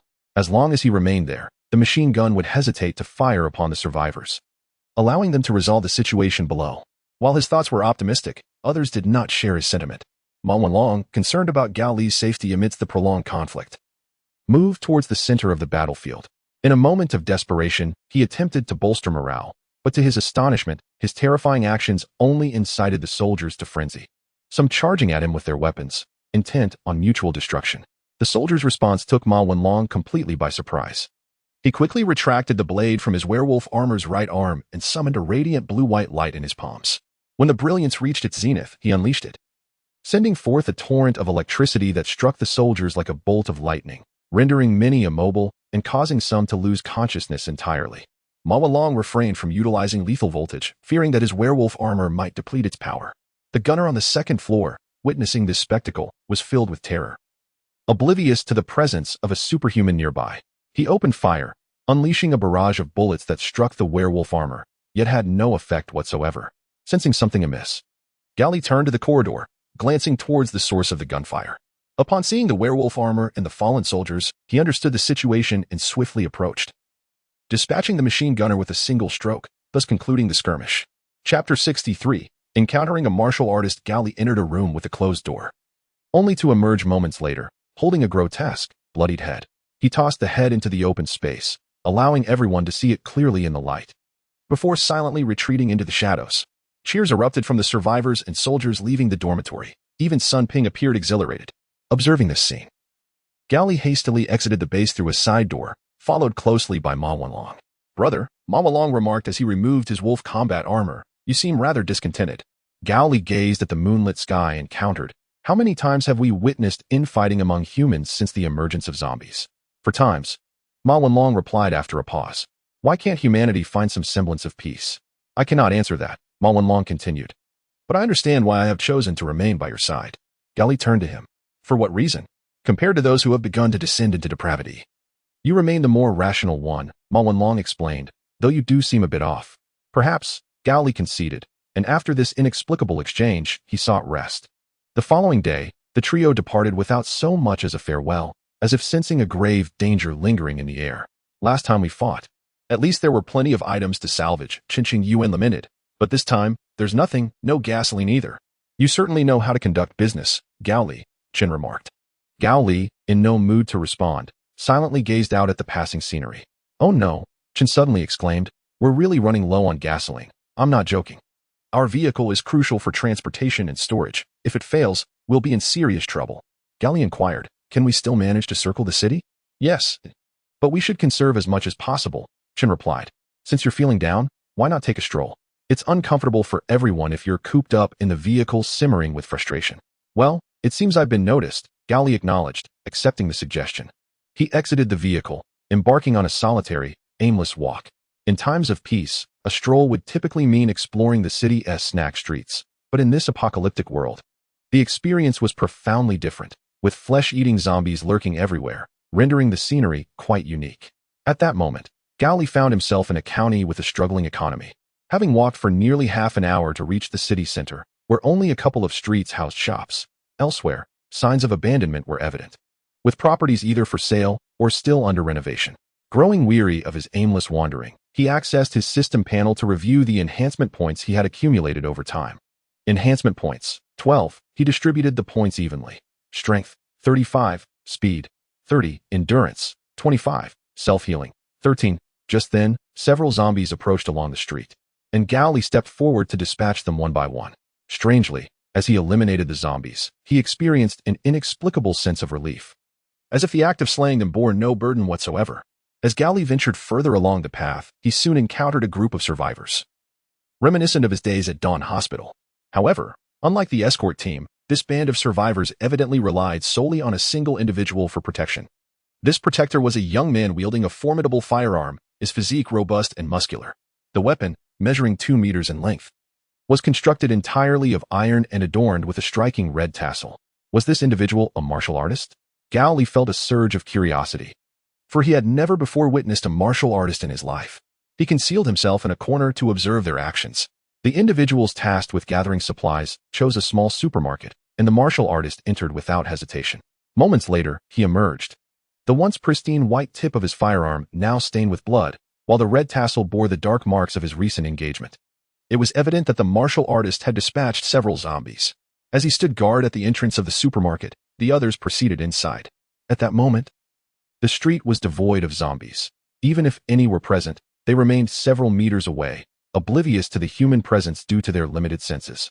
Eager to witness the martial artist's prowess firsthand, Gao Li lured 3 zombies closer, confident in his ability to rescue the martial artist should any misfortune arise. Where did these zombies come from? The martial artist, puzzled, approached to confront the threat. With ease, he swung his iron spear, delivering a diagonal strike that shattered a zombie's skull upon contact. In a swift motion, he retracted his hands and thrust forward, piercing through several more zombies in mere seconds. Gao Li watched in awe, his heart racing. Was this true martial arts? Could he be an extraordinary being? If so, to what extent? His gaze upon the martial artist was intense, drawing the latter's attention. Though the martial artist could not pinpoint his observer's exact location, he sensed the scrutiny and called out, "Brother over there, come forth. What kind of hero hides in the shadows?" Without hesitation, Gao Li stepped into view. "I apologize, those 3 zombies were merely bait. It's a rare delight to see someone wielding such a large firearm, and I couldn't resist."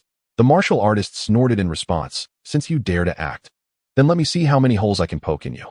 Come, allow me to test the might of my weapon."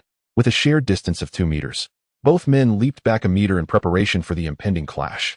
Gao Li crouched, swiftly gathering a handful of stones, which he hurled forward.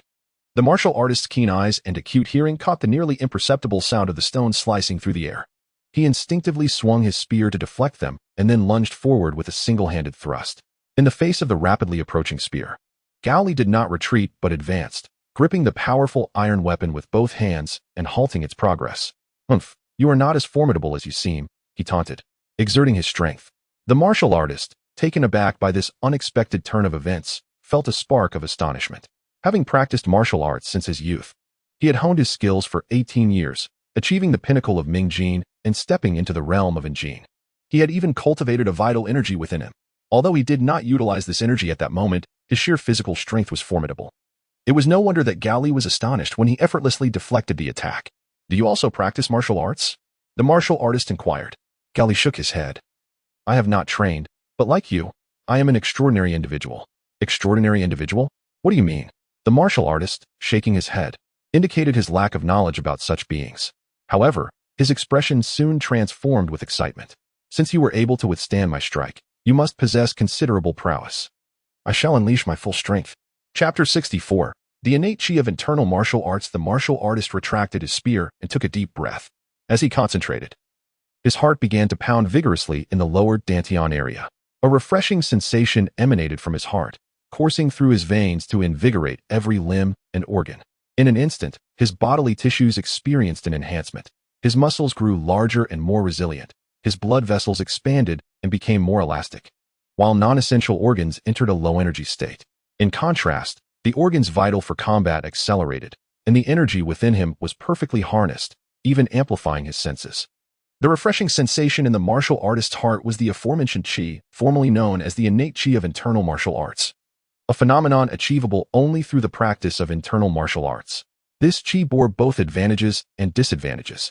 Its benefits included robust health, longevity, and the ability to recover from severe injuries gradually. Lost teeth or fingers could regenerate, and if any limbs or internal organs were missing, others would enter a compensatory state, sufficiently mitigating the loss. However, the downside was dire. Should this chi dissipate, regardless of the martial artist's health or strength, he would rapidly deteriorate. A youth could swiftly transform into a white-haired elder, with only the fortunate ones lingering for a few more years, while the unfortunate would perish shortly thereafter. Indeed, this chi was a double-edged sword. Although it greatly enhanced physical capabilities, it also exposed vulnerabilities during its use. In other words, to defeat a martial artist of such caliber through the dispersal of chi, one would need to confront them directly under favorable circumstances. Come.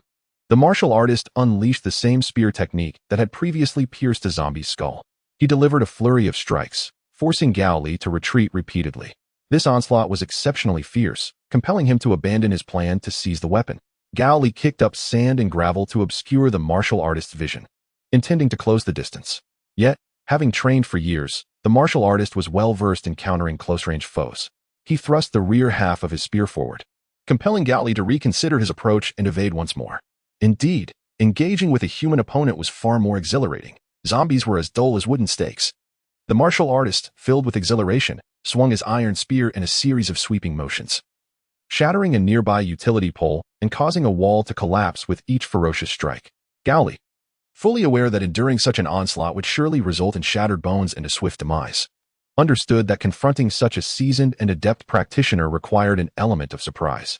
Evading several blows, Gao Li deftly created distance, then followed up with a kick that sent a metal trash can tumbling.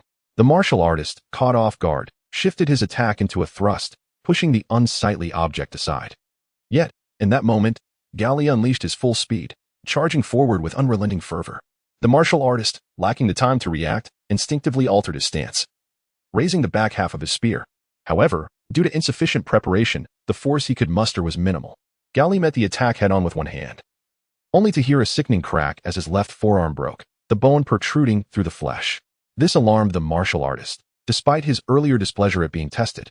He had approached the encounter with a spirit of friendly exchange, wishing only to engage in a spirited match without incident. Yet, an incident had indeed occurred.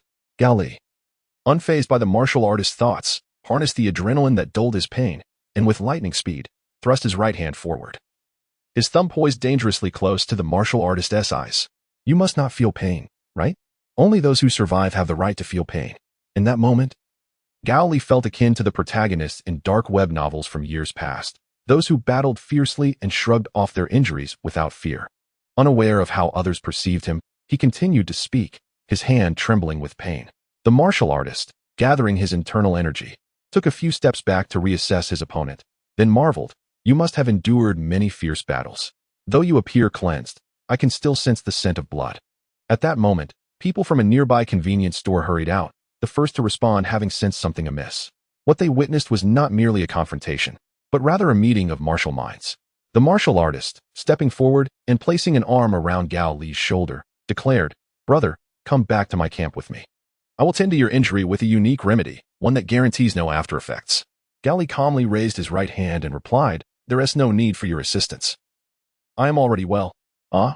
The martial artist, skeptical, grasped Gao Li's right arm to inspect it closely, his astonishment evident as he murmured, "Could it be that I did not break his arm?" "No, you did break it," Gao Li responded, "but just as you can suddenly become immensely strong. I too possess my own secrets."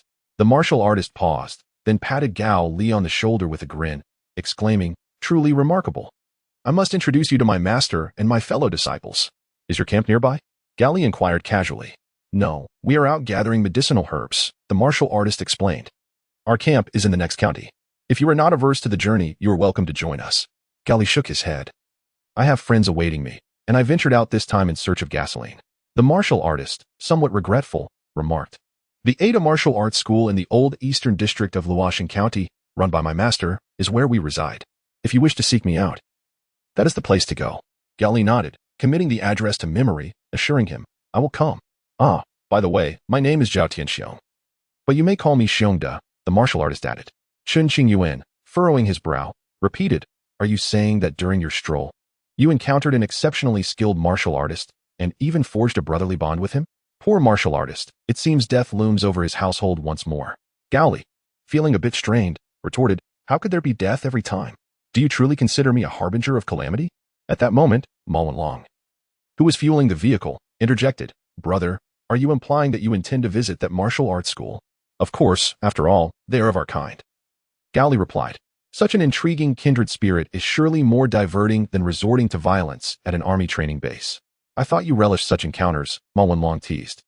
"Is that what you call it?" "I am merely reacting to their excessive retaliation." As they engaged in light-hearted banter, the fuel tank filled, and the trio, observing the sky, decided to rest for the night rather than hasten their journey. They set off towards Luoxin County the following day. Upon entering Luoxin County, Gao Li immediately noticed a monument that narrated the origin of the county's name. It was said that in ancient times, a star fell in this region, giving rise to a renowned general, leading some to claim that the star was the martial star, descended to assist the common folk in expelling invaders. Why do I feel that ever since the apocalypse began, all manner of mythical beings have emerged? And it seems to grow increasingly fantastical, Gao Li mused. Surely, this martial star cannot be genuine? Ma Wenlong glanced at him, responding, "I find the idea of battling a giant wolf in the flesh far more surreal."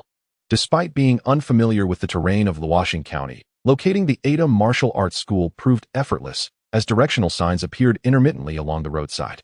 However, before they could reach the school, an intriguing scene unfolded before them. At that moment, Zhao Tianxiong, clad with a backpack and wielding an iron spear, stood on the street, vocally reprimanding, "Have you already forgotten the stance I taught you yesterday? Be more agile with your hands on the spear, steady your feet. If you lack confidence, then just stand still." He was scolding a boy of around 10, who struggled valiantly against two zombies while brandishing a spear over a meter long. Remarkably, despite the enhanced strength of the zombies, the boy, through clever technique and sheer force, managed to hold his ground against them. Although Gao Li was no martial artist, he could discern that the boy possessed the capability to dispatch the zombies at any moment. His deliberate struggle seemed to be a means of gaining practical experience and honing his skills. "Xiongda," Gao Li called out. The robust shout distracted the boy, who instinctively turned to discern the source of the voice, inadvertently disrupting the balance he had maintained with the zombies. In that instant, the two zombies surged forward, breaking into the range of the spear's attack, intent on biting the boy. In a moment of crisis, Zhao Tianxing swiftly dispatched two zombies with a single hand movement, followed by two precise shots that ended their existence. Once the ordeal was over, he approached the boy with a grave expression, retrieving a ruler from his backpack. Angrily, he commanded, "Extend your hand." Though frightened, the boy timidly stretched out his left hand. Zhao Tianxiong struck the boy's palm with force, chastising him as he did so. "How many times have I told you? When facing an enemy, you must not lose focus or become complacent. I have overlooked your mistakes during sparring with your senior brothers, but now your opponent is a zombie that can indeed bite you to death. Can't you use your brain?" With tears welling up, the boy trembled and responded, "Brother, I'm sorry. I realize my mistake." Gao Li, having stepped out of the vehicle, noticed that the boy's palm was nearly bruised, yet as an outsider, he chose not to intervene. Zhao Tianxiong put away the ruler, his anger subsiding significantly. He sighed, "All right. Go take a break. I need to discuss some matters with others." The boy wiped away his tears, nodded, and wandered off to rest with his flower gun. "Gao Li, are you curious about this?" Zhao Tianxing asked. "Isn't this the apocalypse? There are dangers everywhere. My master suggested we directly engage in practical combat, after all. The purpose of martial arts is not only to strengthen the body, but also to defeat foes. Hence, I brought my junior brother out for real combat," Gao Li remarked. "In an apocalyptic world, there is no need for excessive hesitation. Acting decisively is the most rational approach." After a pause, he inquired, "So, has the lesson concluded? Oh, you wish to visit the martial arts hall, right?" Zhao Tianxiong suddenly understood. If you wanted to go, you could have just said so. Practical combat should be minimized when possible. Honing skills is indeed crucial, but safety is paramount. Gao Li was taken aback. He had assumed Zhao Tianxiong was a martial arts fanatic, yet he found him surprisingly rational. "Can I ride with you?" he asked. "Of course. There is plenty of space in the vehicle. Besides, walking too much isn't good for a child's bone development. It's perfect for resting." Zhao Tianxiong, the young boy, has joined your team.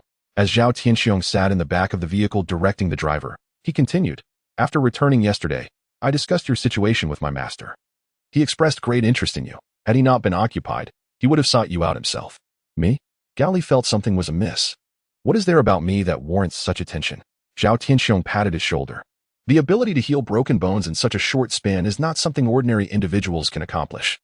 Even practitioners of internal martial arts must cultivate their energy deep into their bones to achieve such feats. Yet, you, having never trained in internal martial arts, can accomplish this. It's only natural that my master wishes to meet you. Energy and internal martial arts, are such topics permissible to discuss?" Gao Li pondered. Merely knowing the terms without understanding their essence is futile, much like knowing about schizophrenia without comprehending its causes or origins, right? Finding the situation amusing, Gao Li replied, "In truth, there are many more extraordinary individuals than me.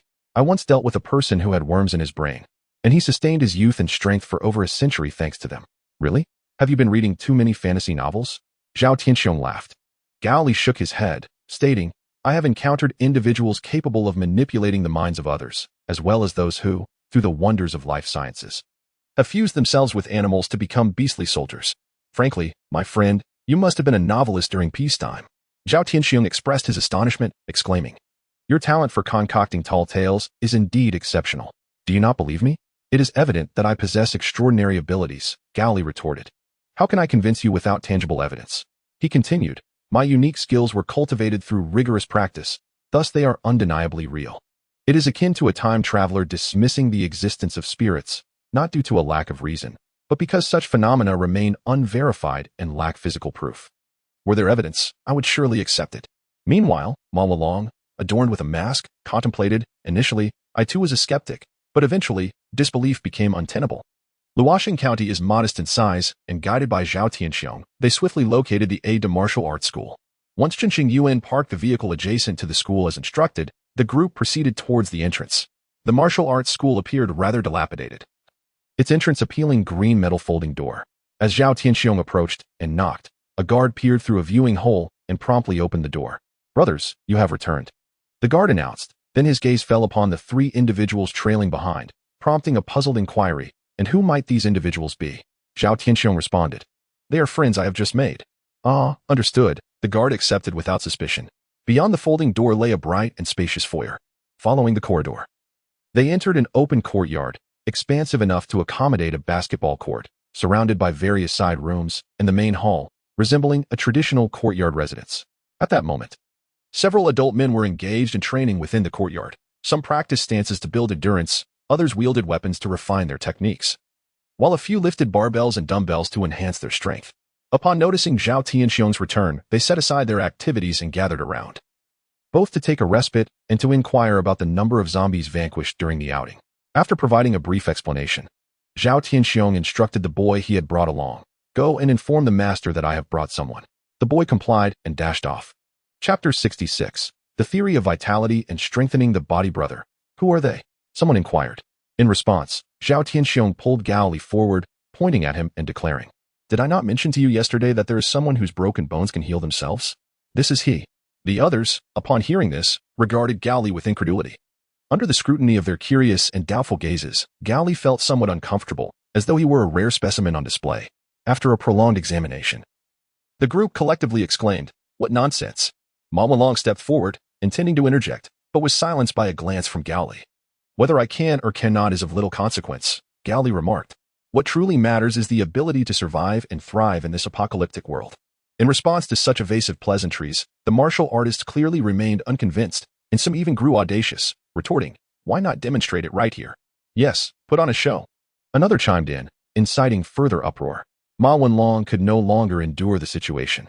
He removed his mask and approached Gao Li with a fierce expression that suggested he was ready to confront anyone causing trouble. Gao Li showed no intention of stopping him and spoke up. "What do you mean by this? Do you take us for mere circus monkeys, performing at your whim? One might think you are a bunch of unsophisticated country bumpkins." The martial artists, insulted yet unperturbed, retorted, "If we are bumpkins, so be it. At least we get to witness something novel instead of enduring the monotony of training. Who claims training is dull?" A powerful male voice resonated from behind the group of martial artists. Startled, they scattered like monkeys fleeing a fallen tree, clearing a path. Gao Li, recognizing the voice, anticipated a robust individual, but upon seeing him, he was taken aback. The man was in his prime, towering nearly 2 meters with an impeccable physique that approached the theoretical golden ratio. His proportions, whether in relation to his skull and shoulders or arms and legs, appeared to be the painstaking work of a master sculptor. The muscles that adorned his frame did not merely amplify his strength, but rather lent an uncanny thickness to his stature, making him resemble a solid wall from the side. Gao Li could scarcely believe that a human body could attain such a form. His previous notions of muscular individuals stemmed from those enhanced by steroids and gyms. Even those artificial giants rarely prioritized thickness over muscle volume, which typically created a striking visual impact from any angle. "Brother, his physique is astonishing," Ma Wenlong exclaimed, bewildered. "Can a normal person achieve such results from training?" "Child, one cannot achieve this effect through conventional muscle training," the man replied, his keen hearing allowing him to catch their conversation from meters away. "But as a martial artist, it is quite reasonable." He clasped his hands together and introduced himself. "I am Hong Wentian, the owner of the Ada Martial Arts School, and I am also a martial artist capable of imparting my skills." Gao Li and Ma Wenlong politely introduced themselves. Hong Wentian stepped closer, smiling. "Are you two interested in the martial arts I teach?" "Indeed," Gao Li replied. "The impact you have made on me is akin to that of becoming an extraordinary being." "Is that so? Such a profound impact."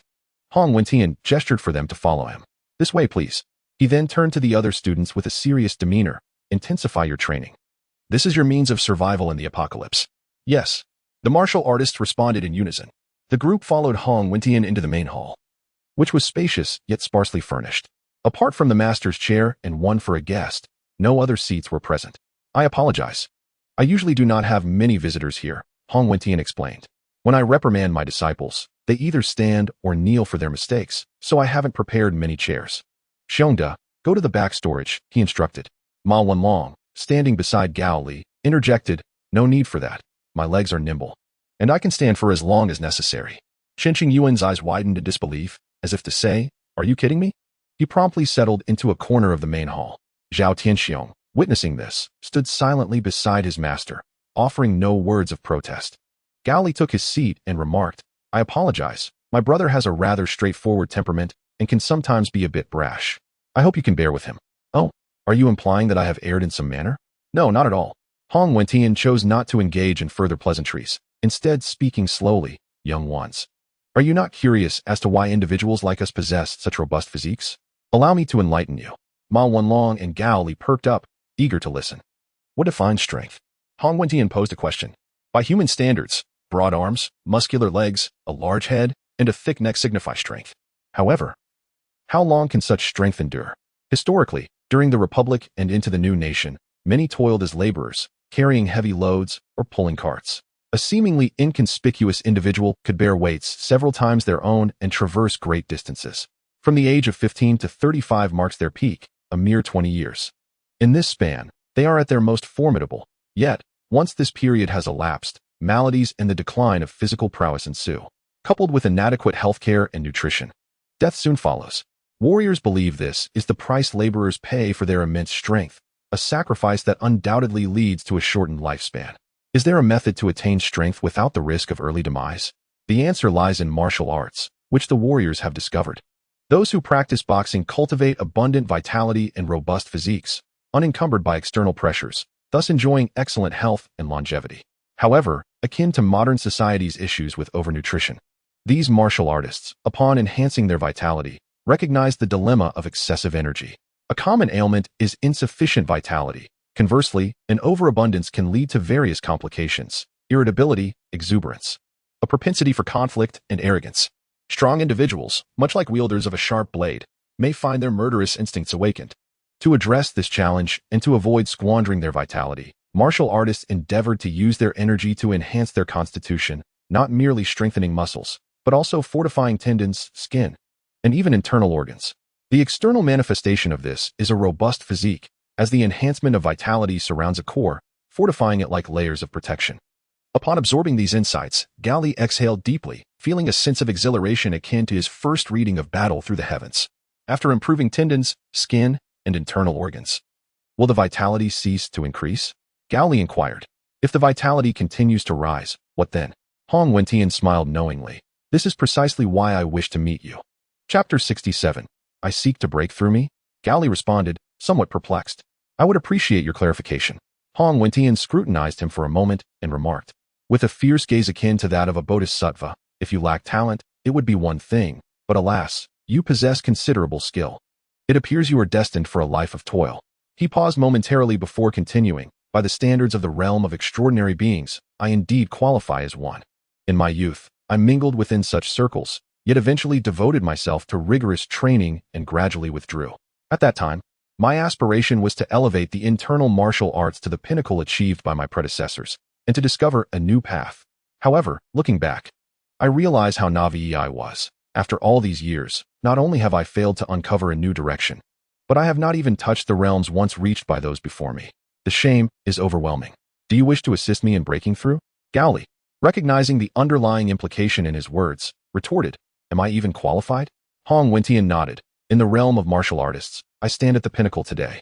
Since I first reached the summit of Danjin 2 decades ago, I have never tasted defeat. In other words, there is no one in the current martial community who can rival me, let alone provide the pressure necessary for my breakthrough. Thus, I must seek alternative methods. He paused.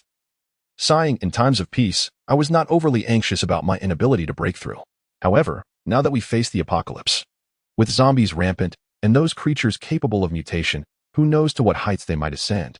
Perhaps, unbeknownst to me, I may even become incapable of slaying them. As a master who imparts martial arts, I cannot neglect my disciples. If I were to be selfish to survive in this era, I too must break through the peak of Danjin. Furthermore, if it is within my power, I wish to ensure a measure of safety in this chaotic world. Upon finishing, Hong Wentian performed a deep bow, clasping his left palm gently around his right fist, shaking it slightly in a gesture that, under normal circumstances, would merely signify a greeting, but at this moment carried a plea for assistance. Gao Li remained silent for a considerable time before sighing and saying, Master Hong, I shall refrain from asking what we will do if you do not succeed. I presume you would respond that life and death are predestined. He paused, gazing intently into Hong Wentian's eyes, challenging, Master Hong, can you honestly claim that you have no intention of continuing down this path? Hong Wentian was taken aback, then revealed a mix of resignation and relief. It seems I cannot conceal my intentions from you. Is my expression truly so apparent? Gao Li quipped. Your eyes could almost shoot lasers like Superman. When can we begin? He inquired. Tomorrow, Hong Wentian replied. I will rest tonight to prepare. Standing nearby, Zhao Tianxiang's expression shifted slightly, yet he remained silent. At 9 o'clock that evening, the waning moon ascended into the night sky. Gao Li sat in his guest room, contemplating his attribute panel. In preparation for the impending duel, he had deliberately eliminated 2 zombies from a nearby community, amassing an increase of 40 points. At this juncture, he could effortlessly shatter the concrete floor with his bare hands. Suddenly, the locked door emitted a faint creaking sound, which Gao Li quickly detected. He turned to see Zhao Tianxiang's silhouette, clutching a metallic candlestick upon which rested a white candle, casting a dim light into the darkened room. I searched for you all day and could not find you, so I had to resort to a night raid, Zhao Tianxiang remarked. Gao Li did not engage in banter, but rather cut to the heart of the matter. Are you here concerning Hong Wentian's affair? You cannot deceive me. Zhao Tianxiang candidly admitted, I do not wish for you to involve yourself with him. Why? Because whether he wins or loses, it will not reflect well upon him. Zhao Tianxiang pulled a chair closer, placing the candlestick upon the table as he continued. If he loses, he will be disgraced. Where will the dignity of a grandmaster be placed? and losing to a junior would be even more humiliating. Conversely, if he wins but cannot break through, the path ahead remains obscured, and he may succumb to despair, leading to a permanent decline. Therefore, regardless of the outcome, I do not wish to witness a confrontation between you two. Is that the sole reason? Gao Li replied with disdain. You truly underestimate your master. Zhao Tianxiong, however, remained undeterred. I care not for your opinions. I simply wish to avoid the worst-case scenario. I will not relent, so you may as well depart. If you refuse to withdraw, I shall be compelled to force your hand. Zhao Tianxiong swiftly drew a gun from his waist and aimed it at Gao Li, only to find a gun pressed against his own head in the next moment. Ma Wenlong, with a grim expression, remarked, I noted this fellow's malevolent intent earlier in the main hall, and as anticipated, he has stirred trouble tonight. Brother, just eliminate him. With that, he cocked the revolver, readying it to fire. Zhao Tianxiong was startled, realizing he had failed to detect the other's movements, and began to speculate on how the intruder had gained entry. I have always said such matters are not of great consequence. How foolish of you to hide beneath the bed for hours. Gao Li's tone held a mixture of exasperation and amusement. However, listen closely. Lower your weapon, both of you. Put your guns down. At these words, Zhao Tianxiong lowered his gun, while Ma Wenlong seized the firearm from him and stood by, awaiting further developments. You are a martial artist. What skill is there in using a gun? Let us instead test our mettle in a warabatsi, a method employed in the northern martial arts community to resolve disputes. As he spoke, Gao Li perched himself on the edge of the bed, facing Zhao Tianxiong. Should you prevail, I shall depart under cover of night and never mention the matter of involvement again. If you lose. Zhao Tianxiong scoffed. If I lose, what is there left to say? Lacking the ability to intervene in this affair, I must acquiesce to fate. Very well. Are you mentally prepared? I have fought warabatsi before. No need for preparation. Gao Li struck with a swift slap, landing solidly on Zhao Tianxiong's left cheek. The latter had no chance to evade and toppled sideways like a mountain, losing consciousness in the process. Ma Wenlong, witnessing this, was momentarily taken aback. Have you killed him? Of course not. I have fought him before and know his limits. Thus I merely rendered him unconscious. Gao Li clarified. You have improved. I am the type that grows through combat. Ma Wenlong opened the door and unceremoniously dragged the unconscious Zhao Tianxiong to the end of the corridor, leaving him there unattended. Setting aside concerns of him catching a chill, Ma Wenlong felt no inclination to show any courtesy to one who had dared to aim a gun at Gao Li. It was fortunate he had not taken the opportunity to land a few punches while the man was incapacitated, let alone expect to have him return to his room. Thus, the night passed in silence, leading into the dawn of the next day. Perhaps due to his state of unconsciousness, Zhao Tianxiong was unable to protect himself. And after spending a night in the corridor, he inevitably caught a cold. Nevertheless, he persevered and made his way to the front yard of the martial arts school to observe the duel between his master and Gao Li. Meanwhile, Gao Li had taken a seat in the center of the front yard, indifferent to the discussions of other martial artists around him, instead closing his eyes to rest and awaiting the arrival of Hong Wentian. Chapter 68. Learning the art of fist at 10 in the morning, Hong Wentian, clad in a pristine white training outfit, strolled into the front yard of the martial arts school. The martial artists, puzzled, inquired, Master, what is the meaning of this? Nothing much, merely engaging with a guest, Hong Wentian replied. If you wish to watch, maintain your distance. The eyes of the martial artists sparkled with excitement, and they promptly leaped onto the walls of the courtyard, resembling a flock of birds, chattering animatedly. I have been a disciple for many years and have yet to witness Master in action. Neither have I. But I heard from senior brother Xiong that Master can shatter a criminal's cervical vertebra without even moving his hands. This is clearly a manifestation of external strength. Is it truly that impressive? Why then does Master engage in combat with a guest, especially a junior? Who knows? Meanwhile, Ma Wenlong, Chen Qingyuan, and Zhao Tianxing were huddled in the main hall, gazing outside. Hong Wentian approached Gao Li, standing 2 meters apart, and asked, Are you prepared? Yes, Gao Li replied softly. Hong Wentian exhaled heavily, and at that moment, the onlookers in both the front yard and main hall felt an inexplicable breeze that stirred the dust on the ground. In my youth, when my bones were not yet fully formed, I began with stance training. By the age of 16, I transitioned to practicing external martial arts. The essence of external training lies in honing one's physical strength, while internal training focuses on cultivating vital energy. The rigorous and often painful exercises of external martial arts yielded remarkable results. By the age of 20, I had surpassed my master, reaching the pinnacle of manifest strength, achieving a force equivalent to 1,000 pounds. Thereafter, I shifted my training from external to internal martial arts, delving deep into the cultivation of vital energy. As Hong Wentian spoke, he began to step forward. Internal martial arts proved to be even more arduous than external practices, not merely in the physical exertion but in the seemingly endless struggle akin to climbing a mountain. Ultimately, I conquered this ascent, reaching the zenith of concealed energy. The 1,000 pounds of strength cultivated through external methods transformed inwardly.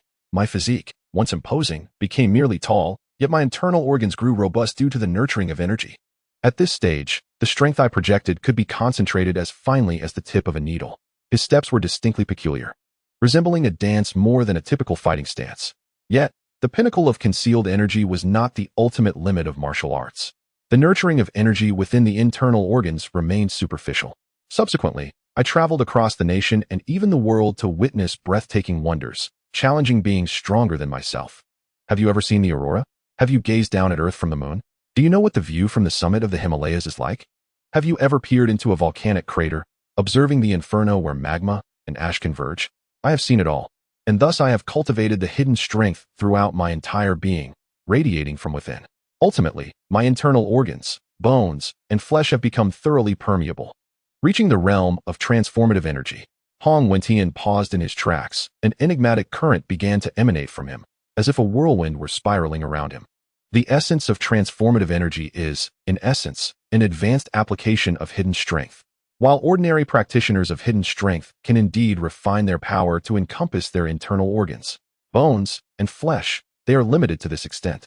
However, humanity is not merely a collection of these basic biological components. We possess subtle entities that, though often overlooked, undeniably exist, such as teeth, tongues, nails, and hair. Mastery over the internal organs signifies a significant achievement, yet true completion is only realized upon reaching these finer aspects. In other words, a practitioner of transformative energy has delved into the minutiae of bodily refinement. After articulating this, he fixed his gaze on Gao Li and continued, "Yet, transformative energy is still not the pinnacle of martial arts. Beyond it lies the realm of Dan energy, which is the level I currently occupy." He paused before adding, "While delving into the minutiae is indeed beneficial, as it allows one to perceive any issues within the body, we must remember that the human body functions as an integrated system.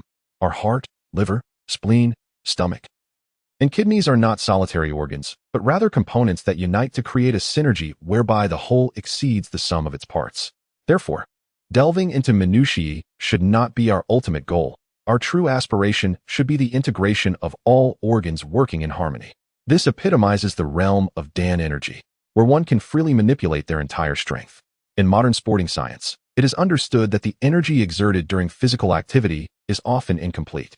For instance, if running requires 3 units of energy, humans may expend 5, unknowingly allowing 2 units to dissipate. Dan energy is the mastery of harnessing this elusive energy, ensuring that no force is wasted with each punch delivered. Suddenly, the wind surrounding Hong Wentian ceased, yet if one possessed the ability to visualize the flow of wind, they would witness an extraordinary phenomenon. The wind spiraled back and entered his body. According to my grandmaster, Dan energy is not the apex of martial arts. The next step is the realm of Gang energy, and beyond that lies the ability to shatter the void and perceive the divine. For now, I do not pursue divine vision, but I certainly wish to behold the vistas of Gang energy. Hong Wentian extended his hand, saying, "Come, my young brother. Let us explore the scenery above together." Gao Li uttered not a word. In the blink of an eye, he vanished. To the eyes of the other martial artists and Ma Wenlong, it appeared as though Gao Li merely tightened his core and, with a surge of force, propelled himself like a slingshot to Hong Wentian's rear. This process revealed only a fleeting shadow, with the tangible reality visible being his seated form and his sudden appearance behind Hong Wentian. "What incredible speed!" Zhao Tianxiong exclaimed. "No wonder you were able to knock me unconscious with a single palm strike last night." At that moment, Zhao Tianxiong shed his shirt and settled into a cross-legged position. Channeling his innate energy to restore his body, he swiftly overcame his cold, albeit at the cost of sweating profusely and becoming dehydrated. Truly, the youth are formidable. Hong Wentian possessed an extraordinary sense of perception. The hairs on the back of his neck bristled, signaling that Gao Li had arrived behind him. Without hesitation, he executed a technique from the northern martial arts circle known as the scorpion's tail. His right leg swiftly bent backward, striking towards Gao Li's midsection without a glance. However, Gao Li remained unfazed, leaping 3 meters backward to evade the incoming attack. "Your speed surpasses that of any master of transformation I have encountered." Hong Wentian began to praise, But before he could finish, a wave of goosebumps erupted across his back. He quickly maneuvered to the corner of the courtyard, and upon focusing his gaze, he noticed that Gao Li was now brandishing a Smith Wesson Model 36 revolver. Is it not disgraceful to use such a weapon in a martial artist duel? Zhao Tianxiong couldn't help but scoff. Ma Wenlong immediately retorted, Gao Li is not even a martial artist. The other martial artists in the courtyard began to murmur and chatter amongst themselves. Meanwhile, Gao Li sneered with sharp words. Master Hong, are you afraid? You came seeking pressure to break through, yet you flee in panic. Is this what they call a dragon in the eyes of the layman? If you are frightened, perhaps you should return home to nurse. The martial artists could no longer contain themselves, starting to retort angrily. Silence. Hong Wentian admonished his disciples before addressing Gao Li. I am not afraid. In my youth abroad, I have fought against gunmen and emerged victorious. However, seeking pressure for growth and courting death are two entirely different matters. Evading danger is also a crucial skill for a martial artist. Thus, my instinctive retreat is entirely justified and not akin to a layman's fear of dragons. Gao Li then produced another firearm, a 1911 pistol, and grinned maliciously. Let us see how this antiquated belief in martial arts holds up against the might of modern technology. In the absence of spiritual energy, magic, or superhuman abilities, ammunition remains the most lethal weapon. Even with such extraordinary elements, one cannot completely disregard the power of bullets. Unless one exists in a world of mid- or high-level martial arts, it is evident that Hong Wentian, at the pinnacle of his martial prowess, could not withstand the lethal techniques of the Colt. With the intent to kill, Gao Li fired a shot. The .38 caliber bullet propelled forward under the immense pressure of fully ignited gunpowder. The front courtyard of the martial arts school was square, measuring 10 meters on each side, totaling an area of 100 square meters. In order to reach Gao Li, Hong Wentian instinctively dodged, but the distance between them was less than 5 meters. In other words, the Model 36 revolver was aimed at a target within a mere 5 meters.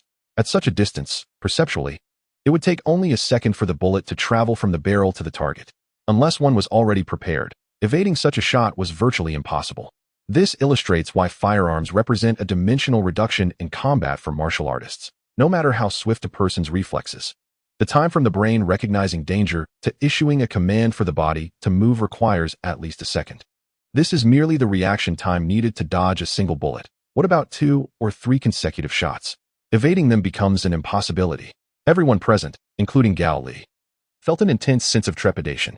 Even the disciples of the Martial Arts Academy, who had witnessed the might of those at the Dan level, fundamentally believed that humanity could not triumph over firearms. Thus, when the shot rang out, all anticipated that Hong Wentian would perish from the bullet's impact. Even Ma Wenlong had prepared to don the werewolf battle armor to engage in combat alongside the disciples. However, to the astonishment of all, not only did Hong Wentian survive, but he also elucidated the essence of a Dan-level master. A thunderous snort reverberated from Hong Wentian's position, causing excruciating pain to those nearby, with weaker individuals like Qin Shing Yuan bleeding from their ears. Although she was not deaf, her mind was engulfed in a cacophony of ringing. Yet, like the others, she had no excess thoughts to spare for her injuries. As the bullet fired by 36 was about to strike Hong Wentian, it suddenly appeared to collide with an invisible barrier, plummeting to the ground and bouncing away. Gao Li, the second strongest in the gathering, perceived the situation most clearly, understanding precisely what had transpired. Just moments ago, a shockwave emanated from Hong Wentian's body, colliding perfectly with the bullet and neutralizing its force, causing it to fall harmlessly to the ground. Of course, the shockwave was invisible to the naked eye. Gao Li only sensed it from a certain metaphysical perspective. What was that? Gao Li asked in astonishment. Before Hong Wentian could respond, the disciples of the Martial Arts Academy erupted in cheers. It is the externalization of energy. Truly. It is the externalization of energy. I have read about it, one exclaimed. But Master is a Dan level. Externalization is something only those at the gang level can achieve. Amidst the chatter of the disciples, Gao Li remained silent, turning his gaze toward Hong Wentian. At that moment, Hong Wentian's arms glistened with red beads of sweat. After wiping away the peculiar droplets, he explained, indeed, this is the externalization of energy. That technique is not something you can master at your current level. Gao Li, piercingly insightful, asked, what price did you pay? Hong Wentian revealed his palm, showing faint marks left after the red beads had been wiped away. The integration of power is the outward manifestation of entering the gang level, yet this does not imply that subtle abilities disappear. It is akin to learning to ride a motorcycle while still being able to ride a bicycle. Hence, The ancients amalgamated the integrative power of the gang level with subtle abilities to develop the technique of energy externalization. Energy is the force released through the body's movements, implying that it is an unseen kinetic energy, distinct from electrical energy, steam, or nuclear fission. Consequently, the medium of transmission must be the vigorous movement of molecules. However, the technique of energy externalization is achieved by releasing kinetic energy through the pores of the skin. The underlying principle is that the internal organs and muscles act as engines producing kinetic energy, propagating outward through blood vessels and muscles, ultimately being released through the pores. While a single pore can only emit a minuscule amount of energy, the human body possesses approximately 30,000 pores. Thus, the potential for energy release becomes truly formidable. Hong Wentian spoke eloquently, yet Gao Li discerned two issues. Given that it is kinetic energy, a sufficiently stable medium for transmission is essential. However, once the force is released from the pores, what serves as the medium to propagate and strike other objects? The answer is remarkably simple. It is oscillation. Hong Wentian clarified. To be precise, it is the oscillation of air. Gao Li's eyes widened in realization. Indeed, air can function as a medium for transmitting kinetic energy.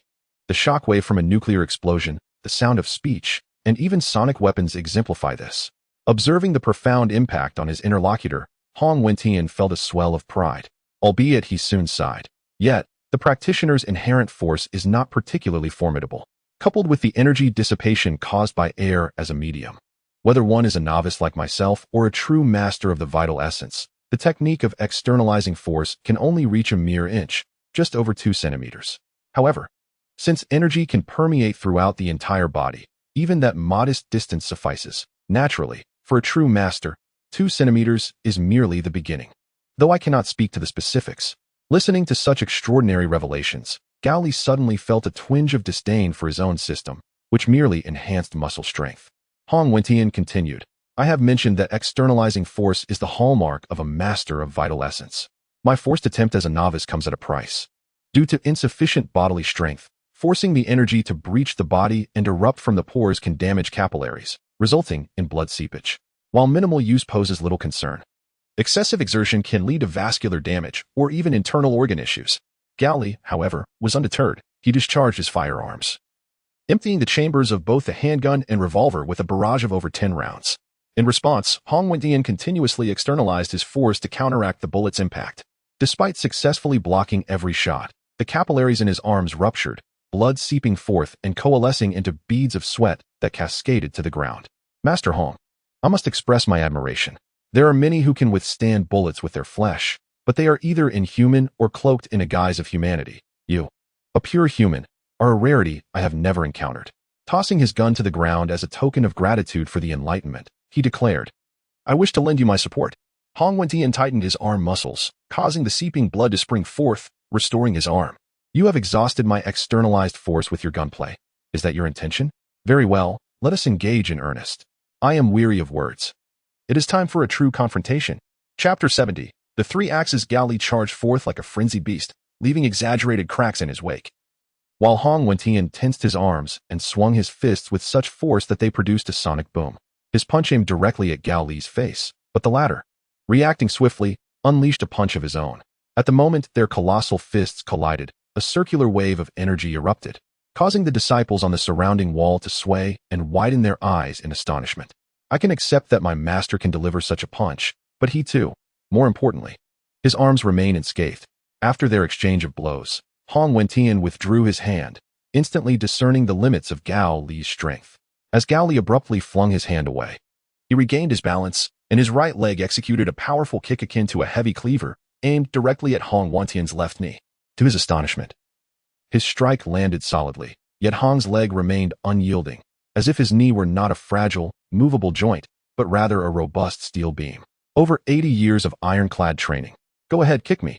Seizing the opportunity, Hong Wentian unleashed an elbow strike, his right arm folding as he thrust his elbow forward, propelling his body into a collision. Gao Li, unable to evade in time, instinctively tensed his body and absorbed the blow, resulting in a sudden constriction of his chest and shortness of breath, forcing him back several meters.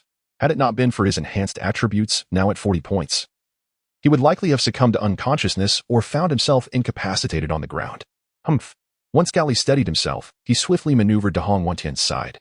his left hand poised to strike at the opponent's heart, seemingly intent on a tit-for-tat retaliation. Hong, believing the ruse, crossed his arms in defense, unaware that it was merely a feint.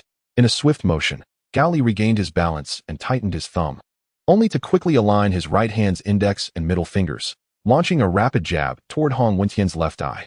By the time Hong realized the feigned attack and shifted his focus, it was too late. He was struck. However, being jabbed did not equate to losing his sight or having his eye gouged out. In that instant, Hong's instinct was to thrust his head forward, not willingly offering up his eyeball, but rather repositioning it to deflect the blow. This proved fortuitous, as Gao Li's fingers merely sustained an injury. Strangely, Gao Li appeared impervious to pain. Despite injuring his right hand, he extended his remaining fingers, opening his palm to press down forcefully, seizing hold of Hong Wentian's shoulder. The latter, bewildered, quickly grasped the opponent's intent. Gao Li's left hand, previously resembling a wing for balance, transformed into a battle axe after securing its anchor, unleashing a terrifying and lethal momentum. With a swift, heavy swing, a resounding crack echoed as his fist collided with the side of Hong Wentian's neck. The combined force of 40 points in strength and 40 points in speed transcended mere arithmetic. For human beings, existing in a physical realm, possessed explosive potential. The axe-like blow delivered by Gao Li shattered Hong Wentian's cervical vertebrae, dislodging the disc-shaped bone from its muscular constraints and severely compressing the surrounding blood vessels and nerves. In an instant, Hong lost sensation below his neck, akin to being paralyzed, collapsing to the ground devoid of control. "Master, do not approach." Zhao Tianxiong and the other disciples of the martial arts school were immediately alarmed.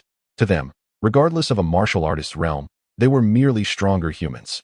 Perhaps the external projection of their energy was somewhat miraculous, but nothing more.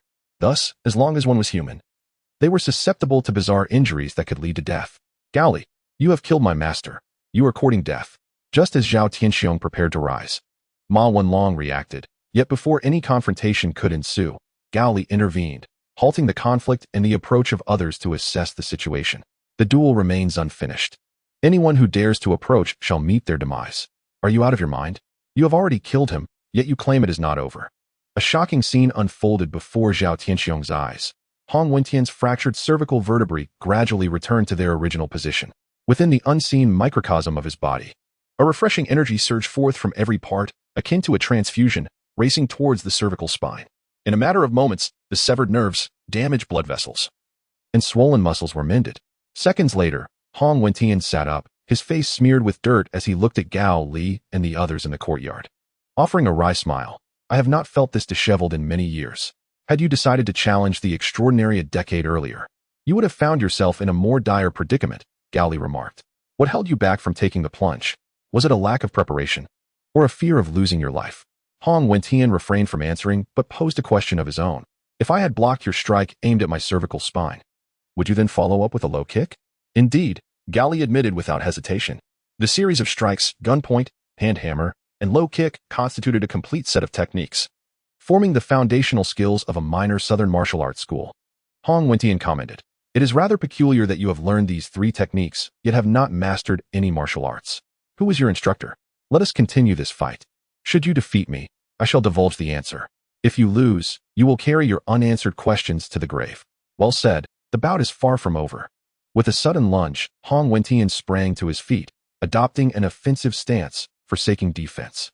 He unleashed a barrage of powerful punches and kicks, targeting weaknesses with ruthless precision, striking unexpectedly with every move, each imbued with lethal intent.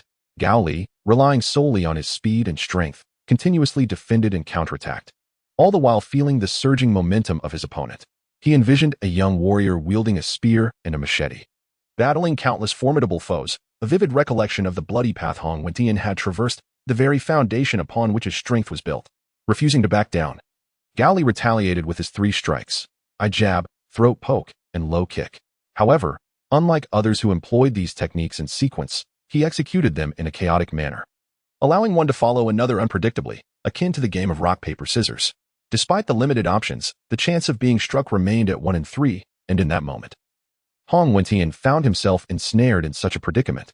Regardless of how he attacked or evaded, he was inevitably struck by his opponent's techniques, and each successful hit inflicted considerable damage. Were it not for his innate mastery of internal martial arts, he would have long since succumbed, perhaps even left incapacitated. The 2 titans exchanged blows, each landing numerous hits that left them bruised and battered, bones fractured and muscles inflamed. Yet, due to their remarkable self-healing abilities, the injuries were swiftly remedied, giving the illusion that they were not grievously harmed. After a brief moment of respite, they once again became entangled in combat. Due to their extraordinary speed, the onlookers could merely perceive an array of fleeting shadows within the courtyard, resembling a technique of duplication as they engaged in battle at various locations. It was not until over a minute had elapsed that the two emerged from this fray, gasping for breath. Truthfully, I believe that with my current capabilities, I could engage in a brawl with you, a feat entirely facilitated by your leniency. Gao Li, catching his breath, remarked. However, today as protagonist is you.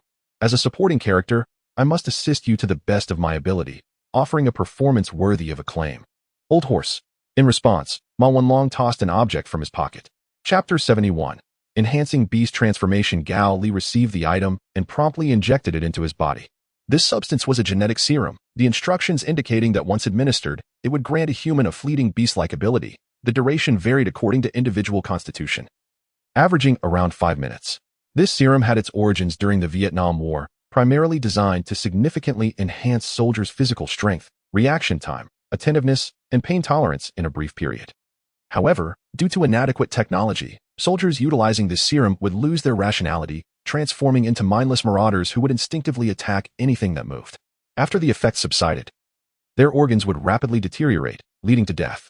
Consequently, the government of the White Eagle, plagued by a modicum of conscience, refrained from supplying this serum to regular soldiers, instead distributing it to the foolish members of McNamara's infamous plan for the mentally impaired.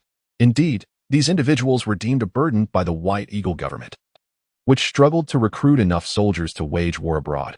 Hence, they summoned the fools and utilized this serum to grant them a semblance of heroism before their demise. Returning to the topic at hand, the serum in Gao Li's possession was not potent enough to be lethal. It was specifically provided for the organization's internal leaders and affluent elites, thus offering a modest enhancement to physical attributes, yet sufficient nonetheless. As the serum coursed through his body, Gao Li felt a surge of heat radiating from his arm, prompting him to wonder if the serum had expired. However, the ensuing developments unequivocally revealed that it had not. Strength, 70, speed, 70, endurance, 70, self-healing, 70, skills as follows, bone claws. Hardened bony claws extend from the gaps between the fingers, scent tracking, distinguish target scents from multiple aromas. Capable of tracking up to 5 kilometers. Wolf howl, altering the muscular structure of the throat to emit disorienting sound waves. Beast transformation, ability to seamlessly shift between beast form, human form, and hybrid beast-human form, with beast form being the most powerful, followed by hybrid form, and human form being the weakest. Duration of serum, 8 minutes. The genetic serum that Gao Li administered was that of a wolf, momentarily endowing him with extraordinary physical prowess and the skills possessed by wolf-like soldiers. Simultaneously, even without undergoing transformation, his body underwent a substantial metamorphosis. His height, having barely surpassed 1 meter 90, surged beyond 2 meters. The once sturdy muscles now appeared extraordinarily robust, moving with the grace of a swimming dragon. His pupils contracted into exceedingly dark points. His shirt was torn asunder, exposing a chest and arms adorned with a patch of coarse black hair. And even his hair was significantly denser than before. Witnessing this transformation, Zhao Tianxiong, who had been feeling somewhat unwell, rose to his feet. Despite having never encountered a black giant wolf or other beastly warriors, he could distinctly sense that Gao Li's towering form had undergone a positive metamorphosis, becoming more formidable. Could it be he was not speaking in jest? Zhao Tianxiong was taken aback. Have you truly faced the black giant wolf? And contended with those whose minds are infested with worms? Ma Wanlong snorted dismissively. Of course. Brother Gao Li speaks the truth. We have indeed confronted such foes. And one can only speculate what adversaries await us in the future. He paused, then added, while remaining here to hone your skills is undoubtedly fulfilling and allows for gradual strengthening, the world beyond is equally enchanting. Upon hearing this, Zhao Tianxiong's expression shifted, as if he had resolved something within himself. Meanwhile, Hong Wentian was visibly elated. He had initially thought the extraordinary individual his eldest disciple had summoned would be unremarkable, merely seeking an opportunity for a breakthrough. After their initial encounter, he had felt disheartened, but it now appeared that not only was there potential, but it was substantial. This young man possesses a technique that far surpasses those of other extraordinary beings. Hong Wentian's eyes sparkled. Had you unleashed this move earlier, I could have engaged you with my full strength. Such a grand performance cannot be revealed too soon. Enough talk. Let us proceed. At this moment, Gao Li, in human form, consciously altered the muscles in his throat and, with a fierce roar, unleashed a wave-like pattern that surged forth, shattering nearby glass. At the epicenter of this sonic assault, Hong Wentian harnessed his internal energy to shield his vital points and facial features, tensing his entire physique to emerge unscathed. Truly, a powerhouse of internal energy. Gao Li clenched his fist, and three 30-centimeter-long bone claws erupted from the center of his knuckles, reminiscent of Wolverine. These claws were remarkably sharp and distinct. With a mere flick, he carved 3 deep, precise grooves into the ground. I now possess a weapon. You should arm yourself as well. Hong Wentian turned to his disciples. Fetch my gun. Understood. The 2 disciples performed acrobatic flips to the ground and swiftly darted into the main hall. After a brief moment, they emerged, straining under the weight of a hefty firearm. It was an unusually designed weapon, approximately 3 meters in length, with an additional crossbar at the muzzle, giving it a resemblance to a character from the Chinese script. Accompanied by a red tassel, the 2 disciples hoisted the gun beside Hong Wentian, who effortlessly grasped it, presenting a stark contrast to his 2 disciples. The hooked spear, historically utilized against cavalry, remains relevant. Its design allows it to sever a horse's leg. Hong Wentian remarked, though modern warfare has rendered cavalry obsolete, the hooked spear has not lost its utility. Within martial circles, it is specifically employed to incapacitate an opponent's legs. After all, strength arises from the ground.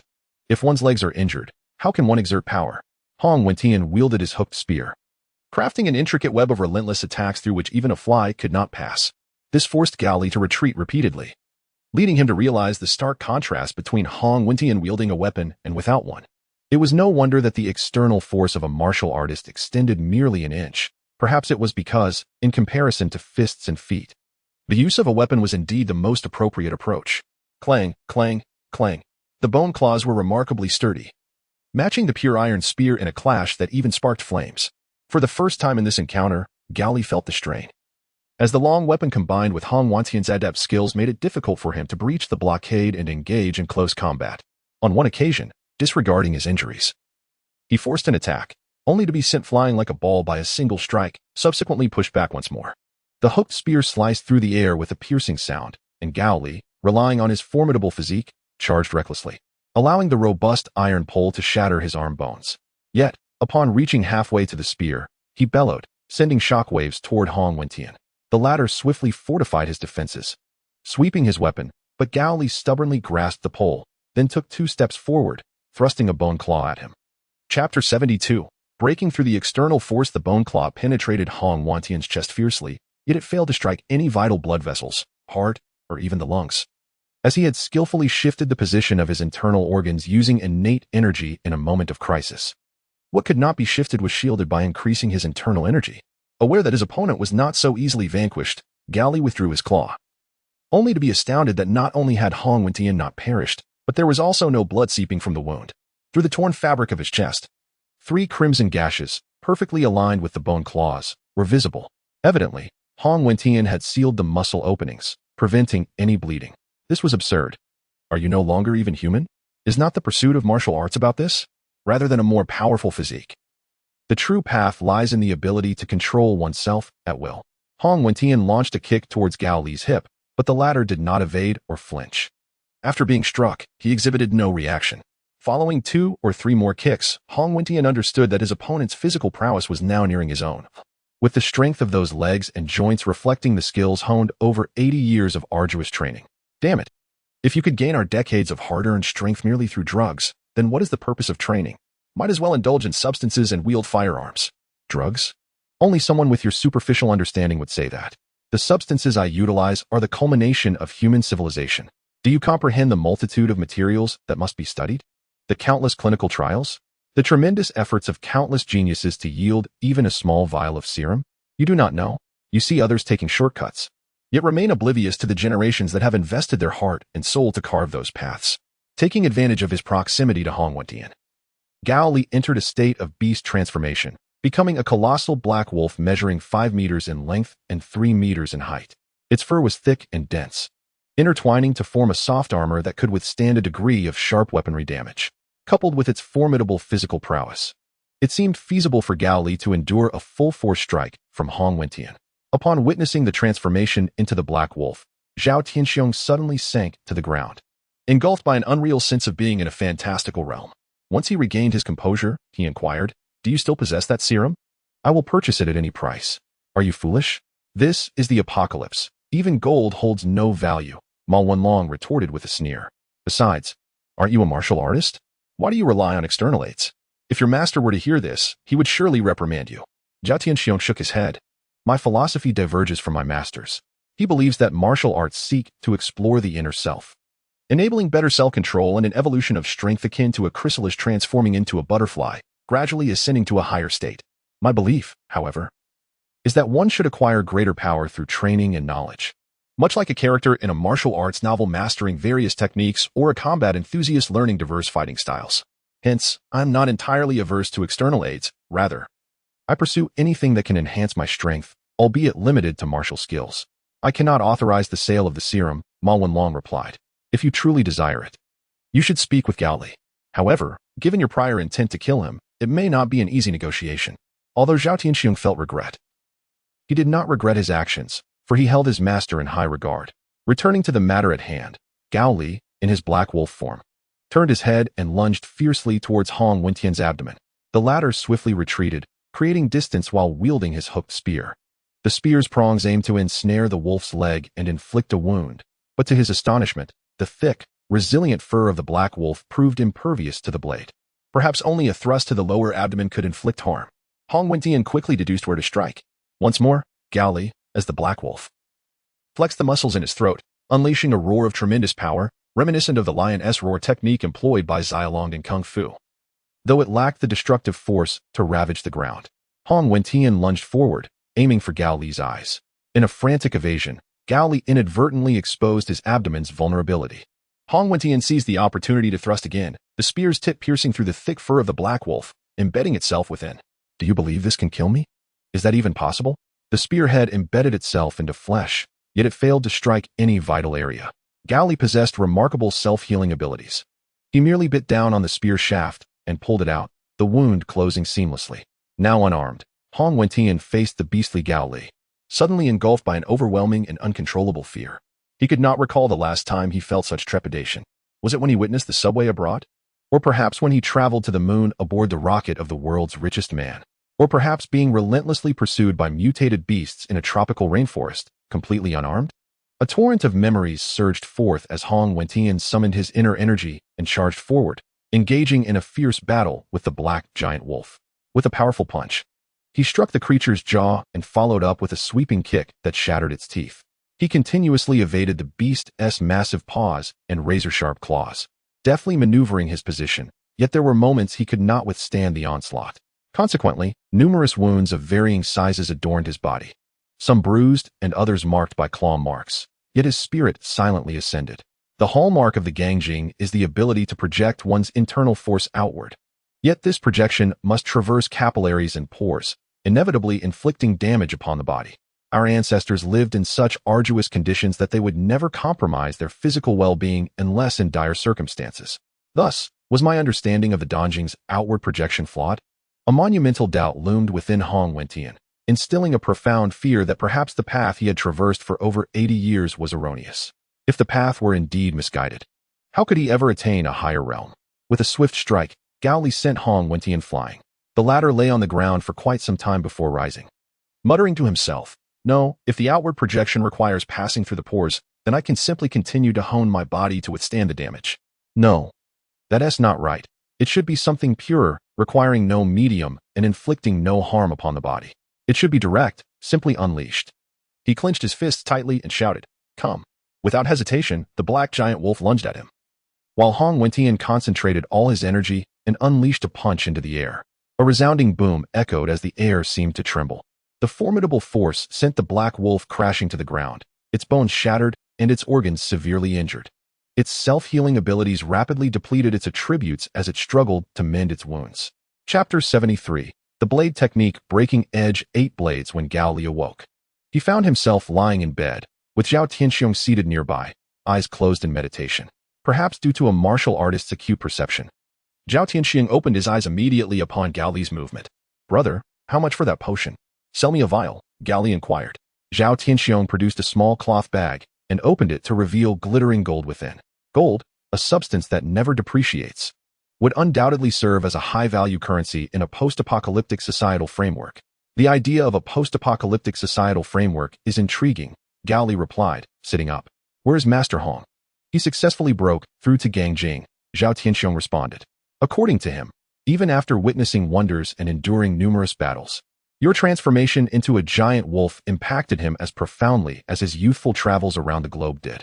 If he remained entrenched in the realm of the extraordinary, he would have likely been stimulated to break through much sooner, Gao Li surmised. Master has his own plans. It is precisely because he has relinquished the desire for exploration that he can guide us, his foolish disciples, ensuring we do not stray in our martial training.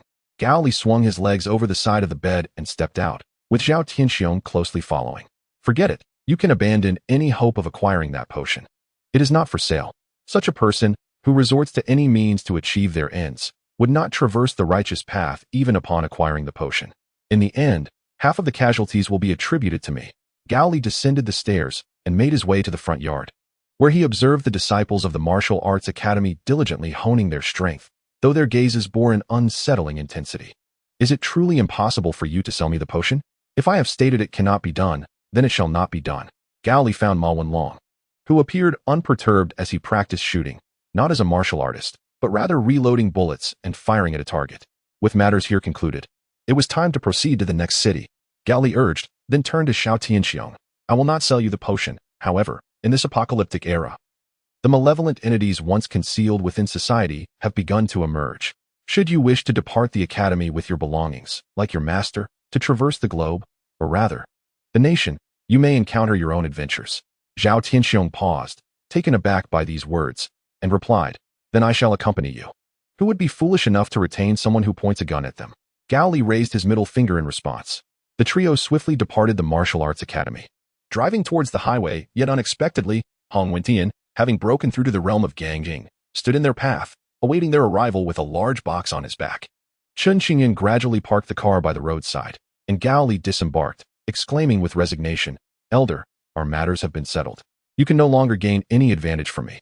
I have come to express my gratitude, Hong Wentian replied, removing the large box and placing it on the ground before opening it. Inside was a large blade sheathed in cowhide, accompanied by a well-preserved old book.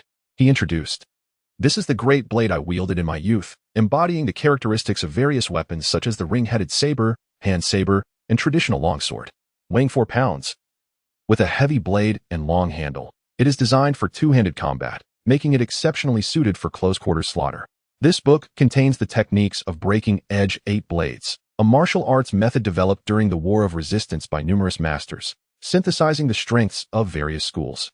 It consists solely of techniques, devoid of any breathing methods, and its contents are accessible and easily comprehensible, allowing for self-study. Moreover, it is a rare martial art that can be continuously refined through practical combat. As long as one employs this method, they may achieve mastery in martial skills. However, due to its laborious nature, few have wished to practice it outside of wartime, yet it is perfectly suited for someone like you, who stirs up trouble. Gao Li yearned to retort against Hong Wentian's ageist remarks but restrained his impulse to critique. I merely made a modest contribution, he said. Facilitating another's breakthrough is no trivial matter. It can easily incite blood feuds. Achieving such a smooth breakthrough without causing trouble is merely a testament to divine favor. Hong Wentian asserted, It is the heavens that compel me to pass this blade and technique to you. Very well, I shall accept it. Having accepted it, he continued, Now, do share your story.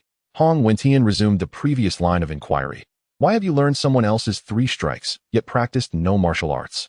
Ma Wenlong and Chen Qingyuan, intrigued, perked up their ears to listen.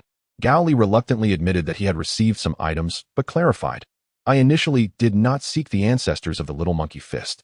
The 3 basic moves I learned were from a wandering beggar.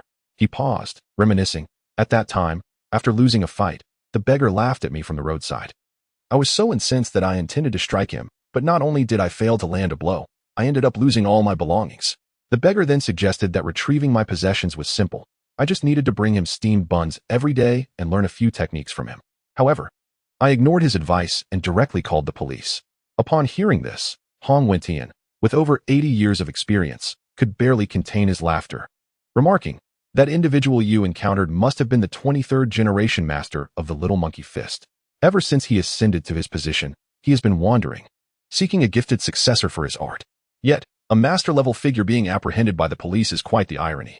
At this point, he could no longer suppress his amusement. Gao Li continued. After being released from detention, he sought me out again and taught me the basics of martial arts, enabling me to win my fights. However, he did not delve deeper into my training, nor did he encourage me to join his school, perhaps realizing I was not cut out for it. How long ago did you meet him? 7 years ago. 7 years ago. He must have reached the pinnacle of his power, perhaps even touched a higher realm. Hong Wentian remarked. It is said that martial artists at such elevated levels possess a sense of celestial connection, allowing them to vaguely perceive an individual's fate. Perhaps he discerned that your destiny did not lie in martial arts. He reached the pinnacle? Why didn't you seek his assistance? Setting aside the peril of approaching a stranger, he is inherently a nomadic spirit. The likelihood of encountering him in the city is slim. It would be greater in the tropical rainforest. Besides, I was not in a hurry to break through at that time. Gao Li shrugged, remaining silent. Let us not dwell on this matter. As we enter apocalyptic times, even a wandering master will eventually return to the city and create a stir. Your fortune is extraordinary. Becoming an extraordinary person yourself, you will likely encounter him soon and reclaim your source. Hong Wentian inquired, do you have a plan of action? Gao Li shook his head. Here is what I propose. I will point you towards a path that can provide you some stability, said Hong Wentian. North of Luoxin County, crossing a highway, you will reach Fengjing City. In peacetime, Fengjing City is a first-tier city, and even in apocalyptic times, it will not fare poorly. To my knowledge, there is a survivor camp organized by the armed police there.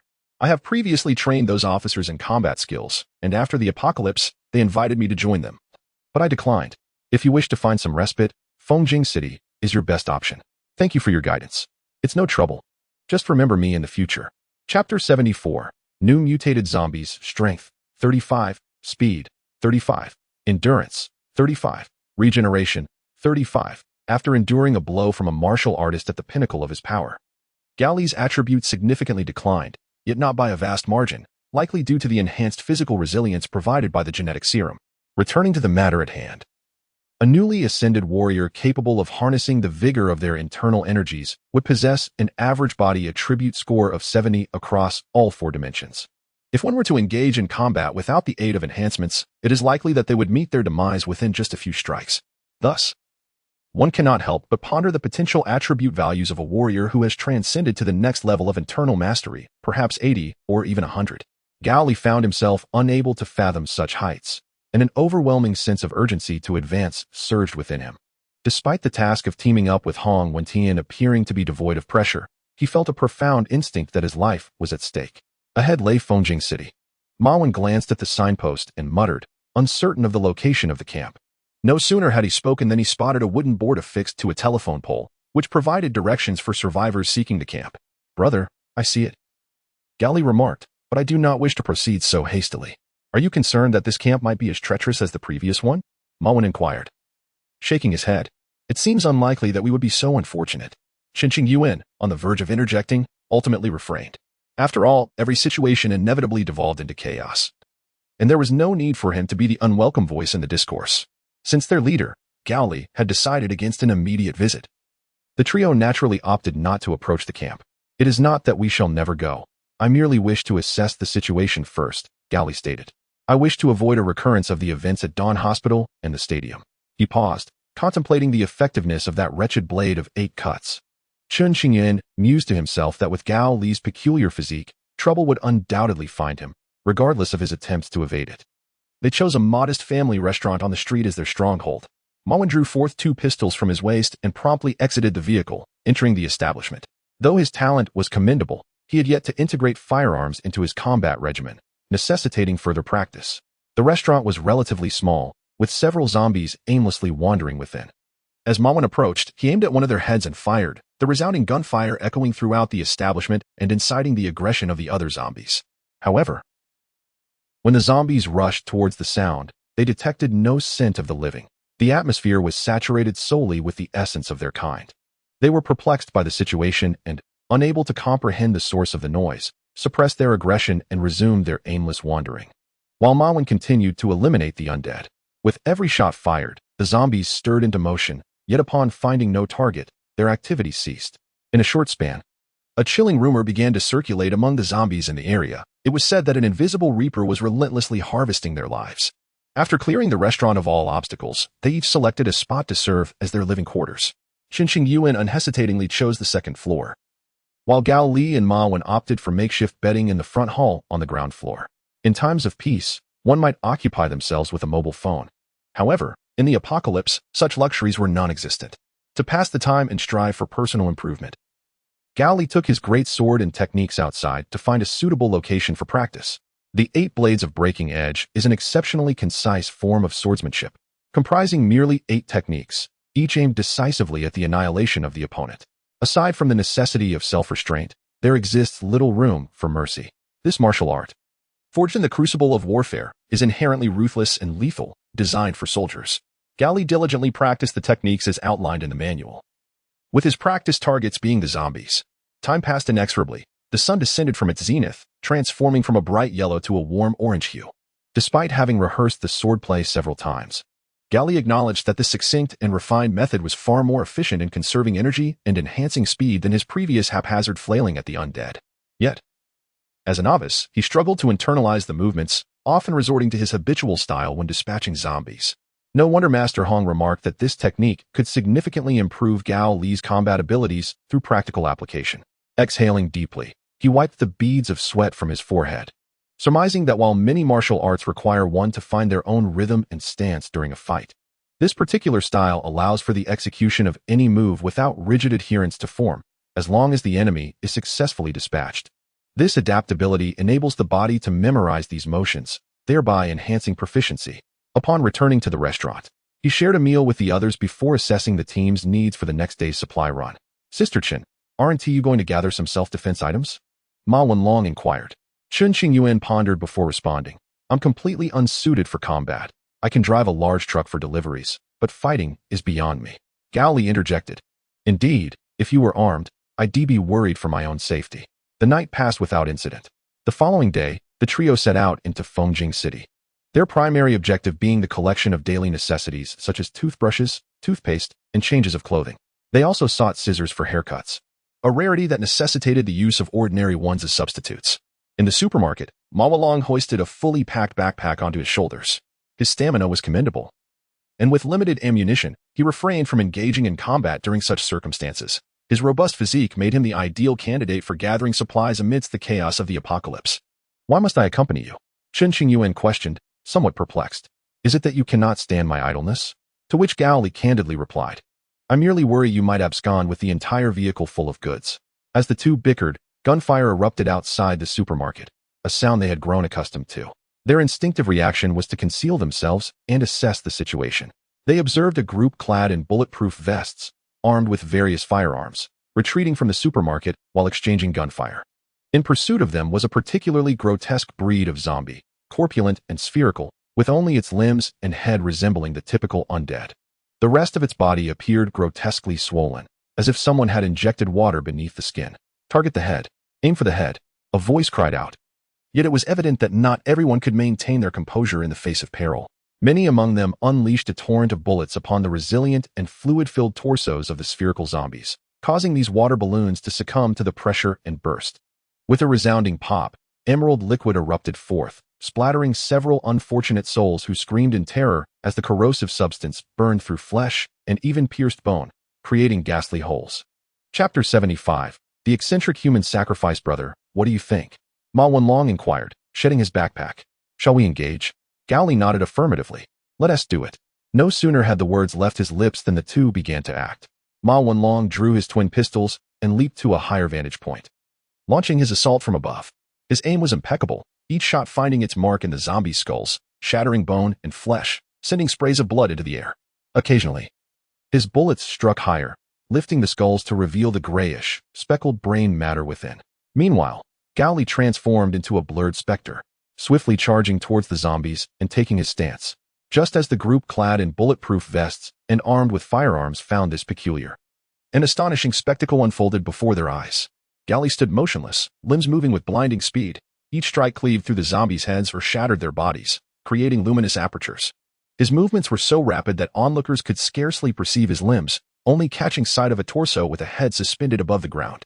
Clearly, these unidentified individuals had never encountered any extraordinary beings, and witnessing this spectacle left them trembling with fear. Some, overwhelmed by anxiety, fainted on the spot, while those who remained conscious found their limbs rendered weak and immobile. On the other hand, Gao Li maintained his position, attacking with unwavering resolve.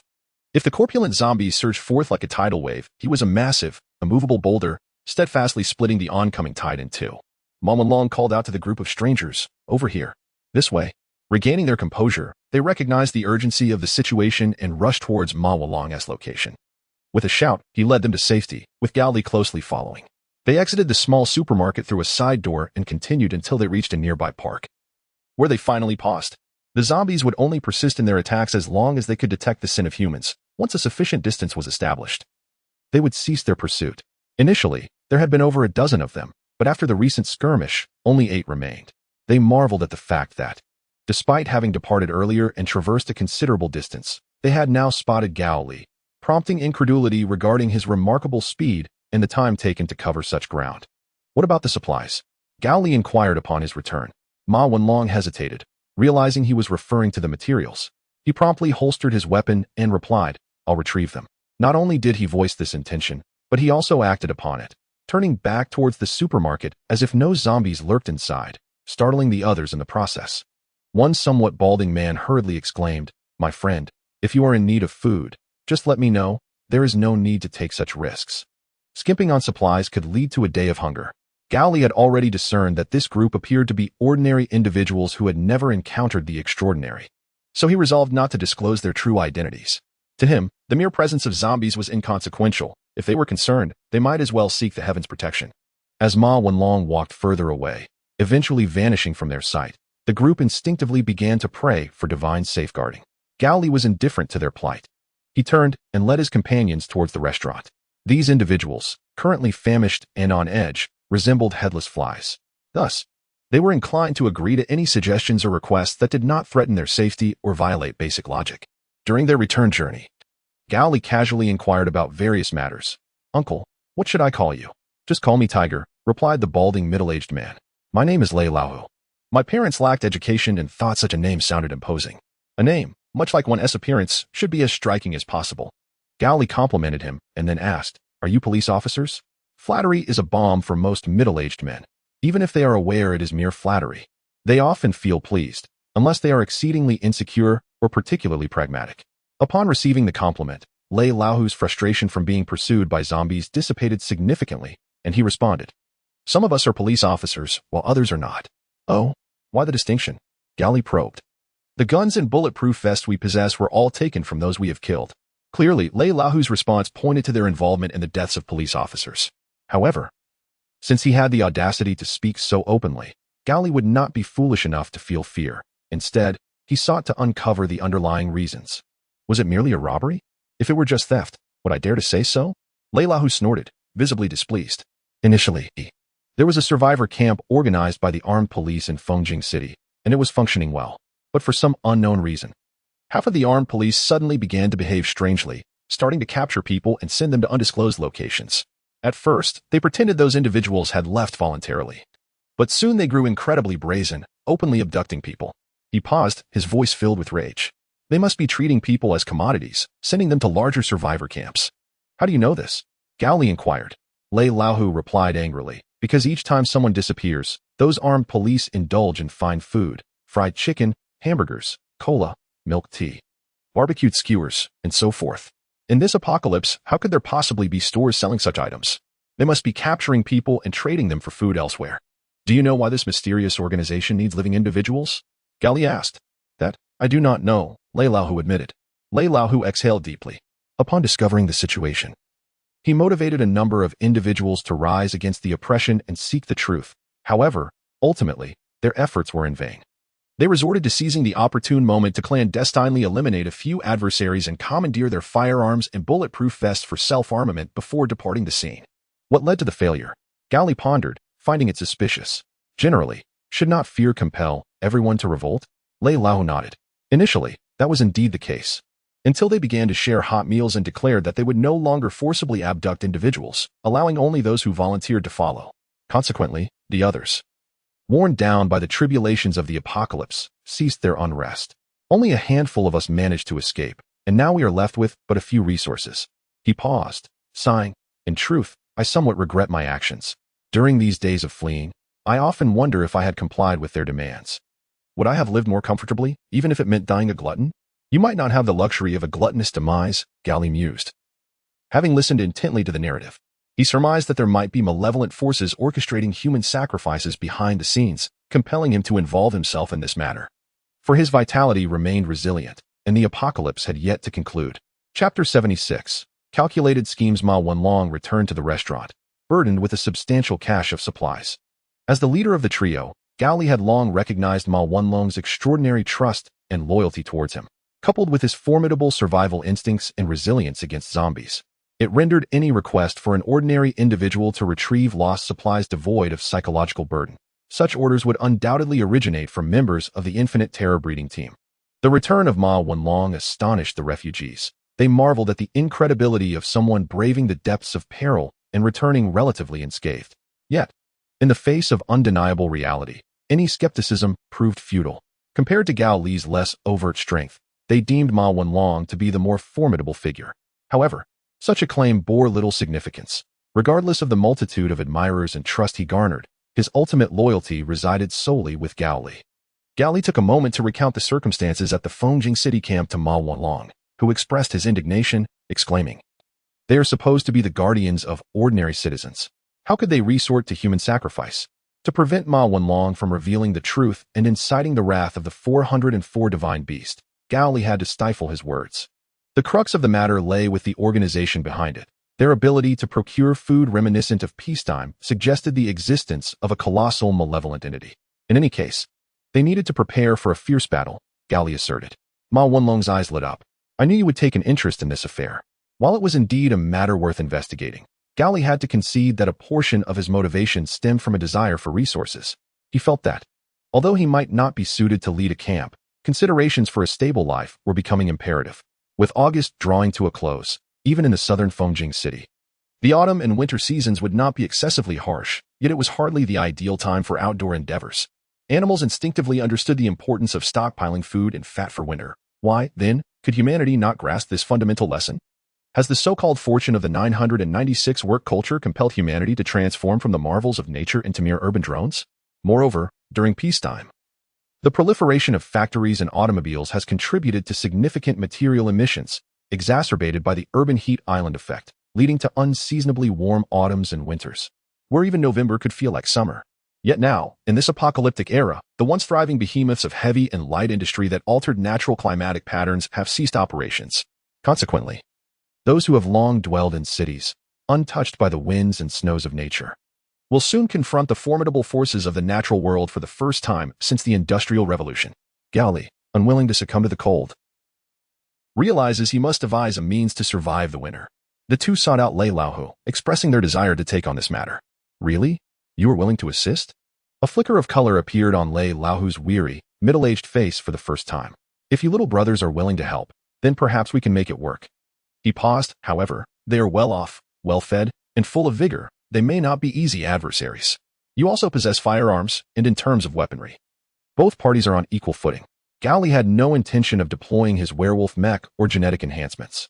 Suddenly, he raised his voice. "Indeed, the human sacrifices they conduct are excessive, but this also indicates they have substantial food reserves to squander. If you have the courage to fight alongside us, you need not lead the charge. Merely firing into the air at the right moment would suffice to bolster our morale. I wonder if you dare." At these words, the remaining 7 murmured among themselves. Gao Li realized he had overestimated their psychological needs. They were not keen on resolving the issue of human sacrifice, but merely wished to escape the devouring abyss, driven by a primal fear of death. Understanding this, Gao Li took a deep breath and declared, "Once we conquer them, the food reserves will be at your disposal. Take as much as you desire." His benevolence was not without limits. While his intention to resolve the human sacrifice issue stemmed from goodwill, he would not allow those unwilling to exert themselves to reap the rewards. Gao Li was not a mere figure of rebellion from ancient times, driven solely by valor. He possessed the ability to heal his wounds. Thus those seeking to benefit without effort would find their schemes thwarted. They could not hide behind a hero, waiting for him to fall before seizing the offerings. Upon hearing this, everyone erupted with enthusiasm, chanting nonsensical phrases about fried chicken and cola while raising their hands high, clearly a group motivated by self-interest. Gao Li refrained from deriding their selfish calculations, for he understood that not all individuals are idealists. Much like during the world wars of yore, those who stepped forward to defend their homeland were not necessarily driven by noble intentions. Many sought to exploit the situation for personal gain. It can be said that throughout history, all uprisings bear a significant self-serving tint. However, the benefits that revolts bring to the common populace are undeniably real. These aspects do not contradict one another. Rather, they intertwine to some extent, fueling the spirit of struggle.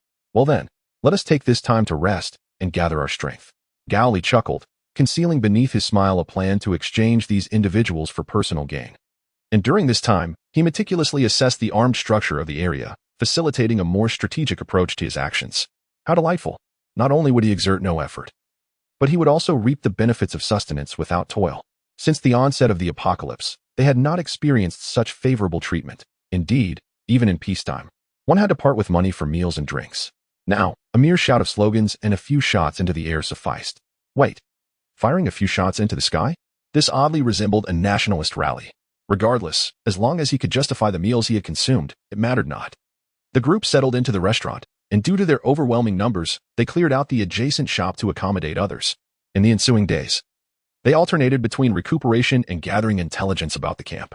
Time passed in this manner, and after 10 days, the group's spirits were remarkably rejuvenated.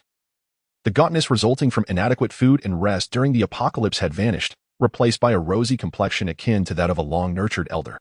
Among the survivors were 10 individuals, all armed with Type 95 rifles and clad in bulletproof vests, who regularly engaged in training, exhibiting impressive physical prowess. Before embarking on their mission, Gao Li recounted the intelligence he had amassed during this period. There were also some robust survivors selected later, who had received training and, due to the abundance of food, were in excellent physical condition and had acquired numerous combat techniques. Chapter 77. Leading the way. Murder has always been regarded as a brutish and barbaric act. Yet, when a knife is poised at the throats of so-called cultured scholars, they can find the most creative ways to compose verses extolling valor. Gao Li was no brute, and the adversaries he intended to eliminate were not intellectuals. Leaving no time for poetic musings, he resolved to act decisively. The camp, composed of well-trained individuals armed with an arsenal of firearms, predictably chose to establish itself within the urban village. If towering skyscrapers are the rational constructs that even a child could assemble with building blocks, then the urban village is undoubtedly the residual refuse of this mathematically aesthetic metropolis, an unsightly assortment that lacks beauty and renders the entire calculation chaotic. The labyrinthine streets of the urban village were characterized by buildings of varying heights and ages, defying any discernible pattern for comprehension. It was precisely these remnants that made it a favored battleground for gunmen, as urban warfare has historically been akin to a meat grinder.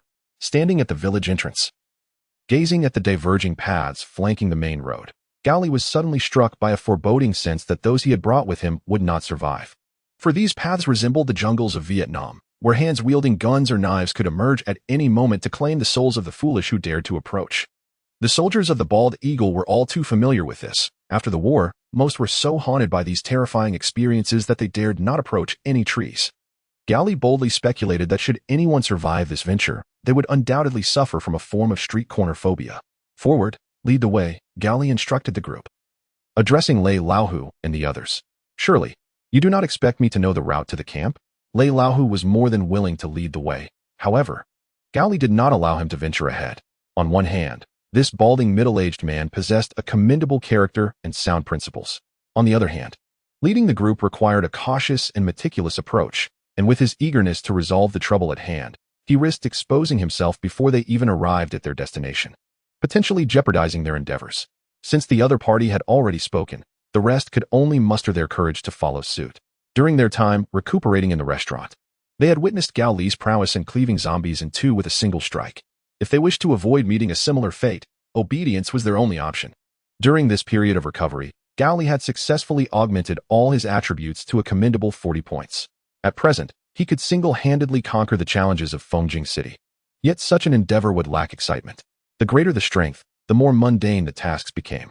After reflecting on his experiences at the army training base, he realized that, with the invincibility granted by his system, it would be far more enjoyable to seek out additional thrills. Thus, the group advanced. It was not surprising that these ordinary individuals could handle firearms with proficiency. In the information age, anyone could become a polymath. Furthermore, The mechanisms of firearms were not overly complex. Aside from the sight, the ammunition feeding mechanism was somewhat intricate. As long as one was not a fool recruited by the bald eagle and avoided pointing the gun at themselves, they could grasp the usage within minutes. However, the distinction between utilizing firearms and engaging in gunfights was significant. While the ordinary citizens in the bald eagle's territory might possess exceptional shooting skills, most were oblivious to the realities of combat, leading to situations where those who excelled at the shooting range floundered in actual gunfights, often resulting in fatal injuries. At this moment, the individuals leading the way were precisely such a group. Armed with rifles, they appeared formidable, each with their weapons poised and ready. Yet, if a professional were to critique their approach, the flaws would be glaring. A retired member of the Snow Wolf assault team might quip that these individuals resembled the Japanese soldiers depicted in 1970s war films, hunched over with rifles slung awkwardly, their heads and bodies swaying as if suffering from a cognitive impairment. They failed to grasp the principles of safe advancement or consider the possibility of ambushes, believing that donning bulletproof vests rendered them invulnerable.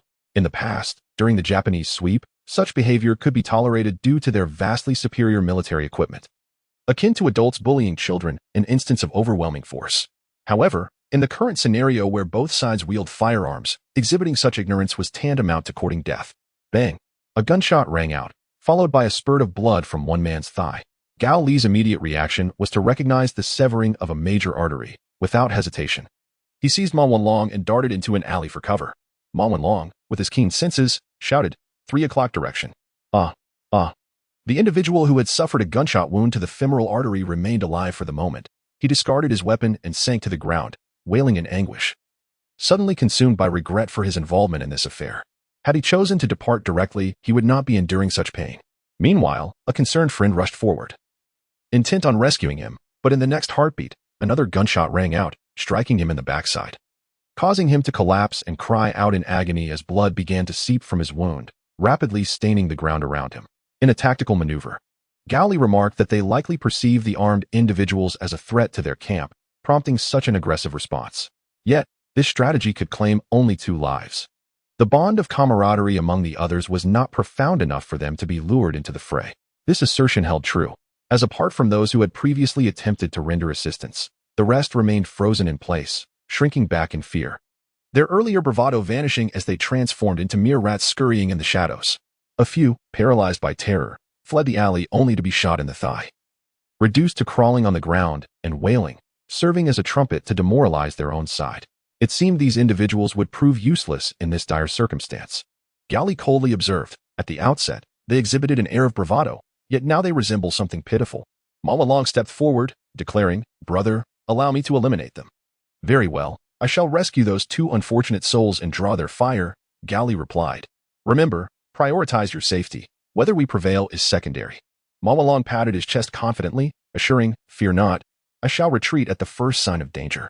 With that, he ventured deeper into the alley, scaling the walls to ascend the rooftops, seeking the location of the assailants before launching into swift action. Gao Li took a deep breath and charged toward the main thoroughfare, heading directly for the site of the first injured individual. The one with the severed femoral artery had succumbed to his wounds, but the individual shot in the backside still clung to life. With remarkable agility and strength, Gao Li swiftly seized the injured man, just as a barrage of bullets rained down behind him, stirring up clouds of dust, yet he remained unscathed. Chapter 78.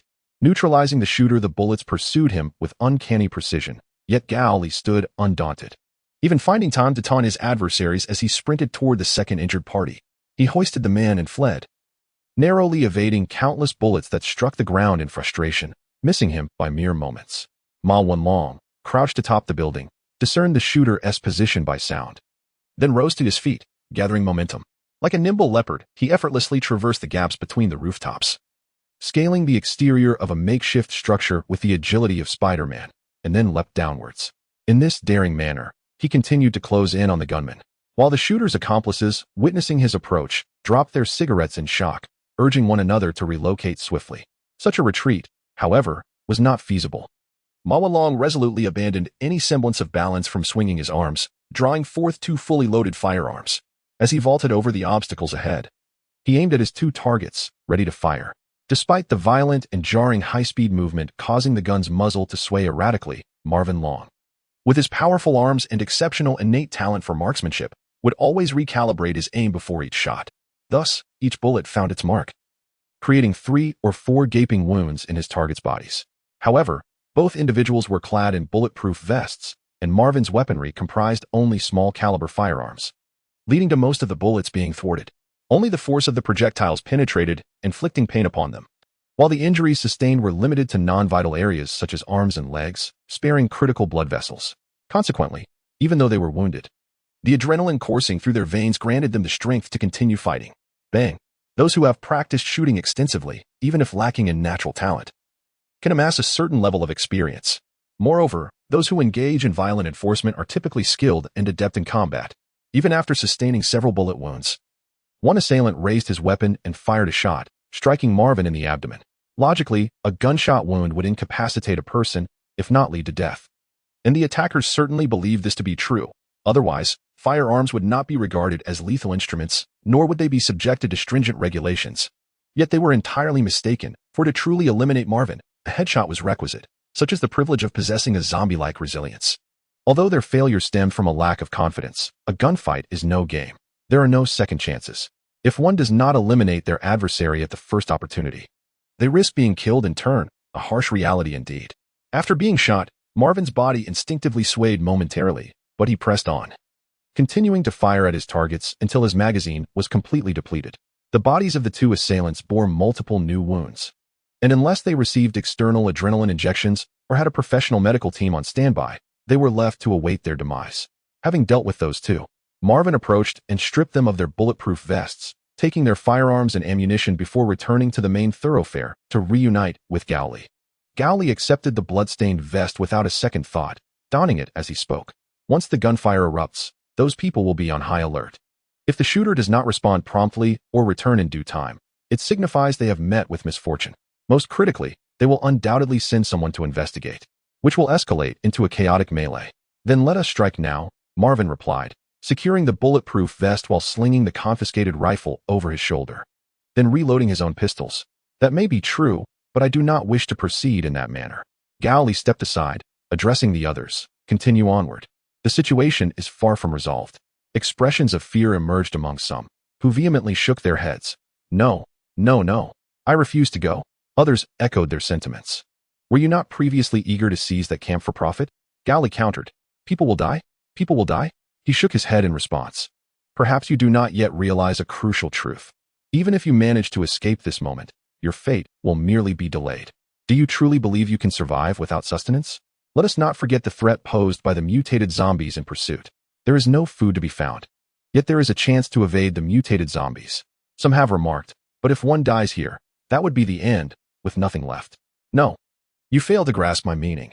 I imply that once you decide to undertake this endeavor, retreat is no longer an option. What? The roar of a car engine echoed from afar, and Gao Li instantly realized that the camp's personnel had emerged to counterattack. He was somewhat astonished, not having anticipated such a swift response. This meant that they had either directly observed the battle or that the commander had resolved to launch a full-scale counterattack. Regardless, the grand conflict had commenced. Boys, steady your weapons. Whenever serious combat ensues, Gao Li's speech transforms into a sharp-tongued and arrogant demeanor. If anyone lags behind or disobeys orders, I cannot guarantee their safety. Upon hearing this, the group felt as though they had boarded a pirate ship. However, given that they had already provoked the enemy's assault, their only option was to remain aboard this ill-fated vessel until death, perhaps with some say in the manner of their demise. Carry those 2 who have been hit, and the rest follow Ma Wenlong's command. Gao Li unsheathed the large knife at his waist. I will act alone. With that, he leaped away, vanishing from the sight of the others. Ma Wenlong was well aware of his older brother's temperament. While he too excelled in directing group operations, he preferred the thrill of the front lines to the tedium of an office. Moreover, now that he had become an extraordinary being, why not relish the exhilarating novelty that this identity bestowed? With a wave of his hand, he led the others into an alleyway. A large black armored vehicle approached, its surface encased in iron mesh to withstand melee attacks, and it boasted a substantial bullet-resistant layer within its body. The windows were also bulletproof. But the most notable modification was the addition of a pointed ram at the front, presumably designed to combat zombies or obstacles. Some timid individuals, unable to withstand the pressure, fled and were subsequently struck down by the vehicle, leaving only 4 individuals capable of movement, including the injured 2 and Lei Laohu. That is undoubtedly an armored vehicle. Our bullets cannot penetrate it, Lei Laohu expressed with concern. Ma Wenlong said nothing, instead stepping out of the alley to fire a few shots at the armored car. Instantly, the vehicle reacted like a provoked beast, reversing towards them. Then, before the eyes of the terrified crowd, the windows slowly retracted, revealing several dark gun barrels protruding forth. Almost immediately, gunfire erupted, flames ignited, and the acrid scent of gunpowder filled the air. Chapter 79, The Sole Choice. The deafening noise reverberated, jarring every individual's eardrums. Those still hiding in the alley began to retreat, desperate to survive, even shoving their companions behind them to absorb a few bullets. Those who lagged behind stumbled and instinctively adopted defensive postures against the gunfire. Yet, to their astonishment, the bullets did not strike them. Though Ma Wenlong's physique was neither broad nor robust, rendering him an inferior choice as a human shield, unless the assailants wielded a 9mm handgun. No one would consider him a viable buffer. Nevertheless, in this moment, he had indeed fulfilled that very role. From the windows of the armored vehicle, the barrels of firearms were all aimed at the cunning zombie, Ma Wenlong. A barrage of over a dozen bullets rained upon him. We're at a time of peace with law enforcement as vigorous as the White Eagle's police force. These once camaraderie-bound enforcers would have emptied their magazines and hastily reloaded to fire anew. They recognized that the rifle in Ma Wenlong's grasp belonged to their fallen comrades. The murderer was before them, who could act with composure. Yet, like the circumstances surrounding the demise of the two men, they failed to discern Ma Wenlong's true vulnerability.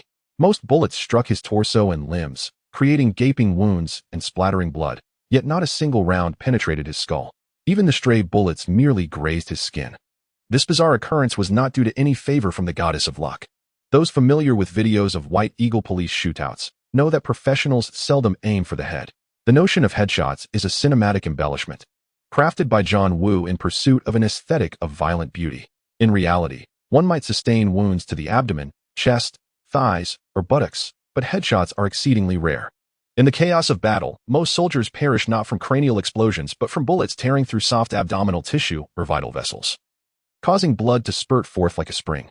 The first reason for this rarity is the size of the head.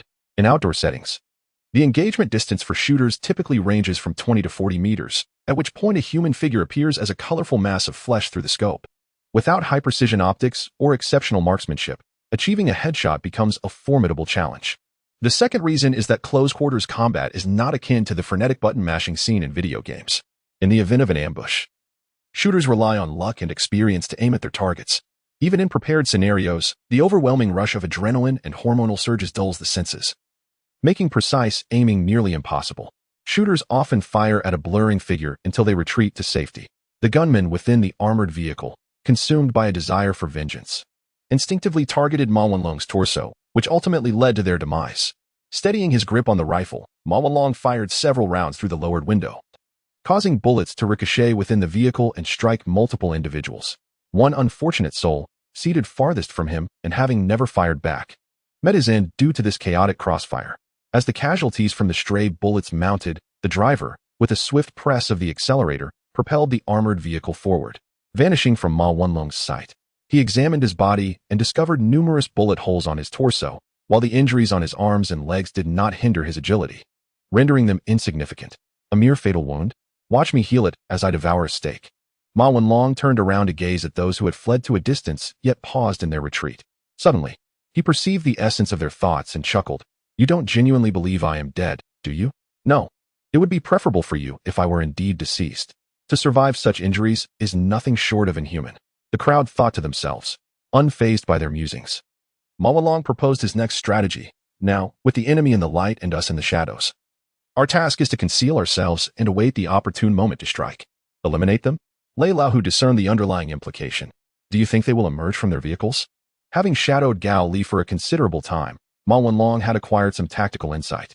My bizarre display is indelibly etched in their minds, and they are acutely aware that I am alive. Consequently, I will undoubtedly hide, and the mere presence of vehicles will not suffice for them to locate me amidst these narrow passages. Their only recourse is to disembark and commence a search. This assertion held truth. Engaging in a gunfight in the labyrinthine alleys of an urban village could not rely on vehicular mobility, as such maneuverability was rendered ineffective in this setting. The most terrifying aspect of a gunfight in an urban village lies in the perpetual uncertainty of where the enemy might strike from, perhaps from the gutters flanking the road, the dense farmland, or the tiles of an exposed roof. evoking a horror akin to that experienced in the jungles during the Vietnam War. What do you intend to do? Ambush us? Someone mocked. It would be wiser to flee individually, perhaps a few might survive. Others echoed this sentiment. Ma Wenlong suddenly comprehended why Gao Li had involved these individuals in the fray. They possessed no discernible merits, and their cowardice was only matched by their lack of intellect. Wish to flee? By all means, go ahead, Ma Wenlong countered. Whether you escape alone or scatter, it matters not, for they will assuredly station watchers at the exits. Do you know the effective range of a firearm? How can you hope to slip away unnoticed? Let me guess, you wouldn't be foolish enough to retrace your steps. Would you? As the last remark escaped his lips, several faces paled. They had indeed contemplated retreating along the same route, as it offered a chance to return to the city and perhaps find sustenance to survive. Leaving through the village's rear would plunge them into the unknown. They were unaware of where it might lead. If it merely directed them to another county, that would be acceptable, but should it lead to a highway? They might perish from starvation before reaching the next town. In a grimmer scenario, they could unwittingly stumble into a horde of mutated zombies, facing certain doom. No rational individual would choose the latter path. Thus they fell silent, yet remained reluctant to risk their lives in combat. If you possess even a modicum of intelligence, stay and fight alongside me, Ma Wenlong declared. While I cannot guarantee anything else, I assure you I will be at the forefront. Chapter 80. Training dogs atop a 3-story self-built structure, Ma Wenlong surveyed the surroundings with keen vigilance. Yet, while he relished the advantages of urban warfare, he also bore the burdens that such an environment imposed. In open plains or less obstructed areas, employing human reconnaissance is feasible due to the expansive visibility and the relatively fixed pathways of movement. However, the densely packed and unevenly constructed houses of the urban village obstructed any attempts at reconnaissance. To gather reliable intelligence, Ma Wenlong leapt from rooftop to rooftop. Whereas ordinary individuals succumb to the overwhelming concealment of information in urban combat, exceptional beings possess the strength to surmount such challenges. This is the advantage of the extraordinary. After leaping across an indeterminate number of roofs, Ma Wenlong finally discerned the figures of 3 individuals advancing in a straight line. Despite having identified their position, unease and regret washed over him. He was uncertain of the number of occupants within the armored vehicle nearby. If the trio he observed were indeed all that existed at a distance, any premature action could expose their tactical intentions, leaving them vulnerable to a counterattack. The loss of personnel was inconsequential. What irked Ma Wenlong most was the inability to hold his head high before the formidable. He raised his weapon to the sky, firing a shot, then pausing before firing again. This was a prearranged signal indicating he had spotted a group of 3 individuals. Following this, he hastened towards their position. The remaining members, alerted by the gunfire, understood the situation and, under Lei Laohu's leadership, made their way to the main road at a leisurely pace. Only upon hearing another gunshot did they quicken their steps, utilizing the sound to ascertain their location. At that moment, Ma Wenlong stood atop a modest dwelling, firing towards the small squad. His aim was true, yet he did not strike any of them. Instead, he skillfully targeted the ground, creating a cloud of debris and dust that filled the squad with tension and fear, forcing them to take cover. The adage regarding high ground versus low ground is no jest. Anyone who has engaged in combat games understands this principle, save for those who might still fall victim to a frontal assault, even from elevated positions. Occupying higher ground affords one a significantly broader field of vision and options for maneuver, while those below are left to flee in terror, succumbing to bullets from unknown origins. Nevertheless, Ma Wenlong had no desire to eliminate these individuals, even if he possessed the capability to do so. For he understood that Gao Li had not merely brought forth these cowardly fools to expend their lives, another motive lay in training them for battle. Though the individual strength of the extraordinary may be formidable enough to withstand even military organizations, the necessity of manpower cannot be overlooked when it comes to governance. After all, an emperor cannot perpetually disguise himself and conduct clandestine visits, maintaining acute awareness of every matter. Such a notion is impractical and does not align with the existential state of humanity on this planet. Before the advent of a collective consciousness, a cadre of relatively reliable subordinates remains the most effective instrument of rule. Therefore, those timid fools who only know how to flee must undergo a baptism of iron and blood, shedding their naivety and cowardice to become a sharp blade capable of tearing through all opposition, forever loyal to their exalted master. Ma Wenlong is willing to assume the role of the dog trainer. The sound of gunfire draws closer, and Lei Laohu feels a tightening in his chest.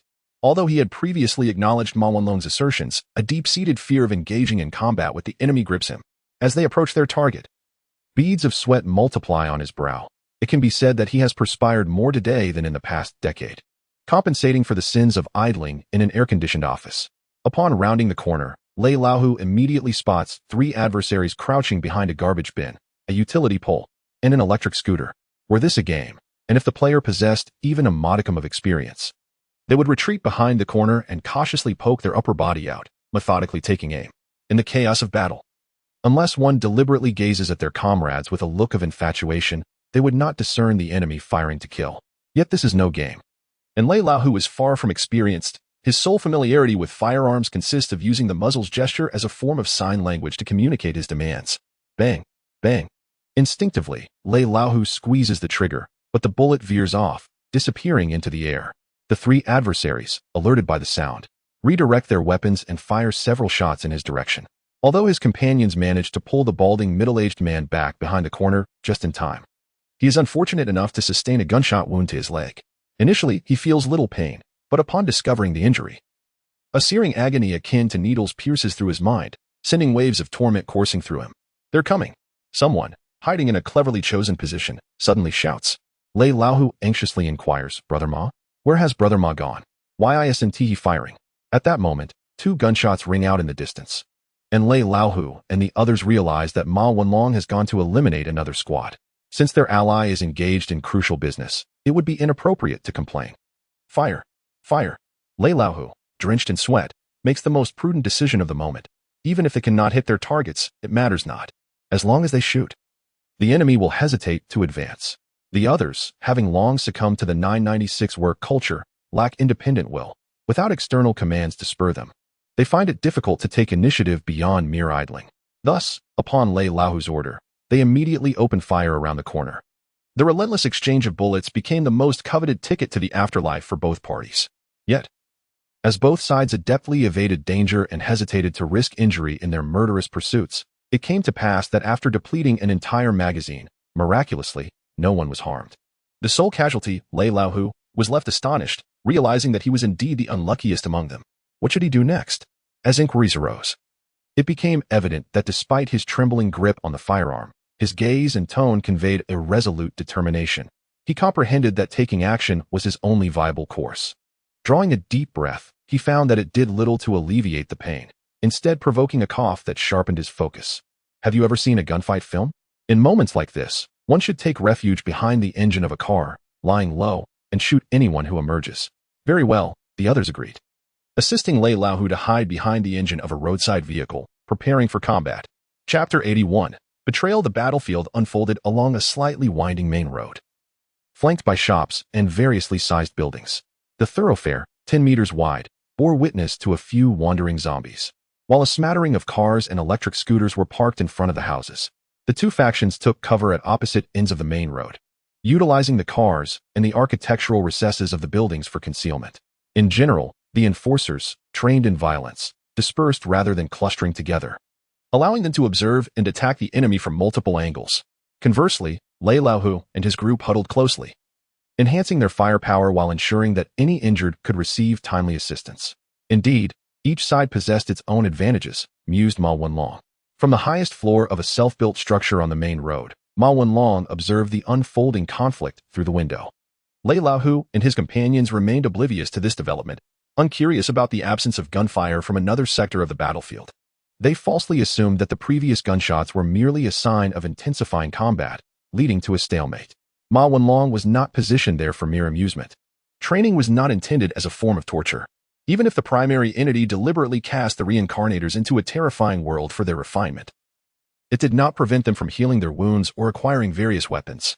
While training was essential, Ma Wenlong had to keep a vigilant watch over his comrades, ready to intervene at the opportune moment. After all, if they perished, all the accumulated experience would be lost. The real world is far more brutal than the realm of games, although both can yield experience through repeated practice. Death in reality results in the loss of all learned lessons along with life itself.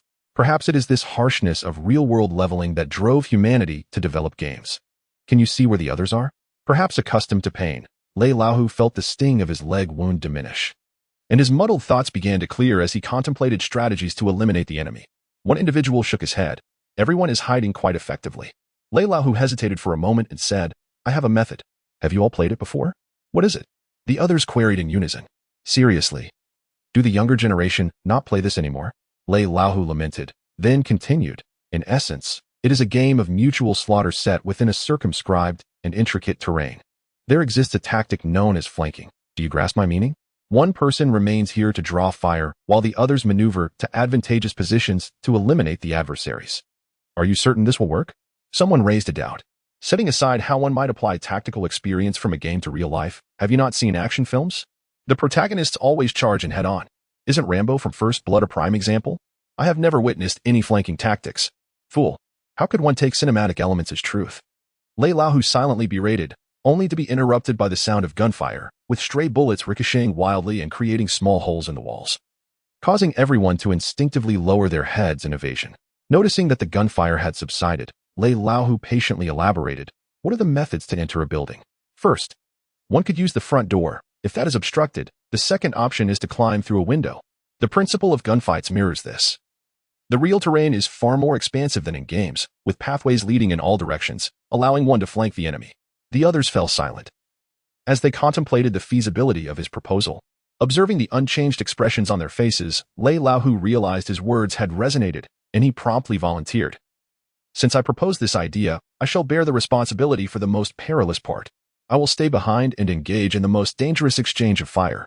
All right. The group, eager to avoid any change of heart from him, readily agreed and set off. As Lei Laohu watched them vanish, he felt an inexplicable sense of satisfaction, akin to an emperor wielding power to command others. However, he did not foresee a flaw in his plan. These individuals could simply flee rather than adhere to the designated strategy. With mobility hampered and lacking proficiency in real firearm usage, Lei Laohu decided to remain prone on the ground, shifting side to side to expand his field of vision. Upon spotting a suspected enemy hiding place, he opened fire. With limited ammunition remaining, he fired one shot at a time, pausing briefly after each pull of the trigger to extend the duration of his distraction and suppression. His approach proved astute. The violent enforcers were wary of the incoming bullets. Although most shots were erratic and turned into stray fire, their deterrent effect remained undiminished, and the unpredictable trajectory of the errant bullets heightened their menacing quality. At that moment, Lei Laohu resembled a swordsman clutching a button, incessantly rubbing his thumb across its surface. Though he did not press it, he instilled deep trepidation in the adversaries, who could not afford to gamble on his restraint. Lei Laohu's situation was slightly more favorable than logic would suggest. As long as those he had dispatched successfully executed their flanking assault, he would not have to bear the burden of the imminent threat of mutual destruction nor worry about when his ammunition might run out. 1 minute, 2 minutes, click. Lei Laohu once again pulled the trigger, yet the anticipated explosion failed to materialize. A sudden shock coursed through him as he pondered why his comrades had not yet dispatched the enemy. After a while, noticing the absence of incoming bullets, the violent enforcers sensed something amiss and began to advance cautiously, some audaciously feigned vulnerability without the sound of gunfire, leading them to realize that their adversaries were out of ammunition. Although they surmised this possibility, the enforcers refrained from recklessly charging forward. They were not the protagonists of a popcorn flick, relying solely on bravado to vanquish foes. Thus, despite hastening their pace, they continued to use obstacles for cover, advancing with caution. Even a fool like Lei Laohu recognized the gravity of the situation. He could not fathom why his companions had chosen to flee, believing that their shared struggle would forge an unbreakable bond. Yet, betrayal loomed, one that could spell his demise. He rolled onto the ground, attempting to lift his foot, but even this slight motion aggravated his wounds, eliciting cries of pain. This signified that he could not rely on sheer willpower to escape the agonizing grip of his injuries, and the outcome was all but inevitable. In his final moments, Lei Laohu gazed intently at the sky, observing the vast expanse of blue and the sparse white clouds. He couldn't help but lament, damn it, in peacetime, I was too busy working to ever look at the sky. Now, as death approaches, I finally see it. Yet it remains as unremarkable as ever. With that, he sighed and awaited his fate. Bang, bang, bang. The sound of gunfire shattered Lei Laohu's resignation to death. Chapter 82. I am not God. When Ma Wenlong reappeared before Lei Laohu, he was accompanied by several of those who had previously fled. They turned away, unable to face the bald, middle-aged man lying on the ground. What was happening? Lei Laohu felt a pang of confusion. The old strategy, I conceal myself to observe your conduct, then strike at the critical moment, Ma Wenlong stated. Yet, I did not anticipate that aside from you, no one else intended to act. Gao Li's assessment was correct. You all are unworthy of reaping the rewards of battle. Someone retorted loudly, we are merely ordinary people. We have never encountered this before. How can we be expected to kill? He glared at Lei Laohu, accusing, and you. You claim to bear the most perilous position. Yet here you lie, shooting randomly without confronting the enemy or shouldering the burden of taking a life. Lei Laohu wished to defend himself. Yet he found himself at a loss for words, sighing in silence. Then you abandon him in his moment of injustice? Ma Wanlong countered. Who mustered the courage to lead you to safety? It was he, Lei Laohu. Without him, each of you would have been mere sacrifices, devoid of strength or opportunity to complain. The accuser fell silent. And if you are unwilling to partake in such actions, then do not involve yourselves, Ma Wanlong continued. You could have chosen to withdraw from the outset, yet you came here seeking benefits. Why do you not use your brains to ponder the reality that nothing worthwhile comes without effort? Upon finishing his words, he produced a fully loaded handgun and handed it to Lei Laohu, stating, You are indeed worthy of accompanying Brother Gao to relish the fruits of our labor. Yet before that, there are matters you must attend to. Eliminate them. The gravity of Ma Wanlong's statement caused Lei Laohu's hands to tremble. Having lived in a world of peace for over 40 years, he often jested with friends about violent retribution against employers who delayed wages or expressed a desire to perish alongside a few companions in a mutually destructive act. However, when faced with a justified opportunity for vengeance, he found himself paralyzed by fear. Deep within, he could never bring himself to tarnish his hands with blood, for such an act would weigh heavily on his conscience. No, I cannot, he protested. Their actions could indeed be deemed treachery, placing him in a dire predicament. Yet the thought of vengeance eluded him. Lei Laohu was not foolish. He understood the stakes, but his compassionate nature rendered him incapable of committing such an act. As if he possessed the benevolence to take the place of a Buddha upon a lotus throne. No, Lei Laohu's mind wavered. After all, I am still alive and have not truly encountered danger, thus I should not. Ma Wanlong interrupted with a sardonic smile, seizing the gun from Lei Laohu's grasp. Congratulations, you have passed the test. Do you think I would say otherwise?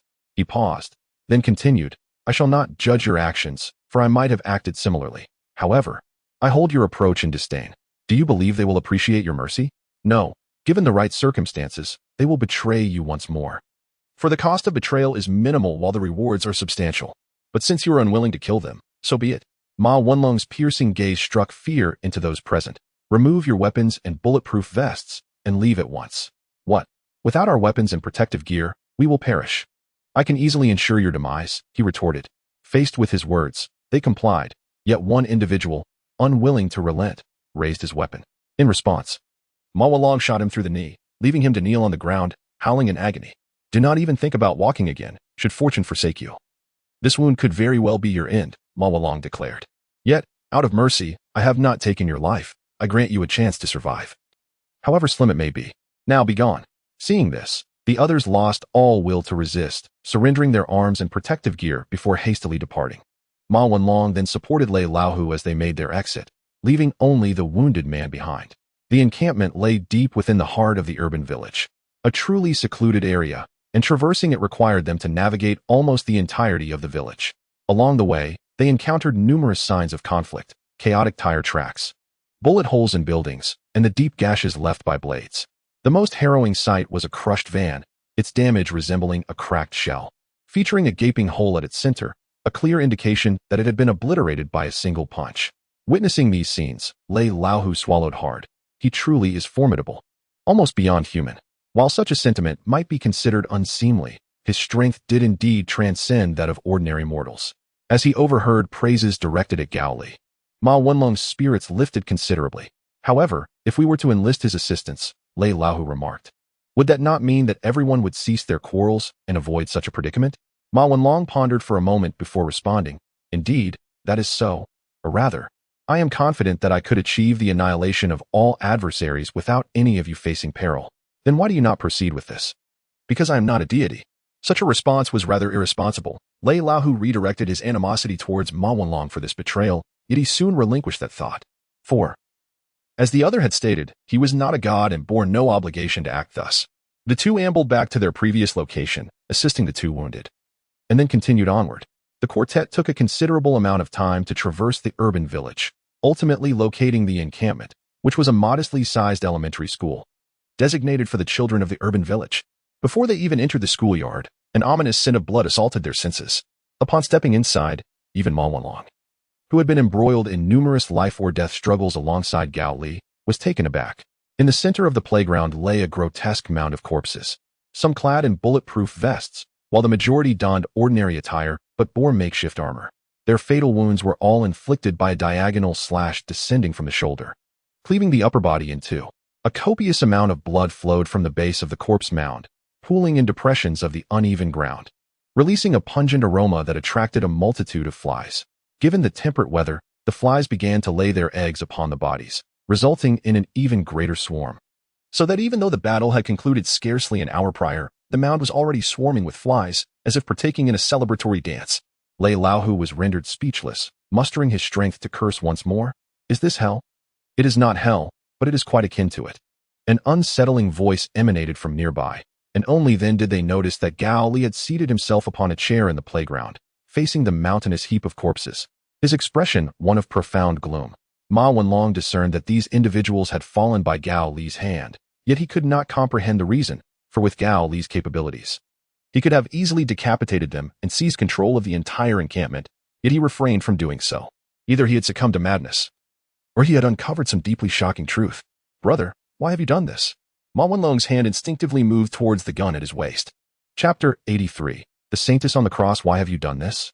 Gao Li's response was as slow and unyielding as a smartphone's intelligent assistant. Because we are the harbingers of justice. At that moment, Ma Wenlong's legs weakened, and he collapsed to the ground. No, this is absolutely not you, Gao Li. Ma Wenlong, in a state of panic, drew his sidearm and cried out in terror. You are not Gao Li. Who are you? Old Ma, I have a question for you. Gao Li, unfazed by the weapon in his adversary's hand, spoke calmly. If presented with a system that could exchange for food, would you utilize it? Even if it required a terrible sacrifice, and through that system, you could save many lives? Ma Wenlong took a deep breath, steadying himself, and then echoed the other's words. Of course, even if it costs me my life, I will use it. The sacrifice, of course, was not his own life, but that of others. Ma Wenlong hesitated, and at that moment, Gao Li stood up and waved, prompting Lei Laohu to painfully assist Ma Wenlong to his feet, as the four of them followed their leader. As they walked, Gao Li calmly stated, Old Ma, if the apocalypse were a game, you would undoubtedly be a character with extraordinary moral values. Such a person can easily sacrifice themselves to save others, for this is the essence of an idealist. However, there exists another being in this world, one who is even more idealistic and merciful, and she is right here. Under Gao Li's guidance, the group traversed the playground and passed through the corridor beneath the teaching building, arriving at an open space at the back. In the center of this vacant lot stood a robust cross, firmly planted into the unyielding concrete ground, upon which a naked woman was bound. Her head hung low, her body marred by a myriad of injuries, lacerations, whip marks, burns, contusions, and punctures from nails, thin wires, and even rebar. Her limbs were grotesquely contorted. Her right hand broken into several pieces, her left hand bent at an unnatural angle, and her spine twisted forward. Upon witnessing this tormented woman, everyone except Gao Li could not suppress their terror. Yet, more bizarrely, despite her grievous wounds, she was not dead. Her chest continued to rise and fall. Ma Wenlong inquired, What is this? She is the one I spoke of, the possessor of the food exchange system, Gao Li replied. Those who have vanished became sacrifices to her, allowing her to acquire an abundance of food. Ma Wenlong felt a pang of fear and asked, Are you implying that others resisted and turned her into this? No. Gao Li replied, sitting heavily on the ground and speaking in a somber tone. I mentioned that there exists a being more idealistic and merciful than you, and that is the Holy Mother. He paused, gesturing towards the woman on the cross. Through her sacrifices, she obtained food. But as a system bearer who must sacrifice others for sustenance, she believes that even if she has forged a voluntary sacrificial contract with her victims, and the food she acquires saves countless starving souls in the apocalypse, she is still guilty. Thus, she compelled everyone to bind themselves to the cross. Whenever a victim arrived and accepted the notion of self-sacrifice, they were subjected to boundless torment. Just how cruel was this torment? Let me put it this way. Throughout history and across cultures, she has endured every conceivable form of punishment. Ma Wenlong's eyes widened as he stared at the woman on the cross, struggling to fathom the horrors that had transpired. Stammering, he asked, Did she really do that? Indeed. Gao Li replied emphatically, for she believes that killing one person to save 100 is also a sin. In her quest for atonement, and to allow her victims to vent their pin-up rage, she acted in this manner. Ma Wenlong sat beside Gao Li, feeling as though his spine had been extracted. He reminisced about his past actions along the main road of the urban village, those memories vivid and clear, like a series of paintings. You shouldn't say you, rather, say I. Gao Li remarked, I do not perceive myself as a villain, for I genuinely save others. Yet, alongside that, I undoubtedly seek my own advantage. I once believed this to be entirely natural, having been raised with such values. However, I now realize that I am not benevolent. One could say I am a scoundrel with blood on my hands, refusing to acknowledge it. Am I not the same? Ma Wanlong felt a pang of discomfort. A faint feminine voice from Gao Li broke the silence. Has your friend arrived? Gao Li glanced at the woman on the cross. Yes, she has returned. Then can we fulfill our pact? The woman on the cross inquired. I will, Gao Li affirmed resolutely. Have you killed all the survivors here? Every last one. Not a single one spared. You no longer need to kill to save others. You are both a good person and a bad one. Truly a fickle creature, she remarked. This is the path I chose in my youth, and I shall continue down it. Gao Li rose and unsheathed the large knife at his waist, advancing toward the cross, only to halt abruptly and turn to ask, would you care to join me? Eradicating the undead is a rare experience. How does one eradicate her? Ma Wanlong inquired. Extract the bones, grind them to powder, and feed the flesh to the zombies. Would you like to try a bite? No, thank you, he replied politely. The two brothers worked together to free the woman from the cross, then, in front of the other three, began to extract bones and slice flesh, causing the others to retch. As Gao Li had stated, eliminating the undead was indeed a novel experience, distinct from the methods employed by the likes of Sekiro, who wielded the undying slash. Their approach was rather crude. Gao Li swiftly severed the flesh and extracted the bones, perhaps due to their undead nature. The severed bones and flesh began to grow anew, with crimson threads sprouting from the bone surface, while the flesh secreted a white substance, both yearning to regenerate what was lost. The entire process was fascinating, had it not been for fulfilling another's last wish. He would have been tempted to see if these two entities could evolve into separate beings. The extracted bones were crushed and buried, while the flesh was taken away by Ma Wanlong to feed the zombies. Both tasks completed swiftly. What plans do you three have? Gao Li asked. Ever since I learned the truth here, I have wished to leave, he replied. Lei Lahu sighed. I too desire to accompany you. After all, it is much safer. However, I am injured, and an injured person is a burden. I cannot leave with you. The others wish to remain and recuperate for a while. Well, it is perhaps for the best that you do not come. I have never cared to accommodate burdens, Gao Li stated. However, I would like to request some supplies. If that is acceptable. No problem.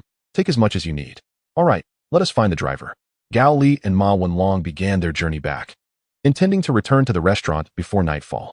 Along the way, Ma Wanlong suddenly asked, Brother, if you had that kind of system, would you use it? I would use it with unwavering conviction, Gao Li replied, and I would feel not a trace of guilt. Am I not a saint? I am merely an ordinary individual striving to survive and thrive. Brother, with such a mindset, even if you are not extraordinary, you could still live quite well. Thus, I preserved a segment of her phalange, immersed in sulfuric acid, to safeguard against potential adversities in the future. Chapter 84, Phoenix City, once a treasure trove of artifacts, is even home to the tomb of a renowned ancient figure, boasting a profound cultural heritage. Consequently, it has evolved into a tourist destination, relying heavily on visitors for sustenance. Unfortunately, when the zombie crisis erupted, it coincided with the peak tourist season, resulting in an overwhelming presence of zombies, including numerous mutated ones. Through the car window, Chun Qingyuan beheld the grand gates of Phoenix City, reminiscent of ancient city entrances, adorned with the characters Phoenix City in crimson at the pinnacle. Below, a throng of zombies meandered aimlessly, their sheer numbers causing them to collide, erupting into roars before sinking back into silence. It was evident that retreat was impossible. Chun Qingyuan felt a pang of frustration. After driving for several days, she had anticipated a respite in a new city, only to find herself obstructed by zombies, rendering her hopes futile. Let us take another route. We need not visit Phoenix City, suggested Ma Wanlong, who had since fully recovered from his injuries and returned to his former self. Gao Li remained silent, preoccupied with assessing his accumulated enhancement points. Strength, 50, speed, 50, endurance, 50, regeneration, 50, the points accrued from eliminating all individuals in elementary school, along with subsequent zombie slayings, had elevated Gao Li's attributes to a total of 50 points. However, this brought him unsettling news. Once his attribute points exceeded 50, he could no longer gain enhancements from slaying ordinary zombies. Perhaps this is a form of balance, Gao Li mused, as Chun Qingyuan prepared to drive away from the scene. A voice called out, capturing the attention of the three occupants in the vehicle. Following the sound, Gao Li spotted an individual on a nearby hillside, one hand gripping a tree for stability while the other held a megaphone, shouting, "You are survivors, are you not? Have you fled here? With our capabilities, Do we fear a rollover? Ma Wenlong concurred, immediately exiting the vehicle and approaching, asking yes? What is it? Since this road was a major thoroughfare, many individuals traversed it towards Phoenix City. However, upon encountering obstacles, they would turn back, missing the opportunity to join the encampment. The individual explained, "The leader of the camp sent me to monitor this area. If anyone arrives willing to join, I am to escort them." "Oh, I see." Ma Wenlong suddenly drew a firearm, compelling the individual to descend and search him for weapons. Once assured of his unarmed status, he instructed, "Get in the vehicle and lead the way. We must depart swiftly." The man raised his hands and entered the vehicle, soon encountering Gao Li's smiling visage. He remarked, "Do not hold it against me for my caution. I have encountered numerous treacherous situations along the way, and prudence is paramount. Should I ultimately ascertain that there are no traps, I shall offer my apologies." The tension in the man's expression eased as he replied, "I understand. Initially, I too was deceived several times and have survived countless perilous encounters. Being cautious is indeed wise. In truth, your suspicions have long been alleviated," Gao Li remarked. When he drew his weapon, no one dared to retaliate. "That is your proof of honesty." He then added, "Are you perhaps a victim of bullying by other survivors? Given that you carry no weapons and merely act as a guide?" "I am Huang Liang," the man introduced himself. "The folks at my camp are quite amiable, especially the leader. He yearns for more inhabitants in the camp to foster a lively atmosphere, and he asserts that if the numbers are sufficient, they will cleanse Feng City from within and restore it to its former peaceful state." Gao Li expressed mild astonishment. "That is quite an ambitious vision." Huang Liang's face lit up with admiration. Not only is the ambition grand, but he also possesses remarkable fortune. It is as if he is a true dragon among men. Every time he faces peril, he miraculously turns misfortune into fortune. Hence, everyone in the camp believes he will realize his dream. What on earth? A true dragon has emerged? Gao Li's lips twitched. He was aware that since the apocalypse, countless strange beings had surfaced, but he never expected such a far-fetched claim. Under Huang Liang's guidance, the vehicles swiftly circumvented the city gates, entering through a relatively concealed breach. Inside Feng City, numerous zombies still roamed. Chen Qingyuan's driving skills were exceptional. Despite the zombies' presence and positions resembling a fishing net, she expertly navigated through without encountering any undead. Although some zombies were drawn by the noise of the vehicle, none pursued them, which was rather fortunate. "Wow, your driving skills are impressive. Would you be interested in being our driver?" Huang Liang unabashedly began to poach her talents in front of others. Flattered by the compliment, Chen Qingyuan's nose lifted in pride, and she eagerly agreed, "Absolutely. That sounds wonderful." As they ventured deeper into the city, the number of zombies dwindled. By the time they reached the city center, they encountered no more zombies. Instead, wooden barricades appeared, manned by guards equipped with firearms and blades. After Chen Qingyuan parked the car, she followed Huang Liang out to converse with the guards, who subsequently removed the barricades, allowing them to pass. "What is the scale of this camp?" Gao Li suddenly inquired. Huang Liang replied, "From where we just came, they control half of Feng City." "Is that true?" Ma Wenlong, having stowed his weapon, could not help but ask. "Impressive, isn't it?" Huang Liang chuckled. "Indeed, it's true. Half of Feng City, along with a population exceeding 1,000, breathes life and vitality into this place." Both Ma Wenlong and Chen Qingyuan appeared genuinely astonished, for despite their travels through various camps, the largest population they had encountered was merely a few hundred at a military training base. What level of societal restoration could 1,000 people achieve? Gao Li pondered, curious. If the social structure were robust enough, it might indeed be an appealing choice to reside here for a while, savoring the rare stability.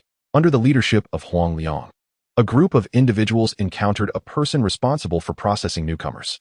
After registering their information and providing fingerprints, Gao Li and the others were assigned to reside in a particular apartment within a residential building.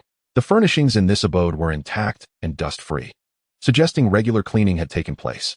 Most importantly, there was electricity available, lights could be turned on, the television functioned, and, according to others, one could even purchase a gaming console for entertainment. "Brother, this must surely be paradise," exclaimed Ma Wenlong, brimming with excitement upon learning this news. "If possible, I truly intend to stay here for a lifetime. A haven amidst the apocalypse." Gao Li could not help but acknowledge this sentiment. Yet he remained pragmatic and voiced his concerns, pondering what demands might be placed upon them. For after all, one must labor to earn sustenance. Chapter 85. Task assignments. Throughout the illustrious history of the new nation, every occurrence of famine, widespread warfare, or natural disaster has coincided with periods of intense struggle among the powerful factions vying for survival on this land. Those with authority, affluent families, and the ruling elites all fought desperately to sustain their existence. This fierce competition, akin to a survival game, has not dissipated even in our technologically advanced modern society. Rather, it has evolved. With the advancement of technology, ordinary natural disasters have ceased to pose significant threats to humanity, leading to the emergence of the zombie virus. In comparison to mere survival games, the zombie virus appears to herald annihilation. Yet, it matters not, for whether through fierce competition or utter destruction, both ultimately serve to provide opportunities. For those endowed with talent, capability, and fortune, it is a chance to become formidable. The following day, after lunch, a knock echoed at the door. Ma Wanlong approached to open it, revealing Huang Liang. At that moment, Huang Liang bore no resemblance to the weary figure from before. Having bathed and changed attire, he radiated vitality.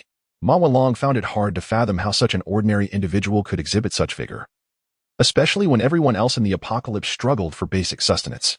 Could this be the advantage of being backed by powerful forces? Brother Ma, Huang Liang greeted with a cheerful smile, you are quite fortunate. A new batch of survivors will soon reach 10 individuals, so there isn't much time for rest. You must meet the boss now, who will assign you tasks according to your strengths. All right, let us tidy up, Ma Wanlong replied. Very well. I shall wait for you downstairs. After Huang Liang departed, Ma Wanlong closed the door and shared the news with Gao Li, then inquired, should we present ourselves well? That is for you to decide, Gao Li responded. Do you wish to stay here longer? Without hesitation, Ma Wanlong nodded. Indeed. While roaming is certainly entertaining, it would also be quite pleasant to settle down for a while. Then just perform normally, ensure you wear your mask. Otherwise, the beautiful life you desire may elude you. Gao Li cautioned. And remember to conceal important items, such as the primordial insect, gene serums, the fingers soaked in sulfuric acid, the werewolf mech, and a mishmash of firearms. Listening to you makes it seem as if we are operating with a miniature arsenal, Ma Wanlong remarked. Quite so, Gao Li replied. After ensuring that all belongings were securely hidden, the three descended the stairs to meet Huang Liang. Under his guidance, they proceeded to the Cultural Museum of Fengcheng, a locale reputed to be where the city's leader managed various affairs. Gao Li observed that, aside from the man seated behind the desk and the woman standing beside him, 7 others were present, awaiting the distribution of tasks. Boss, the people have arrived, one remarked. Very well, let us commence, the man, introducing himself as Lu Yongfeng, declared. You may refer to me as Brother Lu, as we are all survivors united in this struggle, devoid of distinctions and status. I shall endeavor to allocate tasks according to your individual specialties. Given the abundance of personnel suited for combat, I shall select only the exceptionally brave, while others will be assigned different duties. He paused momentarily before continuing. Please state your names, along with your experiences during peacetime and your particular skills. I was an electrician. I was engaged in aquaculture. I used to be. Others swiftly shared their past experiences, and when it came time for Gao Li to speak, he glanced at Lu Yongfeng and stated, I was a third-year university student, studying mechanical and electronic engineering. This elicited little reaction from Ma Wanlong. Yet the woman taking notes and Lu Yongfeng exchanged surprised glances. It was evident to them that this self-identified university student exuded an extraordinary aura, particularly his eyes, which hinted at a fierce determination, as if he were poised for action at any moment. However, given the circumstances, it would be unwise to challenge his claim. Perhaps he simply detested the notion of slaying zombies. Following this, Ma Wanlong and Chun Qingyuan shared their backgrounds. Among them, Ma Wanlong's experience was regarded with less esteem, for his computer science education held little value in the apocalypse. In contrast, Chun Qingyuan's driving skills received Huang Liang's endorsement and promptly secured him a position among the drivers. According to Lu Yongfeng, this role was highly coveted, as it involved not only procuring supplies, but also facilitating the rescue of other survivors. Compared to Shuwang Hospital, the demand for drivers in Fengcheng was significantly greater due to its larger scale. Meanwhile, Ma Wanlong faced a rather grim fate, as he was relegated to agricultural duties. As Lu Yongfeng explained, individuals like programmers, who had distanced themselves from fundamental production, needed to learn farming skills in the apocalypse. This way, regardless of where they might venture after leaving the camp, they could sustain themselves. He's quite fortunate, Ma Wanlong muttered under his breath. As for Gao Li, his assignment proved to be the most challenging. While there was a need for electricians in Fengcheng, the demand was not particularly high. In this era, power generation relied either on generators or various other devices, yet the issue lay in the fact that these devices were not easily crafted by the average person. Most only recognized their names without understanding their structures, leaving them unsure of how to proceed. Just as Lu Yongfeng was deliberating, Gao Li posed a request. Is there a department specifically for forging iron? Arms and ammunition would suffice as well. Observing the astonished and perplexed gaze of the leader of Fengcheng, Gao Li elucidated, I merely wish to experiment with something I have never encountered before. As for your concern regarding my intentions, do you truly believe that with so many of you, I alone would incite fear? Ma Wenlong gently shook his head, thinking to himself, Brother Gao Li has begun again.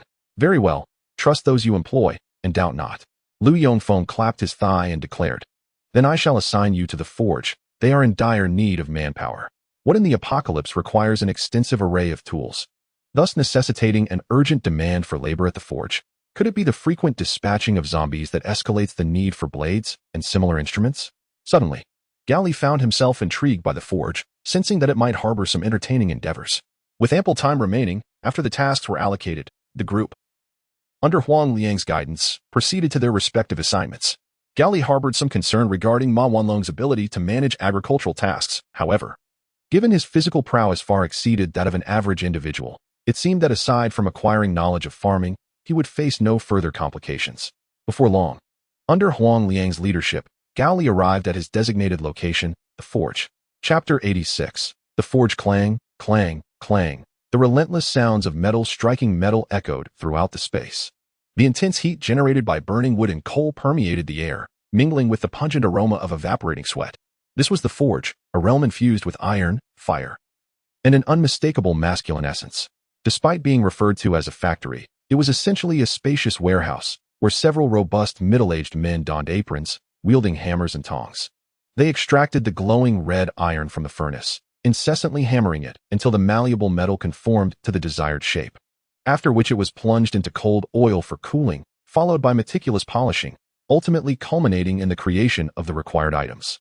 The overseer of the forge, a brooding middle-aged man with dark skin, was reticent and unkempt, his hands perpetually greasy, a cigarette never leaving his grasp. The hair on his forehead had become brittle from constant exposure to high temperatures. Li Tu, I have brought the individual, Huang Liang announced. This is Gao Li, assigned to us. The man known as Li Tu cast a glance at Gao Li and sneered, Humph, you appear rather clean. Remove your shirt, so I may assess your musculature. Without strength, this task is beyond you. That won't be necessary, Gao Li promptly declined, picking up a rebar of finger-thick steel. And with a forceful twist of his hands, he bent the rebar effortlessly. Huang Liang watched in astonishment, while Li Tu remained unfazed, commenting, bending that is merely fundamental. Without further ado, Gao Li began to manipulate the bent rebar, and under the exertion of his hands, the once sturdy steel rapidly transformed into a shapeless mass of twisted metal. Huang Liang was momentarily spellbound, proudly exclaiming, Li Tu, were you not quite boastful just now? Can you replicate this feat? No, I cannot, Li Tu replied, his expression unchanging, but internally he felt a significant upheaval. His perception of Gao Li shifted from disdain to one of pressure, more accurately described as the brute force of a beast that would spend its own earnings to mend its ailments. Gao Li casually discarded the object in his hand and remarked, I possess strength beyond mere trifles. Suddenly, Huang Liang interjected, with such great strength, why not join the armed forces? There, you could enjoy a life of ease and luxury. Gao Li replied nonchalantly, after hacking at both men and zombies. I require a respite at the forge. There are numerous weapons I wish to attempt crafting, and the forge can cater to my needs. Once Huang Liang departed, Li Tu brought over a stool for Gao Li to sit upon and continued, with your considerable strength yet lack of forging knowledge, it would be a waste to assign you to a single furnace. How about this? You take on the most physically demanding tasks and assist at each furnace. Does that sound agreeable? Gao Li nodded in assent, agreed. But who here possesses the finest craftsmanship to assist me in acquiring iron for my creations? I do. Li Tu replied, whatever you wish to create, I shall ensure it is executed to perfection. Very well, Gao Li said, let us not delay any further. Let us commence our work. The current orders at the forge involve the crafting of hoes, vital as agricultural implements, and, simultaneously, among the simplest tools requiring forging skills. One merely needed to find a suitably sized block of iron, cut it to the right dimensions, heat it, and hammer it into shape. The most challenging aspect was not forming the circular ring for a wooden handle, but rather cutting the iron block itself. With his abundant physical strength, Gao Li took on the task of dividing the iron.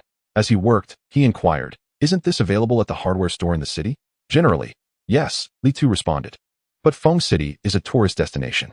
The nearby villages with farmland are often several kilometers apart, so agricultural supply stores are located directly in those villages. Not within Feng City. The only farming tool you can purchase in Feng City is a watering can for garden flowers.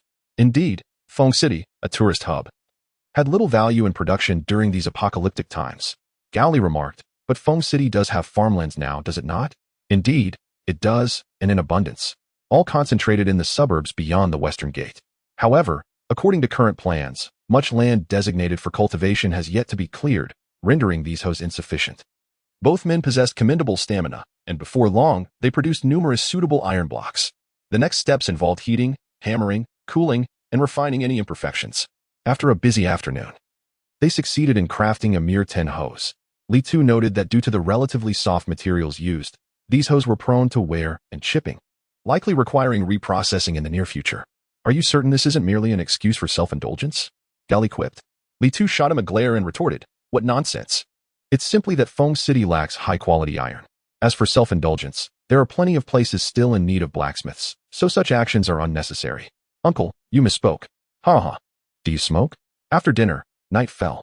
As the intelligent zombie Ma Wenlong and the exceptionally skilled driver Chen Qingyuan lay on their beds, they had no desire to move. One had been taken to clear land until soil due to his strength, while the other was pulled into driving duties, his hands aching from gripping the steering wheel. Gao Li, still brimming with energy, approached Li Tup with the designs he had drawn and stated, I wish to craft a few flying daggers. Upon glancing at the blueprints, Li Tup could hardly bear to look. This is not a flying dagger, but rather a hand knife, is it not? The design depicted a straight, slender blade, crafted from pure iron, with only the handle bound in string.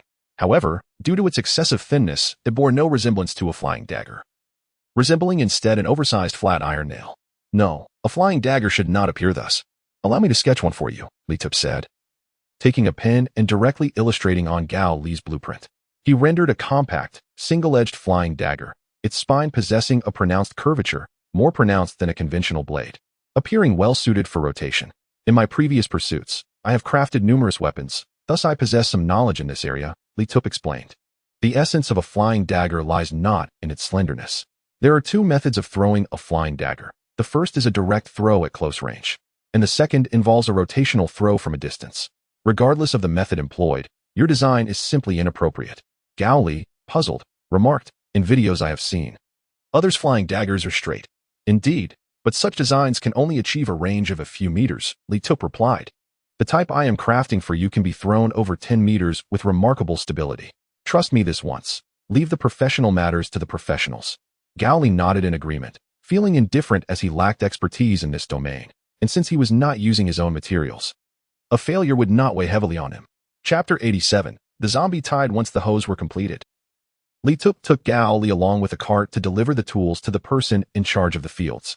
Each hoe was exceptionally sharp, capable of digging a pit with a single strike. During their journey, Gao Li observed a group of individuals forming an orderly line, advancing towards the half-constructed Feng City. He inquired, what are these people intending to do? Mr. Liu is preparing to clear out the remaining half of Feng City, Li Tup explained, as he intends to accommodate the survivors from other camps. Gao Li was taken aback. How many people are there? Even if there aren't 1,000. There are certainly hundreds, and it may be challenging to feed them all. That is beyond your concern. However, you are correct, Li Tup replied, his expression tinged with worry. Currently, the fields are not fully cultivated, and planting crops requires time. Moreover, winter is fast approaching. The optimal time to recruit survivors is after the spring, when there will be a significant demand for agricultural labor.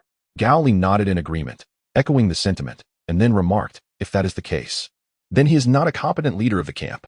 Such words should not be uttered, Li Tup chuckled lightly. Among the survivors in Feng City, many were previously involved in grassroots administration. If they decide to take significant actions, they surely have their own plans. Gao Li sighed. If only we had a map and markers for the survivor camps, it would provide clearer insight. You still desire a map? Focus on honing your flying daggers first. Li Tup replied. Flying daggers are merely my hobby. In a building that once served for administrative affairs during peacetime, Liu Yongfeng glanced at the report in his hands, appearing somewhat troubled. The report indicated that the envoys sent to connect with other survivor camps had returned, stating that those individuals were willing to join Feng City, even under the condition of surrendering all their food and supplies. I had proposed such harsh terms precisely to deter them from coming, lamented Liu Yongfeng, resting his forehead on the table in distress. Had I known, I would never have boasted about saving everyone. Lu Yongfeng, a 24-year-old man, was a ne'er-do-well, living off his parents before the outbreak of the zombie crisis. As a university graduate for 2 years, he had faced numerous setbacks in the workforce, often encountering unscrupulous employers. In a fit of anger, he resigned and returned home to rely on his parents. However, the simple act of being a dependent would surely invoke their ire. So he concocted a tale of preparing for civil service examinations, a lofty, unattainable goal that allowed him to remain at home. To make matters worse, he had accrued significant debts through online loans, amounting to 5 figures. His plan was to confess to his parents if things went awry, seeking their assistance in repaying his debts and then continuing to stay at home. Yet, just as the repayment deadline loomed, the zombie crisis erupted. Fortuitously, Lu Yongfeng did not succumb to the transformation into a zombie, unlike his parents and the mortgage lenders, who were less fortunate. His streak of luck persisted for quite some time. Initially, while attempting to survive with others, he encountered villains, who, ironically, met their demise by a zombie bite. Later, during a horde attack, he was rescued by military forces piloting helicopters. When zombies infiltrated the military base, he fortuitously happened to be out searching for supplies, narrowly escaping danger. Just as he was about to be captured by formidable superhumans intending to transform him into a servant, an earthquake struck, crushing his captors while leaving him unharmed. After a series of extraordinarily fortunate events, Lu Yongfeng inexplicably found himself surrounded by a formidable group of capable individuals, armed with weapons and, most importantly, willing to heed his commands. Overwhelmed with anxiety, he resolved to utilize these formidable allies to establish a secure camp for survival.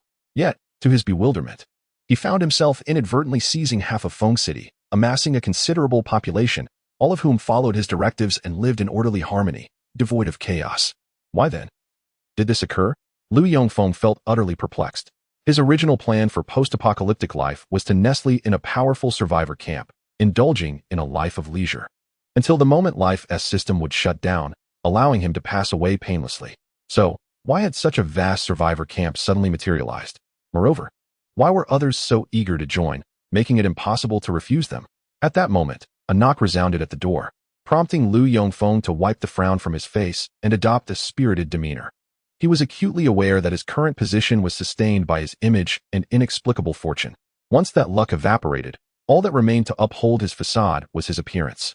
Thus, he understood the necessity of maintaining a cheerful disposition. Otherwise, if others perceived him as weak and ineffectual, the loss of his privileged life would be trivial compared to the prospect of losing his life itself. "Come in," he called. Upon his utterance, a woman of striking physique entered the room.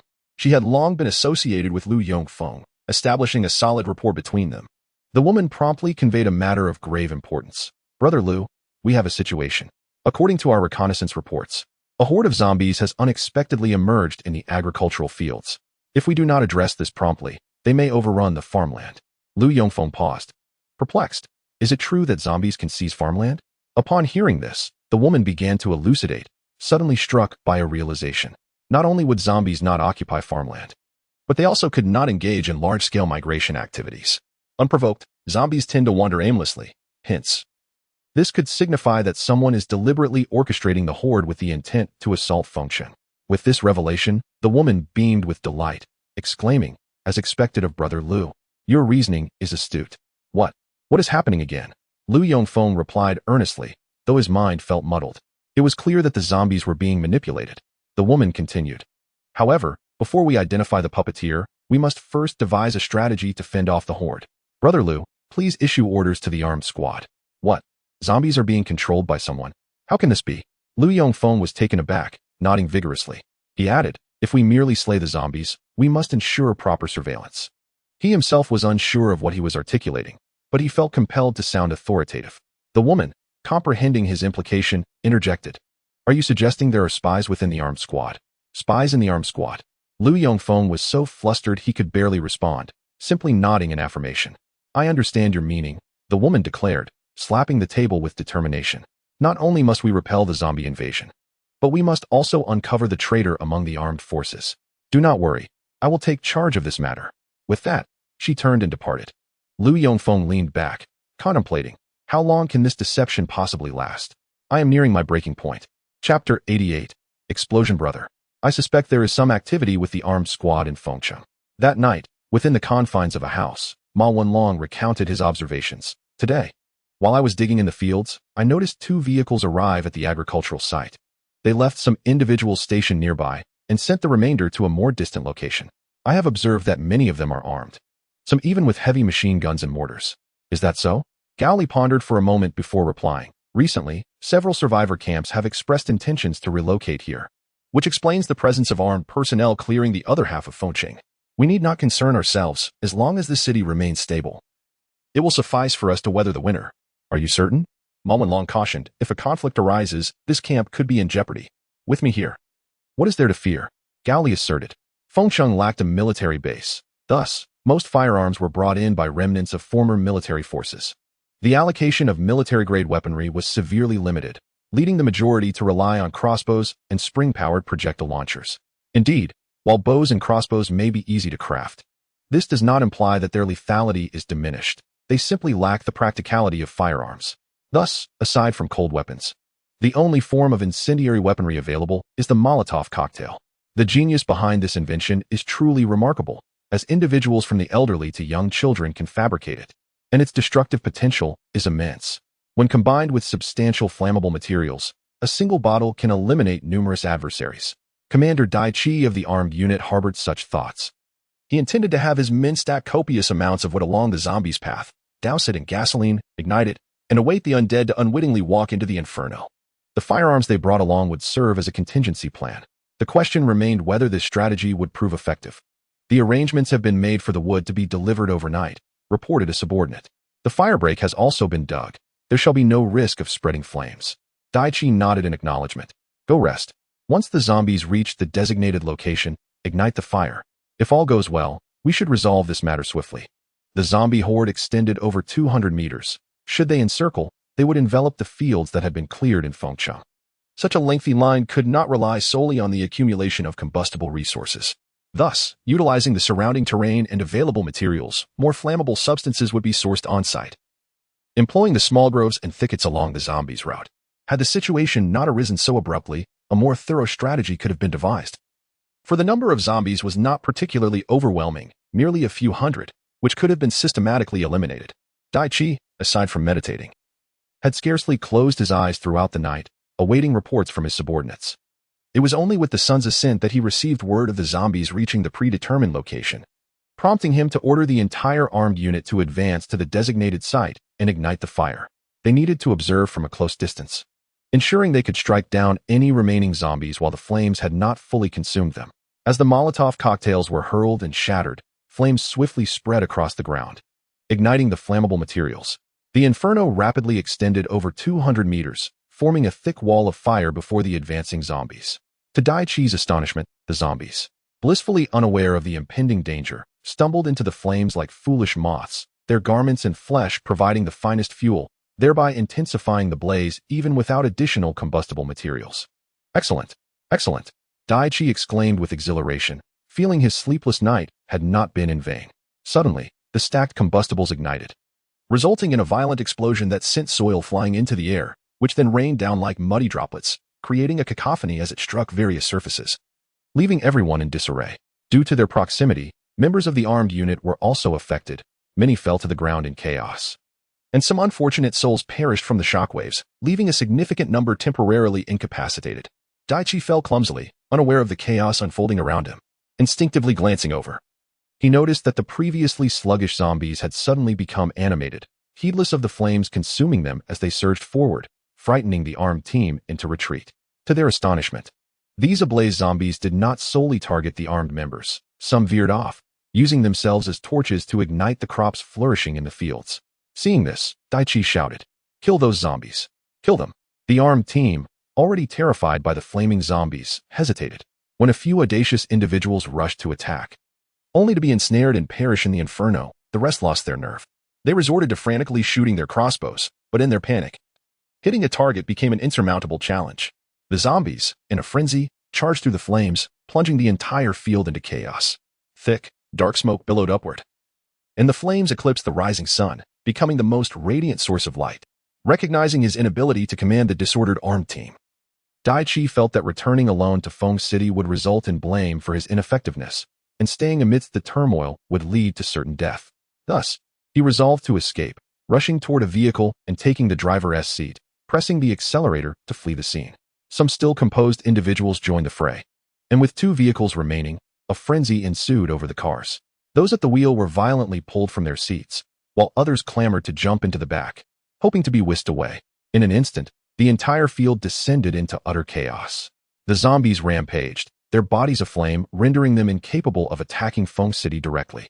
However, their actions inflicted severe damage upon Feng City.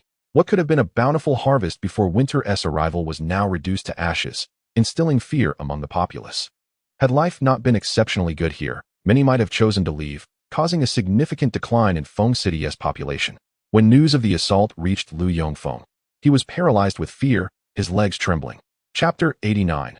Brainwashing. A multitude of residents gathered in the streets, facing an individual standing atop a wooden crate, proclaiming through a loudspeaker.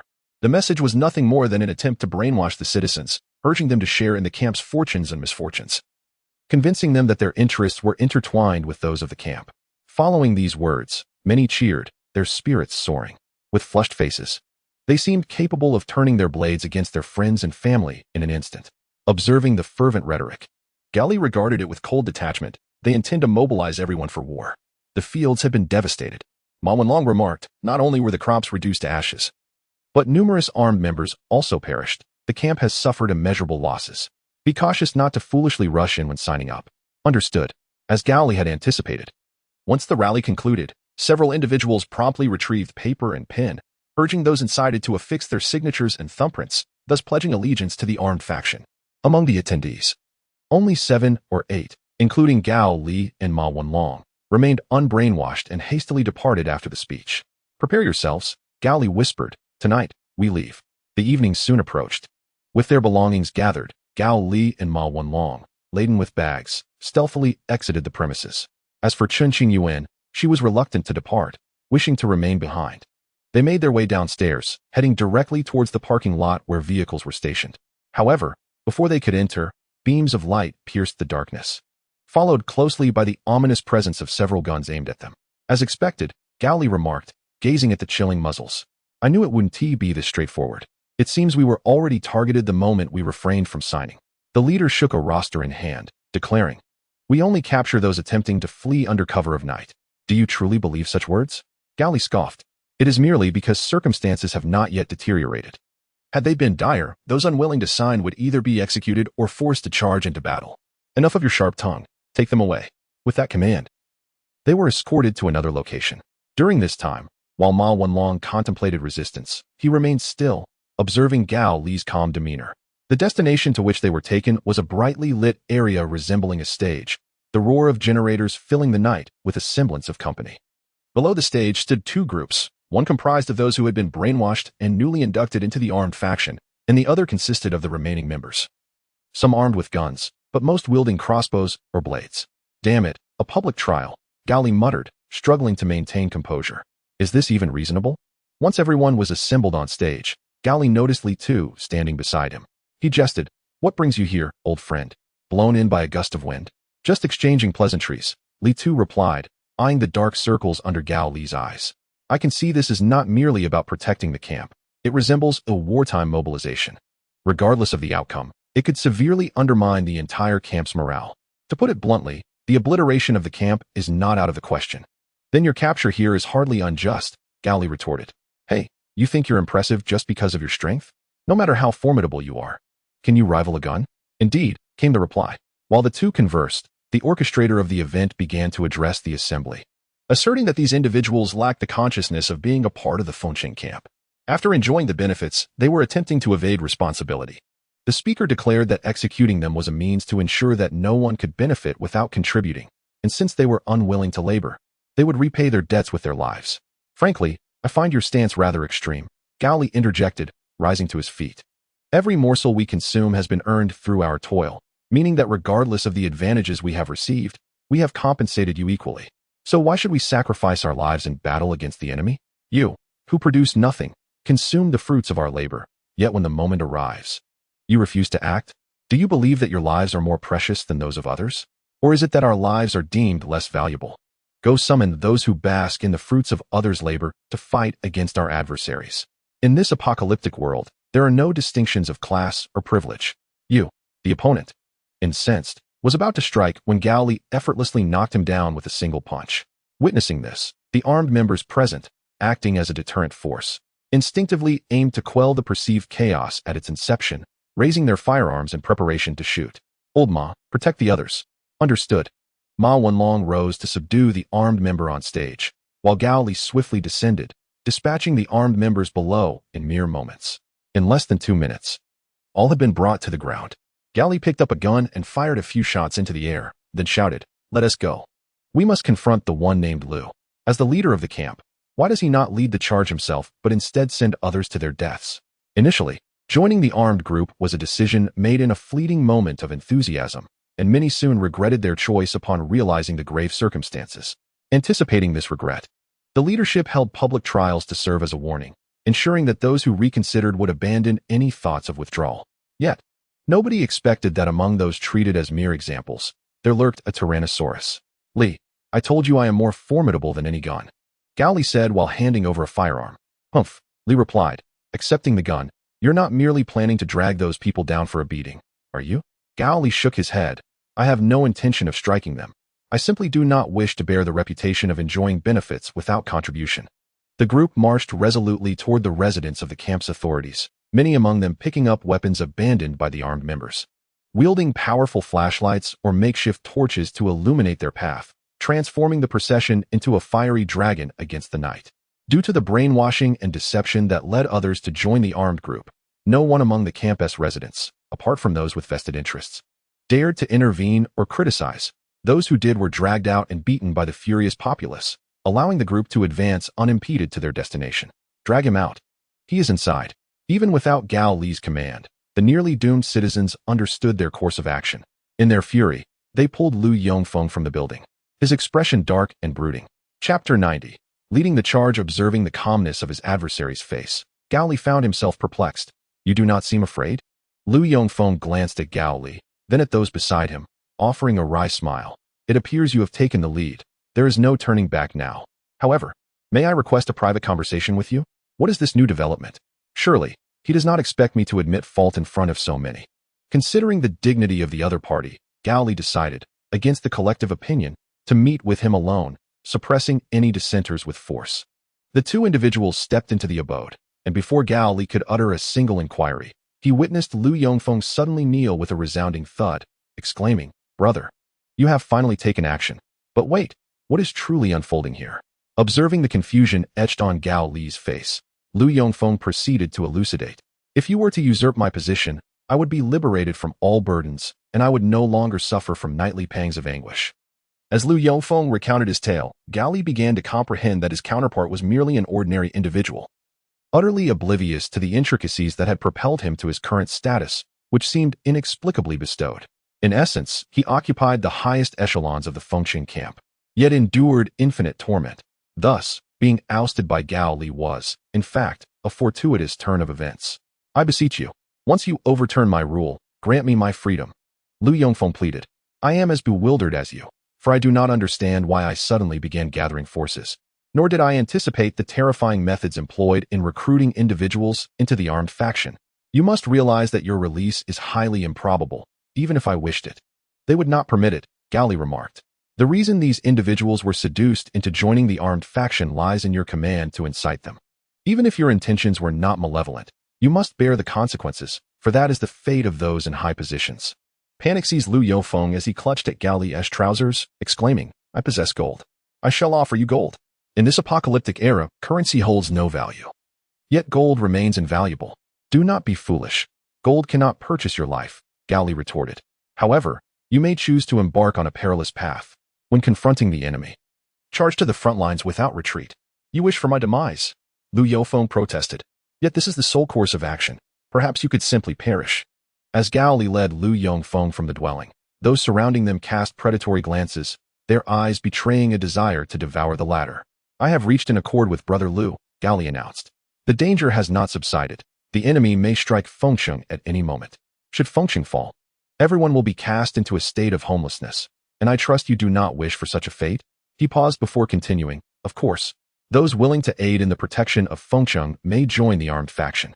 You are all aware of the assault on the armed faction. No one shall be coerced if they choose not to participate. It is entirely your decision. Gao Li pushed Lu Yongfeng forward, who hesitated momentarily before declaring, "When the enemy arrives, I shall be the first to charge into battle. I will not falter." How does that sound? The Lu family is the pinnacle of authority in this camp.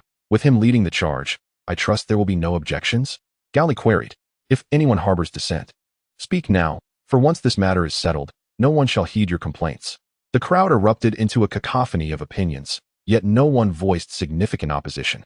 Following this resolution, Lu Yongfeng worked tirelessly throughout the night to facilitate the withdrawal of individuals from the armed faction.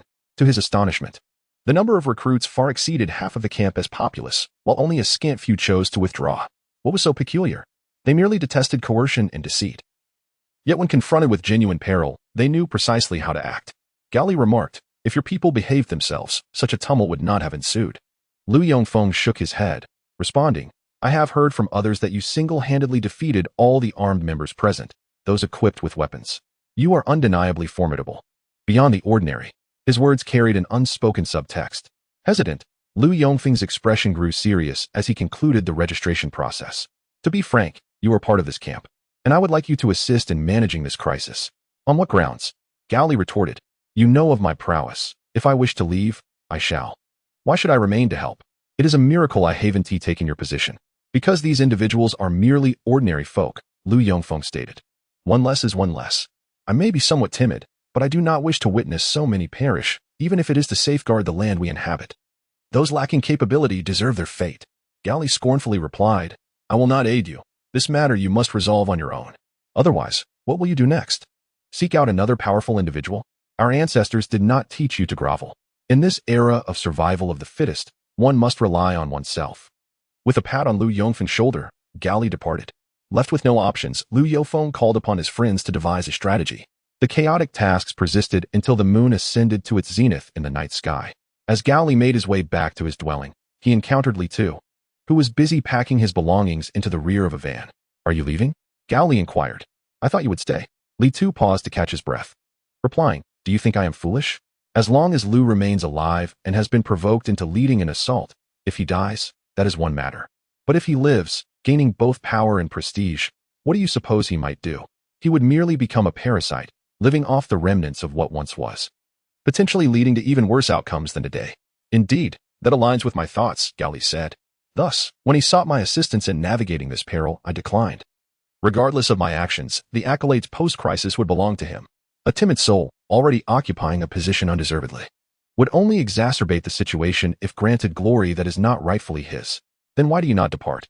"I wish merely to remain and mitigate the casualties that arise from the conflict," Gao Li sighed. "In the past, it was said I would work myself to death in this lifetime, and now it seems that prophecy holds true. When one can no longer endure, it is best to leave, as I have." Li Tu remarked, "Life spans merely a few decades. One must strive to find joy within it. When shall we meet again? It is perhaps best if we do not meet at all." As soon as he finished speaking, Li Tu resumed packing, and once completed, he settled into the driver's seat and drove away. Chapter 91. The military merit system adjacent to Fengcheng lies an area where towering skyscrapers coexist with humble bungalows. A place where grand electronic billboards illuminate the surroundings alongside stalls dedicated to shoe repair, creating an illusion of temporal disarray where past and future intertwine. A solitary figure stands atop a dilapidated automobile, surrounded by a throng of ravenous zombies, their growls resonating in the air as they stretch out their hands, perpetually grasping yet unable to seize their quarry, always falling just short. The existence of such creatures, confined to the realms of fantasy, remains a source of profound astonishment, no matter how many times one encounters them. As the man speaks, he draws forth a small knife. What manner of being am I, to wield control over such entities? With a swift motion, he slashes his palm, blood oozing from the wound, cascading in droplets onto the head of one zombie, instantly capturing the attention of the others. The blood-drenched creature transforms into a delectable morsel, igniting the appetites of its companions, who lunge forward in a frenzied attempt to feast. As the bloodied flesh is consumed, an eerie silence envelopes the horde. They become tranquil, their earlier agitation dissipated. Even though they are aware of the man's presence, they do not attack.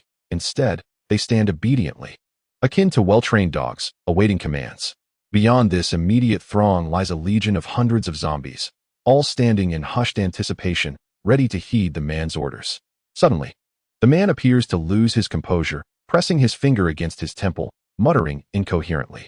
The zombies are prepared, yet they remain inactive? Very well, you are the leader. I shall not defy your command. Thus, this shall conclude. He ends the call, gazing towards the distant city of Fengcheng, sighing. How much longer until we can breach this stronghold? Reports indicate that, after excluding those unwilling to join the armed forces, approximately 100 members remain. By ancient standards for assembling an army, this number would be deemed a meager assembly of gaunt refugees, offering little beyond mere numbers for insurrection or warlord ambitions. Yet the current circumstances diverge sharply from those of antiquity. Today's survivors, though they may lack sustenance and warmth, possess qualities far surpassing those of historical refugees. Firstly, they are molded by years of education and labor, ingraining a sense of obedience and adherence to authority. Secondly, their physical condition and resolve are at their zenith. Most crucially, regardless of their origins, these survivors have, to varying extents, engaged in combat against zombies, cultivating a warrior's spirit. Thus, when compared, the overall caliber of these individuals undoubtedly eclipses that of ancient refugees. The sole drawback lies in their fervent desire for autonomy and their unwillingness to be subjugated. Should they sense manipulation by those in power, they will rise in rebellion, armed with any weapon they can wield. Hence, the populace capable of monitoring their sovereign embodies this very notion. Liu Yofeng stands in the corridor of a high-rise, peering through the window at the armed contingent assembled in orderly rows, feeling a flutter of unease. After all, these are the very individuals who sought his demise not long ago. Should another calamity arise, he would have no one to aid him this time. He swallows hard and steps outside, accompanied by his female secretary. Lu Ge, are you feeling anxious? She inquires knowingly. Liu Yofeng forces a wry smile. Please spare me your teasing. Do not fret. Simply recite what has been rehearsed. This is precisely the crux of the matter. I am so anxious that I can scarcely recall my words. Stepping out of the towering edifice, the cacophony, muffled by glass and walls, suddenly amplified, causing a sharp pain in Liu Yongfeng's ears.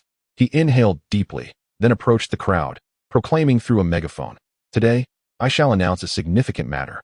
The matter he intended to disclose was straightforward, the establishment of a military meritocracy. In essence, this meritocracy is derived from the military nobility system of the Qin state. The difference lies in a single character, yet the meanings are largely similar. The military nobility system allowed individuals, regardless of their origins, to receive titles and rewards for their martial achievements, preventing the offspring of the elite from claiming inheritance based solely on their lineage.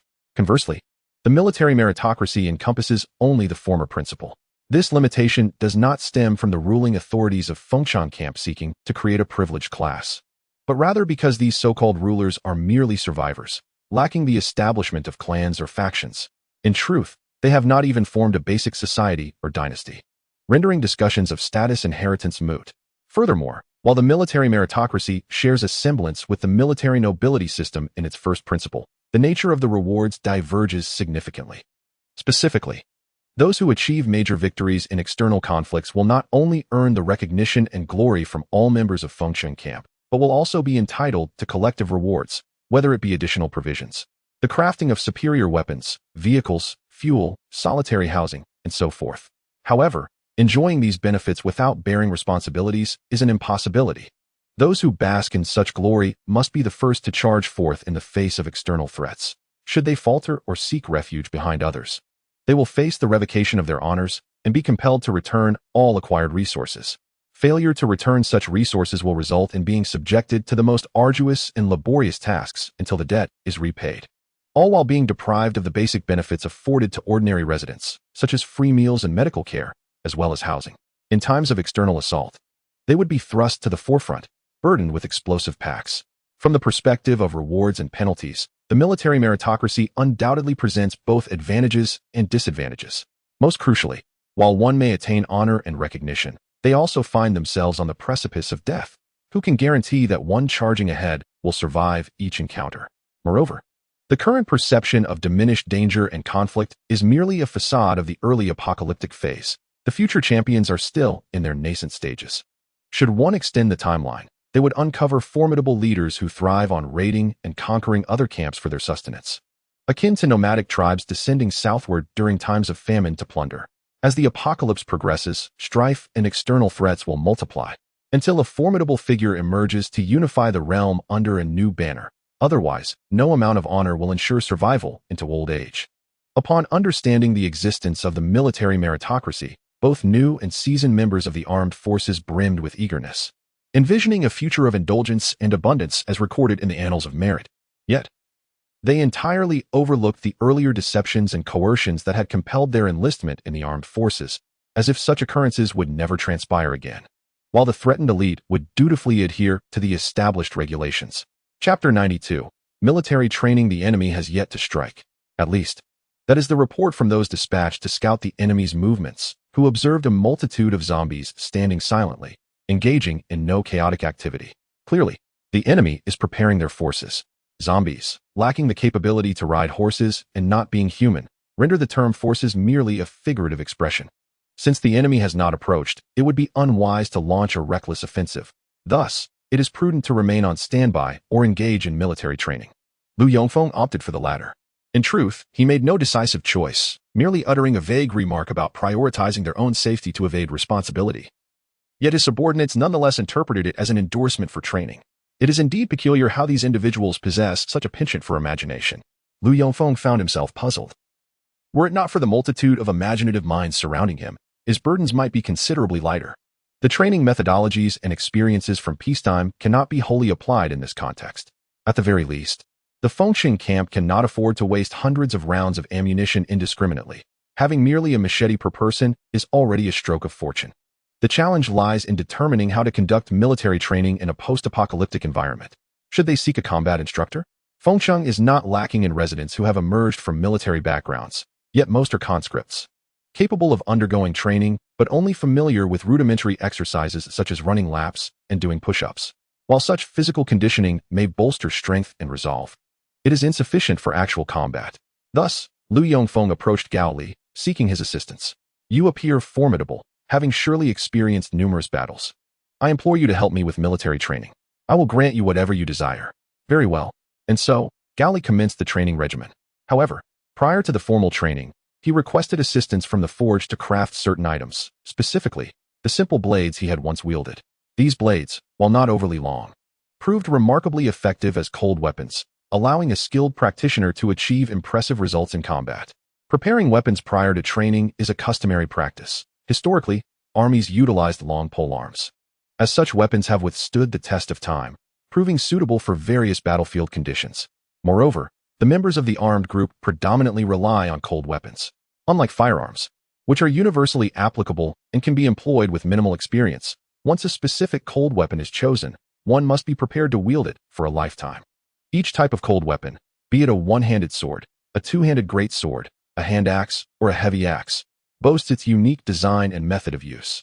The one-handed sword emphasizes speed, while the heavy axe requires an understanding of agility.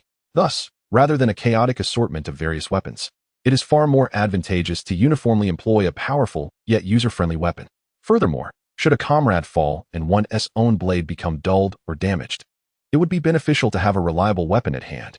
Crafting the simple blades does not consume much time, especially since there are already numerous machetes and pig-stabbing spears available. It suffices to refine sturdy wooden rods to an appropriate length for fastening. With the weapons completed, the next step is to enhance physical conditioning. Without the benefit of a point enhancement system, the individuals can only rely on the arduous labor of honing their strength through relentless effort. As a person who has survived countless battles, Gao Li is acutely aware of the paramount importance of physical fitness. With iron weapons in hand, a sufficiently large group can always overwhelm and slay the enemy. Thus, excessive focus on strength training is unnecessary. Instead, the emphasis lies on endurance and mental fortitude. The former serves as the foundation of all combat, seemingly ordinary yet akin to a bedrock. A classic illustration of this is a basketball player, whose high-intensity running, shooting, and tactical maneuvers demand exceptional physical stamina. The latter ensures that a warrior can concentrate fully on their combat tasks. Through introspection of his past encounters, Gao Li has distilled these two critical elements and thus prioritizes training in these areas. Naturally, strength training cannot be neglected. While it may not always be utilized, it remains indispensable. Huff puff. A multitude of individuals diligently engages in rigorous training, and as Gao Li observes the sweat-drenched participants, he cannot help but feel akin to the commander of the 800,000 Imperial Guards. However, He is resolute in ensuring that Gao Li does not survive even a single day, nor will he succumb to frustration during the climactic battle. In terms of troop training, it can effectively be managed through the promotion of junior officers, so aside from formulating training plans and imparting practical combat experience, Gao Li finds little else to occupy his time. To enhance the combat capabilities of these individuals and to provide them with the opportunity to witness bloodshed, Gao Li approached Lu Yongfeng with a proposal. Remember, the other half of Feng City has yet to be cleared? He inquired. Initially, this task was to be completed before reinforcements arrived from other camps, but due to the emergence of numerous zombies in that area, the armed teams were recalled, leaving the situation unattended. Now, as a perfect opportunity to train the troops arises, Gao Li considers sending the new recruits from the armed teams to that location, not only for the experience of combat, but also to clear out more habitable dwellings. All right, no problem, Lu Yongfeng readily agreed, eager to delegate responsibility. This matter is entirely yours. Whatever request you make, I shall comply. All agreed. What if after this battle, I lead them to establish their own faction? Gao Li did contemplate this scenario. Even if not everyone chose to follow, a group of several dozen would still wield considerable power. As long as they did not confront extraordinary beings or those armed with firearms, they might not dominate, but they certainly would not be underestimated. After a period of training, Gao Li began organizing personnel to enter the other half of Feng City for practical combat training. He employed a 3-person team strategy. However, due to the lack of proper weaponry and only simple blades at their disposal, this formation lacked defensive and supportive capabilities. They had to rely on mutual observation, attentiveness, and support among comrades to ensure everyone's safety. After several days of practical training, most members of the armed team had grasped the methods of cooperative combat and become proficient with the simple blades, evolving into a force capable of engaging in battle. Meanwhile, during the training of the armed teams, the enemy continued to amass strength. According to reconnaissance reports, they have gained control over an unfathomable number of zombies. Such a horde could potentially engulf half of Feng City. Such news, akin to the ominous darkening of the sky, evokes a sense of discomfort, yet everyone is aware that this day would inevitably arrive. Perhaps it is better to confront a situation with a visible progression, rather than an unforeseen calamity. After a while, a new piece of alarming news emerged. A horde of zombies was advancing towards them. Chapter 93. Defeat. Upon hearing the announcement of the war's commencement, the residents of the camp felt a twinge of anxiety, yet simultaneously, a sense of relief washed over them. This reaction was not a manifestation of madness. It resembled the feelings of students preparing for an important examination. The pressure during the preparation phase often eclipses that of the actual test, for once the examination begins, it heralds an end to the uncertainty, regardless of success or failure. The burdens of preparation dissipate. For the camp's inhabitants, the tense atmosphere of preparing for war was the most excruciating, whereas once the conflict was underway, the need for anxiety diminished. They could simply proceed methodically. The prospect of defeat was no longer a consideration. If things went awry, they could always seize an opportunity to flee. The crowd's gaze traversed the charred fields, witnessing the sluggish advance of the zombie horde, the relentless tide of the undead. Impervious to pain and devoid of weaknesses, instilled terror in all.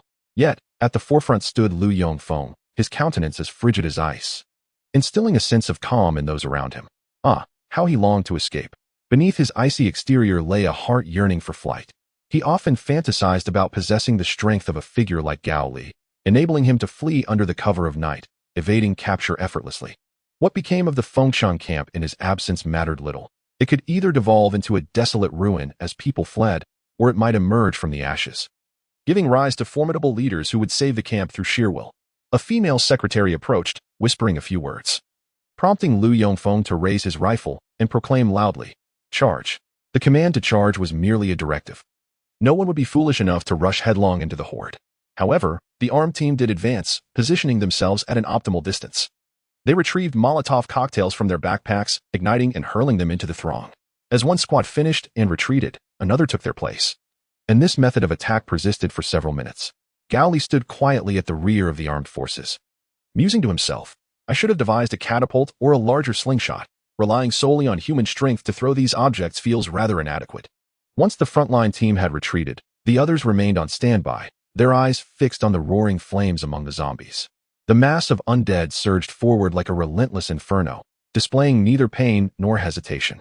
Even as flames seared their bodies, they pressed on, an unyielding wave of flesh. The sheer number of zombies, coupled with the barren ground devoid of other combustible materials, meant that this conflagration fueled by gasoline and the essence of the undead, would gradually extinguish as the zombies marched forth. Charge. This time, they truly charged forth. The trained individuals instinctively formed small groups to advance together, while Lu Yongfeng, armed and resolute, maneuvered alongside his fellow gunmen to flank the main forces, intending to provide support from the side. Meanwhile, the main battalion commenced their valiant assault. Organized into teams of 3, one served as the primary attacker, another as the observer, and the last as the supporter. As the primary attacker grew weary, he would switch roles with the supporter, who in turn would alternate with the observer, thus maintaining a relentless cycle of duty and ensuring safety while bravely confronting the enemy. In truth, such tactics held limited effectiveness against human foes, yet proved quite suitable for combating zombies, who lacked the intelligence to discern tactical flaws and exploit weaknesses.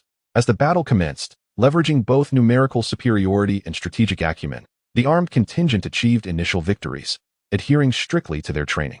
However, as the conflict escalated to a feverish intensity, the members of the armed team gradually found themselves sapped of strength. The zombies, with their unparalleled stamina and fearless disposition, relentlessly pressed forward, sacrificing their own lives and comrades in a series of assaults. Ultimately, the armed team could no longer withstand the onslaught, and a breach was torn in their defensive line by the zombie horde. In an instant, it was as if a water balloon had been punctured, with a tide of zombies surging through the gap, swiftly dismantling the defenses established by the armed team. Lu Yongfeng, who had been reveling in the act of shooting zombies, suddenly noticed an alarming increase in their numbers. The ground was teeming with the undead. A sense of foreboding washed over him, prompting him to raise the loudspeaker at his waist and shout, "Retreat! Retreat!" Hearing his command, the gunmen were the first to withdraw, followed by those wielding melee weapons. However, due to the ferocity of the zombie assault and the belated timing of the retreat order, many were overwhelmed during their escape and subsequently bitten to death. As Lu Yongfeng fled, he pondered, "I have used Molotov cocktails and fired my weapon. We charged forward together to slay the zombies. The area where the enemy recruits the undead is relatively small. There shouldn't be this many zombies. Why are their numbers so vast?" Suddenly, he spotted a fallen member of the armed team, with a zombie looming over him. Instinctively, he attempted to warn, only to witness the zombie pass through the body of the fallen comrade. Clearly, the latter was not a manifestation of some supernatural force. There was only one explanation. It was an illusion. Lu Yongfeng shouted, "Many of the zombies are mere phantoms." Despite the undeniable evidence before him, time was of the essence. And it was too late. The remaining members of the armed team had already retreated to the Fengqing encampment, where they hastily pushed wooden barricades to block the exit. They could only watch helplessly as the zombies amassed outside, sealing them in and transforming them into the besieged. Faced with such peril, Lu Yongfeng swallowed hard, realizing that he must seek out Gao Li for a resolution. He murmured to himself, scanning the surroundings, yet could not find the enigmatic yet formidable youth. Only the weary faces of those who had narrowly escaped death. He understood that if the zombies were allowed to besiege the Fengqing camp, the depletion of internal resources would pose a significant issue. The population was already considerable, and although they had replenished some resources by accepting survivors from other camps, it had also led to an increase in numbers. No matter how abundant the reserves, they were not infinite. Therefore, it was imperative to launch a counterattack and break the siege before resources ran out. Otherwise, given time, the enemy would undoubtedly complete their encirclement, leading to a slow and agonizing demise. With this in mind, Lu Yongfeng rose and shouted, "Hurry and replenish your strength and ammunition. We must counterattack swiftly, or we will be trapped here." However, his serious warning went unheeded by anyone. Chapter 94. The resurgent zombies gathered before the gates of Fengqing, making no attempts to penetrate or act, simply standing there like living stakes, blocking the freedom of movement for the city's residents. Observing this situation, coupled with the heavy casualties, the members of the armed team refused to follow Lu Yongfeng's orders, opting instead to park large vehicles behind the barricades to bolster their defenses against the zombies. Yet, Lu Yongfeng knew that such measures would only provide temporary respite and could not be relied upon indefinitely. "Do you not understand?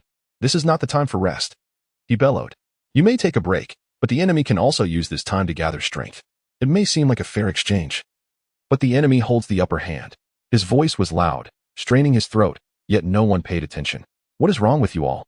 Lu Yongfeng felt a sense of despair. Had he not remained with the armed team to protect Fengqing? "What are you even worth?" Someone shouted. "You were the first to claim you'd charged to the front, yet here you are, standing by and firing aimlessly. One would think you are merely celebrating with fireworks." Lu Yongfeng felt a pang of guilt, for it was true that he had taken up arms with such intentions, yet he had reasons to justify his actions, albeit he felt reluctant to voice them. After all this fighting, you still wish for others to sacrifice themselves? The man persisted, his disdain palpable. Who would be foolish enough to waste their life so that someone like you could continue to indulge? Lu Yongfeng was taken aback, glancing around to find others equally filled with anger, their contempt unmistakable. Let me be blunt. I have decided to leave. Someone declared. Staying here offers no benefits, and facing the enemy's assault is futile. It would be better to leave while the encirclement has yet to solidify. Lu Yongfeng staggered back, anger surging within him. Is this what all of you think? Even if we do not leave, we have no intention of fighting, another replied. If we do not fight, how can we remain? In the end, we will still have to leave. Indeed, fighting leads to death. Not fighting here also leads to death. Why not just leave? Perhaps we might stumble upon a cache of weapons and become formidable in this apocalypse. I share that sentiment, especially since they seem to control the zombies. Clearly, they possess extraordinary abilities. What chance do we mere mortals have? They have left, but what purpose remains in staying here?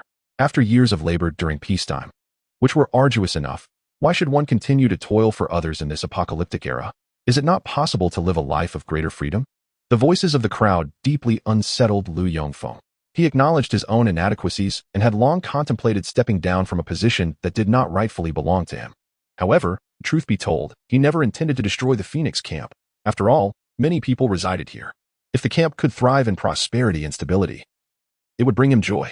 Otherwise, he would not have agreed to Gao Li's demand to charge to the front lines. Yet now, they tell him they care little for this camp, viewing it merely as a temporary refuge, ready to abandon it without hesitation at the first sign of danger. Why should this be so? Lu Yongfeng mused that had he known such sentiments were harbored by these individuals, he would have never constructed the Phoenix camp in the first place. Gao Li stood elevated, observing the residents below, who resembled ants. As he watched them abandon their offensive against the enemy in favor of preparing to flee, he could not help but sigh. Brother, you must have eaten garlic. Your breath is quite foul, remarked Ma Wenlong, who stood beside him.